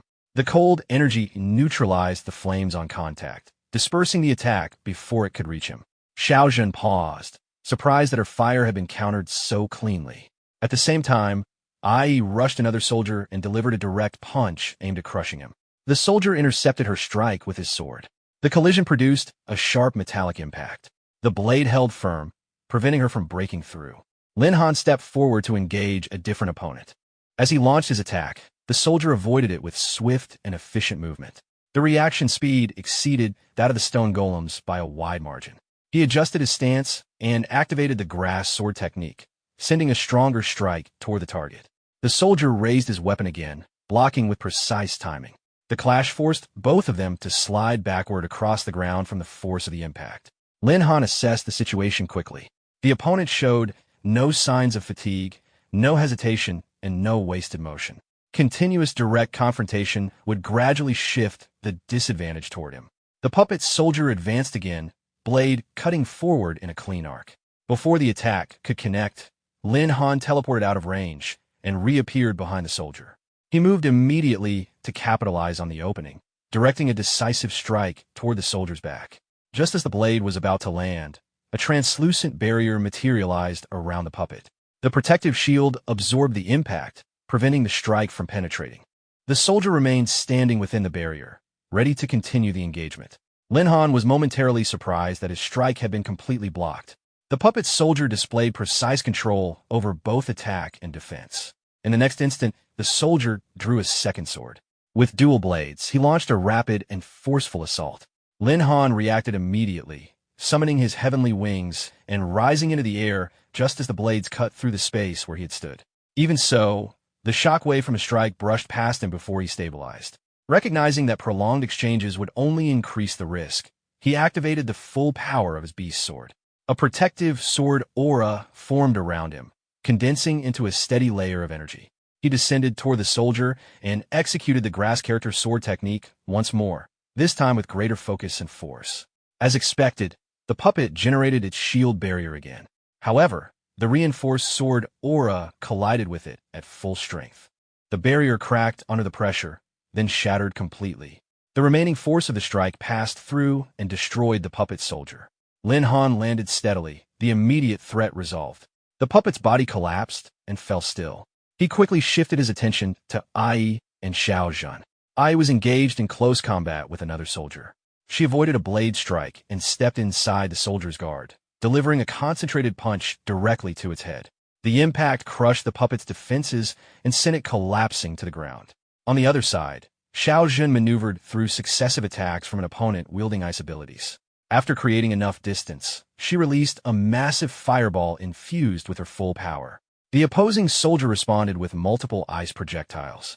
The two forces collided midair. Steam and energy burst outward as fire and ice struggled briefly for dominance. The fireball ultimately overwhelmed the ice, continuing forward and engulfing the puppet soldier. When the flames subsided, nothing remained. With the remaining puppets eliminated, the battlefield fell quiet again. Lin Han observed that the confrontation had been handled efficiently. Before they could fully relax, the ground began to tremble. From all directions, new stone golems rose once more, forming a tightening circle around them. Without hesitation, Lin Han ascended into the air using his wings. From above, he assessed their positions and concentrated his energy. He activated the grass character sword technique again, channeling it into a wide, precise arc. The descending strike swept across the formation. The blade's energy cut cleanly through the stone bodies, splitting them apart before they could advance. The golems froze briefly, then separated into halves and collapsed, unable to regenerate this time. The surrounding area became still once more as the remnants of the constructs lay scattered across the ground. After the stone golems were eliminated, Ai remarked that her master had resolved everything in a single move. Xiao Zhan also expressed her admiration. Lin Han acknowledged their effort and thanked them for their support. Before the moment could settle, he sensed a new presence. An emperor dragonfly at level 55 appeared ahead of him. Almost immediately, a large portal opened nearby, and numerous insects poured out from within it. Seeing the sudden swarm of poisonous creatures, Lin Han realized the situation had escalated again. Ai moved forward to handle the ground insects, and Xiao Zhan joined her. Several ghost spiders at level 55 advanced toward them. Ai struck one directly, then followed with another solid kick against the second target. Xiao Zhan released controlled bursts of fire, eliminating nearby insects efficiently. Meanwhile, the dragonflies advanced toward Lin Han. He ascended higher into the air to assess the scale of the swarm. Recognizing that eliminating them individually would take too long, he decided to end it quickly. He activated Voodoo Thorn. Crystal thorns erupted from the ground across a wide area, piercing through the insects simultaneously. The swarm was wiped out in a single action, and the battlefield fell quiet once more. Ai again acknowledged his efficiency, and Xiaojun noted that the immediate threat had been cleared. At that moment, the guardian of the ruins appeared behind Lin Han. He turned toward her. She was holding a small spider in her hand and showed visible displeasure at being addressed disrespectfully. She placed the spider on the ground and indicated that this next creature would present a real challenge. Lin Han observed the small spider carefully. Despite its size, he sensed something unusual about it and concluded that it should not be underestimated. Lin Han activated Voodoo Sting again. Crystal spikes erupted from the ground in rapid succession, attempting to pierce the remaining spider. The small spider moved quickly, weaving between the rising spikes and avoiding every strike. With a sudden leap, it launched into the air and entered the body of a dead poisonous spider nearby. Ai rushed forward, intending to finish it with a single punch. She struck the corpse forcefully, but the small spider exited just before impact and escaped unharmed. It immediately jumped into another dead poisonous spider's body. Xiaojun released a controlled burst of fire toward that corpse. Before the flames could connect, the spider leaped out again, evading the attack and landing elsewhere. As this pattern repeated, Ai began to notice a change. The spider appeared slightly larger than before. Xiaojun confirmed that it was indeed increasing in size. From above, Lin Han observed carefully. Each time the spider emerged from a corpse, its body expanded. The pattern suggested it was absorbing something from the remains. The spider then moved onto the corpse of a fallen dragonfly and began consuming it directly. After several moments, its body expanded further.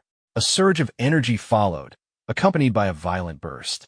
When the energy settled, the creature had transformed into a ghost king spider at level 60.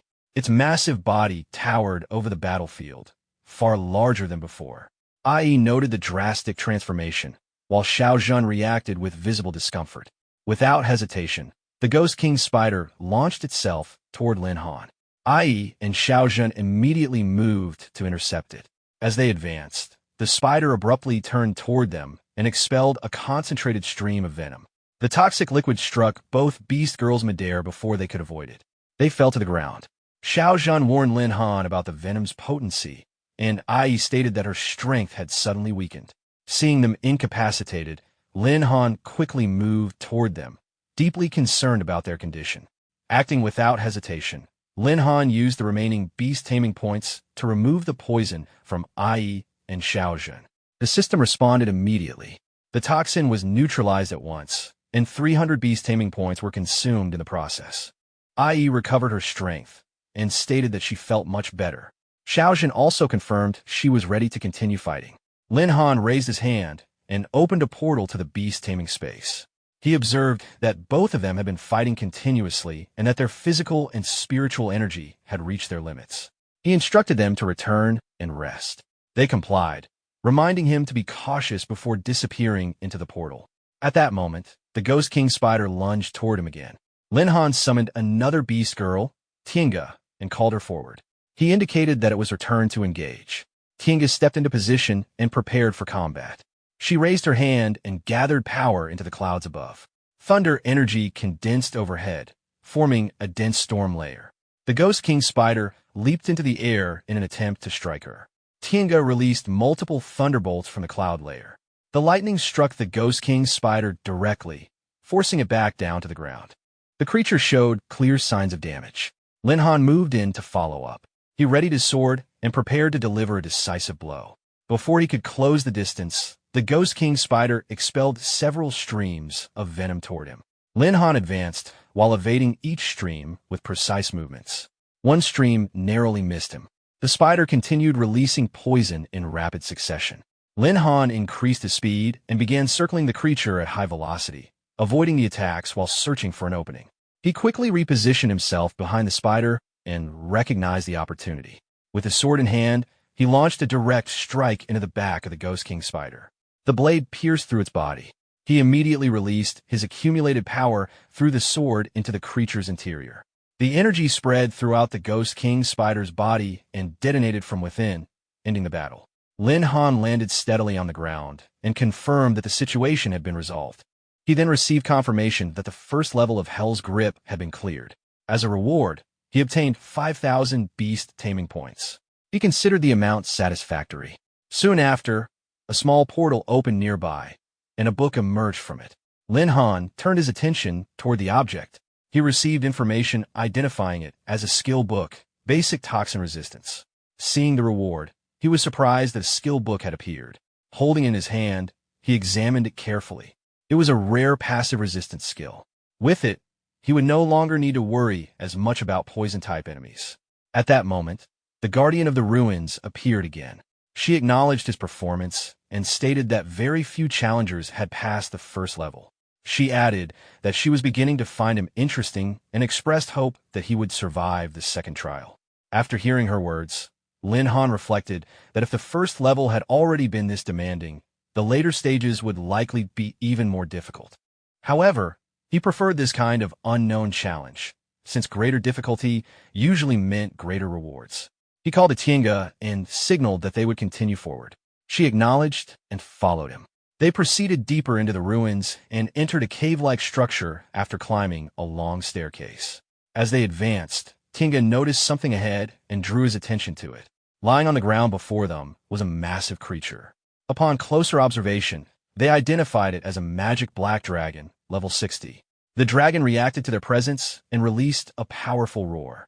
The sound produced a condensed wave of air that swept outward. Tienga raised her arm to shield herself from the shockwave. Lin Han then received confirmation that the second stage of Hell's Grip had begun. The Guardian appeared once more and stated that this was the second trial. To proceed, he would need to defeat the black dragon or be defeated by it. Lin Han observed the massive black dragon carefully, assessing its size and presence. Without warning, the dragon swung its claw forward in a powerful strike aimed directly at them. Recognizing the danger, Lin Han immediately instructed Tienga to evade. She responded at once. Both of them leaped to opposite sides, narrowly avoiding the attack.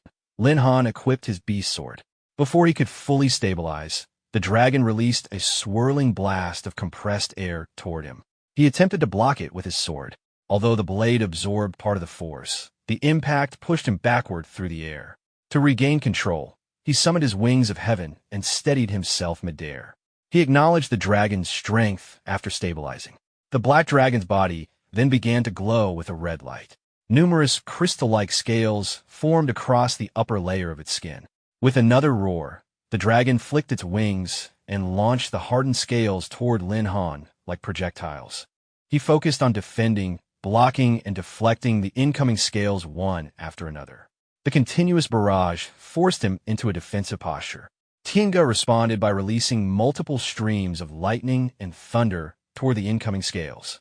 Her attacks intercepted many of the projectiles, reducing the pressure on Lin Han.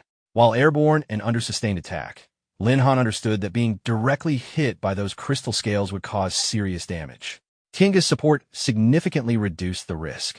Once the barrage slowed, he shifted from defense to offense. Accelerating rapidly, he advanced toward the dragon at high speed. The black dragon reacted by roaring and lunging forward to meet him. Lin Han carefully judged the timing and trajectory of the incoming attack and adjusted his movement accordingly, preparing to counter. While airborne, Lin Han activated the grass character sword technique and advanced toward the black dragon. He aimed at the dragon's neck and delivered a direct strike. The blade made contact, but the dragon's scales absorbed the impact completely. The attack failed to cause visible damage.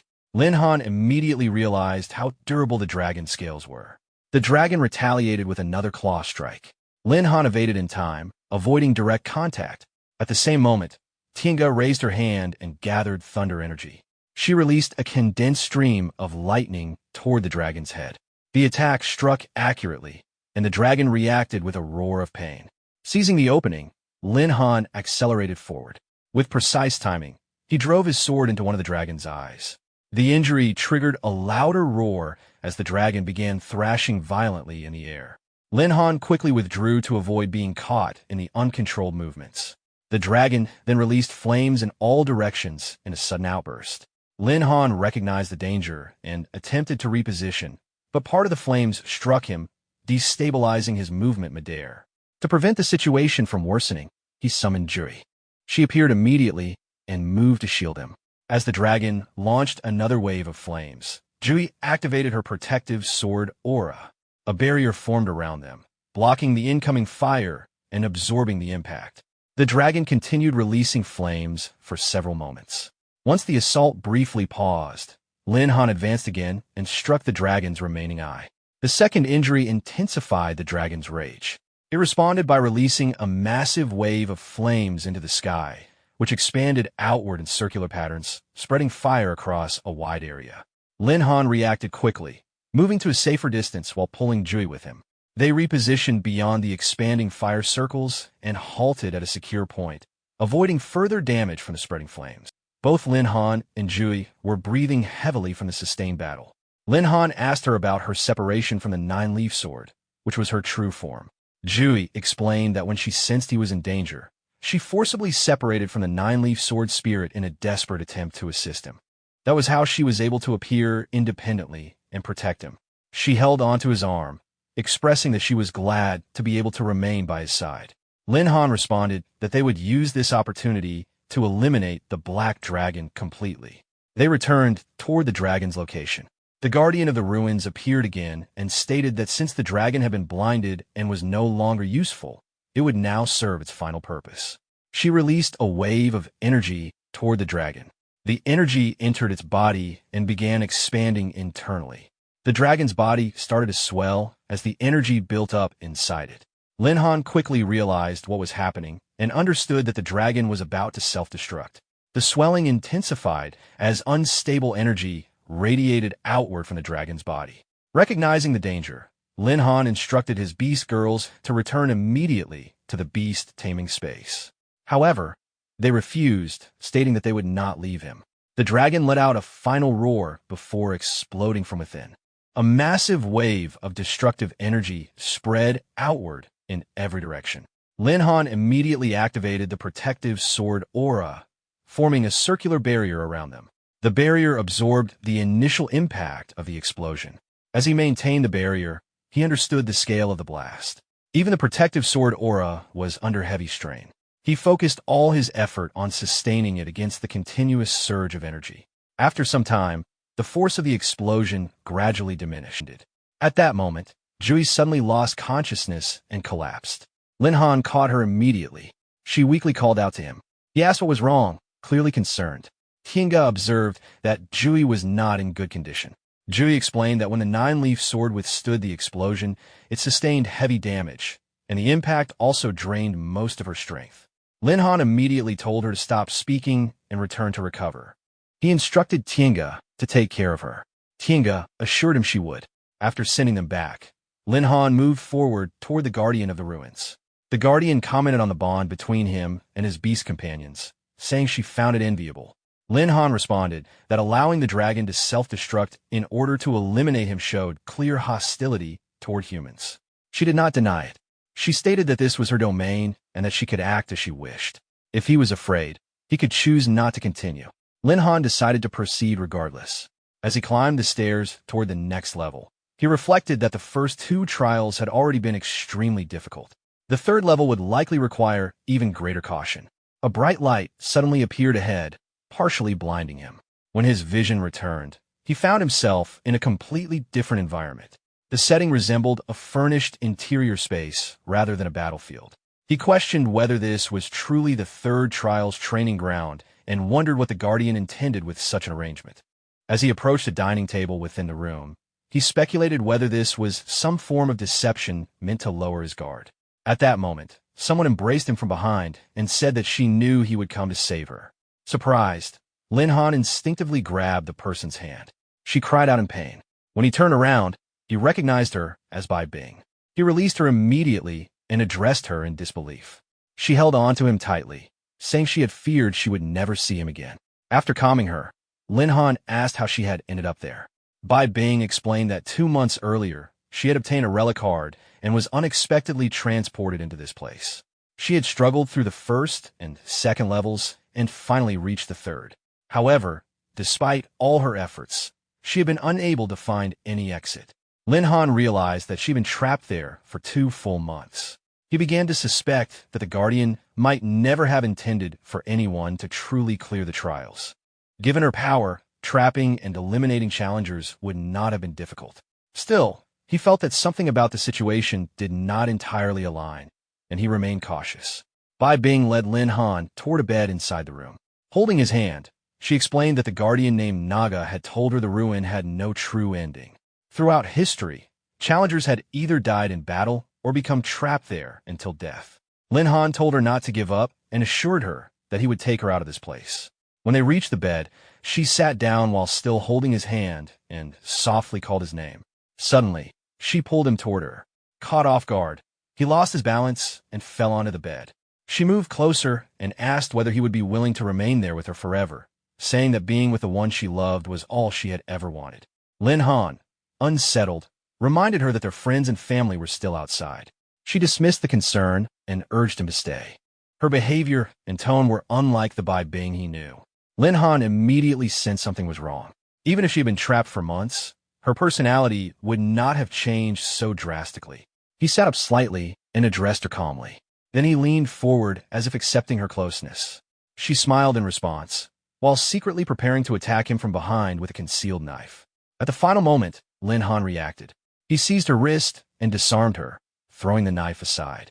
Still composed, he stated that the act had been convincing and that anyone else might have fallen for it. The woman's expression shifted. She admitted that she had accessed his memories to perfectly imitate Bai Bing's appearance and voice. She then questioned how he had seen through the deception. Lin Han explained that the illusion had only copied Bai Bing's appearance and voice, not her character. Bai Bing was never someone who would submit to fate or accept being trapped for life. That contradiction alone was enough to expose the deception. He also recalled that her usual temperament had never been as soft and yielding as the figure before him. The image of Bai Bing gradually faded, dissolving into mist. In her place, the guardian of the ruins, Lady Naga, appeared. She observed that he had merely been playing along to test her intentions. Lin Han admitted it. He had wanted to see what she was planning and found that she had resorted to a simple honey trap. Naga regarded him with interest, claiming he was the most exceptional challenger in thousands of years. She poured a drink and offered it to him, promising wealth, luxury, and any desire fulfilled if he chose to remain. Lin Han acknowledged that such temptations could sway many, but his ambition lay elsewhere. He declared that his goal was to stand at the pinnacle of the world, not linger inside a fabricated paradise. Her expression hardened. Violet energy began to gather around her body, swelling outward in waves. The calm demeanor she had maintained disappeared. She stated that since he refused to accept her offer, she would act personally as the guardian. Her form shifted, transforming into a serpent-like demon with the upper body of a woman and a massive coiling tail beneath. A dense aura radiated from her, heavy and oppressive. She warned that those who failed against her were reduced to withered puppets, preserved as her possessions. Lin Han noted that her true nature was finally revealed. Enraged, she launched a concentrated stream of dark energy toward him. At the last moment, he evaded the strike. The attack hit the ground and instantly corroded the stone, leaving a blackened, eroded mark. Realizing the destructive power of the energy, he understood that a direct hit would be fatal. Naga advanced again, preparing another assault. Before she could release it, Lin Han activated his movement technique. His figure blurred and began circling her at extreme speed, leaving faint afterimages in the air. Unable to lock onto him, Naga's gaze shifted rapidly, struggling to follow his movement. With a sudden burst of speed, Lin Han appeared behind Naga. She reacted instantly, twisting her upper body and striking toward his position, certain she had anticipated his movement.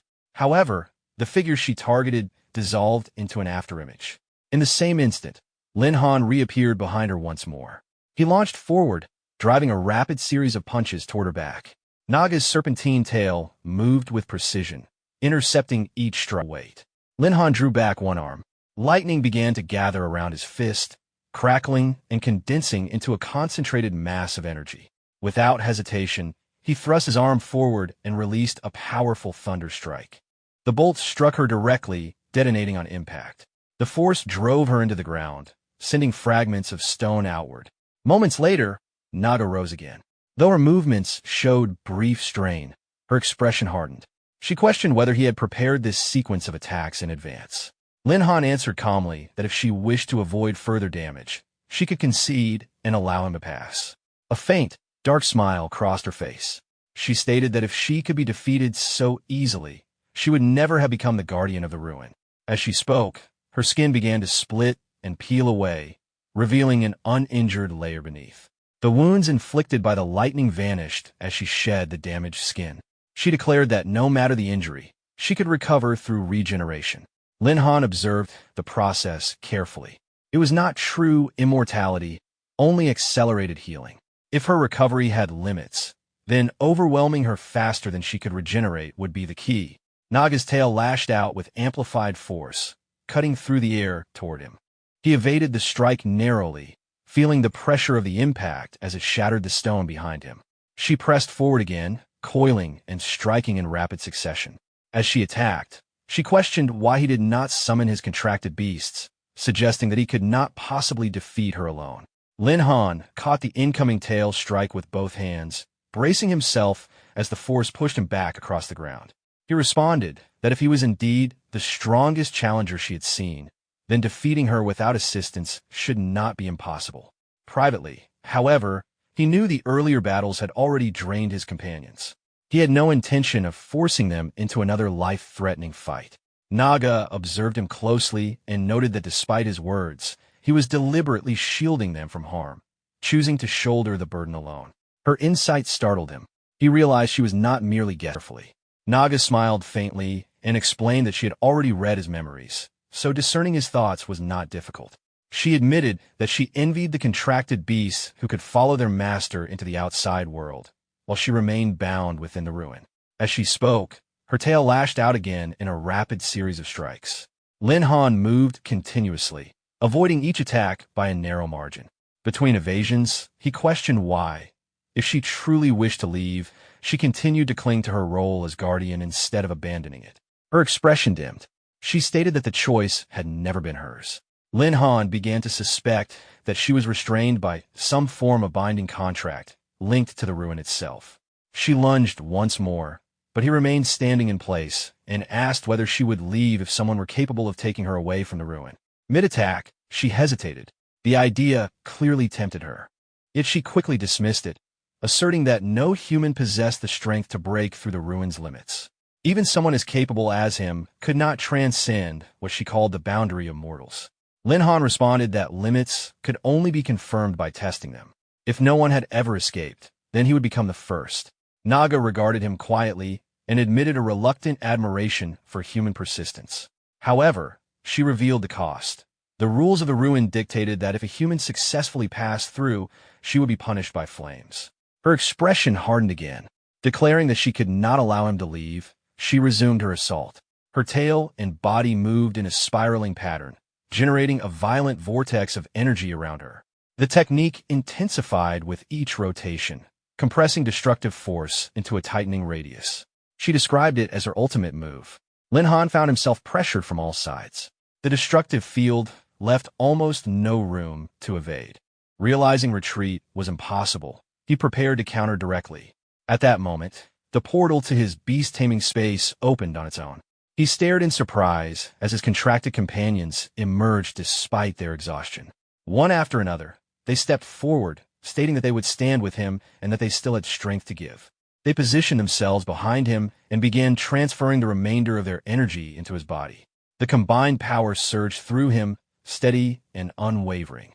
Lin Han understood the weight of their trust. With their last reserves now entrusted to him, failure was no longer an option. Drawing upon the amplified energy, he activated his strongest grass element sword technique. Light gathered rapidly, condensing into a massive blade of verdant energy within his strike. With a decisive motion, he swung the colossal energy sword toward Lady Naga, directing the full force of their combined power at the Guardian and the binding force of the ruin itself. Naga gathered a mass of condensed, spiraling energy in front of her and released it forward. Lin Han's massive grass element blade met her attack head-on. The two forces collided midway, compressing against each other and sending violent shockwaves through the cavern. Behind him, Ai and Jui pushed the last of their strength into his body to help him maintain the clash. Across from him, Naga felt the pressure of the combined power. For the first time, she sensed not only strength, but unity. She had never encountered challengers whose bonds were so firm. As the stalemate continued, a thought surfaced in her mind. If this strike continued, he would either fall here or she would. Abruptly, Naga withdrew her energy. The swirling force around her dissipated, leaving her standing motionless before the incoming blade. Lin Han noticed the sudden absence of resistance. His attack, no longer opposed, surged forward uncontested. For a split second he hesitated, realizing she had chosen not to defend herself. At the last moment, he shifted the direction of his strike. The enormous blade veered aside and crashed into the cavern wall instead, carving a deep scar into the stone. Dust settled between them. Naga looked at him in disbelief. She questioned why he had not taken the opportunity to end the battle and clear the ruin. Lin Han asked in return why she had shown mercy first. He pointed out that she had deliberately left herself exposed. After a pause, she admitted she had not expected him to notice. She explained that she was simply exhausted, tired of remaining in the ruins for centuries. The endless confinement had drained her will. Lin Han asked why, as guardian, she seemed like a prisoner instead of a master. Naga revealed that she was not the true owner of the ruins. Like his contracted beasts, she was an ancient, ferocious creature. 1,000 years ago, she had accidentally entered the place known as the Grip of Hell and was bound there as its guardian. Each challenger who entered consumed a portion of the ruin's energy. When that energy was finally depleted, everything within, including her, would vanish. Lin Han understood then that her position was not one of authority, but of captivity. Ai asked why she did not simply escape if destruction was inevitable. Naga explained that the ruin functioned as a cage. She had attempted to break free many times, only to be repelled by its rules. The unending darkness had worn down her resolve. If freedom required death, she would accept it.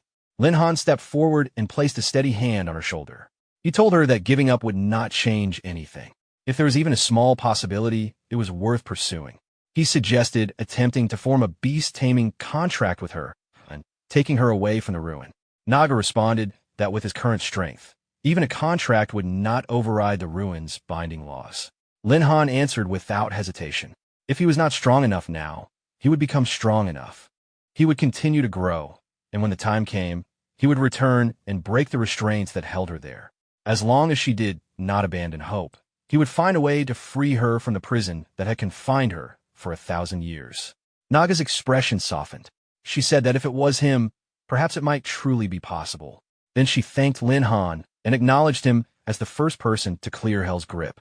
A system notification appeared before him, confirming that he had cleared the 3rd level and gained 5,000 beast taming points. Lin Han asked calmly if that meant he had completed the stage. Naga explained that the conditions for clearing the 3rd level were either to defeat the Guardian or to gain her approval. Having passed the 3 trials, he had fulfilled the latter. In her judgment, he was qualified to be the first to clear Hell's grip. She summoned a Tier 2 relic card and handed it to him. It was the key required to unlock the 2nd stage of Hell's grip. She warned that the next phase would be twice as difficult as the first. The card could be used once he believed he had grown strong enough to completely defeat her and truly clear the ruin. After that, she produced 4 origin stones.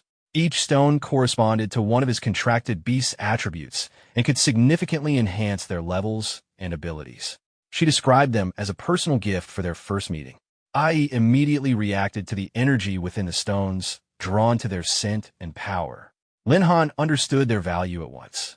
These stones would greatly strengthen his companions, who had already given everything in the battle.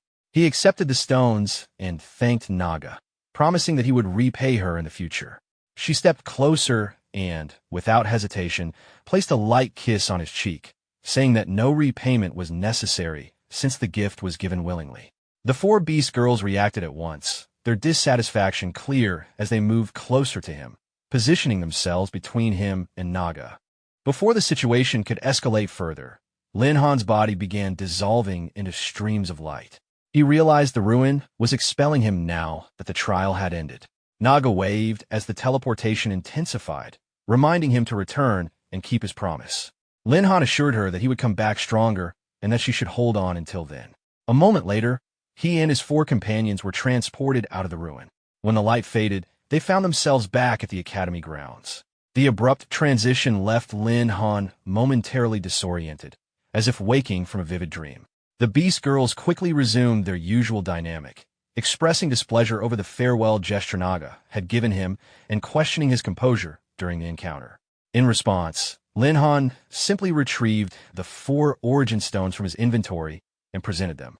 He shifted the focus to growth and preparation. Whatever awaited them in the next stage would be far more difficult. Strengthening his companions now was the priority. The trial of Hell's Grip had ended, but it was only the beginning of something much greater. Lin Han distributed the origin stones to the 4 Beast girls. The stones dissolved into streams of light and entered their bodies. A notification followed, indicating that the fusion of the Heaven and Earth origin stones was underway and that their beast-taming bonds were evolving. Ai felt a powerful force coursing through her. Tinga sensed her combat strength rising rapidly. Xiaojin immediately recognized that she could now challenge stronger opponents. Jui stood quietly for a moment, adjusting to the change, still processing the transformation. Lin Han could clearly feel the difference as well. Not only had their strength increased, but his own cultivation and overall power had improved significantly. The journey into the ruins had yielded substantial rewards. He instructed them to return to the beast-taming space and rest after the exhausting raid. However, Ai refused immediately. Together with Xiaojin, she stepped closer to him, clearly still dwelling on what had happened earlier. She had not forgotten the farewell gesture from Naga and felt dissatisfied. Xiaojin shared the sentiment and insisted that he make it up to them. Jui joined in, suggesting that he spend the night with them as compensation. Lin Han, seeing their persistence and knowing they had risked everything for him, eventually agreed. All 4 gathered around him at once, embracing him from every side. Jui expressed her desire to remain by his side long-term. Their lively interaction attracted the attention of 2 nearby students, who reacted with visible surprise at the scene. The Beast girls paid them no attention and continued competing for position beside Lin Han. Ai pulled Jui aside to claim space for herself, while Tiange and Xiaojin argued over proximity. The situation quickly grew chaotic. Overwhelmed, Lin Han admitted that facing fierce battles seemed simpler than mediating disputes between them. That night, the earlier exhaustion finally caught up to everyone. After the emotional tension faded, the 4 Beast girls fell into a deep sleep beside him, their breathing steady and heavy from fatigue. Early the next morning, while they were still resting, Lin Han's phone began to ring. He carefully shifted to avoid waking them and answered the call quietly, asking who was calling. Fatty's voice came loudly through the phone, urging Lin Han to come to class quickly because there was a surprise waiting for him. When Lin Han asked what it was, Fatty refused to explain and simply told him to hurry to the classroom if he wanted to find out. After ending the call, Lin Han sat up slowly. Spending the entire night surrounded by the 4 Beast girls had left him physically drained. He adjusted his hair and straightened his clothes, moving carefully so as not to wake them. Seeing that they were still deeply asleep, he quietly slipped out of the room, knowing that if they woke up, leaving would not be easy. The scene shifted to the academy. Lin Han hurried toward classroom 4. Upon reaching the door, he paused briefly before entering and apologized for being late. At the podium stood a red-haired teacher. She immediately criticized him for arriving late on the first class session, commenting that students nowadays lacked discipline. Lin Han asked who she was. She introduced herself as Moina, the substitute teacher. Professor Qinghai was currently away on fieldwork assignments and would not be at the college for some time. According to her, Professor Qinghai had mentioned that most students were well-behaved, though a few had complicated situations that might require extra attention. While observing Lin Han, Moina internally concluded that he was likely the troublesome student she had been warned about, especially since he had arrived late on her first day. Lin Han attempted to explain that his lateness was due to events the previous night, but Moina cut him off, stating that being late required no justification. She instructed him to return to his seat or face a deduction of points. As he walked back, Lin Han realized he had made a poor first impression, which might complicate future interactions. Fatty leaned over and teased him quietly, amused at seeing him reprimanded. Moina resumed the lecture.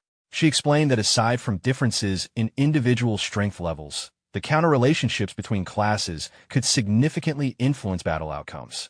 Fatty raised his hand and admitted it was the first time he had heard of such a concept, asking her to provide an example. Moina agreed. Using herself as an example, she described her class as a melee mage, capable of countering most support-oriented classes. She specifically mentioned that beast tamers were generally considered mediocre, with average offensive and defensive capabilities. Hearing that, Lin Han repeated the word mediocre under his breath, puzzled. Fatty followed up by asking whether, in that case, she could instantly defeat a beast tamer. Moina responded that, theoretically, she could defeat one within 10 moves. However, she added that the beast tamer class had not appeared for hundreds of years. Otherwise, she would gladly demonstrate what it meant to be a natural counter. At that moment, Fatty burst into laughter and announced that their class monitor, Lin Han, was in fact a beast tamer.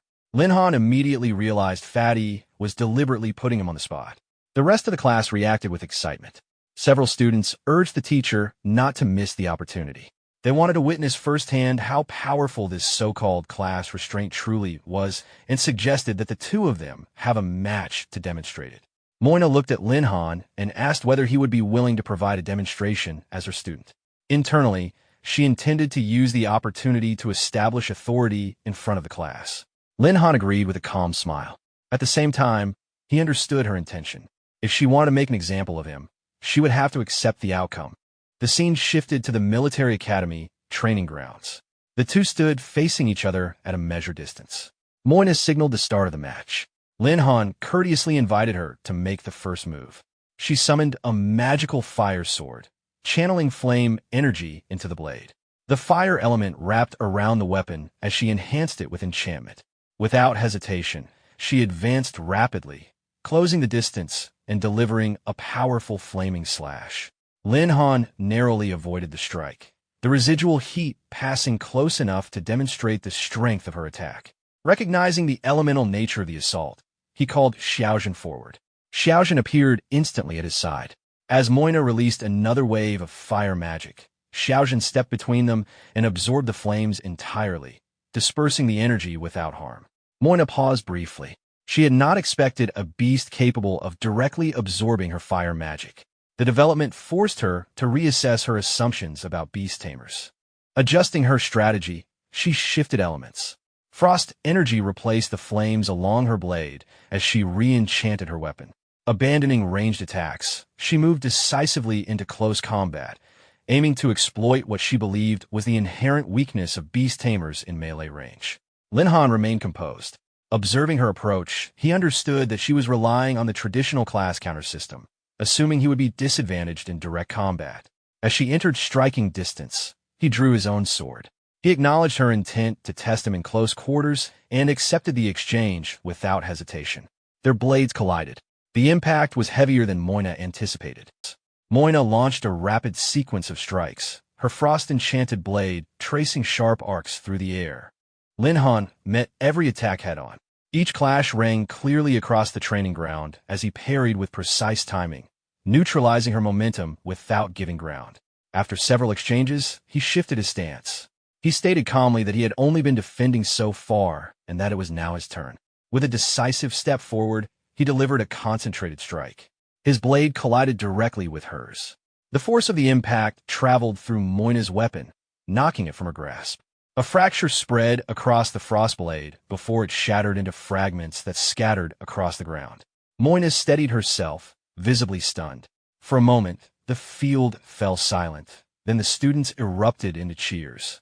Several praised Lin Han's achievement in the intermediate-level illusionary realm and called him the pride of the military academy. Fatty congratulated him loudly from the sidelines. Moina looked at Lin Han with disbelief. She questioned whether he was truly only a beast tamer.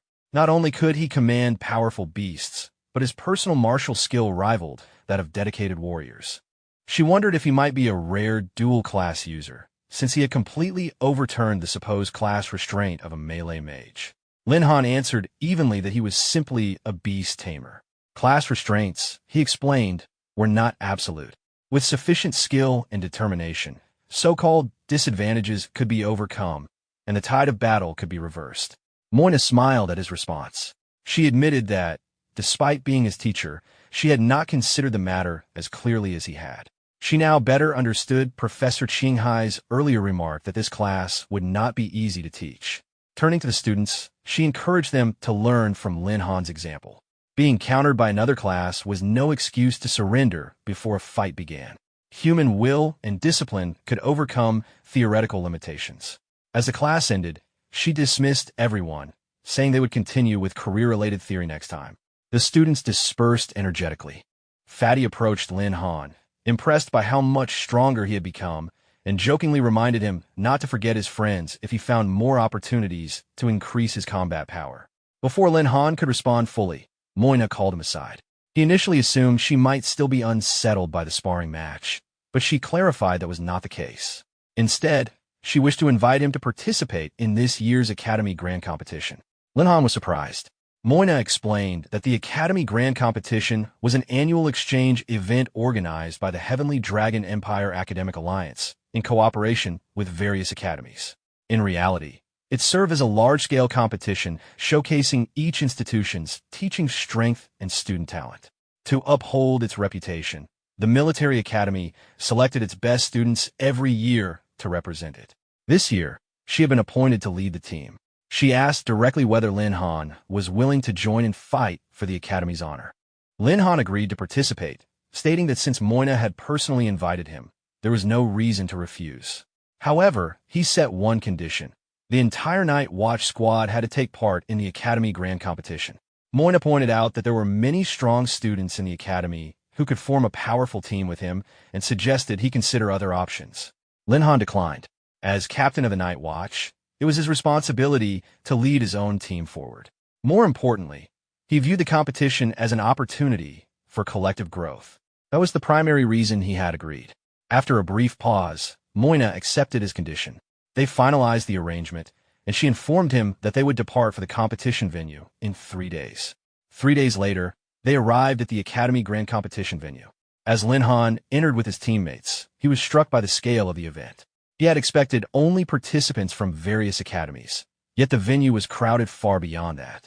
Shooting commented on how lively it was, comparing it to an amusement park. Moina explained that the Academy Grand Competition was widely recognized. In addition to competing students, many ordinary spectators purchased tickets to watch. Vendors also took advantage of the crowds, turning the venue into a bustling marketplace each year. She instructed them to submit their paperwork and documents at the registration desk first. While moving through the crowd, Lin Han noticed several distinct groups and asked about them. Moina clarified that the fully armed individuals were from the Mercenary Association. Those in formal suits represented a local conglomerate, and the masked figures belonged to a notorious assassin organization. Such forces often attended to scout and recruit talented participants. Observing the gathering of so many influential groups, Lin Han realized how significant the competition truly was. He began to wonder who had won in previous years. At that moment, a commotion erupted nearby. An orange-haired girl suddenly struck Fatty and accused him of acting inappropriately. Lin Han turned toward the disturbance, recognizing Fatty's voice. The girl accused him of taking advantage of her and her companions while they were waiting in line. Fatty looked stunned, denying the accusation and insisting he had not touched anyone. Sun Yinwei and Shooting stepped forward, questioning the girl's actions and challenging her for striking someone without clear proof. The orange-haired girl called her companions to surround Fatty, preventing him from leaving. Several girls quickly formed a circle around him as onlookers began whispering. Fatty raised his voice, protesting that he was innocent and pleading not to be falsely accused. Moina stepped forward to intervene. She asked calmly whether there might be some misunderstanding, explaining that she and her students had just arrived at the venue. The orange-haired girl refused to back down. She insisted that her sister had just been harassed and claimed Fatty was the only possible culprit simply because of his appearance. Lin Han stepped forward calmly. He pointed out that accusations required evidence and that judging someone based solely on body shape was unreasonable. He reminded them that surveillance cameras covered the path from the entrance to the registration area, which could verify whether Fatty had done anything.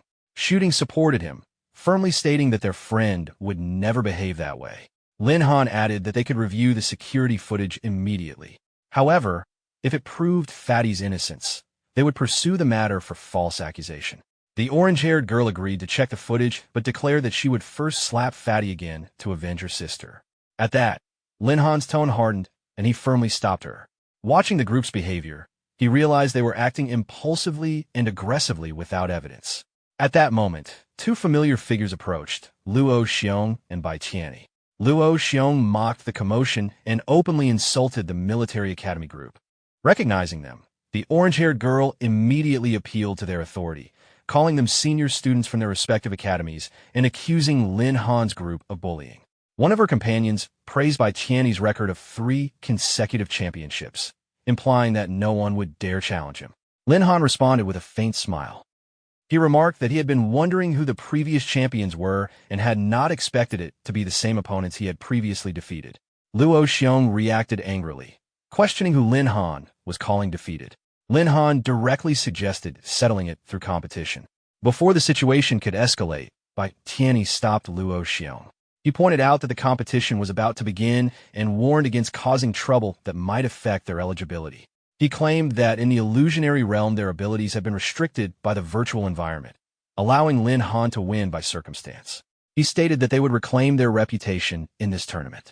Lin Han replied that he would be ready. The two seniors then left without further argument. The orange-haired girl called after them, but they did not respond. She expressed frustration that they had left without intervening, and her companion admitted she had hoped the seniors would support them. At that moment, the announcer declared that the first round of the academy competition was about to begin and instructed all contestants to step onto the stage or be considered forfeited. Lin Han looked at the orange-haired girl and reminded her that the competition was starting, asking whether they intended to continue arguing or proceed to the arena. She glared at Fatty and warned that they would settle the matter in the ring, making it clear that the conflict was not over. As they walked away, Lin Han reflected that they had already made several enemies before even stepping onto the stage. If the Night Watch intended to win the tournament, the path ahead would not be easy. As the orange-haired girl walked away, Fatty complained that they still had not let the matter go. The announcer once again urged all contestants to step onto the preliminary stage, stating that the first round of the individual competition was about to begin. Fatty asked what a preliminary round meant. Moina explained that the Academy Grand Competition consisted of both team and individual events. The morning session was dedicated to the individual competition, which began with a preliminary free-for-all. All contestants would enter the ring at once and fight without specific restrictions. The melee would last for 1 hour, and only those still standing at the end would advance to the second round. After that, the format would shift to one-on-one duels until a final victor was decided as individual champion. The announcer repeated that the individual preliminaries were about to begin and instructed all contestants to enter the arena. Moina reminded them that the entrance phase had started and told them to perform well. As they walked toward the stage, Lin Han stated that they would use this competition to demonstrate the strength of the military academy. Shooting confidently added that the Night Watch would win. The scene shifted to the grand arena. Contestants steadily filled the massive battleground as the announcer instructed everyone to take their positions. Sun Yinwei admitted that it was her first time participating in such a large-scale competition and that she felt nervous. Shooting hoped they would not be separated during the chaos. Lin Han observed the crowd gathering across the arena and remarked that with so many participants engaging at once, the battle would be intense. The announcer formally declared the start of the Academy Grand Competition's first round, the individual preliminaries. As soon as the signal was given, contestants surged toward one another. The arena instantly descended into widespread combat, with participants rushing to claim early advantages. Lin Han signaled the Night Watch to begin. They moved forward together, drawing their weapons. Shooting activated her golden wooden sword and launched herself toward an opponent. Sun Yinwei cast a supportive enhancement spell, increasing shooting speed. With the boost, shooting struck decisively and forced her opponent back. Elsewhere, 3 boys simultaneously targeted Fatty. They attacked with their swords in unison. However, the moment their blades collided with his golden wooden sword, their weapons shattered from the impact. The 3 opponents stared in shock. Fatty steadied his stance and counterattacked with a single heavy swing, sending all 3 airborne and clearing the immediate area around him. Watching the scene unfold, Lin Han assessed the situation. The chaotic free-for-all provided an ideal environment for his teammates to gain real combat experience under pressure. At that moment, another contestant rushed toward Lin Han, sword raised. Believing Lin Han was standing still and distracted, the boy aimed directly for a decisive strike. At the last instant, Lin Han shifted aside, narrowly evading the attack. Before he could react again, Lin Han delivered a light, controlled kick to his midsection. The force sent the boy tumbling backward across the arena floor. Lin Han calmly remarked that attempting a sneak attack had not been a wise decision. All around them, the free-for-all raged on. One overwhelmed contestant fell to his knees, shouting that he surrendered.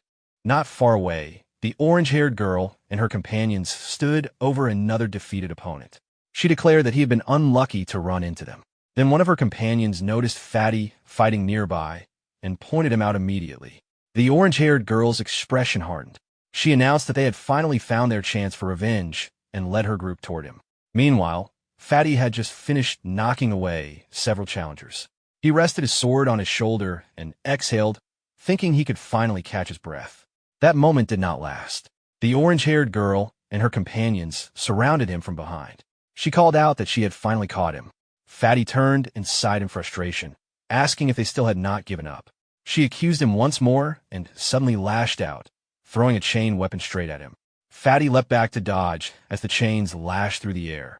He continued protesting his innocence while narrowly avoiding repeated strikes.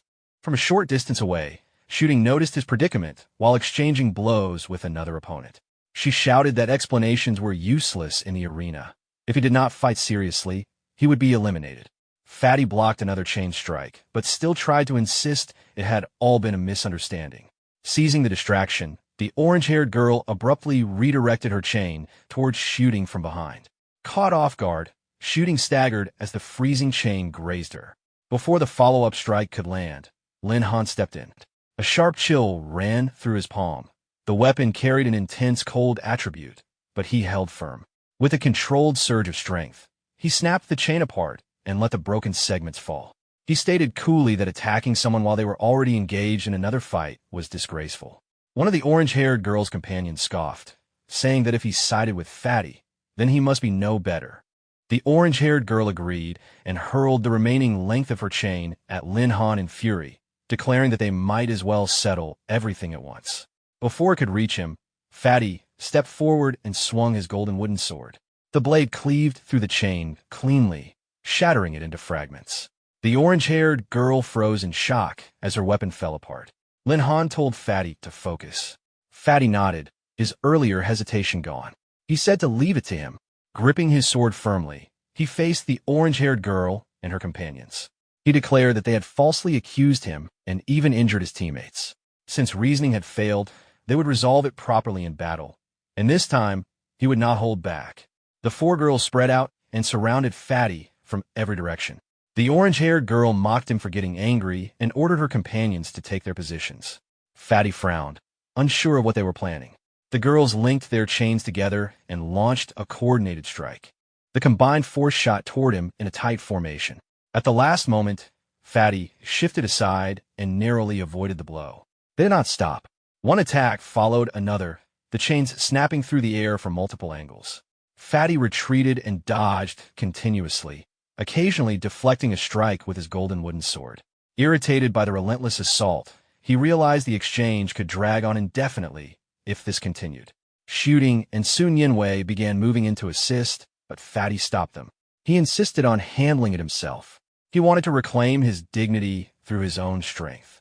As he focused on countering the frontal attacks, one of the girls suddenly redirected her chain from the side. It slipped past his guard and coiled tightly around his wrist. He stiffened in surprise. Before he could break free, another girl secured his other arm. The remaining two quickly bound his legs. In an instant, all four limbs were restrained. A strange aura flowed along the chains, tightening their hold. Fatty felt the pressure increase and understood that the chains were channeling a combined technique. One of the girls told him that he now understood their strength. The orange-haired girl coldly declared that he would pay the price, ordering her companions to pull together. They yanked the chains at once. Fatty's body tensed as the restraints constricted further. Watching from a short distance away, Sun Yinwei grew anxious. Fatty's stubbornness had put him in serious danger. Shooting agreed that if they did not intervene soon, he would be eliminated. At that moment, Lin Han stepped forward and told them to wait. Shooting and Sun Yinwei were startled, but Lin Han pointed calmly toward Fatty. His expression showed no panic. Instead, there was a faint, controlled confidence, as if everything was proceeding according to plan. Bound at the center of the formation, Fatty slowly raised his sword despite the restraints. His grip tightened. He asked whether they truly believed they could defeat him with this. One of the girls reacted in disbelief. In the next instant, Fatty released a surge of strength. His sword slashed outward in a decisive arc. The chains snapped one after another, unable to withstand the force. The shock of the strike spread outward, lifting the four girls off their feet and sending them crashing onto the ground. They scrambled back up, shaken. One of them murmured that he had actually broken free. Another turned to the orange-haired girl and asked what they should do next. The formation they had relied on had been completely shattered. The orange-haired girl quickly made her decision. She ordered her companions to attack together and make Fatty pay the price. The other girls responded at once. Their chains began swirling in unison as they charged forward from different directions, attempting to overwhelm him again through coordination. Fatty stepped toward them instead of retreating. With a faint smile, he remarked that since they insisted on calling him Fatty, he would show them exactly what that meant. He drew in a deep breath. In the next instant, a powerful surge of compressed air burst outward from his body.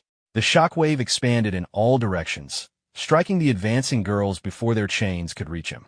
All four were lifted off the ground and thrown backward by the immense force, crashing onto the arena floor in disarray. Fatty stood where he was and casually commented that this was what magnanimity looked like. The orange-haired girl and her companions groaned as they struggled to sit up, clutching their heads and backs from the impact. Nearby spectators were stunned. One student muttered that he had sent several girls flying without hesitation. Another dismissed the criticism, pointing out that the girls were far from weak and had attacked him relentlessly. At that moment, a chubby boy wearing glasses pushed through the crowd and loudly declared that the girls deserved it. He mocked them for making such a fuss over what he described as a simple touch on the thigh. Hearing that, Lin Han's gaze sharpened. He immediately suspected something. He walked straight toward the bespectacled boy and calmly asked whether he had been the one responsible earlier. The boy stiffened and began to stammer. Before he could finish, Lin Han seized him and threw him to the ground in front of everyone. The boy cried out as he hit the floor. Lin Han then turned toward the orange-haired girl and her companions and asked them to look carefully at the person on the ground. They examined him closely. His face and build closely resembled Fatty's from distance. Realization slowly dawned on them. They began to question whether they had mistaken one person for another and wrongly accused an innocent man. At that moment, Moina stepped forward. She confirmed that there had been a misunderstanding. The conference organizers had just sent over surveillance footage, and it clearly showed that the bespectacled boy was the one who had harassed them earlier. With the truth revealed, the orange-haired girl and her companions immediately turned their anger toward the real culprit. They surrounded him and began beating him without hesitation as he pleaded for mercy. While the others dealt with the offender, one of the girls approached Fatty. She admitted that they had wrongly blamed him and repeatedly insulted him. She apologized sincerely. Fatty smiled and waved it off. He said that he was magnanimous and would not hold it against them, but advised them not to label people carelessly in the future. He then turned to Lin Han and thanked him, acknowledging that without his intervention, he might never have cleared his name. Lin Han replied simply that they were teammates, and there was no need for thanks. He suggested they return their focus to the competition. Just then, a pink-haired girl stepped forward from the crowd. She looked at Lin Han with open curiosity and remarked that they had been impressive. Lin Han looked at her calmly and asked who she was. The pink-haired girl tilted her head slightly and asked whether they would like to play with her. Without any warning, the pink-haired girl released a powerful shockwave toward Lin Han and his companions. The high-frequency spiritual waves spread rapidly across the arena. As the attack reached them, the force pushed everyone backward. A sharp ringing filled their minds, and an irritating pressure settled over their consciousness. Lin Han quickly realized what it was. This was not an ordinary physical attack, but a spiritual assault. Recognizing the danger, he immediately summoned Tiangu, one of his beast girls, and ordered her to handle the situation. Tiangu appeared at his command and accepted the task without hesitation. As the oppressive waves continued to spread, she activated her thunder attribute power. Lightning gathered around her body, crackling with restrained force. In response to the spiritual frequency assault, she released a concentrated thunder strike toward the pink-haired girl. The thunder attack struck its target directly. The pink-haired girl was knocked off her feet and fell to the ground. The moment she collapsed, the spiritual shockwave abruptly dissipated, and everyone regained control of their bodies and thoughts. Fatty blinked in confusion, saying that moments earlier he had felt as though his soul had been pulled away. Shooting admitted that he had also lost control of both his body and his thoughts. Lin Han explained that the opponent had used a mind control type spiritual skill. He warned everyone to stay alert. If they were caught again, the consequences could be serious. Fatty was visibly startled. Realizing how close they had come to being manipulated, he grew angry and advanced toward the pink-haired girl, annoyed that he had nearly fallen for her trick. Shooting moved forward as well and told Sun Yinwei to cast a buff spell to reinforce them. Sun Yinwei responded immediately and activated her support magic, strengthening their resistance and combat capability. With the enhancement in place, Shooting and Fatty launched themselves toward the pink-haired girl simultaneously. As they closed in, Fatty swung his golden wooden sword downward with force. The pink-haired girl did not retreat. Instead, one of her companions stepped forward and began channeling magic, declaring that they would protect their master. Before Fatty and Shooting's attacks could land, the companion formed a translucent energy shield in front of the pink-haired girl. Both strikes collided with the shield. A heavy impact echoed across the arena, but the barrier remained intact. Shooting immediately recognized it as a magic shield. Fatty frowned in disbelief that even the power of his golden wooden sword had failed to break through. Refusing to accept it, he began striking the barrier repeatedly, determined to overwhelm it through sheer force. Shooting joined Fatty and began striking the shield as well. The pink-haired girl watched calmly and told them they were wasting their effort. She claimed their attacks would never break through. Behind the barrier, her companion continued channeling magic. The shield's surface shimmered as it was reinforced and repaired in real time. Fatty noticed the change immediately. The barrier not only remained intact, it had grown stronger. At the pink-haired girl's command, her two male companions finally moved. Instead of targeting Lin Han, they focused on Fatty and Shooting. A strange suppressive force accompanied their attack. The moment the strikes landed, Fatty and Shooting were pushed back several steps. A heavy weakness spread through their limbs. Fatty tried to lift his golden wooden sword but found his arms trembling, as though the strength had drained from them. Shooting felt the same. His entire body seemed weighed down, his movements sluggish. Another spiritual wave spread outward from the pink-haired girl, reinforcing the debuff effect. She declared confidently that they would never be able to harm her and might as well step off the stage. Fatty gritted his teeth. The opponent's team-wide support and debuff combination was too powerful. Continuing a direct assault would only exhaust them. Shooting admitted they could not maintain the offensive under those conditions. From a short distance away, Lin Han observed the situation carefully. The pink-haired girl's team had formed a coordinated structure: defensive shielding, healing support, debuff suppression, and counterattacks. Most small squads would crumble against that kind of setup. He decided it was time to intervene personally. Drawing his sword, Lin Han advanced and instructed Tiangu to prepare a thunderstorm strike. Tiangu stepped forward behind him, condensed multiple streams of lightning, and released a wide-area thunderstorm attack. The storm descended directly onto the pink-haired girl's group. Lightning exploded across the shield and into the surrounding space. The impact lifted the entire team off their feet and slammed them back onto the ground. They rose unsteadily. The pink-haired girl, clearly shaken, immediately ordered her companions to heal her. The two boys hurried to restore her condition, while the supporting girl formed another shield in front of her. As Lin Han continued advancing, he briefly wondered what influence this young girl held over her teammates to make them protect her so desperately. Without slowing, he closed the distance and struck the shield directly. His blade hit the center point with precise force, causing the barrier to tremble violently. The pink-haired girl's expression changed. She realized the shield might not hold. She urgently told her companions to reinforce it at once. Lin Han did not give them time to recover fully. He instructed his team with clear coordination. He would launch a frontal assault, Fatty and Shooting would attack from both flanks, and Sun Yinwei would boost everyone's attack speed. Sun Yinwei immediately activated her enhancement spell, Assault. Fatty roared as he swung his golden wooden sword with full force, declaring that he would show the true power of this Fatty. Shooting followed immediately, striking the shield from another angle and adding her strength to the barrage. Sun Yinwei maintained her spell, increasing their attack speed and sharpening their momentum. Lin Han leapt into the air, channeling his technique into a descending strike. His blade crashed down onto the center of the shield, causing deep fractures to spread across its surface. The pink-haired girl staggered under the impact. Gritting her teeth, she forced more energy into the barrier and shouted at her companions to intensify their spells, as she was close to losing control. But Lin Han did not slow down. He rose again, this time activating his grass attribute, sword technique. The strike landed. The shield shattered completely, breaking into fragments of fading light.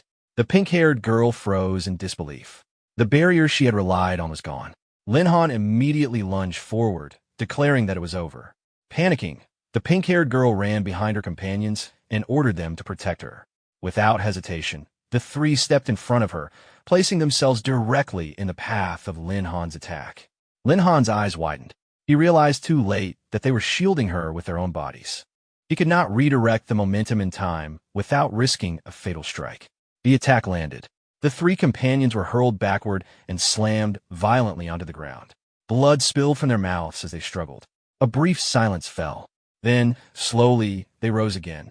Lin Han stared at them. He realized they were behaving like puppets. The pink-haired girl hovered into the air, her expression no longer playful. She calmly stated that 3 puppets were clearly insufficient against someone of his strength. Then her gaze swept across the entire arena. If everyone present were to attack him at once, she declared, even he would not be able to win.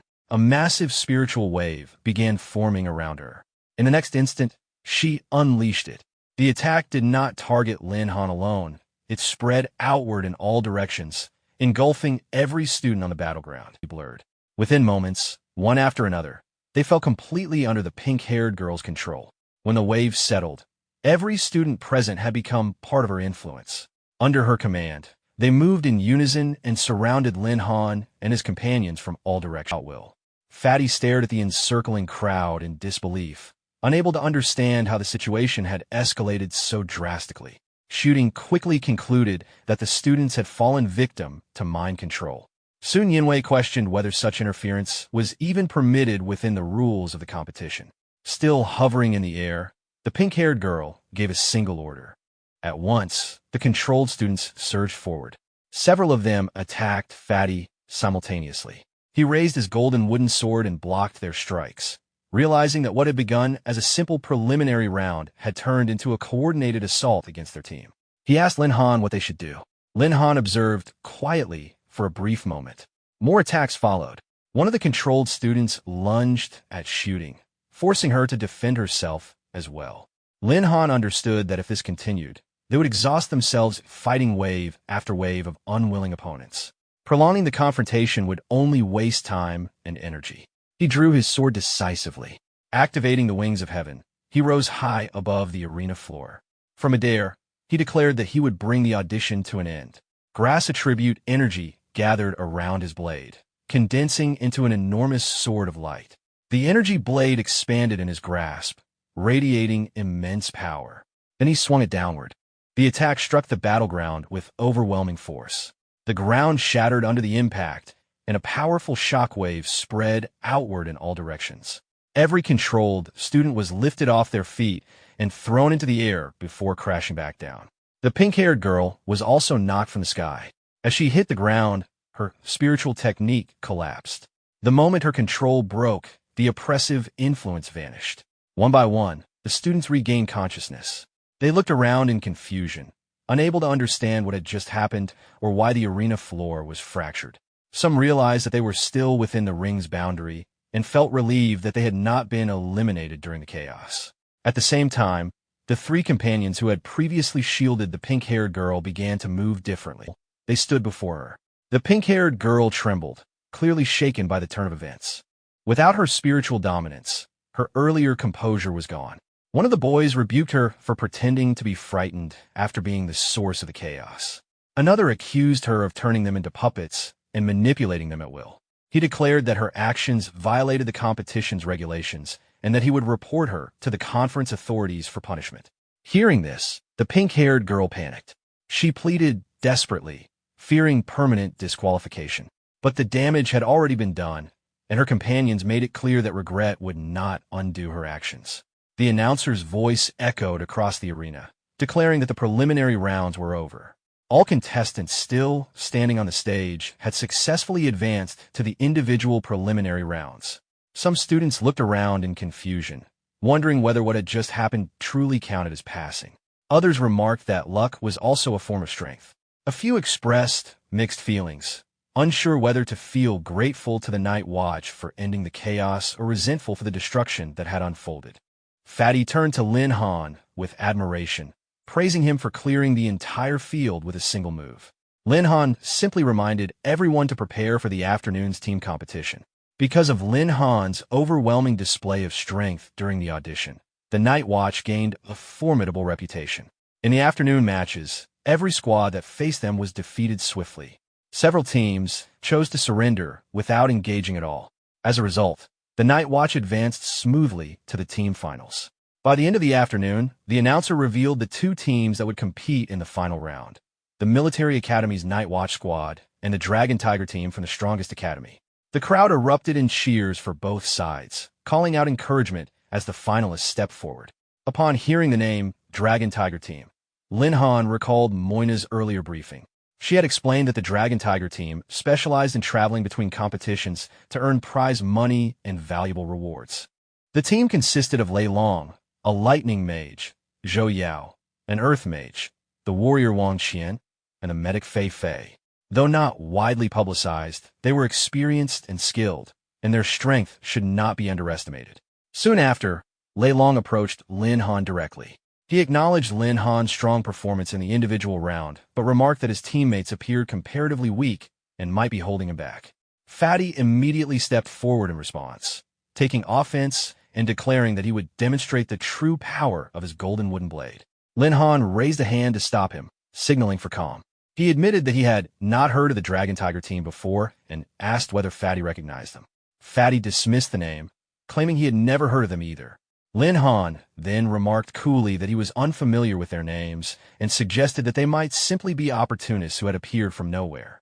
At that, Wang Qian, the team's warrior, grew visibly angry and stepped forward, demanding to know who was being called a fraud. Lei Long immediately stopped him, signaling for restraint before the situation escalated further. Wang Qian refused to hold back.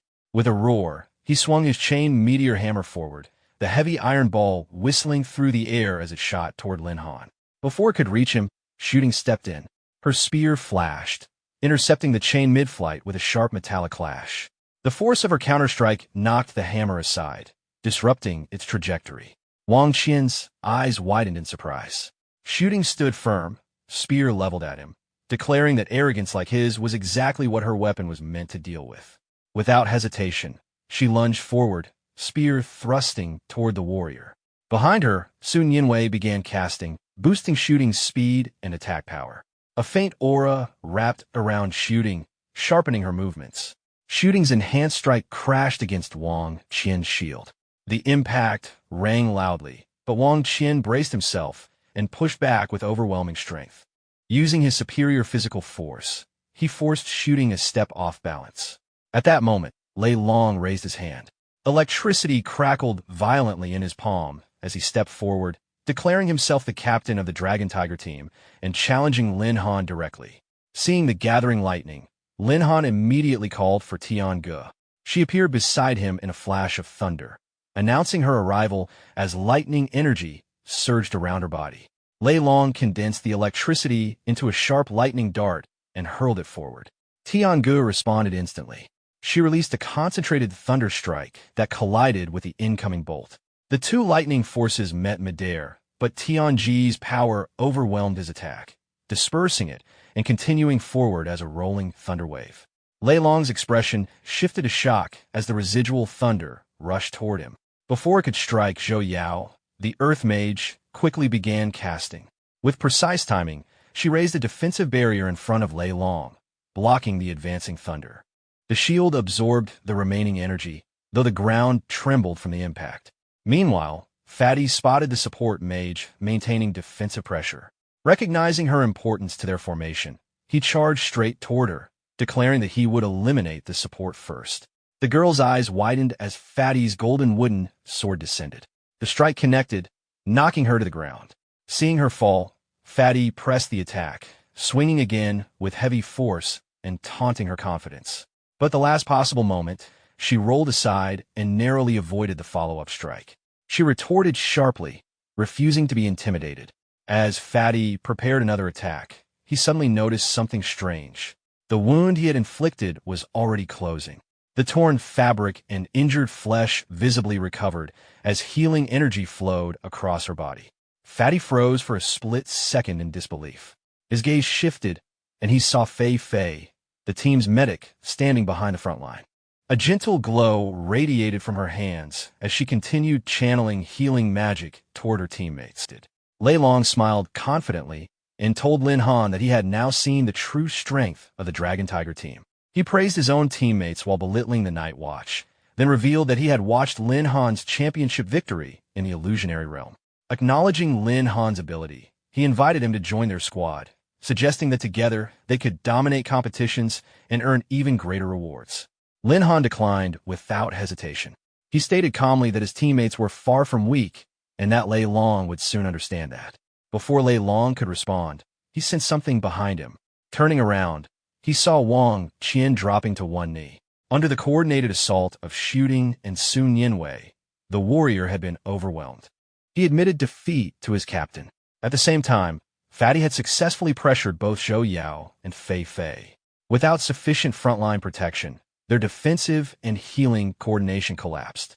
Fatty declared that magic-based classes without solid defense could be worn down quickly under sustained melee pressure. The Night Watch regrouped around Lin Han, their formation steady and composed. Lin Han looked at Lei Long and asked how strong he now believed the Night Watch squad to be. Lei Long's expression darkened. Frustration turned into anger before he could finish his reply. Suddenly, Zhou Yao forced herself upright despite her exhaustion. She slammed her hands onto the ground and transferred the last of her remaining earth energy into Lei Long's body. She told him it was her final strength and hoped it would help him secure victory. Lei Long turned in shock as the energy flowed into him. A layer of elite earth-forged magical armor materialized around his body, reinforced by Zhou Yao's power. Depleted of energy, Zhou Yao collapsed to the ground. Fei Fei rushed toward her in panic, calling out to her teammate. Lei Long's anger intensified. He admitted that he had not expected to be driven to such a corner. If it had come to this, he would have no choice but to use their ultimate move. He raised both hands toward the sky. Electricity began gathering above him, condensing into a massive sphere of lightning between his palms. The air vibrated as thunderclouds formed overhead. Fatty watched in confusion, wondering whether Lei Long was actually drawing lightning down onto himself. Lin Han immediately warned everyone to stay alert. A thick column of lightning descended from the sky, surrounding Lei Long completely. Bolts struck the earth armor repeatedly as he absorbed and compressed the electric force. Inside the storm, Lei Long struggled.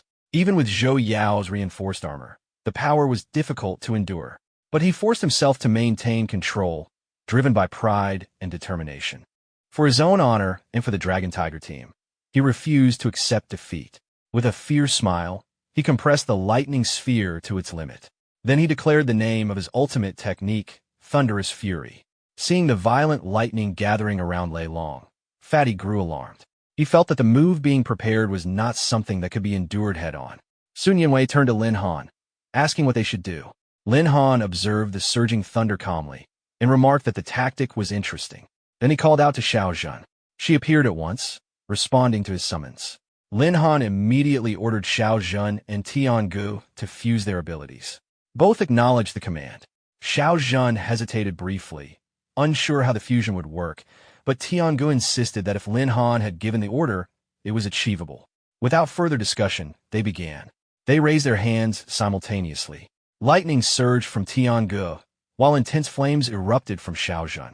The two streams of power intertwined in midair instead of repelling one another. Gradually, the lightning and fire merged into a single, concentrated force. Xiao Zhan watched in surprise as the fusion stabilized. Tiangu remained confident, certain that Lin Han's judgment was correct. The combined energy condensed into a weapon formed of blazing lightning and compressed fire, a unified thunderbolt. They directed the newly formed weapon toward Lin Han. He caught it firmly, The moment it settled into his grasp, he sensed that its power surpassed even the nine-leaf sword. The fusion of Tiangu and Xiao Zhen's abilities had produced something on an entirely different level. At that instant, Lei Long completed his ultimate technique. He released Thunderous Fury. A massive sphere of condensed lightning tore forward, its destructive force capable of reducing anything in its path to ashes. Lei Long declared that nothing could withstand it. Lin Han stepped forward to meet the attack. He stated that this was not necessarily true and remarked that Lei Long should consider himself fortunate to be the first to witness Thunderbolt. The two ultimate techniques collided at the center of the battlefield. A blinding explosion erupted, sending shockwaves across the arena. The ground trembled violently as waves of energy spread outward. Fatty shielded his eyes, stunned by the intensity of the clash. Sun Yinwei found it impossible to keep her eyes open under the glare. Shooting watched anxiously, focused only on Lin Han's position within the storm of light. Gradually the balance shifted. Thunderbolt pushed through Thunderous Fury. Lei Long's expression changed as he recognized the technique overwhelming his own. The fused lightning struck him directly. His earth-forged armor shattered under the impact, fragments dispersing as the force hurled him into the air. He crashed heavily onto the ground, the arena floor cracking beneath him. When the dust settled, Lei Long lay motionless, unable to rise. Lin Han walked toward him and stated that the match was over. Still on the ground, Lei Long acknowledged Lin Han's strength and admitted defeat. Lei Long's teammates rushed toward him as soon as he fell. They gathered around their captain with visible concern, checking his condition and calling out to him anxiously. Lei Long, still lying on the cracked arena floor, admitted that he had not been strong enough. Zhou Yao, though weakened, supported him and told him that he had already done everything he could. She acknowledged that Lin Han and the Night Watch were simply stronger in this match.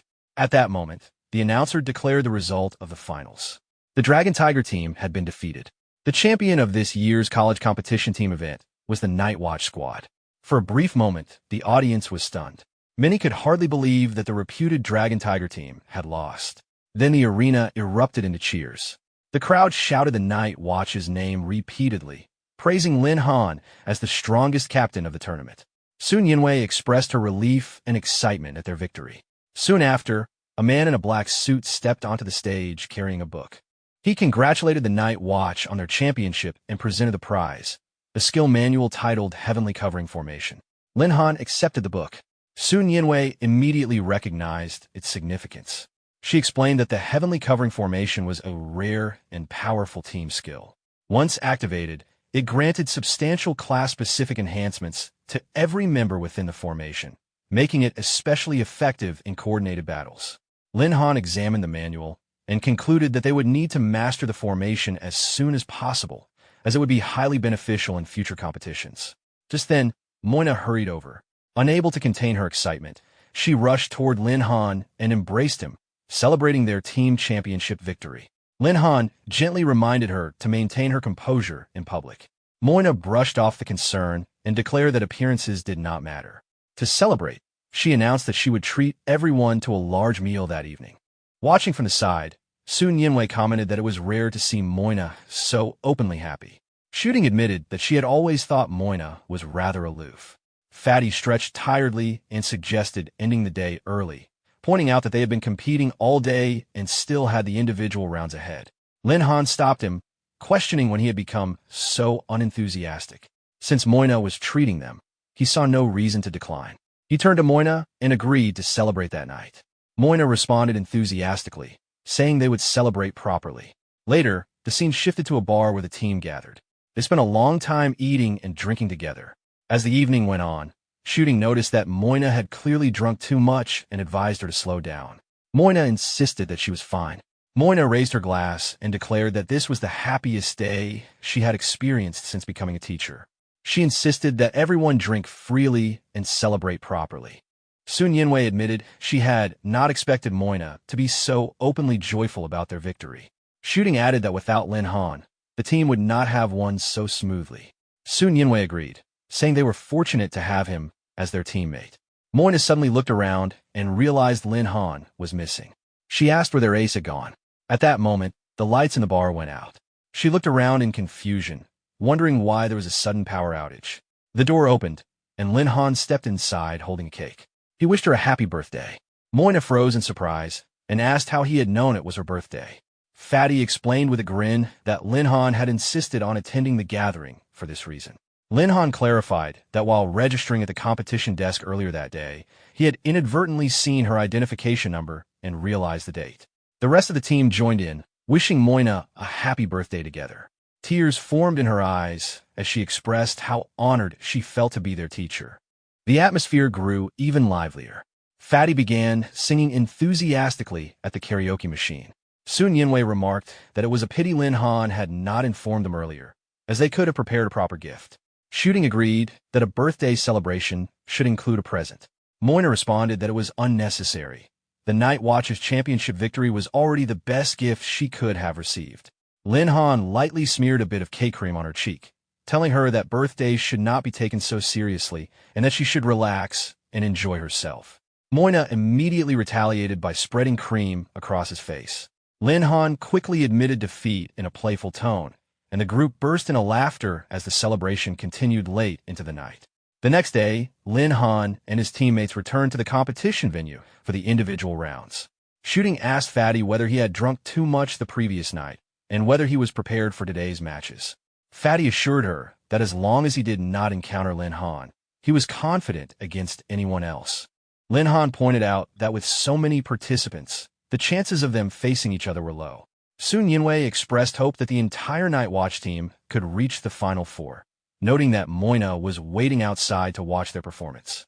Soon, the announcer declared the first match, Lin Han from the Military Academy versus Long Tianjiao from the Military Academy. Both Lin Han and Fatty were caught off guard. Fatty reacted first, surprised that he had been paired against Lin Han in the opening match. They stepped onto the battleground and faced each other.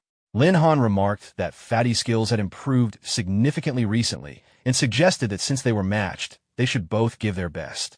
Fatty laughed confidently, insisting that Lin Han should not underestimate him and that he might even be able to match him evenly. Watching Fatty's growing confidence, Lin Han privately noted that a few compliments had already inflated his ego. He then summoned IE and told Fatty that he was ready to see his true strength. IE stepped forward the moment she was summoned, moving toward Fatty at high speed and declaring that she would clear the obstacles for her master. Lin Han immediately stopped her and told her wait. He reminded her to hold back during the fight and not defeat Fatty too badly, so as not to damage his confidence. IE admitted that it would be somewhat difficult but agreed to try. Before they could continue speaking, Fatty charged forward on his own initiative. He leaped into the air and prepared a downward strike, refusing to give them time to coordinate. His sword came down with force, but IE raised her bare hand and blocked it directly. Fatty followed up with a series of rapid slashes, claiming to demonstrate his Dragon Clan sword technique. IE intercepted each strike calmly with her hands, not counterattacking. She mentally counted the exchanges, deciding that after allowing him more than a dozen moves, it should be sufficient. Seeing that she had only defended so far, Fatty grew more confident. He gathered strength and launched another heavy strike, believing she was unable to fight back under his pressure. At that moment, IE's expression changed. She stepped forward and delivered a single punch to Fatty's abdomen while apologizing briefly. The force of the blow sent him flying backward and crashing onto the ground. After a moment, Fatty sat up and conceded defeat. Lin Han held his forehead, remarking that IE had still gone too far. IE replied that she had not even used a tenth of her strength. The announcer declared Lin Han the winner of the first round. Soon after, the next match was announced. Lin Han from the Military Academy versus Sun Yinwei from the same academy. The contestants were instructed to take their positions. Lin Han was surprised by the pairing. Sun Yinwei stepped onto the stage, inwardly acknowledging that she had not expected to face him so early in the competition. Lin Han also found the repeated internal matchups too coincidental. Without hesitation, Sun Yinwei began casting a spell. Knowing she could not defeat Lin Han in a direct confrontation, she chose a tactical approach and activated a technique called Extreme Aperture. Energy rings materialized around Lin Han's legs, coiling tightly and locking him in place. He immediately sensed the unusual aura restricting his movement and realized that his mobility had been sealed. Bound by the glowing rings of Extreme Aperture, Lin Han suddenly felt something even more troubling. The aura was not only restricting his movement, it was steadily draining his energy. Before he could fully analyze it, Sun Yinwei advanced and apologized as she launched her attack. In the next instant, her figure vanished. Lin Han quickly understood her tactic. By combining extreme aperture with stealth, she intended to immobilize and exhaust him while striking from a blind spot. He had to admit that her combat awareness had improved significantly. A ripple of air shifted behind him. Sun Yinwei reappeared and struck. At that precise moment, Lin Han released a surge of raw physical strength. The restraining rings shattered under the force of his power. He turned, intercepted her wrist mid-attack, and stopped her momentum completely. He calmly told her that she had underestimated his strength. After releasing her hand, he sincerely praised her tactical thinking. Her growth was undeniable.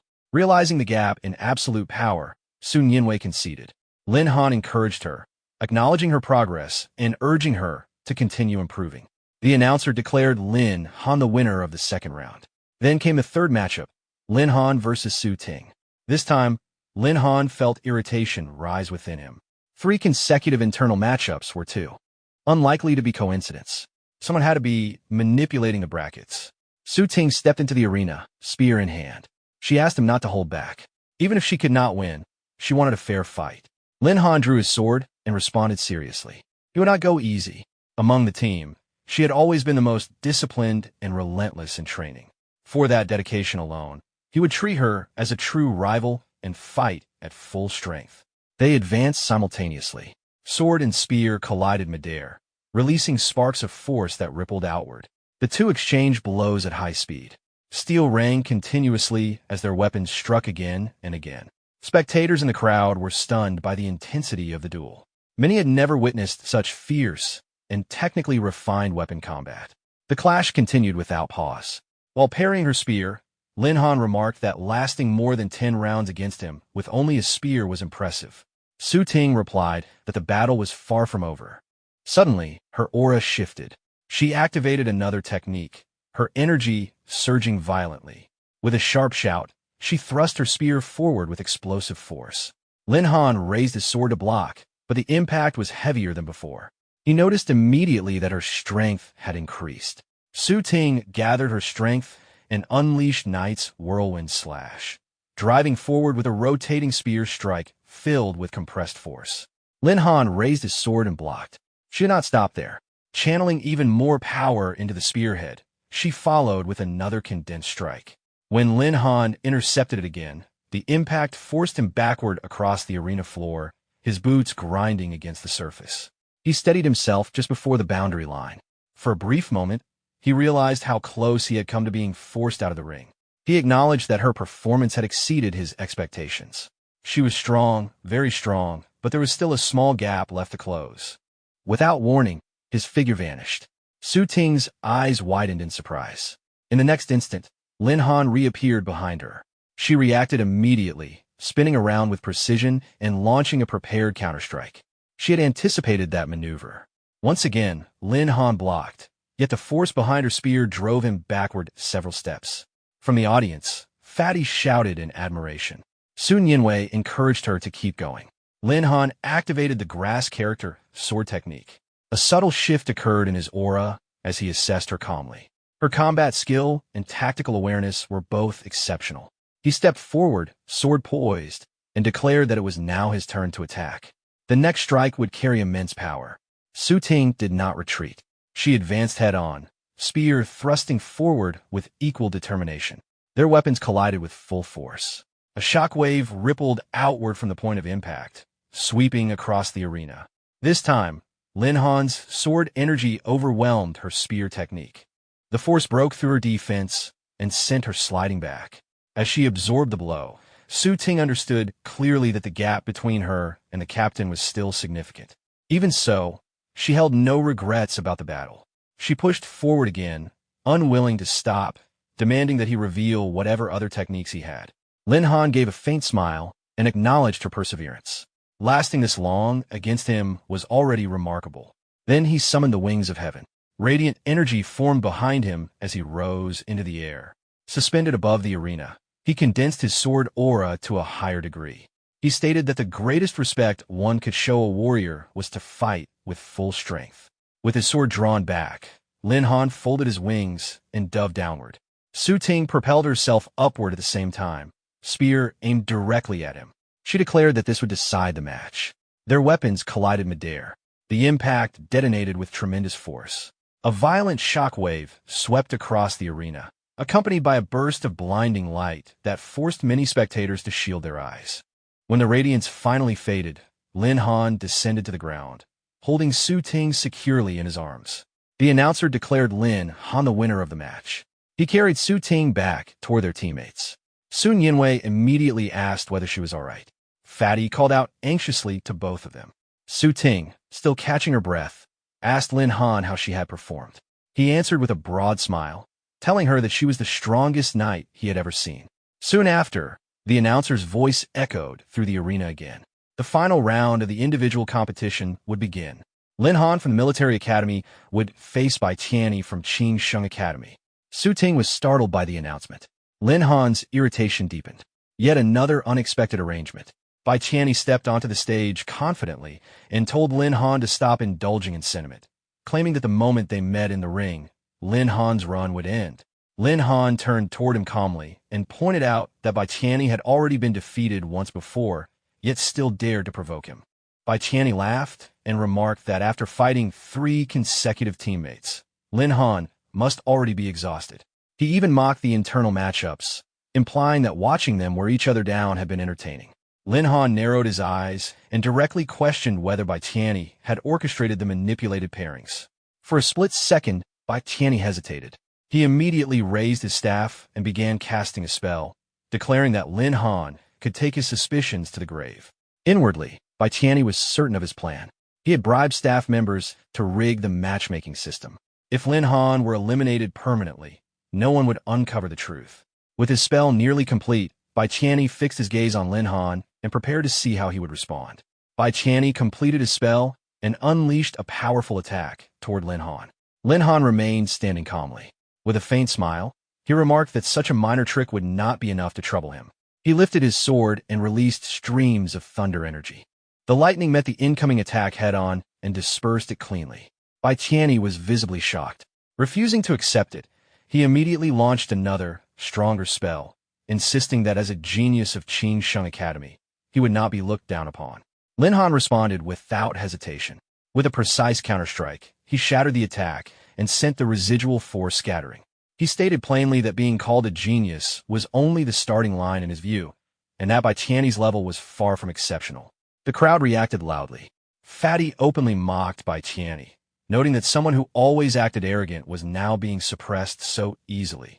Hearing this, Bai Tianyi's expression darkened. He declared that since the audience enjoyed watching, he would give them a spectacle. He raised his staff again and began chanting. Suddenly, the swords carried by spectators throughout the arena began to tremble. One after another, they rose into the air uncontrollably.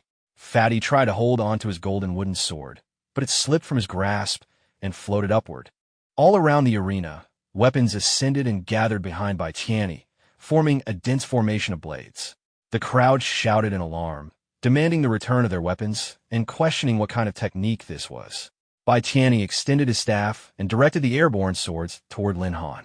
He announced the name of the technique, Myriad Swords, Pierce the Heart, a move he had prepared specifically for this confrontation. At his command, the swords shot forward at high speed, converging on Lin Han from multiple angles. Lin Han swung his blade in a wide arc, destroying several incoming swords instantly. Even so, more continued to surge forward, as if supplied without end. He realized that simply defending would exhaust him over time. Without delay, he summoned Xiaozhan. She appeared at his side, awaiting instructions.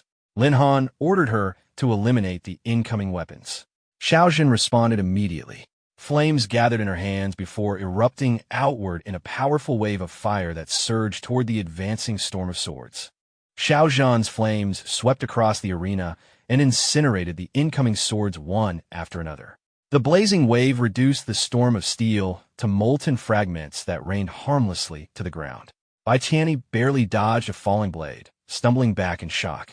Before he could steady himself, Lin Han stepped forward, sword lowered but radiating killing intent. He told Bai Tianyi that all his tricks had been exhausted. But Bai Tianyi suddenly laughed. He asked Lin Han to look around. Only then did Lin Han notice it. A massive wind barrier had formed around the arena, swirling in a dense circular wall that sealed the entire battlefield. Bai Tianyi admitted that the earlier sword barrage had only been a distraction. While Lin Han's attention was occupied, he had secretly constructed the wind wall. Within this sealed space, no one outside could see clearly what was happening. That meant he could use a forbidden scroll without interference. Lin Han warned him that using auxiliary items like scrolls recklessly during an official competition could result in a permanent ban. The fact that Bai Tianyi was willing to risk that showed just how desperate he had become. Bai Tianyi's expression twisted with anger. Ever since losing in the illusionary realm, his reputation as Qin Sheng Academy's top genius had collapsed. Without that title, he felt his existence had no meaning. The humiliation had consumed him. Lin Han realized then Bai Tianyi had obtained something dangerous purely for revenge. Bai Tianyi pulled out a radiant golden scroll and unfurled it. He confessed that to acquire the Radiant Sun Magic Scroll, he had borrowed a massive amount of Heavenly Dragon coins and plunged himself into debt. Worse, he had wagered everything in the gambling markets on this single match. If he won, he could reclaim his glory. If he lost, he would have nothing. Lin Han told him bluntly that gamblers never have a future, and that he had reduced himself to something pitiful. Bai Tianyi laughed manically. If he was a mad dog, then he would bite his enemy to death. He activated the scroll completely. A massive magic array ignited in the air. From within the blazing formation emerged a gigantic crow-like beast. Its wings were forged from living fire, each flap releasing waves of scorching heat that distorted the air itself. Even Lin Han felt a flicker of unease at the fiery energy radiating from it. Xiao Zhan immediately volunteered to intercept it and rush forward. Lin Han warned her to be careful. The flaming crow screeched and unleashed a torrent of blazing fire toward Xiao Zhan. She responded in kind, summoning an equally fierce inferno. The two streams of fire collided midair, erupting into a violent explosion of heat and light. Lin Han narrowed his eyes. This was the first time he had encountered a creature capable of matching Xiao Zhan in pure flame manipulation. The flaming crow beat its wings repeatedly, releasing waves of intense fire that rolled across the sealed arena. Xiao Zhan gathered flames in her palms, preparing to counter. She dismissed the attack as nothing significant and advanced. But in the next instant, a single burning feather drifted from the crow's body and brushed against her. The moment it made contact, it detonated violently. The explosion struck her directly and sent her falling from the air. Lin Han rushed forward and caught her just before she hit the ground.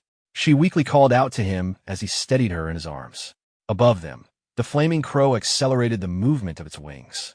A vast surge of fire descended, swallowing the space around them in a massive explosion.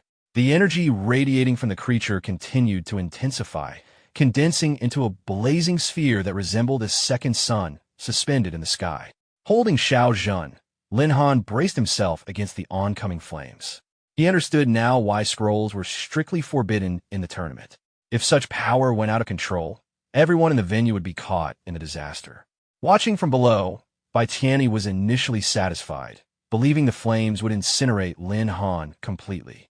However, the heat continued rising beyond his expectations. The pressure shattered the wind barrier he had constructed. Bai Tianyi's expression changed instantly.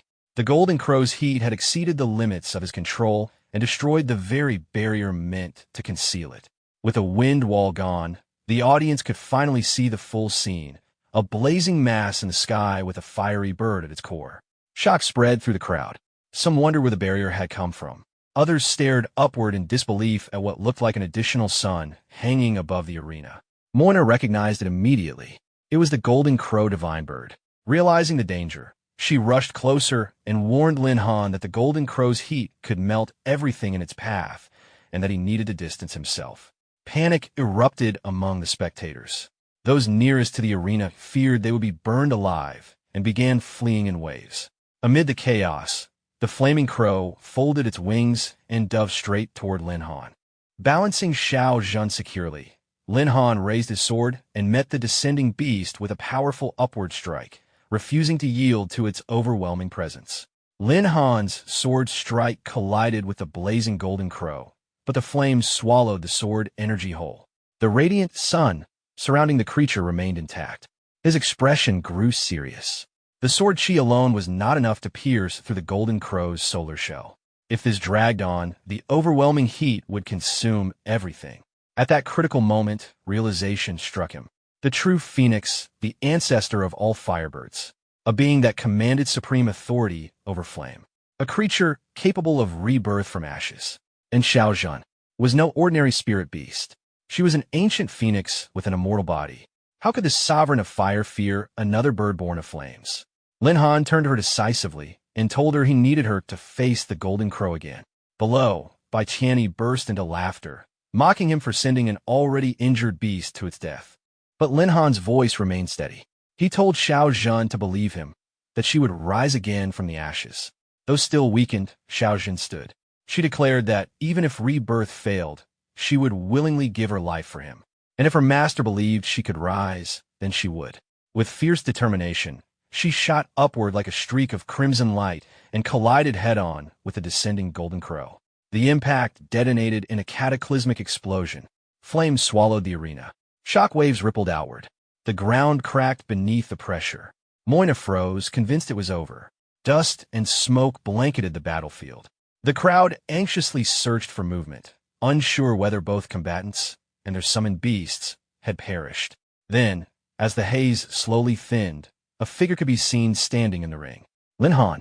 Behind him, a burst of brilliant crimson light ignited. From the lingering embers, Xiaozhan reappeared, her aura vastly more powerful than before, flames now deeper and purer, carrying an ancient pressure that made even the air tremble. A notification resonated within Lin Han's mind.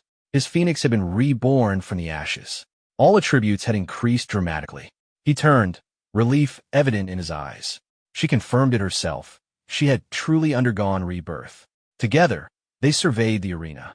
There was no sign of the golden crow, no sign of Bai Tianyi. Whispers spread through the audience. Some concluded that Bai Tianyi had been completely incinerated in the overwhelming clash of flames. At that moment, the announcer stepped onto the stage. On behalf of the competition organizers, he revealed that Bai Tianyi of Qingsheng Academy had committed severe violations, manipulating the matchmaking roster and using prohibited scrolls. Furthermore, he had already been defeated in battle.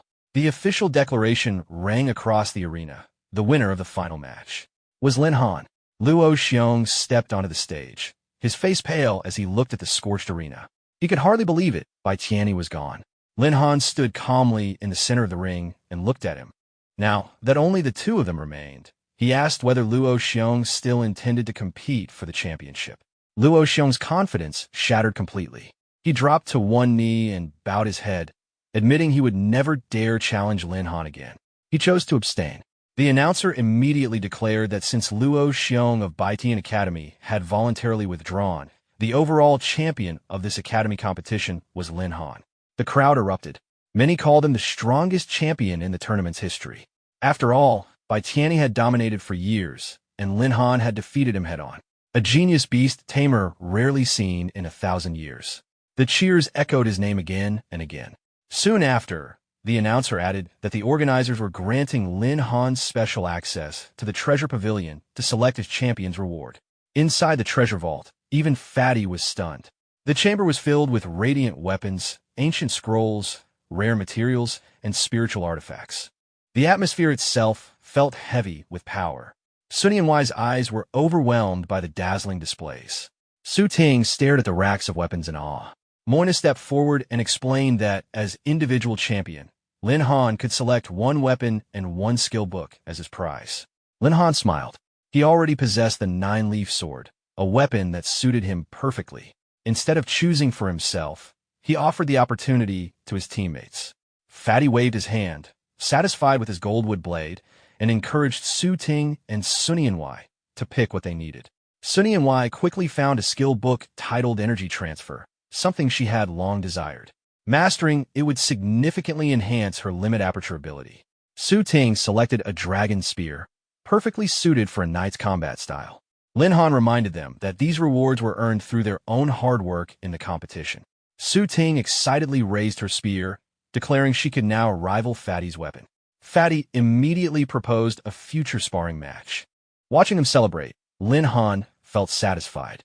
With new divine weapons and skills, the Night Watch squad's overall combat power would rise to another level. The competition had truly been fruitful. Later, as they exited the venue, Moina remarked that the tournament had concluded perfectly and suggested they return to the military academy to share the good news. At that moment, a calm, unfamiliar voice congratulated Lin Han on winning the college competition. Everyone turned.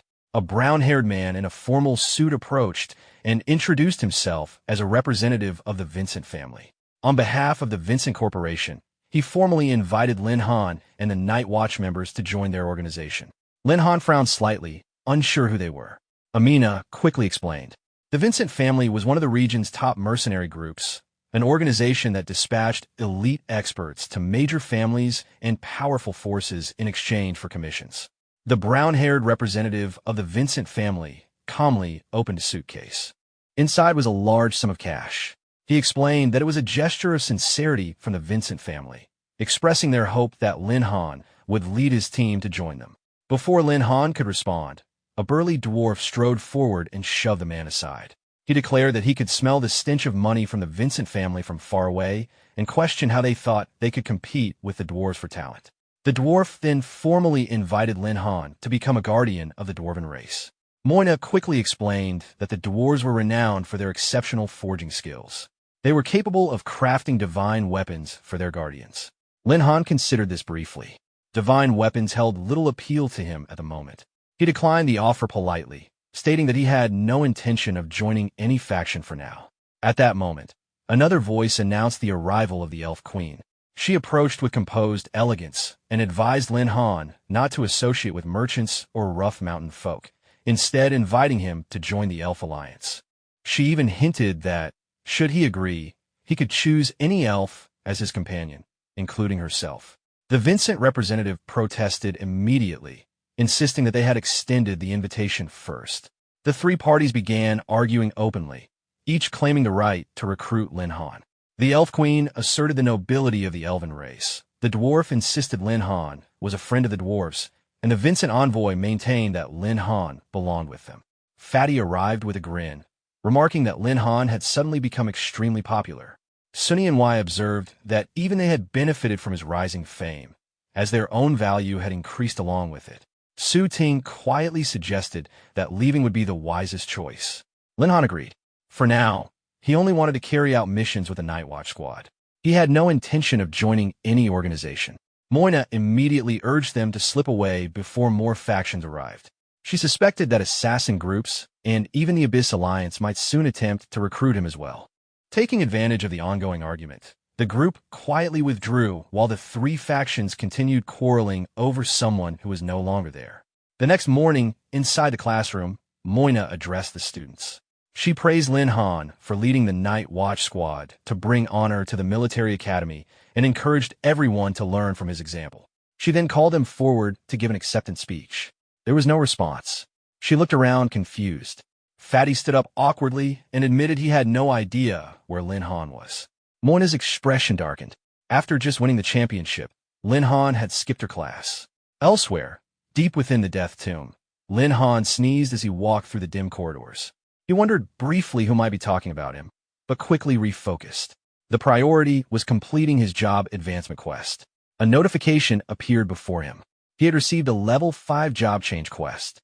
Defeat the dark creatures within the Death Tomb and obtain 10 ghost fire spirit orbs. Location: Death Tomb. He glanced at the gloomy surroundings and admitted that the place was deeply unpleasant. If not for the mission, he would never have entered it. Suddenly, a decayed hand burst from the ground and seized his leg. Lin Han stiffened in shock as the grip tightened around him. Seeing the hand gripping his leg, Lin Han quickly assessed the situation. These were likely the monsters required for the 5th class advancement quest. From initial contact, they did not seem particularly strong. Soon, more figures clawed their way out from beneath the soil surrounding him. Lin Han immediately summoned Ai to fight. She appeared at his side, eager for action after being idle for some time. The void beasts charged forward without hesitation. Ai rushed to meet them head-on. She moved swiftly through the group, striking with clean, direct kicks and punches. Each impact sent a monster flying before it crashed back onto the ground. Their bodies twitched briefly before going still. Within moments, the entire wave had been cleared. Ai returned to Lin Han's side and remarked that the battle was already over. The enemies had been far weaker than expected. As the last body dissolved, a faint glow condensed into a single ghost fire spirit orb. Lin Han frowned. Despite defeating so many void beasts, only one orb had dropped. Ai searched the surrounding area to confirm there were no additional fragments or hidden drops, but nothing else appeared. Lin Han began to suspect that the quest was not as straightforward as it seemed. At that moment, a nearby coffin trembled violently before its lid shattered apart. A pale hand slowly reached out from within. Lin Han turned toward the disturbance. The figure rose from the broken coffin. Its body radiated dense, oppressive energy, far stronger than the previous creatures. Dark mist coiled around it as it stepped forward, releasing a deep roar that shook the chamber. Lin Han immediately understood. This was the true target. He gave Ai the order to engage. Without hesitation, Ai moved forward to intercept the great void beast. She leapt and delivered a powerful kick toward its neck, initiating the real battle. Ai's kick landed squarely against the great void beast's neck, but nothing happened. The monster did not stagger. It did not crack. It did not even flinch. Ai blinked in disbelief. Its head should have exploded from that strike. Before she could react further, the great void beast suddenly snapped its head forward and slammed into her with terrifying force. The impact sent her skidding backward across the stone floor. She steadied herself mid-slide, digging her heels in. Though she had avoided the worst of it, being pushed back so easily irritated her. Refusing to back down, Ai lunged forward again. This time she gathered all her strength into her fist, compressing her power tightly before driving in for a decisive blow. But as she closed in, the great void beast let out a low, unnatural growl. It began inhaling sharply, drawing in air, energy, even the surrounding darkness. Lin Han's instincts flared. Something was wrong. He shouted for Ai to retreat. She turned toward him in confusion, and in that split second, the great void beast unleashed a piercing scream. The sound was not merely audible. It carried spiritual force. A violent wave of blue spectral energy erupted outward and engulfed Ai completely. She froze mid-motion, eyes widening. The energy wrapped around her like ghostly flames, seeping into her consciousness. Her body trembled. She struggled to breathe. It felt as though her soul itself was being dragged outward. Realizing the danger, Lin Han immediately summoned Xiaozhan. In a flash of crimson light, the phoenix spirit descended. Without hesitation, Xiaozhan unleashed a torrent of blazing fire toward the great void beast, attempting to interrupt its attack. The flames struck the creature head-on, forcing it to recoil slightly. She then rushed to Ai's side, pulling her away from the lingering blue flames. Ai slowly regained clarity, though she still felt dizzy and disoriented. The attack had been mental, an assault on the soul rather than the body. However, despite Xiaozhan's flames, the great void beast showed minimal damage absorbed. Enraged, the creature raised its arm and condensed a swirling mass of dark energy into a grotesque skull-shaped projectile. The energy skull screamed as it hurtled toward the two beast girls. Before it could strike, Lin Han stepped between them. He drew his sword and activated the grass character sword technique. Green sword intent erupted around him, cutting through the air with disciplined precision. He slashed forward. Sword light collided with the oncoming skull. The moment the two forces met, a violent explosion erupted within the tomb chamber. Amid the lingering smoke and shattered stone, Lin Han moved first. With sword in hand, he advanced straight toward the great void beast. Focused. Then he burst forward in a sudden surge of speed, closing the distance in an instant. The beast failed to react in time. Its perception could not keep up with the incoming strike. Lin Han's blade swept across in a decisive arc. The sword light cut cleanly through the creature's body, slicing apart the dense dark energy that held it together. The dark aura dispersing into the air. As the remains dissolved, Lin Han exhaled lightly and remarked that the creature had been far more difficult to eliminate than expected. Ai approached, now fully recovered. She acknowledged that without Lin Han's timely intervention earlier, the situation could have become dangerous. She openly credited him for protecting them. A notification soon appeared before Lin Han. He had successfully slain the great void beast, and completed the quest. The reward of 1,000 beast taming points had been granted. Lin Han nodded in satisfaction. The points were secured.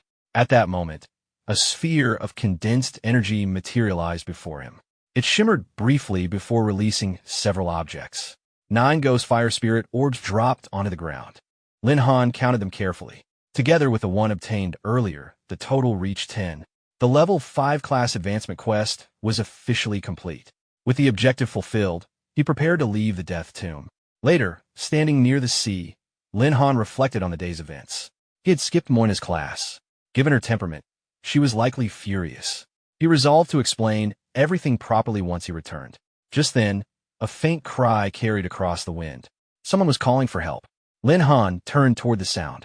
Out at sea, a young girl was being pursued by a monstrous creature emerging from the water. He recognized her immediately. It was Tame. The monster lunged toward her. Before it could strike, Lin Han unleashed a blade of sword aura across the distance. The sharp arc of energy cleaved the creature in midair, splitting it cleanly into 2 before it crashed into the sea. Tame looked around in confusion, trying to understand what had just happened. Lin Han activated the wings of heaven and flew toward her. As he approached, he reassured her calmly not to be afraid. Relief washed over her face when she recognized him. He descended onto the water's surface and steadied her in his arms to prevent her from sinking. As they moved back toward shore, he reminded her not to hold on too tightly, or neither of them would be able to return properly. Tame apologized softly, saying she had been too frightened earlier. While helping her reach the shore, Lin Han noticed her figure but kept the thought to himself. Once they were on the beach, Tame finally relaxed and let out a long breath, expressing how grateful she was to have been rescued. Lin Han smiled and told her there was no need to thank him since they were classmates. He then asked why she would dive into the sea alone at night, if she was not a good swimmer. Tame sat on the sand and explained that she had come to complete her level 4 class advancement quest, which required hunting manta rays in the sea and collecting 10 mana ray eyeballs. Lin Han sat beside her and asked if she had prepared several sets of diving equipment and attempted such a dangerous mission alone, nearly drowning in the process. She admitted that she wanted to complete the quest by herself and did not want to trouble others. However, the manta rays were stronger than she expected, and she was not skilled in underwater combat. Without saying more, Lin Han began removing his outer clothing and stated that there was no other choice but to help her complete the task. Tame was startled and asked what he was doing. Lin Han picked up the spare swimming equipment and said he would help her finish the mission. After a short time, both of them put on the diving gear. Lin Han showed her a bracelet he had bought at an auction. He explained that the item was called a mermaid bracelet, said to allow 2 people wearing its paired pieces to communicate underwater, a story inspired by the legend of a mermaid and a human prince. He broke the bracelet into 2 parts and handed one piece to Tame. She accepted it and asked if wearing it would allow them to talk to each other underwater. They then dived into the deep sea. Lin Han mentioned that the stingray nest was nearby, but it was strange that they had not encountered any manta rays yet. Suddenly, he sensed movement behind them and warned her. Tame quickly prepared her bow and said that the manta rays were likely using a coordinated ambush tactic. She released a concentrated energy arrow, forcing the approaching monster to retreat. The monster easily dodged Tame's long-range arrow attack. She realized that long-range weapons were ineffective underwater because of the strong resistance of seawater, and informed Lin Han that her arrows could not accurately hit the target. Lin Han explained that dealing with the manta rays required close-range combat. He then equipped his sword, and when the monster approached, he swung his blade with great force, slicing the attacking monster cleanly into 2 pieces. Tame told him that Lin Han's sword movement faced less resistance in water, giving hope for completing the mission. At that moment, multiple stingray monsters suddenly appeared and surrounded them from all directions. Lin Han wondered if this was a coordinated group attack. With a confident smile, he declared that since they wanted to fight, he would finish everything at once. He swung his blade powerfully, cutting down all the stingray monsters in a single strike. Lin Han told Tame to take the opportunity to collect the target eyeball. Tame agreed and removed an eye from one of the defeated stingray monsters, finally completing her class advancement quest. Suddenly, a vortex formed beneath her feet. Caught off guard, she asked where the vortex had come from. At the bottom of the vortex, 2 massive glowing red eyes slowly appeared. Tame panicked, asking what kind of monster was lurking at the seabed and whether there were truly ferocious beasts hidden there. Lin Han told her to swim back quickly. She immediately obeyed and swam toward him, telling him to leave quickly. Before they could escape, a gigantic tentacle emerged from the vortex and grabbed Tame, dragging her toward the monster. She cried out for Lin Han to save her. Lin Han dove toward her without hesitation. Reaching the bottom of the vortex, he faced the enormous monster directly, realizing just how massive it was. Tame, still trapped in the monster's grip, desperately called for help. Lin Han swam toward Tame and told her that as long as he was there, nothing would happen to her. With a swift and precise movement of his sword, he cut through the tentacle that was holding her, freeing her from the monster's grip. Tears formed in Taime's eyes as she rushed forward and hugged him tightly, crying out that she knew he would come. Lin Han told her not to be afraid and assured her that everything was all right. At that moment, the monster let out a deep, powerful roar that generated a shockwave underwater, pushing them backward. Tame was dragged by the current of energy, and Lin Han grabbed her hand firmly, telling her not to let go so they would not be separated. As the energy from the roar gradually faded, he asked if she was all right. Tame replied that she felt very dizzy. The gigantic monster then moved toward them again. Lin Han pushed Tame away and told her to get out of the way. He then advanced alone toward the monster, cutting through the incoming tentacles one after another, while declaring that he would cut off all of its attacks and see what other tricks it had. The monster suddenly spat thick black ink from its mouth. Lin Han was shocked, realizing it was ink. The dark ink spread rapidly underwater, blocking their vision. Tame worried that she could no longer tell directions clearly and noticed that their oxygen supply was running low. If they did not escape soon, they might not be able to return. She moved closer to Lin Han and apologized for dragging him into the danger. Lin Han told her to stop talking and let him send her out. He suddenly grabbed her hand, and before she could react, he threw her upward toward the water's surface, telling her to go. She was pushed toward the surface, nearly reaching it. After sending Tame away, Lin Han equipped his sword again and turned his attention back to the monster. He declared that since Tame had been safely sent away, he could now fight without restraint. Facing the massive monster alone, he prepared to continue the battle, calling out that it was time to fight properly. Our protagonist summoned Jiuyi, who immediately responded to his call and declared that she was willing to fight alongside her master. Lin Han agreed, telling her to stand by his side as they prepared to fight together. He activated the grass character's sword technique, while Jiuyi released her power into him, strengthening his attack as he advanced toward the monster. The monster gathered the bones of countless fish using its magic, fusing them together to form a sword made of skeletal remains, which it grasped with one of its tentacles. Lin Han observed the weapon as he moved forward and declared that he would test whether the monster could stop his killing move. The monster swung its bone sword toward him. Their swords collided in midair. The force of the strike from Lin Han gradually suppressed the monster's sword, forcing it to settle downward under the pressure of the impact. The monster was shocked. Unable to win in direct confrontation, it once again spat thick black ink toward Lin Han. Holding his sword tightly, Lin Han thought that the monster was resorting to desperate tricks. Jiuyi told him that the target was ahead, explaining that the monster had tried to escape toward the deepest part of the seabed and that its lair must be there. Jiuyi also stated that it could not escape while its master was present. Lin Han gripped his sword and dove deeper toward the monster, saying they would chase after it. Reaching the seafloor, he was shocked by the scene before him, seeing numerous sunken ships scattered across the area. He realized that the monster was responsible for all of it and said it was truly a menace. He then released a surge of upward-rising sword energy, declaring that the monster must atone for the souls lost with those ships. The energy from the sword rose upward, but the monster only laughed mockingly at our protagonist before it was instantly destroyed by a descending sword strike from above. Meanwhile, Tame had reached the sea surface near the shore and was looking around anxiously, worried about our protagonist's safety and planning to return to help him. At that moment, our protagonist also emerged from the water and reached the surface. Seeing him, Tame immediately rushed forward and hugged him tightly, relieved that he was safe. Our protagonist told her not to worry and reminded her that there was no one on the planet capable of killing him. He then suggested that they return to the shore first, and she agreed. After reaching land, our protagonist handed her 10 stingray monster eyes explaining that he had collected exactly the required number for her class advancement quest. He then showed her a skill book titled Frost Arrow, which he had obtained from the monster, saying it was a suitable enhancement for her Frostbolt skill. Tame was surprised and tried to refuse, explaining that she had only completed the quest because of his help and that he had risked his life fighting the monster. She felt she was not qualified to accept the skill book. Our protagonist told her that since he possessed beast taming abilities, the book was not very useful to him, but it was specifically meant for archer-type classes like hers, and therefore she was the most suitable person to use it. Tame tries to respond but hesitates.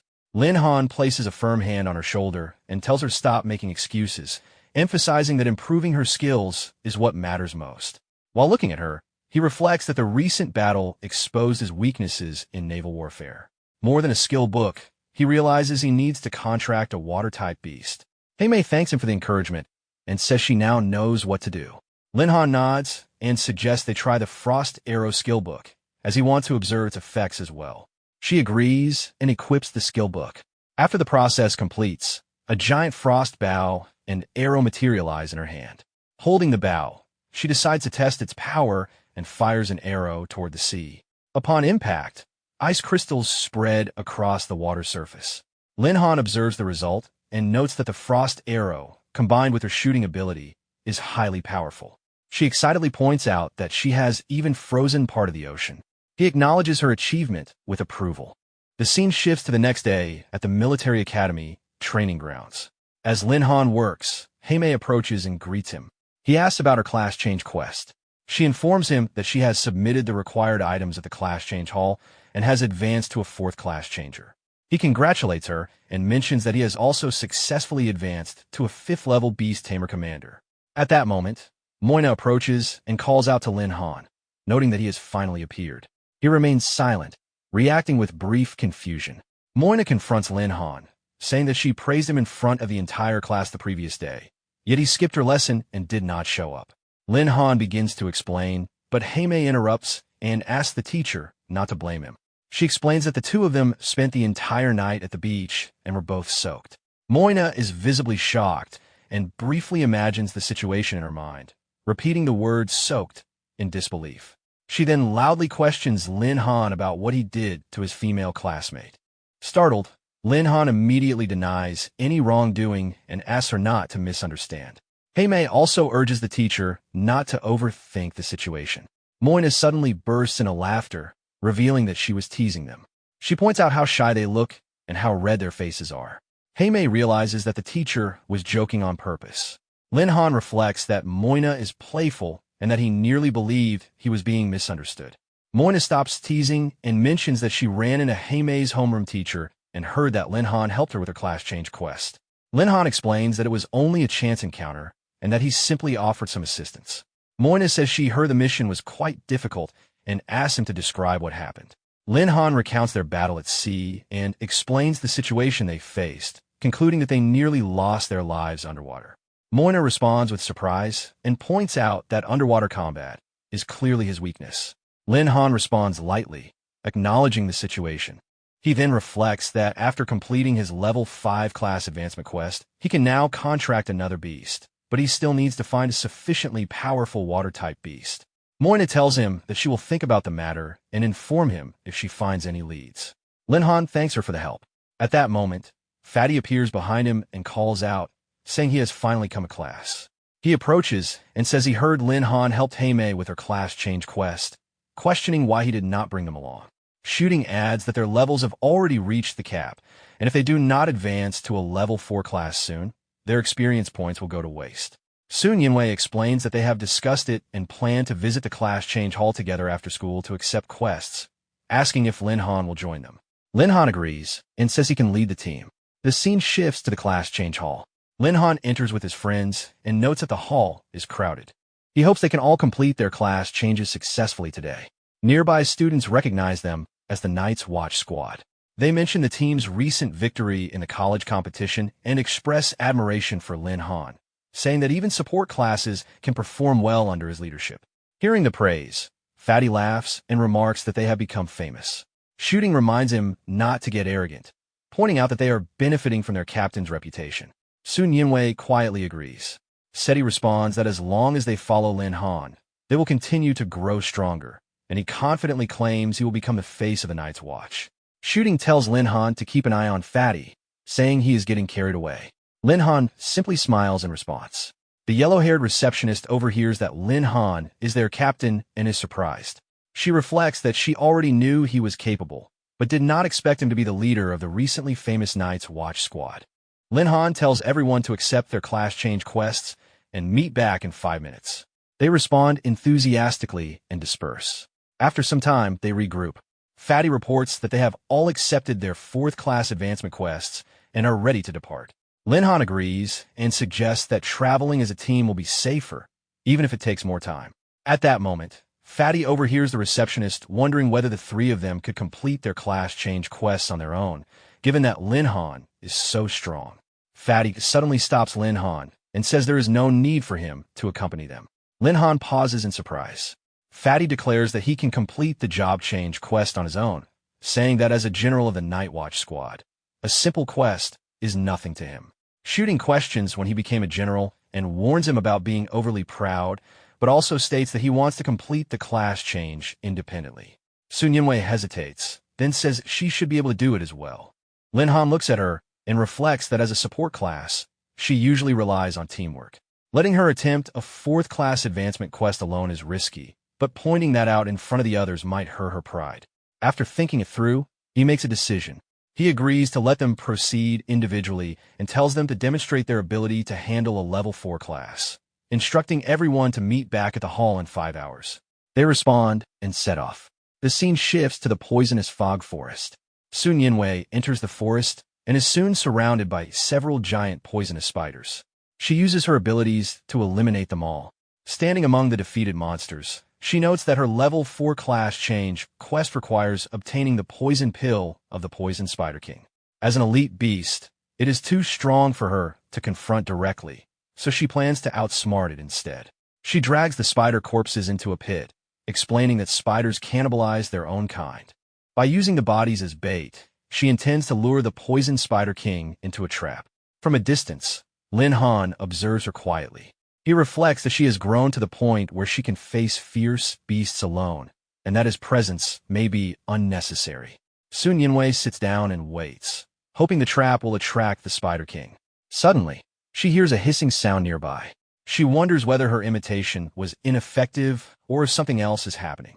Before she can fully react, the ground behind her bursts open and the Poison Spider King emerges with a roar. Startled, she immediately retreats as the Spider King launches a powerful attack. She dodges by leaping into the air and lands on a tree branch. Realizing that the Spider King ignored the corpses and targeted her directly, she reassesses the situation.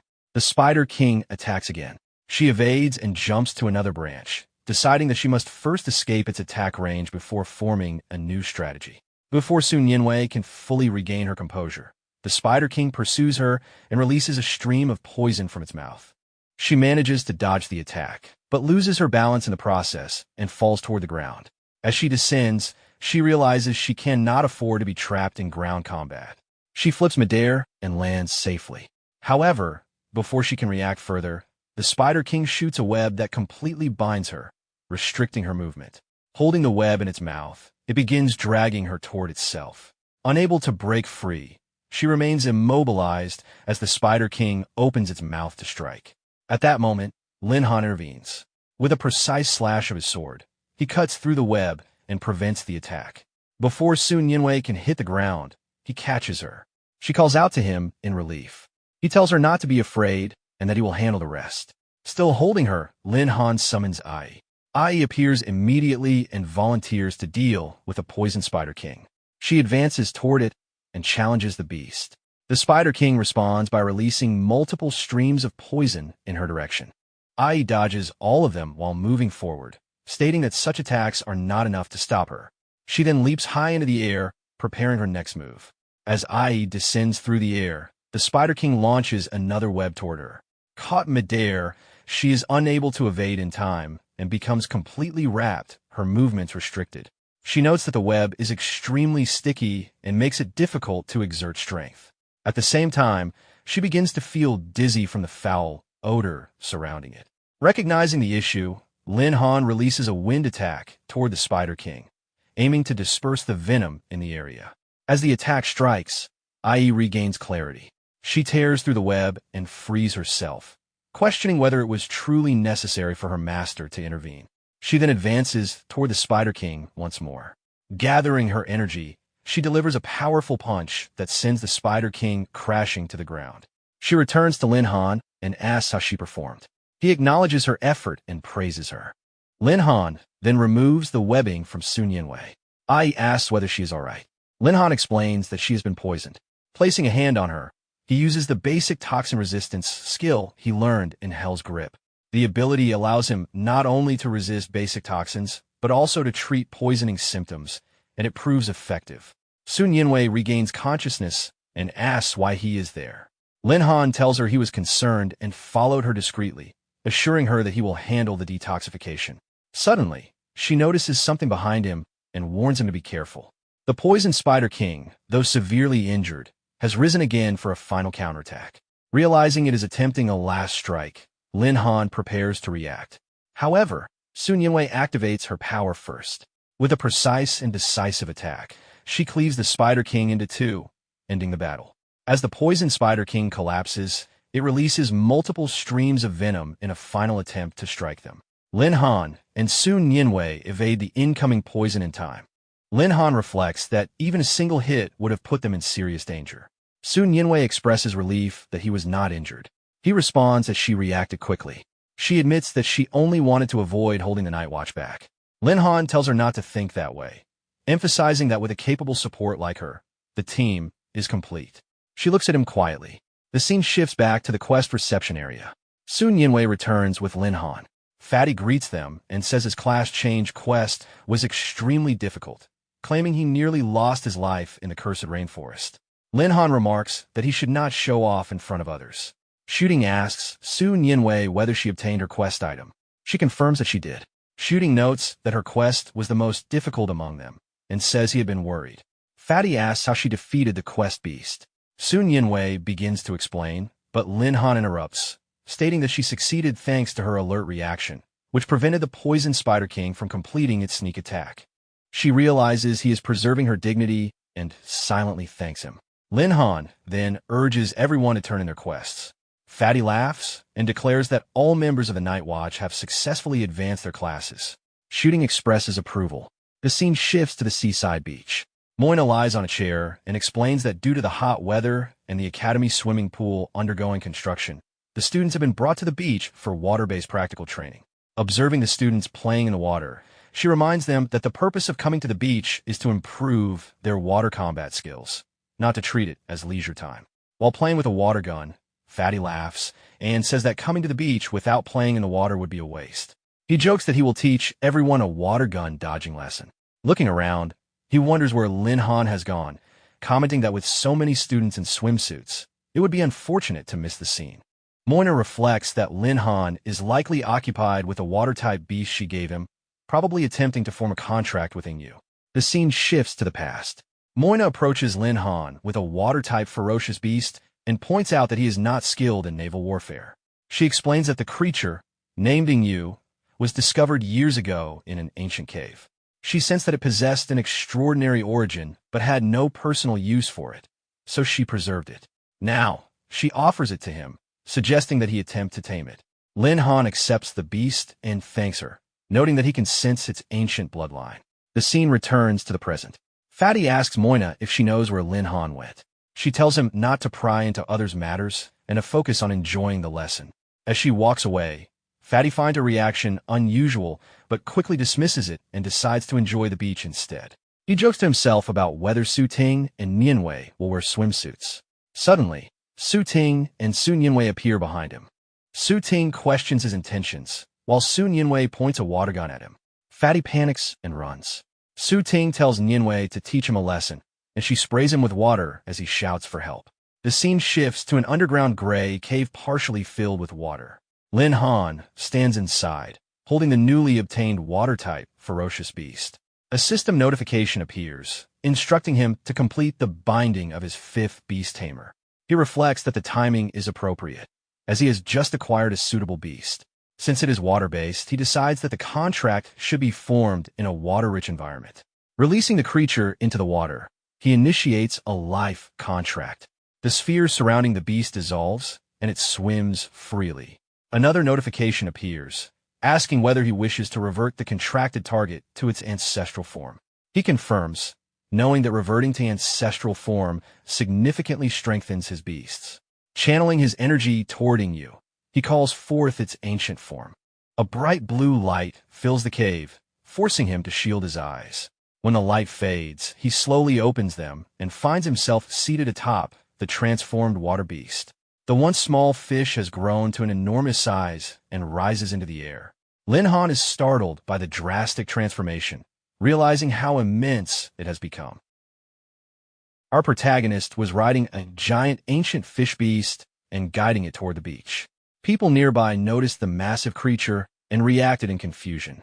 The beast suddenly became excited and started moving wildly, creating strong waves that knocked people around and caused panic along the shore.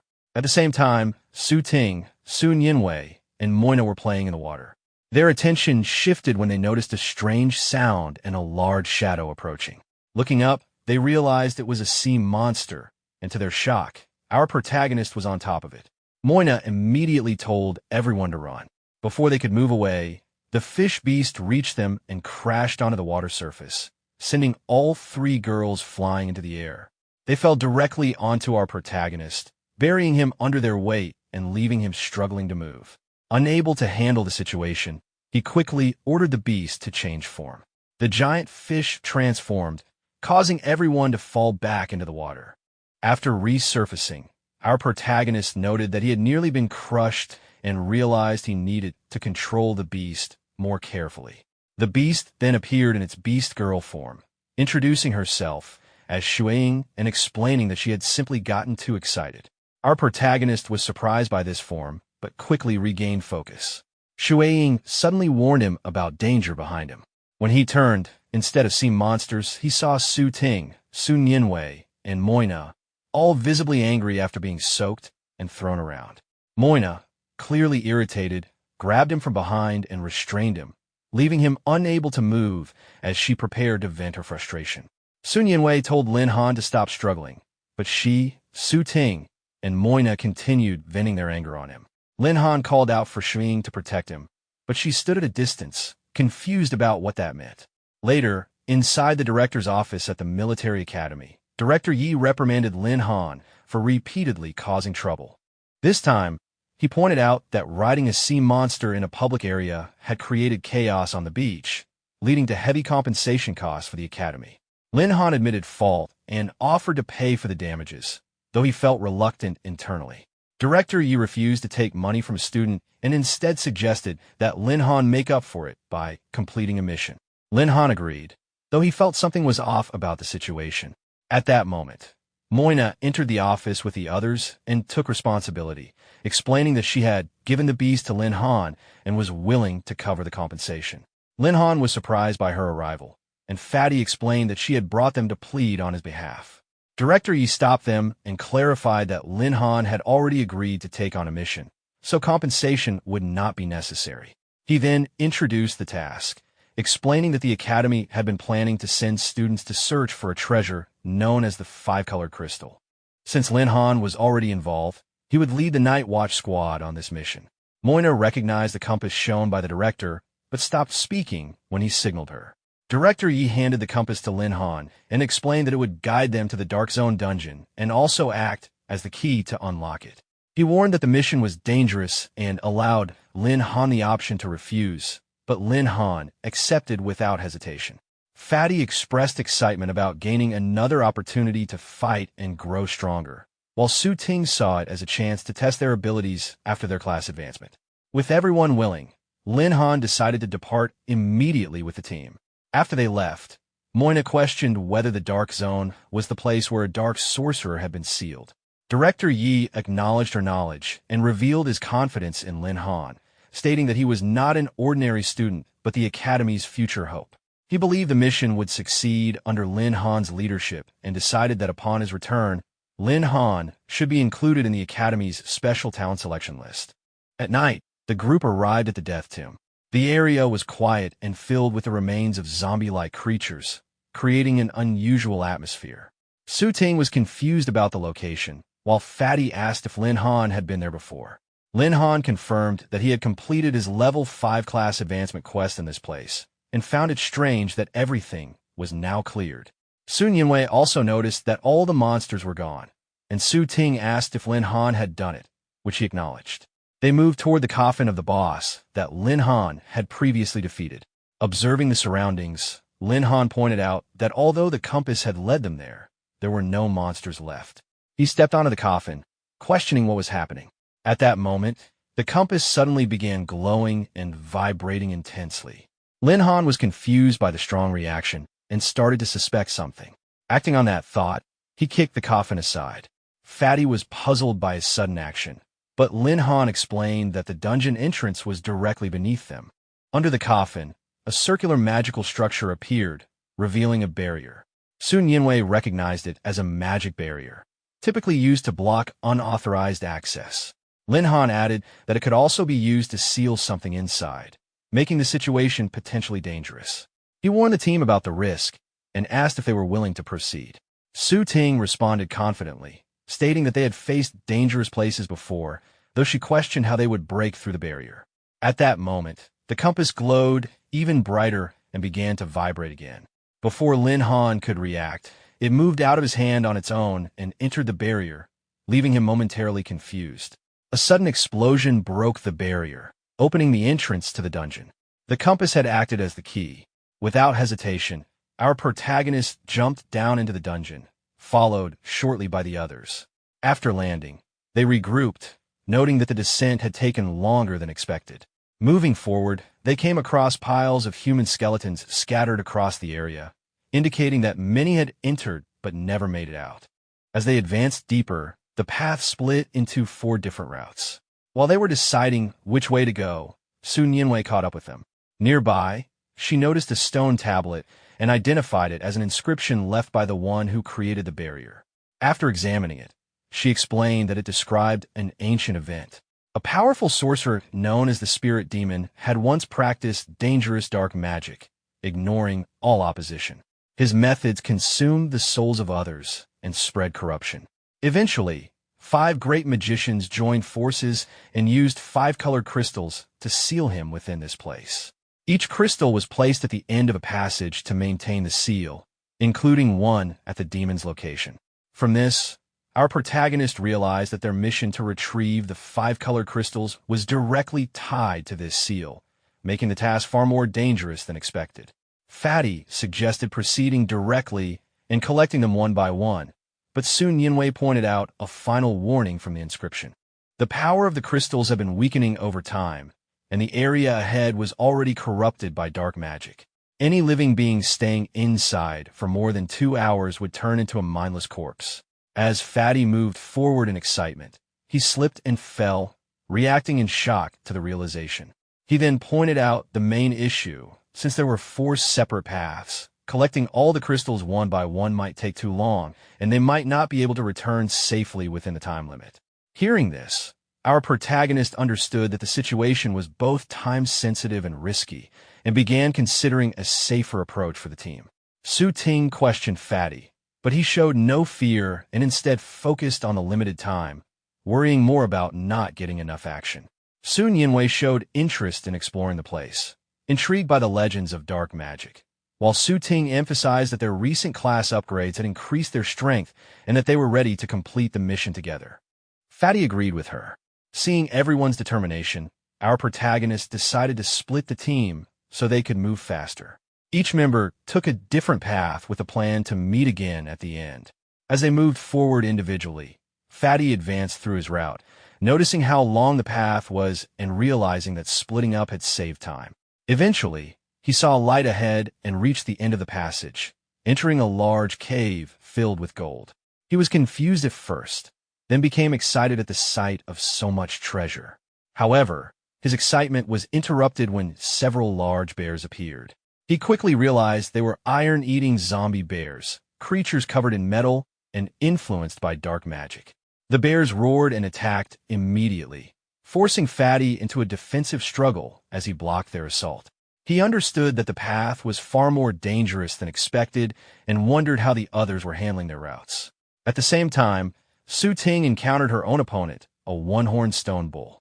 The creature was powerful, heavily armored, and driven by dark magic, leading to an intense fight as she faced it head-on. Su Ting faced the one-horned stone bull as it launched a direct attack. She dodged quickly and moved behind it, realizing that its body was extremely tough and resistant to normal weapon attacks. On another path, Sun Yinwei encountered a blackwater turtle that controlled powerful water currents. She took cover behind a stone, but the monster detected her position and destroyed her hiding spot with a strong attack. She managed to avoid the impact using her magic, but recognized that the opponent was difficult to handle. Meanwhile, our protagonist continued moving forward and began hearing distant sounds of battle, realizing that the others had already engaged their enemies. He hoped they would manage their fights without issues. As he advanced deeper, he reached an area near a volcano. The surroundings were barren, and soon the volcano began erupting violently, sending debris and shockwaves across the area. He narrowly avoided falling rocks as they crashed down. From the eruption, a massive ape-like creature emerged with a glowing stone embedded in its chest. It was identified as a magma-type beast influenced by dark magic, capable of controlling fire and magma. The creature roared aggressively as it faced him. Realizing the nature of the opponent, our protagonist decided to counter it with a suitable match and summoned Shuing. She appeared and noticed the monster's aggressive behavior, becoming irritated by its loud roars. In response, she summoned multiple water-based creatures and directed them toward the monster, attacking it with continuous splashes and pressure. The monster reacted angrily, tearing away one of the attacking creatures and resisting the assault. Shuing, however, remained energetic and amused during the fight, enjoying the exchange. After seeing her performance, our protagonist acknowledged her effort, recognizing that she was handling the situation effectively. As the monster approached again, our protagonist warned Shuing to be careful, but she remained calm and confident in handling it. She began using her magic, gathering water around herself, and forming a protective barrier that covered both her and our protagonist, blocking the monster's fire-based attacks. The monster tried to break through by throwing rocks, but the barrier initially held, and Shuing showed confidence in her defense. However, the monster suddenly broke through the barrier with a powerful punch, striking Shuing directly. The impact sent her flying into our protagonist, and both were slammed into a wall. The monster followed up with another attack, but our protagonist managed to evade it while carrying her, moving quickly across the terrain to avoid further damage. From behind the monster, he realized that Shuing lacked combat experience since it was her first real battle. He checked on her condition and considered pulling her back to safety. Shuing regained herself, but felt frustrated that she had been overwhelmed in her first fight while fighting for her master. She became determined to continue. At the same time, the monster absorbed surrounding lava, increasing its strength and becoming more aggressive. Our protagonist advised her not to push herself, but she insisted on continuing and asked for another chance. She rose into the air and summoned water again, gathering it around her. Facing the monster, she prepared to confront it directly. The monster attacked with a lava-infused punch, and this time Shuing blocked it successfully using a reinforced water barrier. Shuing maintained her barrier and showed no hesitation against the monster. She then rose higher into the air and released a surge of blue energy, activating her power to draw in surrounding water. The nearby lava began flowing in reverse as the water gathered under her control. With the accumulated water, she launched a massive wave toward the monster. The attack engulfed it completely, causing visible damage as it struggled under the force. Despite this, the monster resisted by absorbing the water and continued roaring in anger. Soon after, its body began to crack under the pressure, and it eventually collapsed onto the ground. With the battle over, Shuing returned to her beast girl form and landed. Our protagonist approached as she reacted to the fallen monster, still annoyed by its earlier behavior. He acknowledged her strength, noting the contrast between her appearance and the power she displayed. She then expressed her desire to be summoned more often for combat, and he agreed. At that moment, they noticed a glowing crystal nearby. Observing it, our protagonist identified it as one of the 5-color crystals. He collected it, planning to regroup with the others. While examining the remains of the monster, Shuiying found a dark bead and showed it to him. After inspecting it, he recognized it as a dark magic bead with healing and energy-restoring properties for dark-type beasts. He decided to store it for later use before continuing forward. The scene shifted to the main entrance area where Fatty, Su Ting, and Sun Yinwei were resting near a fire. As our protagonist approached, they noticed him and regrouped. He observed that they had returned quickly, while Fatty questioned why he had taken longer and whether he had faced a strong enemy. Our protagonist confirmed he was fine and asked about their progress. The group reported that all 3 of them had successfully obtained their respective 5-color crystals and had also found additional rewards during their routes. Fatty showed a special elixir obtained from a bear, which could repair and enhance weapons. Su Ting demonstrated her newly acquired defensive armor, explaining its protective ability and hidden nature. Sun Yinwei revealed a robe obtained from the turtle, which allowed the wearer to breathe underwater. After reviewing their findings, our protagonist noted that everyone had gained something valuable. The team then handed over their crystals to him for safekeeping. Fatty also asked what he had obtained, but before he could answer, Su Ting reminded everyone that they had less than an hour remaining and still needed to retrieve the final crystal, urging them to continue moving. As they advanced together, our protagonist asked Sun Yinwei about her knowledge of the Dark Zone. She shared information from an old text, explaining that the spirit demon had transformed into an energy form and was gradually consuming corrupted creatures to grow stronger. Once it accumulated enough dark energy, it could break the seal and spread darkness. Hearing this, our protagonist understood the urgency of the situation.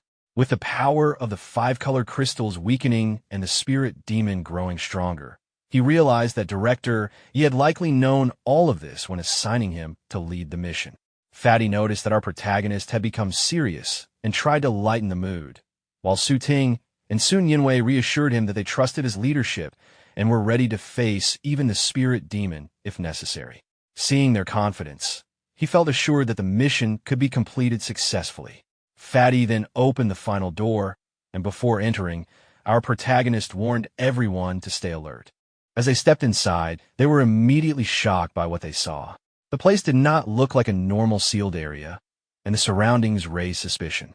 Fatty suddenly sensed something unusual and pointed out a large number of rotting animal corpses. Sun Yinwei assumed they had been killed and corrupted by demons, but after examining them, our protagonist concluded that the wounds did not match demonic attacks and were instead caused by claws. At that moment, he sensed a dangerous fluctuation and quickly warned the team. Just as they reacted, a whip-like attack struck the ground from above. They managed to dodge in time, realizing they were under attack. Soon after, a figure appeared before them. It was the Night Queen. Her presence shocked the group. When questioned, she admitted that she had killed the ferocious beasts in the area herself. She then questioned their presence in the Dark Zone, stating that it was a place suited for creatures like her. Our protagonist did not engage in further explanation and prepared for confrontation. The Night Queen then revealed that she had found a green crystal on a creature, but did not know its purpose. Hearing this, Fatty reacted instinctively and exposed that it was a 5-color crystal, drawing immediate concern from Su Ting and Sun Yinwei, who realized he had unintentionally revealed their objective. The Night Queen realized that the group was also searching for the 5-colored crystals and, noticing they had already fought, demanded that they hand over what they had collected in exchange for their lives. Our protagonist refused, making it clear that the crystals were their objective as well. In response, she immediately launched an attack.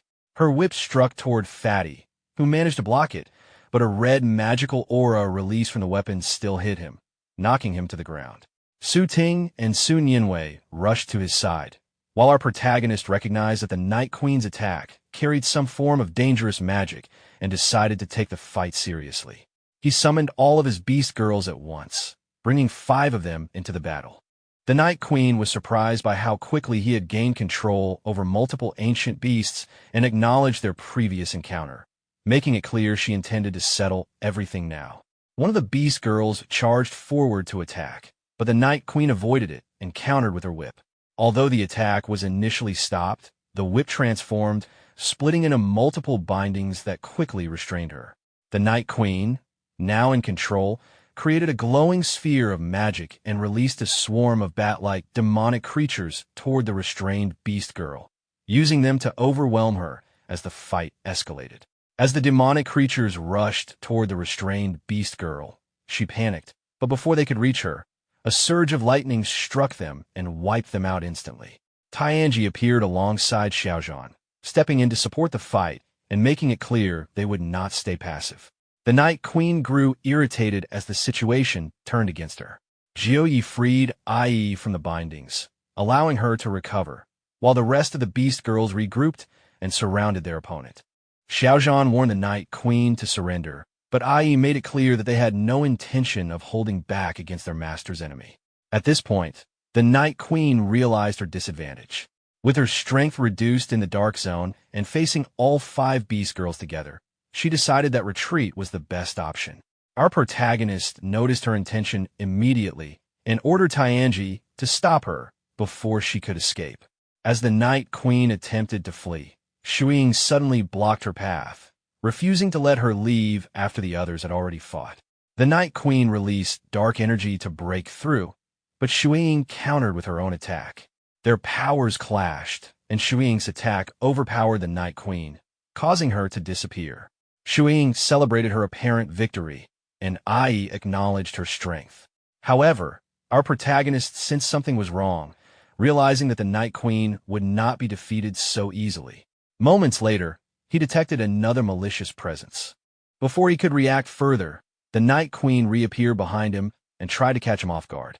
Anticipating such a move, our protagonist used displacement to escape and reappear behind her instead. He immediately launched a counterattack, forcing the Night Queen to narrowly evade his strike as the fight continued. The Night Queen narrowly avoided our protagonist's punch and jumped backward, becoming furious as she gathered dark energy into her palm.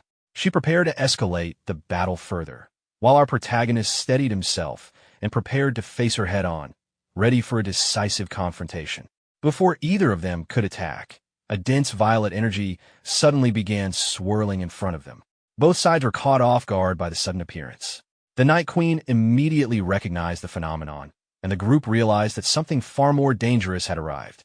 The swirling energy expanded upward, forming a portal in the air. Inside the portal, an eye-like creature appeared, floating at its center. Upon seeing it, our protagonist identified the entity as the Spirit Demon, the ruler of the Dark Zone, confirming its extremely high level and dark-type nature. Soon after, multiple dark werewolf-like creatures began descending from the portal, moving toward the group as hostile reinforcements. Realizing the immediate danger, our protagonist instructed Su Ting and Sun Yinwei to protect Fatty, who was still weakened from the earlier attack. Su Ting prepared her weapon and focused on guarding Fatty, while Sun Yinwei helped him regain his footing. At the same time, our protagonist directed his beast girls to intercept the approaching dark beasts and eliminate them quickly. Following his command, all 5 beast girls advanced toward the incoming dark creatures, moving to block their attack and engage them directly as the confrontation with the spirit demon escalated. Xiaozhan launched a strong fire attack toward the incoming dark beasts, while Shuiying followed with powerful water currents, and Tianji released a series of thunder strikes.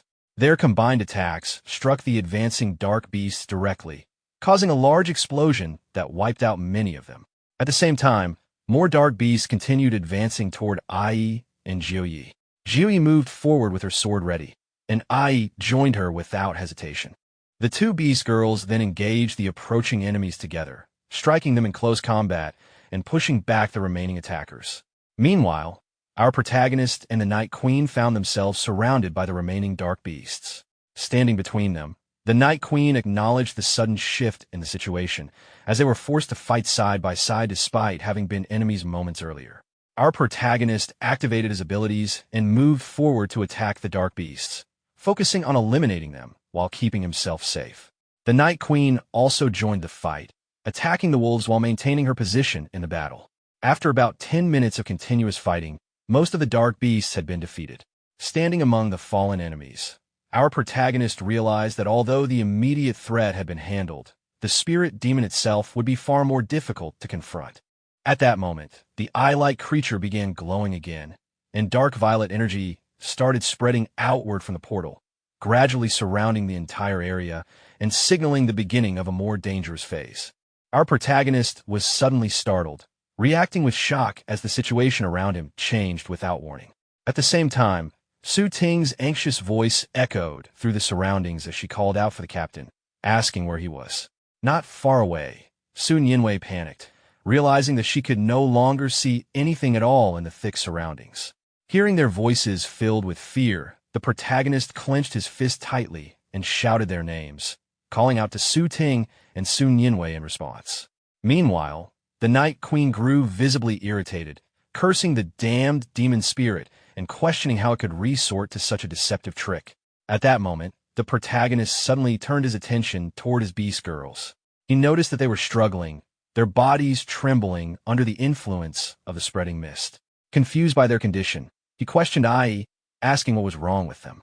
In response, Tianji explained that ferocious beasts possessed an extremely keen sense of smell, which made them particularly vulnerable to the dark forces hidden within the mist, causing them to become easily distracted and affected.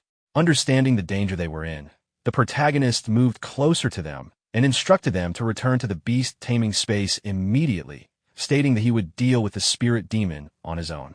Ai hesitated, beginning to object, but before she could continue, the protagonist interrupted while opening the beast taming space. He firmly told them to stop talking nonsense, explaining that if they remained in their current condition, they would only become targets for the demons, and ordered them to go back at once. Following his command, all of the beast girls responded in agreement and entered the beast taming space without further resistance. Once they were gone, the protagonist quickly equipped his sword, gripping it firmly while wondering what exactly the spirit demon was trying to achieve by creating such an enormous mist. Just then, two familiar voices suddenly reached his ears, repeatedly calling out to him as Brother Han. Turning around toward the sound, he saw Su Ting and Sun Yinwei sitting on the ground nearby, supporting the injured and unconscious fatty between them. Su Ting cried out in relief, saying that she had finally found him, while Sun Yinwei spoke with despair, stating that Fatty was done for. The protagonist rushed toward them in shock, moving closer to Fatty as he demanded to know how Fatty had ended up in such a condition. Su Ting broke down emotionally, blaming everything on the Dark Night Queen and insisting that it was all her doing. Sun Yinwei then explained that the Dark Night Queen had launched a sneak attack under the cover of the mist, and although she and Su Ting fought desperately, they were still unable to protect Long Tianjiao. At that moment, Fatty suddenly reached out and grabbed the protagonist's hand despite his injuries. With fading strength, he urged Lin Han to kill that woman with his own hands to avenge him. Hearing those words, Su Ting immediately pressed the protagonist, asking if he had heard Fatty's final request and insisting that he must kill the Dark Night Queen. Sun Yinwei supported the demand as well, declaring that the Dark Night Queen must die, otherwise Long Tianjiao would never rest in peace. Even as he listened to them, the protagonist's expression filled with confusion. Observing the blood covering their bodies, he acknowledged that they must have gone through a fierce battle, yet he questioned why he had not heard any sound of fighting at all. Su Ting explained that they had no choice but to endure the attacks earlier in order to protect Long Tianjiao. Hearing this, our protagonist questioned why the Night Queen would spare them while targeting Fatty, who had no ability to resist.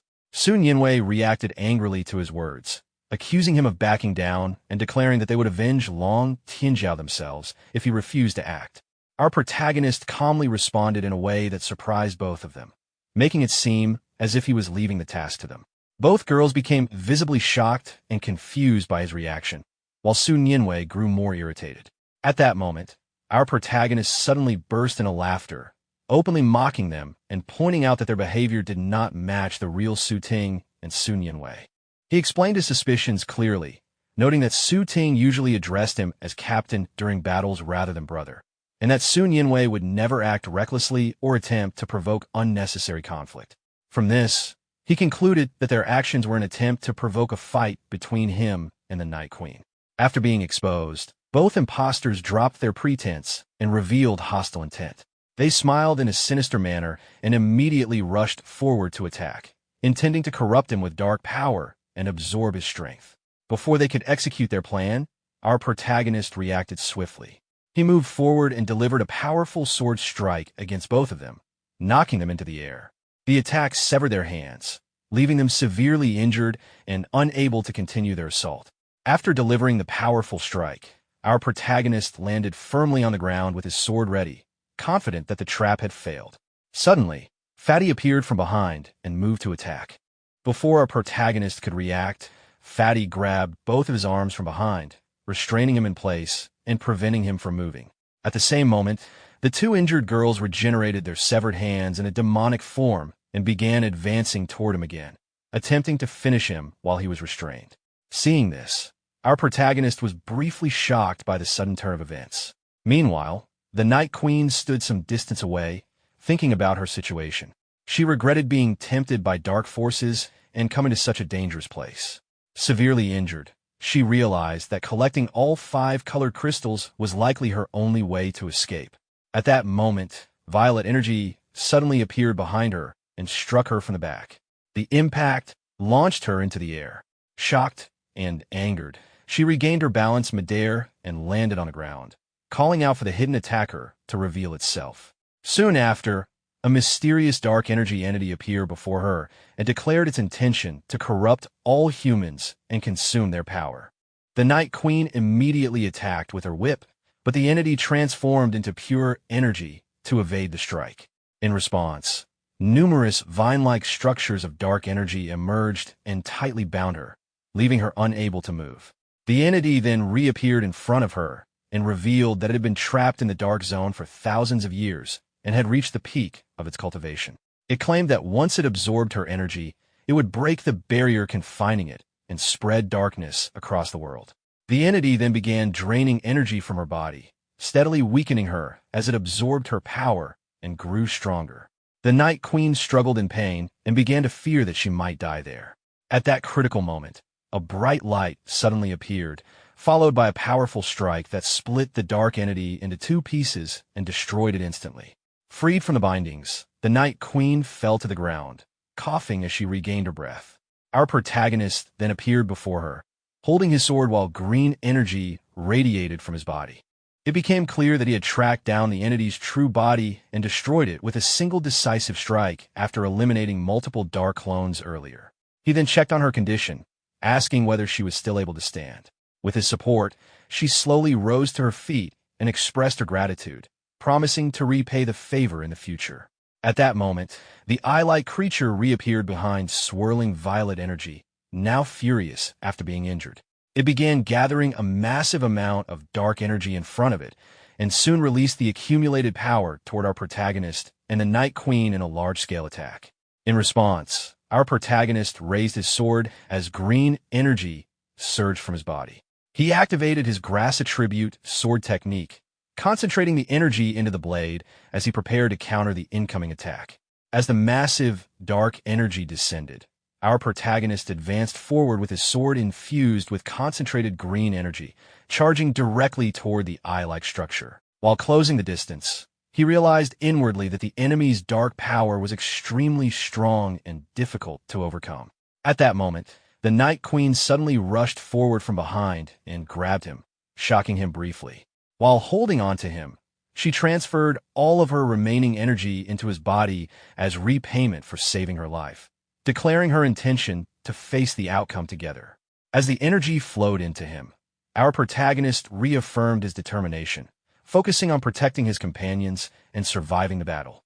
After transferring her energy, the Night Queen released him, and our protagonist surged forward once again, raising his sword and charging toward the eye-like structure with full force.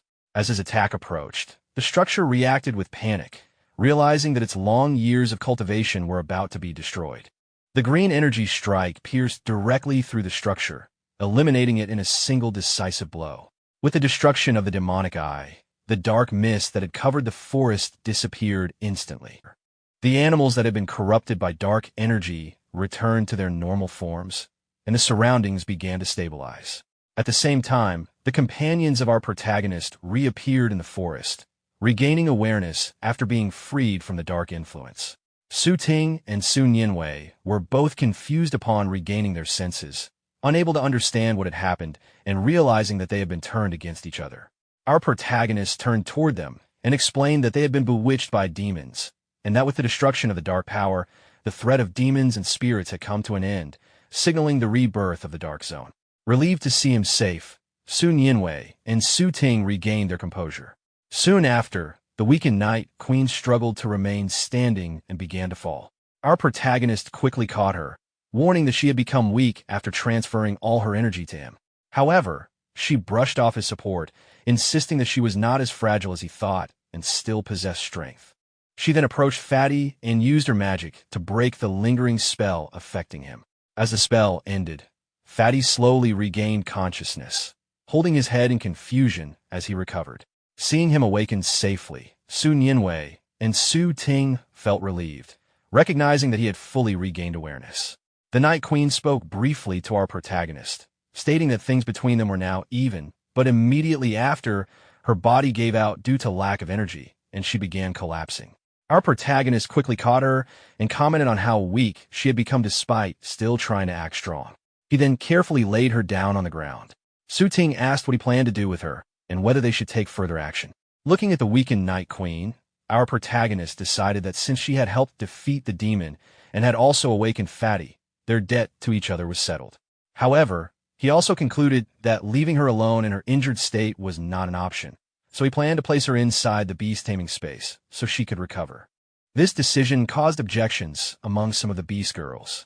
Jui, Xiaojin, and Ai strongly opposed the idea, arguing that the Night Queen had previously tried to kill their master and was therefore dangerous. Ai also questioned why someone who was not a tamed beast should be allowed into the taming space. On the other hand, Shuiying expressed sympathy, pointing out that although the Night Queen had been fierce, she had also been under dark influence and was not fully conscious of her actions. Tianji supported the master's authority, reminding Ai that as beast tamers they should not refuse their master's decision. She also warned that if the Night Queen showed any harmful intentions again, she would personally deal with her. Hearing this firm statement, the remaining beast girls felt that Tianji was still the most intimidating among them. While holding the unconscious Night Queen, our protagonist thought about how difficult life would likely be for her once she had to live among all 5 beast girls. The scene then shifted to the director's office. After entering, our protagonist handed over the 5 colored crystals that had been requested, explaining that he and his teammates had put in significant effort to obtain them. The director was surprised, thinking that although he expected the mission to be completed, he did not anticipate it being done so quickly. The director asked whether they had faced any difficulties during the mission.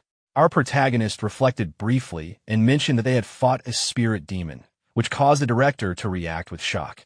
After regaining composure, the director confirmed whether they had truly defeated such a powerful enemy. Our protagonist explained that the demon's dark magic had been extremely dangerous, but internally decided to keep the involvement of the Night Queen secret to avoid unnecessary trouble. He then credited their success to strong teamwork. Later, the scene shifted to a quiet area within the forest of the military academy. Standing there, our protagonist confirmed that no one else was around. He then summoned the Night Queen from the beast taming space. The space opened, and the Night Queen emerged, appearing bored from being inside.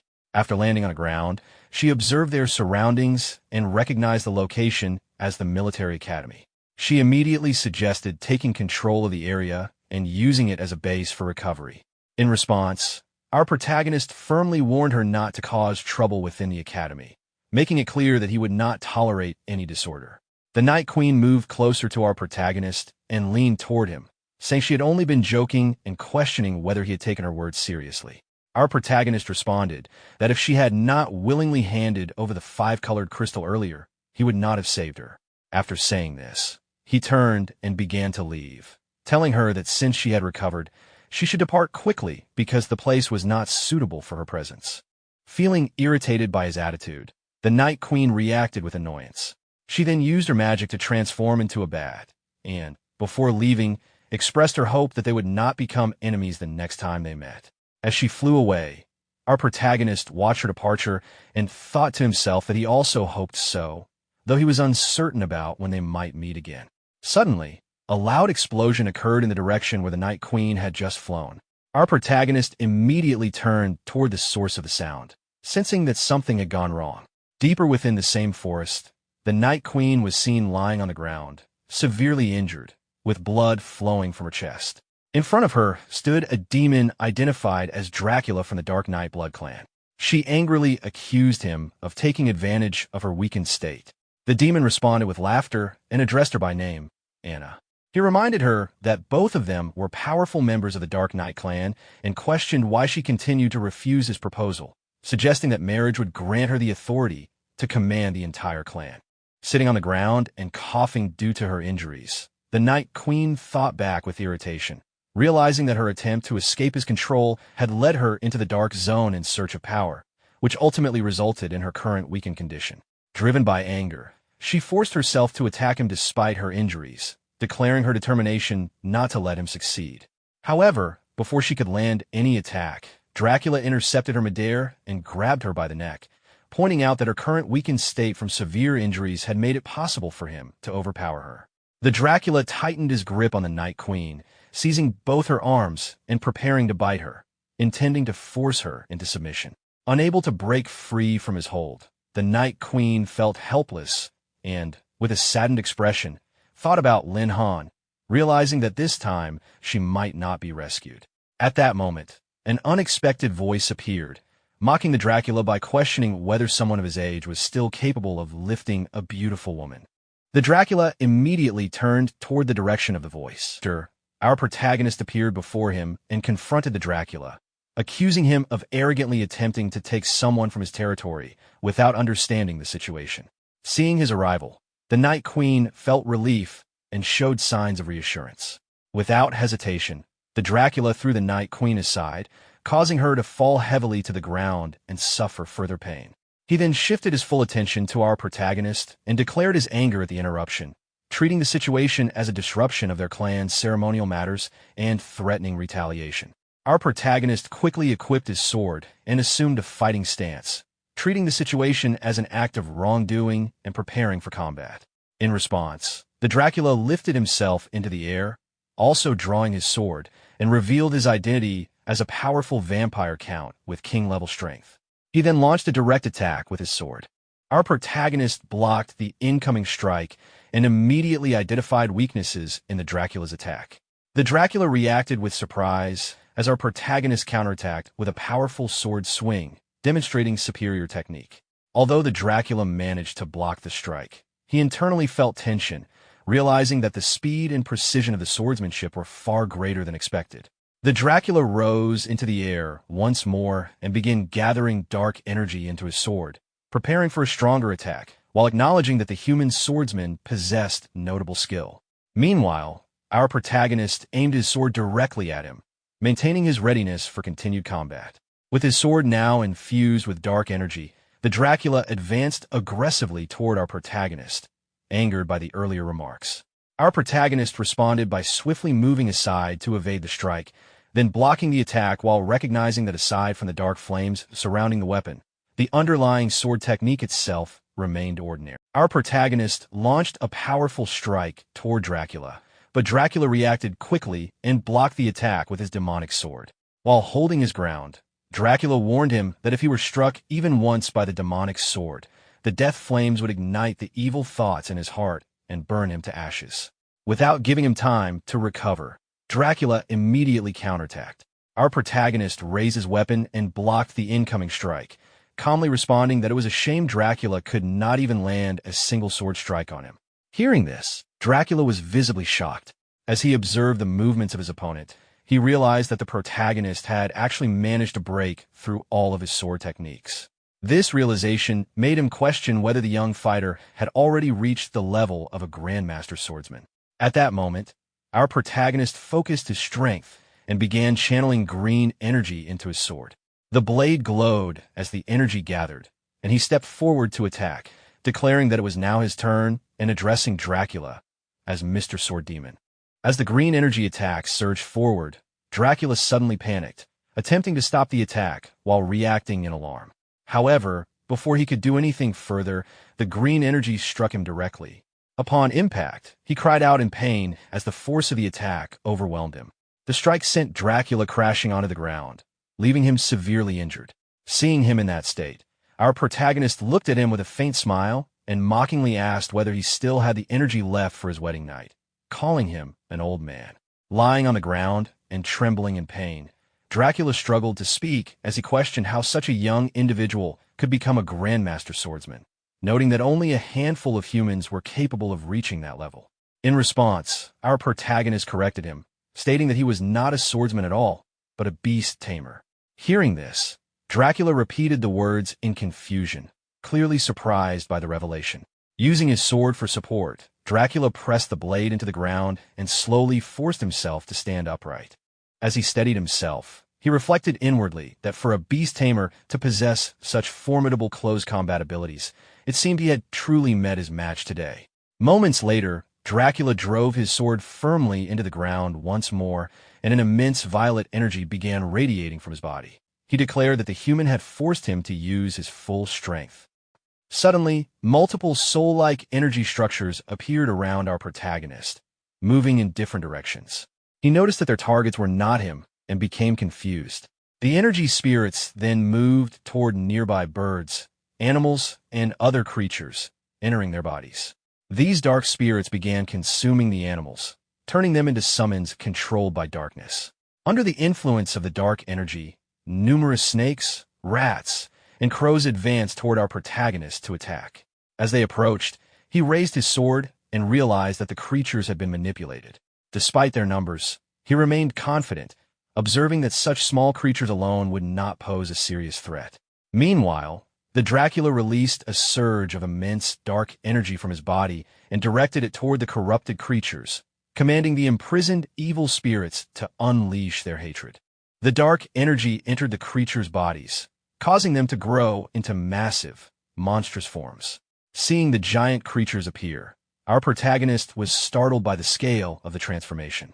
At the same time, the Night Queen urgently warned him about the technique being used. She explained that this was the Dracula's ultimate ability, where creatures possessed by vengeful spirits became larger and extremely bloodthirsty, remaining in a berserk state until they devoured their target.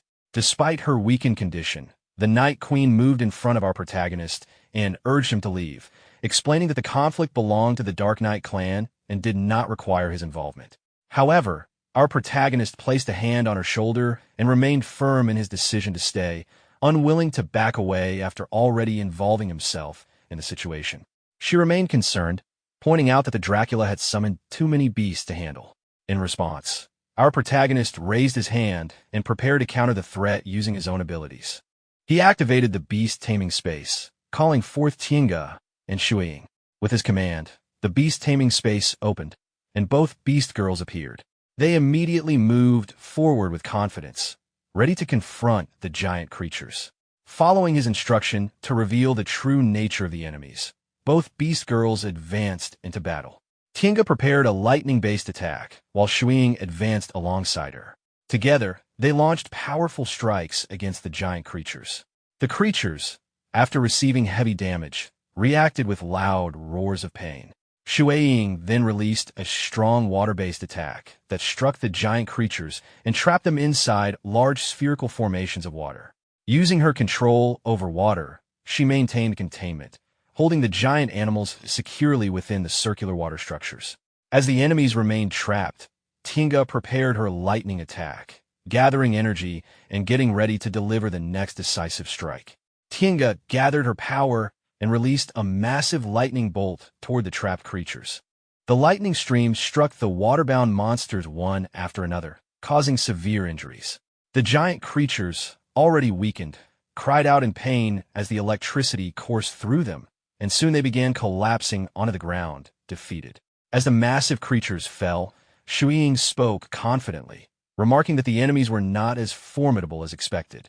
Shortly after, Tinga landed on the ground and acknowledged that Shuiying's water element had greatly amplified the effectiveness of her lightning attack. Shuiying responded happily, expressing pride in their teamwork and declaring that the two of them worked perfectly together. Both Beast Girls then approached our protagonist and grabbed his arms from both sides, eagerly seeking his approval. In response, he praised their coordination and confirmed that their teamwork had been flawless, suggesting that their combined skills would be used more often in the future. Shuiying happily added that she loved fighting the most. Watching this scene unfold, the Dracula became visibly irritated. He realized that the beasts summoned by our protagonist were ancient ferocious beasts and recognized that their master possessed extraordinary strength far beyond ordinary expectations. Our protagonist then pointed his sword toward the Dracula, confidently declaring that it was too late for regret and challenging him to reveal any remaining tricks. Shuiying also expressed her anger, provoking the Dracula further. Enraged, the Dracula shouted in response before suddenly dropping his sword to the ground. Without warning, his body transformed into a swarm of bats, and he began fleeing the battlefield while declaring that a wise man avoids losing battles and promising they would meet again in the future. The Night Queen quickly warned our protagonist that the Dracula's true form was hidden among the bats and stressed that he must not be allowed to escape. Hearing this, our protagonist reacted immediately. He re-equipped his sword and began concentrating green energy into the blade, preparing to intercept the fleeing swarm. He then launched himself into the air and unleashed a powerful strike toward the bats.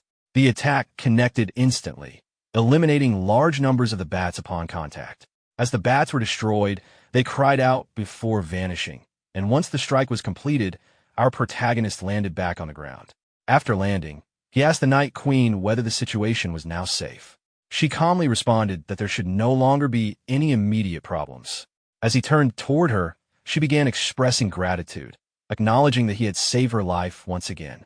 However, hidden from their sight, a single small bat had survived the earlier attack. The unnoticed bat moved silently and landed on the sword that the Dracula had dropped earlier.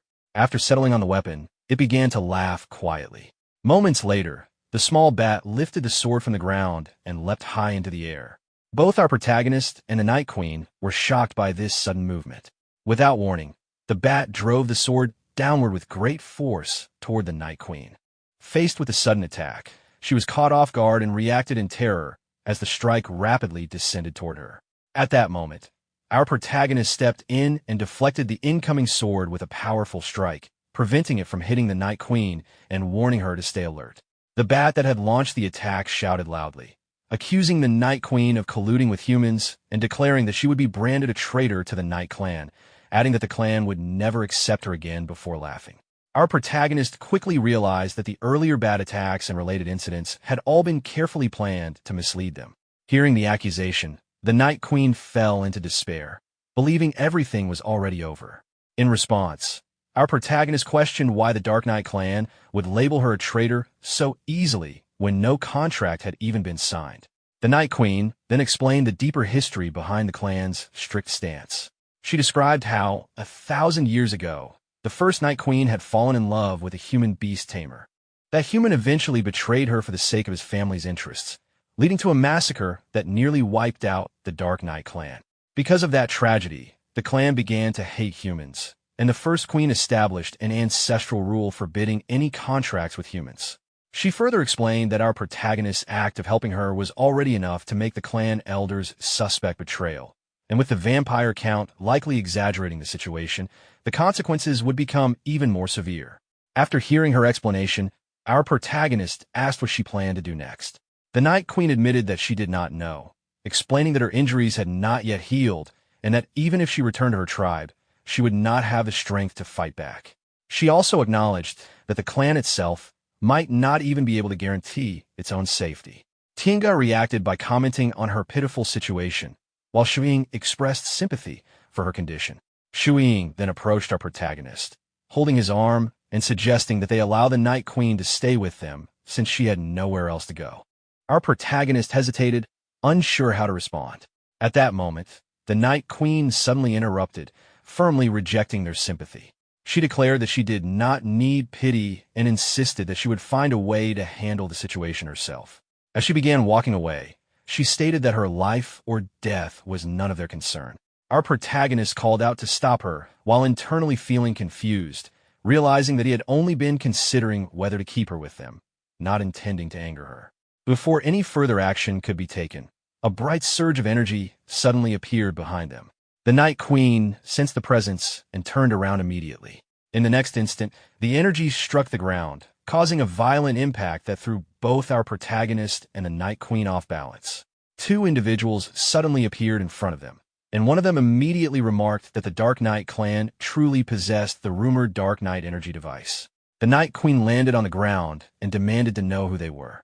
Standing before them was a white-haired woman identified as Li Hui, a special agent of the Special Beast Bureau, along with a violet-haired man named Zhao Lei, who was introduced as a special agent from the Bureau of Animal Protection. Li Hui directly ordered the Night Queen to surrender and return with them. Hearing this, both our protagonist and the Night Queen became confused, unfamiliar with the organization they mentioned.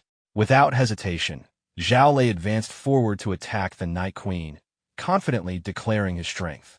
Despite her injuries, the Night Queen equipped her whip and rushed forward to counterattack, refusing to be captured so easily. Their weapons collided, but Zhao Lei's weapon sliced through her whip, cutting it into two pieces. The sudden destruction of her weapon shocked the Night Queen. Zhao Lei continued his assault, delivering another powerful strike that hit her shoulder. As the attack connected, the Night Queen realized that her dark energy had been unexpectedly dispelled, leaving her confused and weakened. At the same time, Li Hui drew her weapon and aimed it toward the Night Queen. Using the device, she launched a large energy net designed to capture her. As the net moved closer, the Night Queen believed she had no way to escape. Just before the net could trap her, our protagonist intervened and cut the net apart with his sword. The Night Queen opened her eyes in shock upon seeing him standing there with his blade. After saving her, our protagonist made a teasing remark about her attracting more trouble right after defeating the vampire count, suggesting that even more pursuers had appeared. This irritated the Night Queen, who quickly rejected his comment. Li Hui reacted angrily to his interference, questioning his identity and accusing him of obstructing official duties. Zhao Lei also warned him that this area belonged to the military academy and advised him to stay out of the matter and leave immediately. In response, our protagonist mockingly questioned their authority and asked about the organization they belonged to. Li Hui then formally introduced the Special Beast Bureau, explaining that they were agents assigned to capture ferocious beasts from the Dark Knight clan. Our protagonist reacted with confusion, repeating the organization's name as if trying to recall it. Li Hui interpreted his reaction as fear and began to pressure him to step aside. However, he interrupted her with sarcasm, pretending he had never heard of the department and jokingly comparing it to an agency responsible for raising pork. This remark angered Li Hui, who sharply reprimanded him for insulting the Special Beast Bureau. She clarified that the Bureau was an official government agency responsible for researching ferocious beasts on Earth and held authority equal to the military. After hearing this explanation, our protagonist realized the seriousness of the situation. He understood that the agents had come specifically to target the Night Queen and recognized that directly confronting officials from an official organization could create serious trouble for the military academy. Zhao Lei warned our protagonist to stay out of the matter and leave immediately, showing clear authority over the situation. He then instructed Li Hui to take action, pointing out that the Night Queen was already weakened and could be captured in a single strike. Li Hui acknowledged the order and immediately moved forward to attack the Night Queen, demanding her surrender. As Li Hui advanced, our protagonist suddenly stepped in front of her, causing her to stop in surprise. Holding his sword with a calm expression, he spoke to her in a friendly manner, acting as if he intended to assist them after learning that they were from the Special Beast Bureau. However, Li Hui became irritated by his interference and told him to move aside. Instead of stepping away, our protagonist moved toward the Night Queen and called out to her, telling her to stop resisting. This shocked the Night Queen, who reacted with confusion as he approached. When he got close to her, he secretly handed her a magical bead and quietly instructed her to take it and look for an opportunity to escape. After receiving the bead, the Night Queen recognized it as a rare sacred medicine that dark-type ferocious beasts greatly desired. She questioned why he would give something so valuable to her. While still moving through the air, our protagonist made it appear as though he was continuing the fight, casually commenting that the bead was powerful but not useful to him. He then pretended to attack the Night Queen, recalling their past cooperation against demonic spirits in the Dark Realm and treating the bead as her rightful reward, while also indicating that he would create an opening for her to escape. The Night Queen dodged his attack as he landed on the ground, maintaining the appearance of a real battle. At the same time, Li Hui reported to Zhao Lei that our protagonist's movements were making it difficult for her to aim her weapon at the Night Queen. Observing this, Zhao Lei began to suspect that the interference might be intentional. Our protagonist continued pressing forward with strong swings of his blade, maintaining the illusion of an ongoing fight. Meanwhile, the Night Queen realized that although the black magic bead was a powerful healing item, it could not fully restore her strength in a short time. She also understood that staying any longer would only place additional burden on our protagonist. With that realization, she consumed the bead and quickly launched herself into the air. Transforming into a swarm of small bats, she declared that she did not have time to remain there and left the area. As she flew away, our protagonist watched her departure silently, acknowledging her escape in his thoughts. Zhao Lei immediately noticed her attempt to flee and ordered Li Hui to pursue her without delay. Li Hui responded to the command and prepared to chase after the escaping Night Queen. Li Hui fired another energy net toward the escaping Night Queen, attempting to capture her in a single move and prevent anyone from getting away. As the net moved forward, our protagonist stepped in once again and cut it apart with his sword, disrupting her attempt. Li Hui was visibly shocked by this unexpected interference. Seeing this, Zhao Lei rushed toward our protagonist in anger, accusing him of being in cooperation with the Night Queen. At the same time, Li Hui also moved forward to attack, demanding an explanation for his actions. Zhao Lei then launched a powerful strike toward our protagonist, but he quickly leaped into the air and avoided the attack. Realizing the situation was escalating, Zhao Lei ordered Li Hui to stop focusing on the fight and instead chase after the escaping Night Queen. Li Hui immediately followed the command and left the area to pursue her. With Li Hui gone, Zhao Lei focused entirely on our protagonist. He expressed his suspicion, stating that observing him entangled with the ferocious beast for so long had already made him doubt his intentions.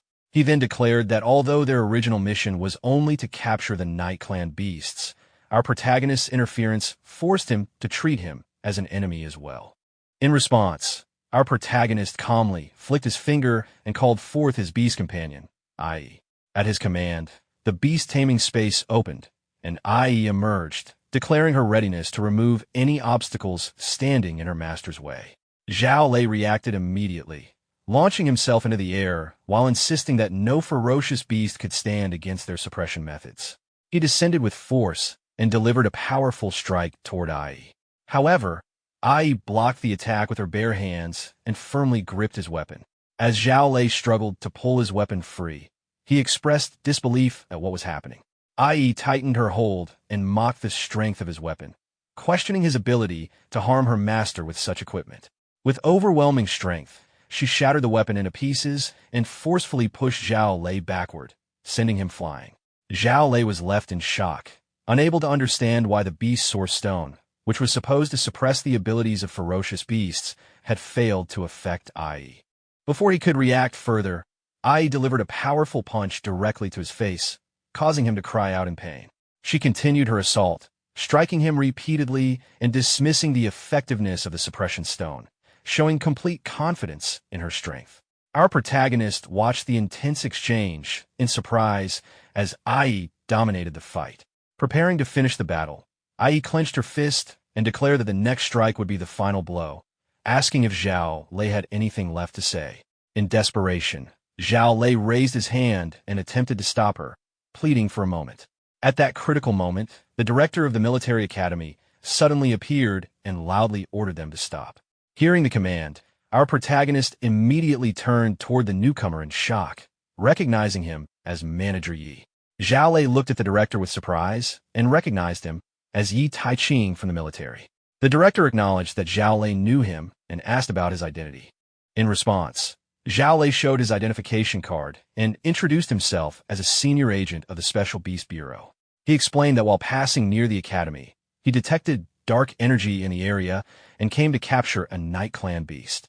After seeing the identification card, the director realized that Zhao Lei truly belonged to the Special Beast Bureau and asked where the ferocious night beast was located. At that moment, Li Hui suddenly arrived while running, breathing heavily, and reported that she had failed to catch the target and had lost them. Hearing this, Zhao Lei was shocked by the news. Zhao Lei then shifted the blame toward our protagonist, pointing at him and accusing him of causing trouble that allowed the rare night beast to escape. He appealed to the director, stating that since our protagonist was a student of the academy, he had obstructed the Special Beast Bureau's law enforcement and should be punished according to military law.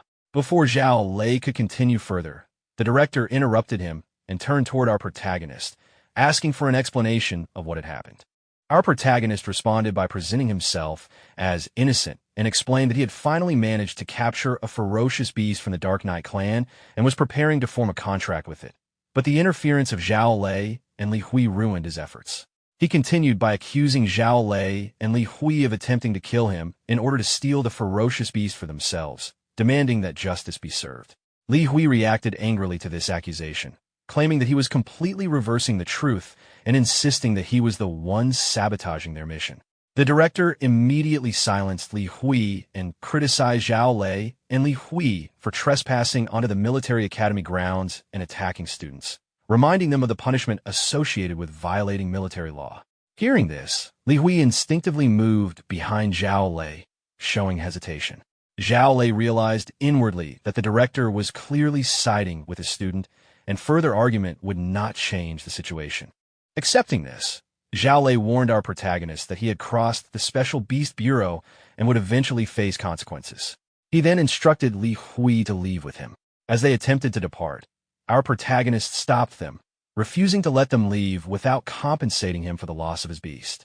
Li Hui reacted with irritation, criticizing his shameless behavior and expressing disbelief at his boldness. Our protagonist insisted that if they refused to compensate him, he would escalate the matter directly to their bureau chief. Watching the situation unfold, the director quietly realized that our protagonist had managed to gain the advantage while still acting innocent. Understanding the risks of acting aggressively within military academy territory, Zhao Lei ordered Li Hui to hand over the money. Li Hui hesitated at first, but Zhao Lei explained that acting rashly there would only lead to greater losses, and that they could return later to discuss the matter with their director before settling scores with our protagonist. Reluctantly, Li Hui took out the gold coins while feeling frustrated, realizing that her efforts for the month had effectively been wasted. Li Hui turned away while leaving the area, feeling upset about the loss of money and worrying about her expenses for the month. Zhao Lei also left while warning our protagonist that he would remember this incident. Meanwhile, our protagonist held the coins with satisfaction, feeling pleased that their attempt to take advantage had instead resulted in their own loss. After they left, the director spoke to our protagonist, acknowledging his sharp way of handling situations, but also reminding him that the Special Beast Bureau was an official department equal in authority to the military. He warned that very few ferocious beasts targeted by them were able to escape, and advised him to form a contract with the beast as soon as possible to avoid future risks. Our protagonist responded awkwardly, claiming that his tamed beast had already flown away and there was nothing he could do. The director simply smiled at his response and repeated his advice to act quickly before leaving the area. Our protagonist was left confused by the director's behavior, especially noticing that he had been looking toward his pocket before leaving. Sensing movement inside his pocket, our protagonist checked and discovered a small bat hiding there. He quickly realized that it was the Night Queen in disguise. The bat then flew out and returned to her original form, explaining that she had expected Zhao Lei and Li Hui to continue chasing her, so she used the confusion earlier to secretly hide inside his pocket. Our protagonist acknowledged her cleverness and asked about her injuries, wondering whether the black magic bead had worked. The Night Queen explained that her wounds had begun to heal under the bead's influence, but it would still take time for her to fully recover her strength. She also mentioned that returning to the Dark Knight clan was no longer safe, as Zhao Lei and Li Hui would likely search for her again, so she decided to remain hidden with him while slowly recovering. Our protagonist reacted casually, but began thinking about the larger consequences of the situation. He realized that he had already drawn the attention of the Special Beast Bureau, and if they discovered his ancient 10 fiends, it could create serious trouble. At the same time, he recognized that the Night Queen could become a valuable ally, and that increasing their strength had become necessary. With this in mind, he asked the Night Queen to accompany him on a level 6 class advancement quest. She agreed, treating it as a way to repay him for helping her earlier. The scene then shifted to Stonefire Forest, the location of the level 6 class advancement quest. Standing inside the forest, our protagonist confirmed that this was the correct location for the mission. Soon after arriving, he received details about the quest, which required defeating the fiery rock demon and obtaining the stone heart within Stonefire Forest, with a high difficulty level and a reward of beast taming points. After reviewing the mission information, he recognized that it was another highly difficult 5-star task. While surveying the surroundings, he climbed onto a large rock to search for signs of the target, but there were no visible clues. Suddenly, the rock beneath him began to shake, catching him off guard. The massive stone then transformed into the flame rock demon, revealing that the rock itself had been the demon in disguise. As the demon emerged in its true form, it shattered the surrounding stone and threw our protagonist onto the ground. The demon roared angrily after being stepped on, reacting to the intrusion. Even while airborne from the impact, our protagonist remained unfazed and prepared himself for battle, intending to defeat the demon and obtain its heart as required for the quest. The flame rock demon grew furious after seeing his attacks fail. He slammed his fists together, releasing intense flames from his body as he prepared another assault. Using his Fire Tomb ability, he gathered a massive sphere of fire between his hands and launched multiple fire-infused stones toward our protagonist at extreme speed, attempting to overwhelm him with continuous attacks. Facing the incoming barrage, our protagonist immediately summoned IE from the beast taming space. As soon as she appeared, IE rushed forward to intercept the attack. She moved directly into the path of the incoming fire stones and began punching them one after another, blocking and shattering each one before they could reach their target. Within moments, every fire-infused stone was destroyed, and she landed steadily on the ground after clearing the attack. Seeing his fire tomb completely broken, the flame rock demon became enraged. In response, IE launched herself forward, aiming to strike the demon directly with a powerful punch. However, before she could reach him, the flame rock demon activated his magic again. Numerous sharp, spiky stones suddenly emerged from the ground, forming a solid barrier that completely blocked her path. IE reacted with frustration and began striking the stone wall repeatedly with powerful punches. Despite her strength, the wall remained intact and did not break.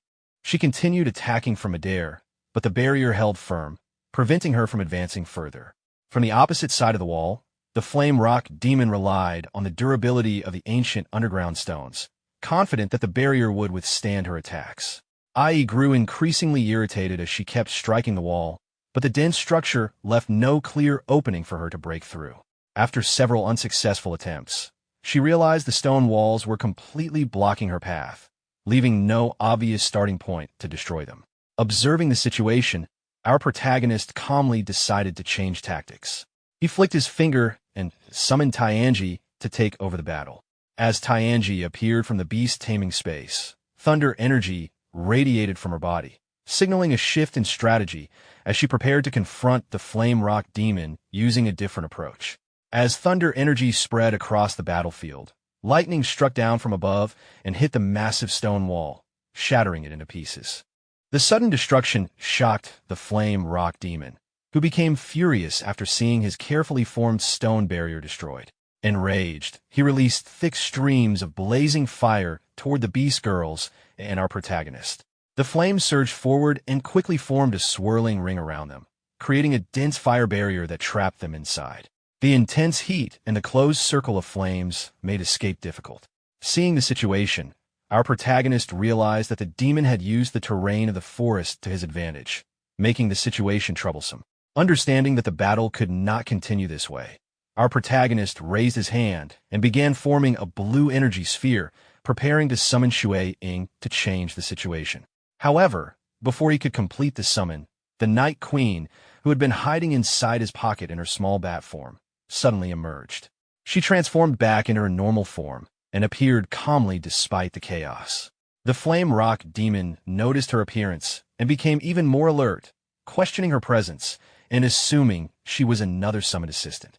The Night Queen responded in a misleading manner, making it appear as though she had no intention of forming a contract with a human and claiming that she had been forcibly imprisoned. Immediately after, she used her whip to bind our protagonist, creating the appearance that she had turned against him. This sudden action angered our protagonist, but at the same time, the Night Queen discreetly signaled for him to cooperate with her plan. Although confused, he recognized that she was attempting something strategic rather than truly betraying him. IE reacted strongly to the situation and became furious, believing that the Night Queen had repaid kindness with hostility. She moved toward the Night Queen in anger, but Tianji quickly stopped her, preventing her from interfering and hinting that this action was part of a larger plan. IE remained confused by the explanation, but held back due to Tianji's warning. Taking advantage of the apparent conflict among them, the Flame Rock Demon rushed forward toward our protagonist with both arms raised, intending to strike while believing the humans had lost control of the situation. At that moment, the Night Queen spoke to the demon, shifting the focus of the confrontation by questioning his strong hatred toward humans. This unexpected conversation caused the Flame Rock Demon to reveal his past. He explained that he once existed as an ordinary piece of volcanic rock and gained spirituality only because of his master's influence, which gave him a second life. However, one day, a group of humans arrived and forcibly took his master away. At that time, he was too weak to resist or pursue them.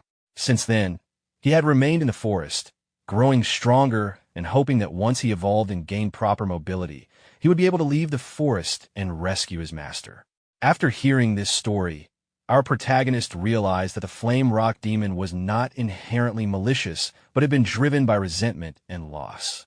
Our protagonist attempted to reason with the Flame Rock Demon, explaining that although he did not know the humans mentioned earlier, he could help search for the demon's master if the fighting stopped. However, the Flame Rock Demon remained consumed by anger and distrust, refusing to believe any human and continuing his intention to attack them. At that moment, the Night Queen stepped in and hinted that she had a way to help the Flame Rock Demon leave Stonefire Forest. Her words immediately caught the demon's attention, and he reacted with shock at the possibility of finally escaping the forest. She continued speaking carefully, warning him that humans were cunning and could exploit his weaknesses, suggesting that even if he managed to leave, he might still fail to save his master and lose his life in the process. In response, the Flame Rock Demon confidently revealed a stone hidden within his chest, explaining that as long as he possessed that stone, he could not be destroyed. Observing this, the Night Queen quietly recognized that the stone was the source of his weakness. Seizing the opportunity, the Night Queen tightened the whip that had been tied around our protagonist and suddenly launched it forward, wrapping it around the wrist of the Flame Rock Demon. The unexpected move shocked the demon and created an opening. At that moment, the Night Queen signaled our protagonist to act. Without hesitation, he rushed forward, gathering energy into his fist as he closed the distance between them. With a powerful strike, he delivered a decisive punch to the Flame Rock Demon's chest, targeting the exposed weakness. The attack pierced through the demon's chest, creating a massive hole as the impact shattered its body. As the demon broke apart into fragments, our protagonist quickly seized the stone fragment midair and landed safely on the ground. Immediately after, he received confirmation that the quest had been completed, indicating that the objective of obtaining the stone heart from the flame demon had been fulfilled along with the promised reward. Holding the stone fragment, our protagonist acknowledged the Night Queen's strategy, recognizing that her actions had made the victory possible. The Night Queen responded more casually than before, expressing that after fighting together multiple times, there was no need for formal titles and suggesting that she be called by her real name, Anna. Our protagonist accepted this and addressed her accordingly. Ai reflected on the earlier moment when it had appeared that the Night Queen was betraying them, while Tianji supported the idea that such betrayal would not make sense considering the treatment she had received. Our protagonist then commented on the strength of the Flame Rock Demon, noting that despite its slow thinking, its power had been impressive. However, the situation suddenly changed when the shattered stone fragments began rising into the air. The pieces gathered together, forming once again into the shape of the stone monster. This unexpected event shocked our protagonist, as the Flame Rock Demon reappeared before them, now furious after realizing that he had been deceived and that his heart had been taken. Despite losing the stone heart, the demon continued to exist, leading our protagonist to react with surprise at the possibility of the creature surviving without its core. The Flame Rock Demon stood there with teary eyes and revealed that he did not have only one heart, explaining that the stone taken from him was simply his largest one. He expressed his frustration at humans, feeling that their actions were too cruel. Hearing this, our protagonist questioned whether the demon truly intended to continue fighting until the very end. However, the Flame Rock demon admitted that he no longer planned to fight. The heart that had been taken contained half of his energy, and without it, he understood that he no longer had the strength to defeat them. Anna carefully examined the stone fragment and explained that it was required for Lin Han's level 6 class advancement quest, meaning it had to be taken regardless of the situation. Even so, she offered a compromise to the Flame Rock demon, promising that they could help him retrieve the mysterious stone that had once been taken from him along with his master. She then turned to Lin Han and asked for his opinion on the matter. Lin Han agreed without hesitation, acknowledging that he had taken the demon's heart first, so helping him in return was only fair. Hearing this, the Flame Rock demon's attitude softened, and he admitted that it seemed there were still good people among humans. Anna then suggested that the Flame Rock demon temporarily stay inside Lin Han's Beast Taming space, allowing him to travel freely and increase his chances of finding his master sooner. Lin Han initially hesitated, but Anna quickly pointed out the advantage of gaining another unofficial fighter. Encouraged by this reasoning, the Flame Rock demon willingly agreed to accompany them. Looking at the stone fragment, Lin Han reflected inwardly, realizing that he had unintentionally gained yet another beast companion through Anna's clever planning. Although he had not expected it, he admitted to himself that the outcome aligned with his own thoughts. Soon after, the scene shifted to the class change hall. Inside the hall, as Lin Han approached the reception desk, a brown-haired receptionist greeted him and congratulated him on successfully completing the level 6 class change task. Checking his status window, Lin Han confirmed that he had finally advanced into the 6th level. Nearby students began whispering among themselves after recognizing him as the well-known genius Lin Han. Some expressed envy at how quickly he had reached level 6 again, noting that even without using skills, a 6th-tier powerhouse would naturally possess an extremely strong physique. Hearing their comments, Lin Han recalled something important. He remembered that there was still a skill book stored in his spatial ring that he had not yet used. Taking the book out, he recognized it as Heavenly Fist, a reward he had received after the college entrance exam. Previously, due to physical limitations, he had been unable to practice it, but now that he had reached a higher level, he believed he could finally learn it. After consuming the spell book, he received confirmation that he had successfully mastered the Heavenly Fist skill. However, he remained uncertain about how to properly use the technique. As he experimented, he instinctively raised his fist, and blue energy began gathering around his hand. Suddenly, a powerful surge of energy shot forward at high speed, producing a massive impact and causing an unexpected explosion. The loud blast startled nearby students, who rushed toward the source of the destruction in confusion, wondering what had caused the sudden explosion and whether something had malfunctioned. Observing the damage caused by his attack, Lin Han reacted with amazement at the strength of the technique. However, the brown-haired receptionist quickly pointed out that the display screen inside the class change hall had been damaged. At that moment, Lin Han realized his mistake and understood the trouble he had caused. With an awkward expression, he apologized and promised that he would compensate for the damage at the original price.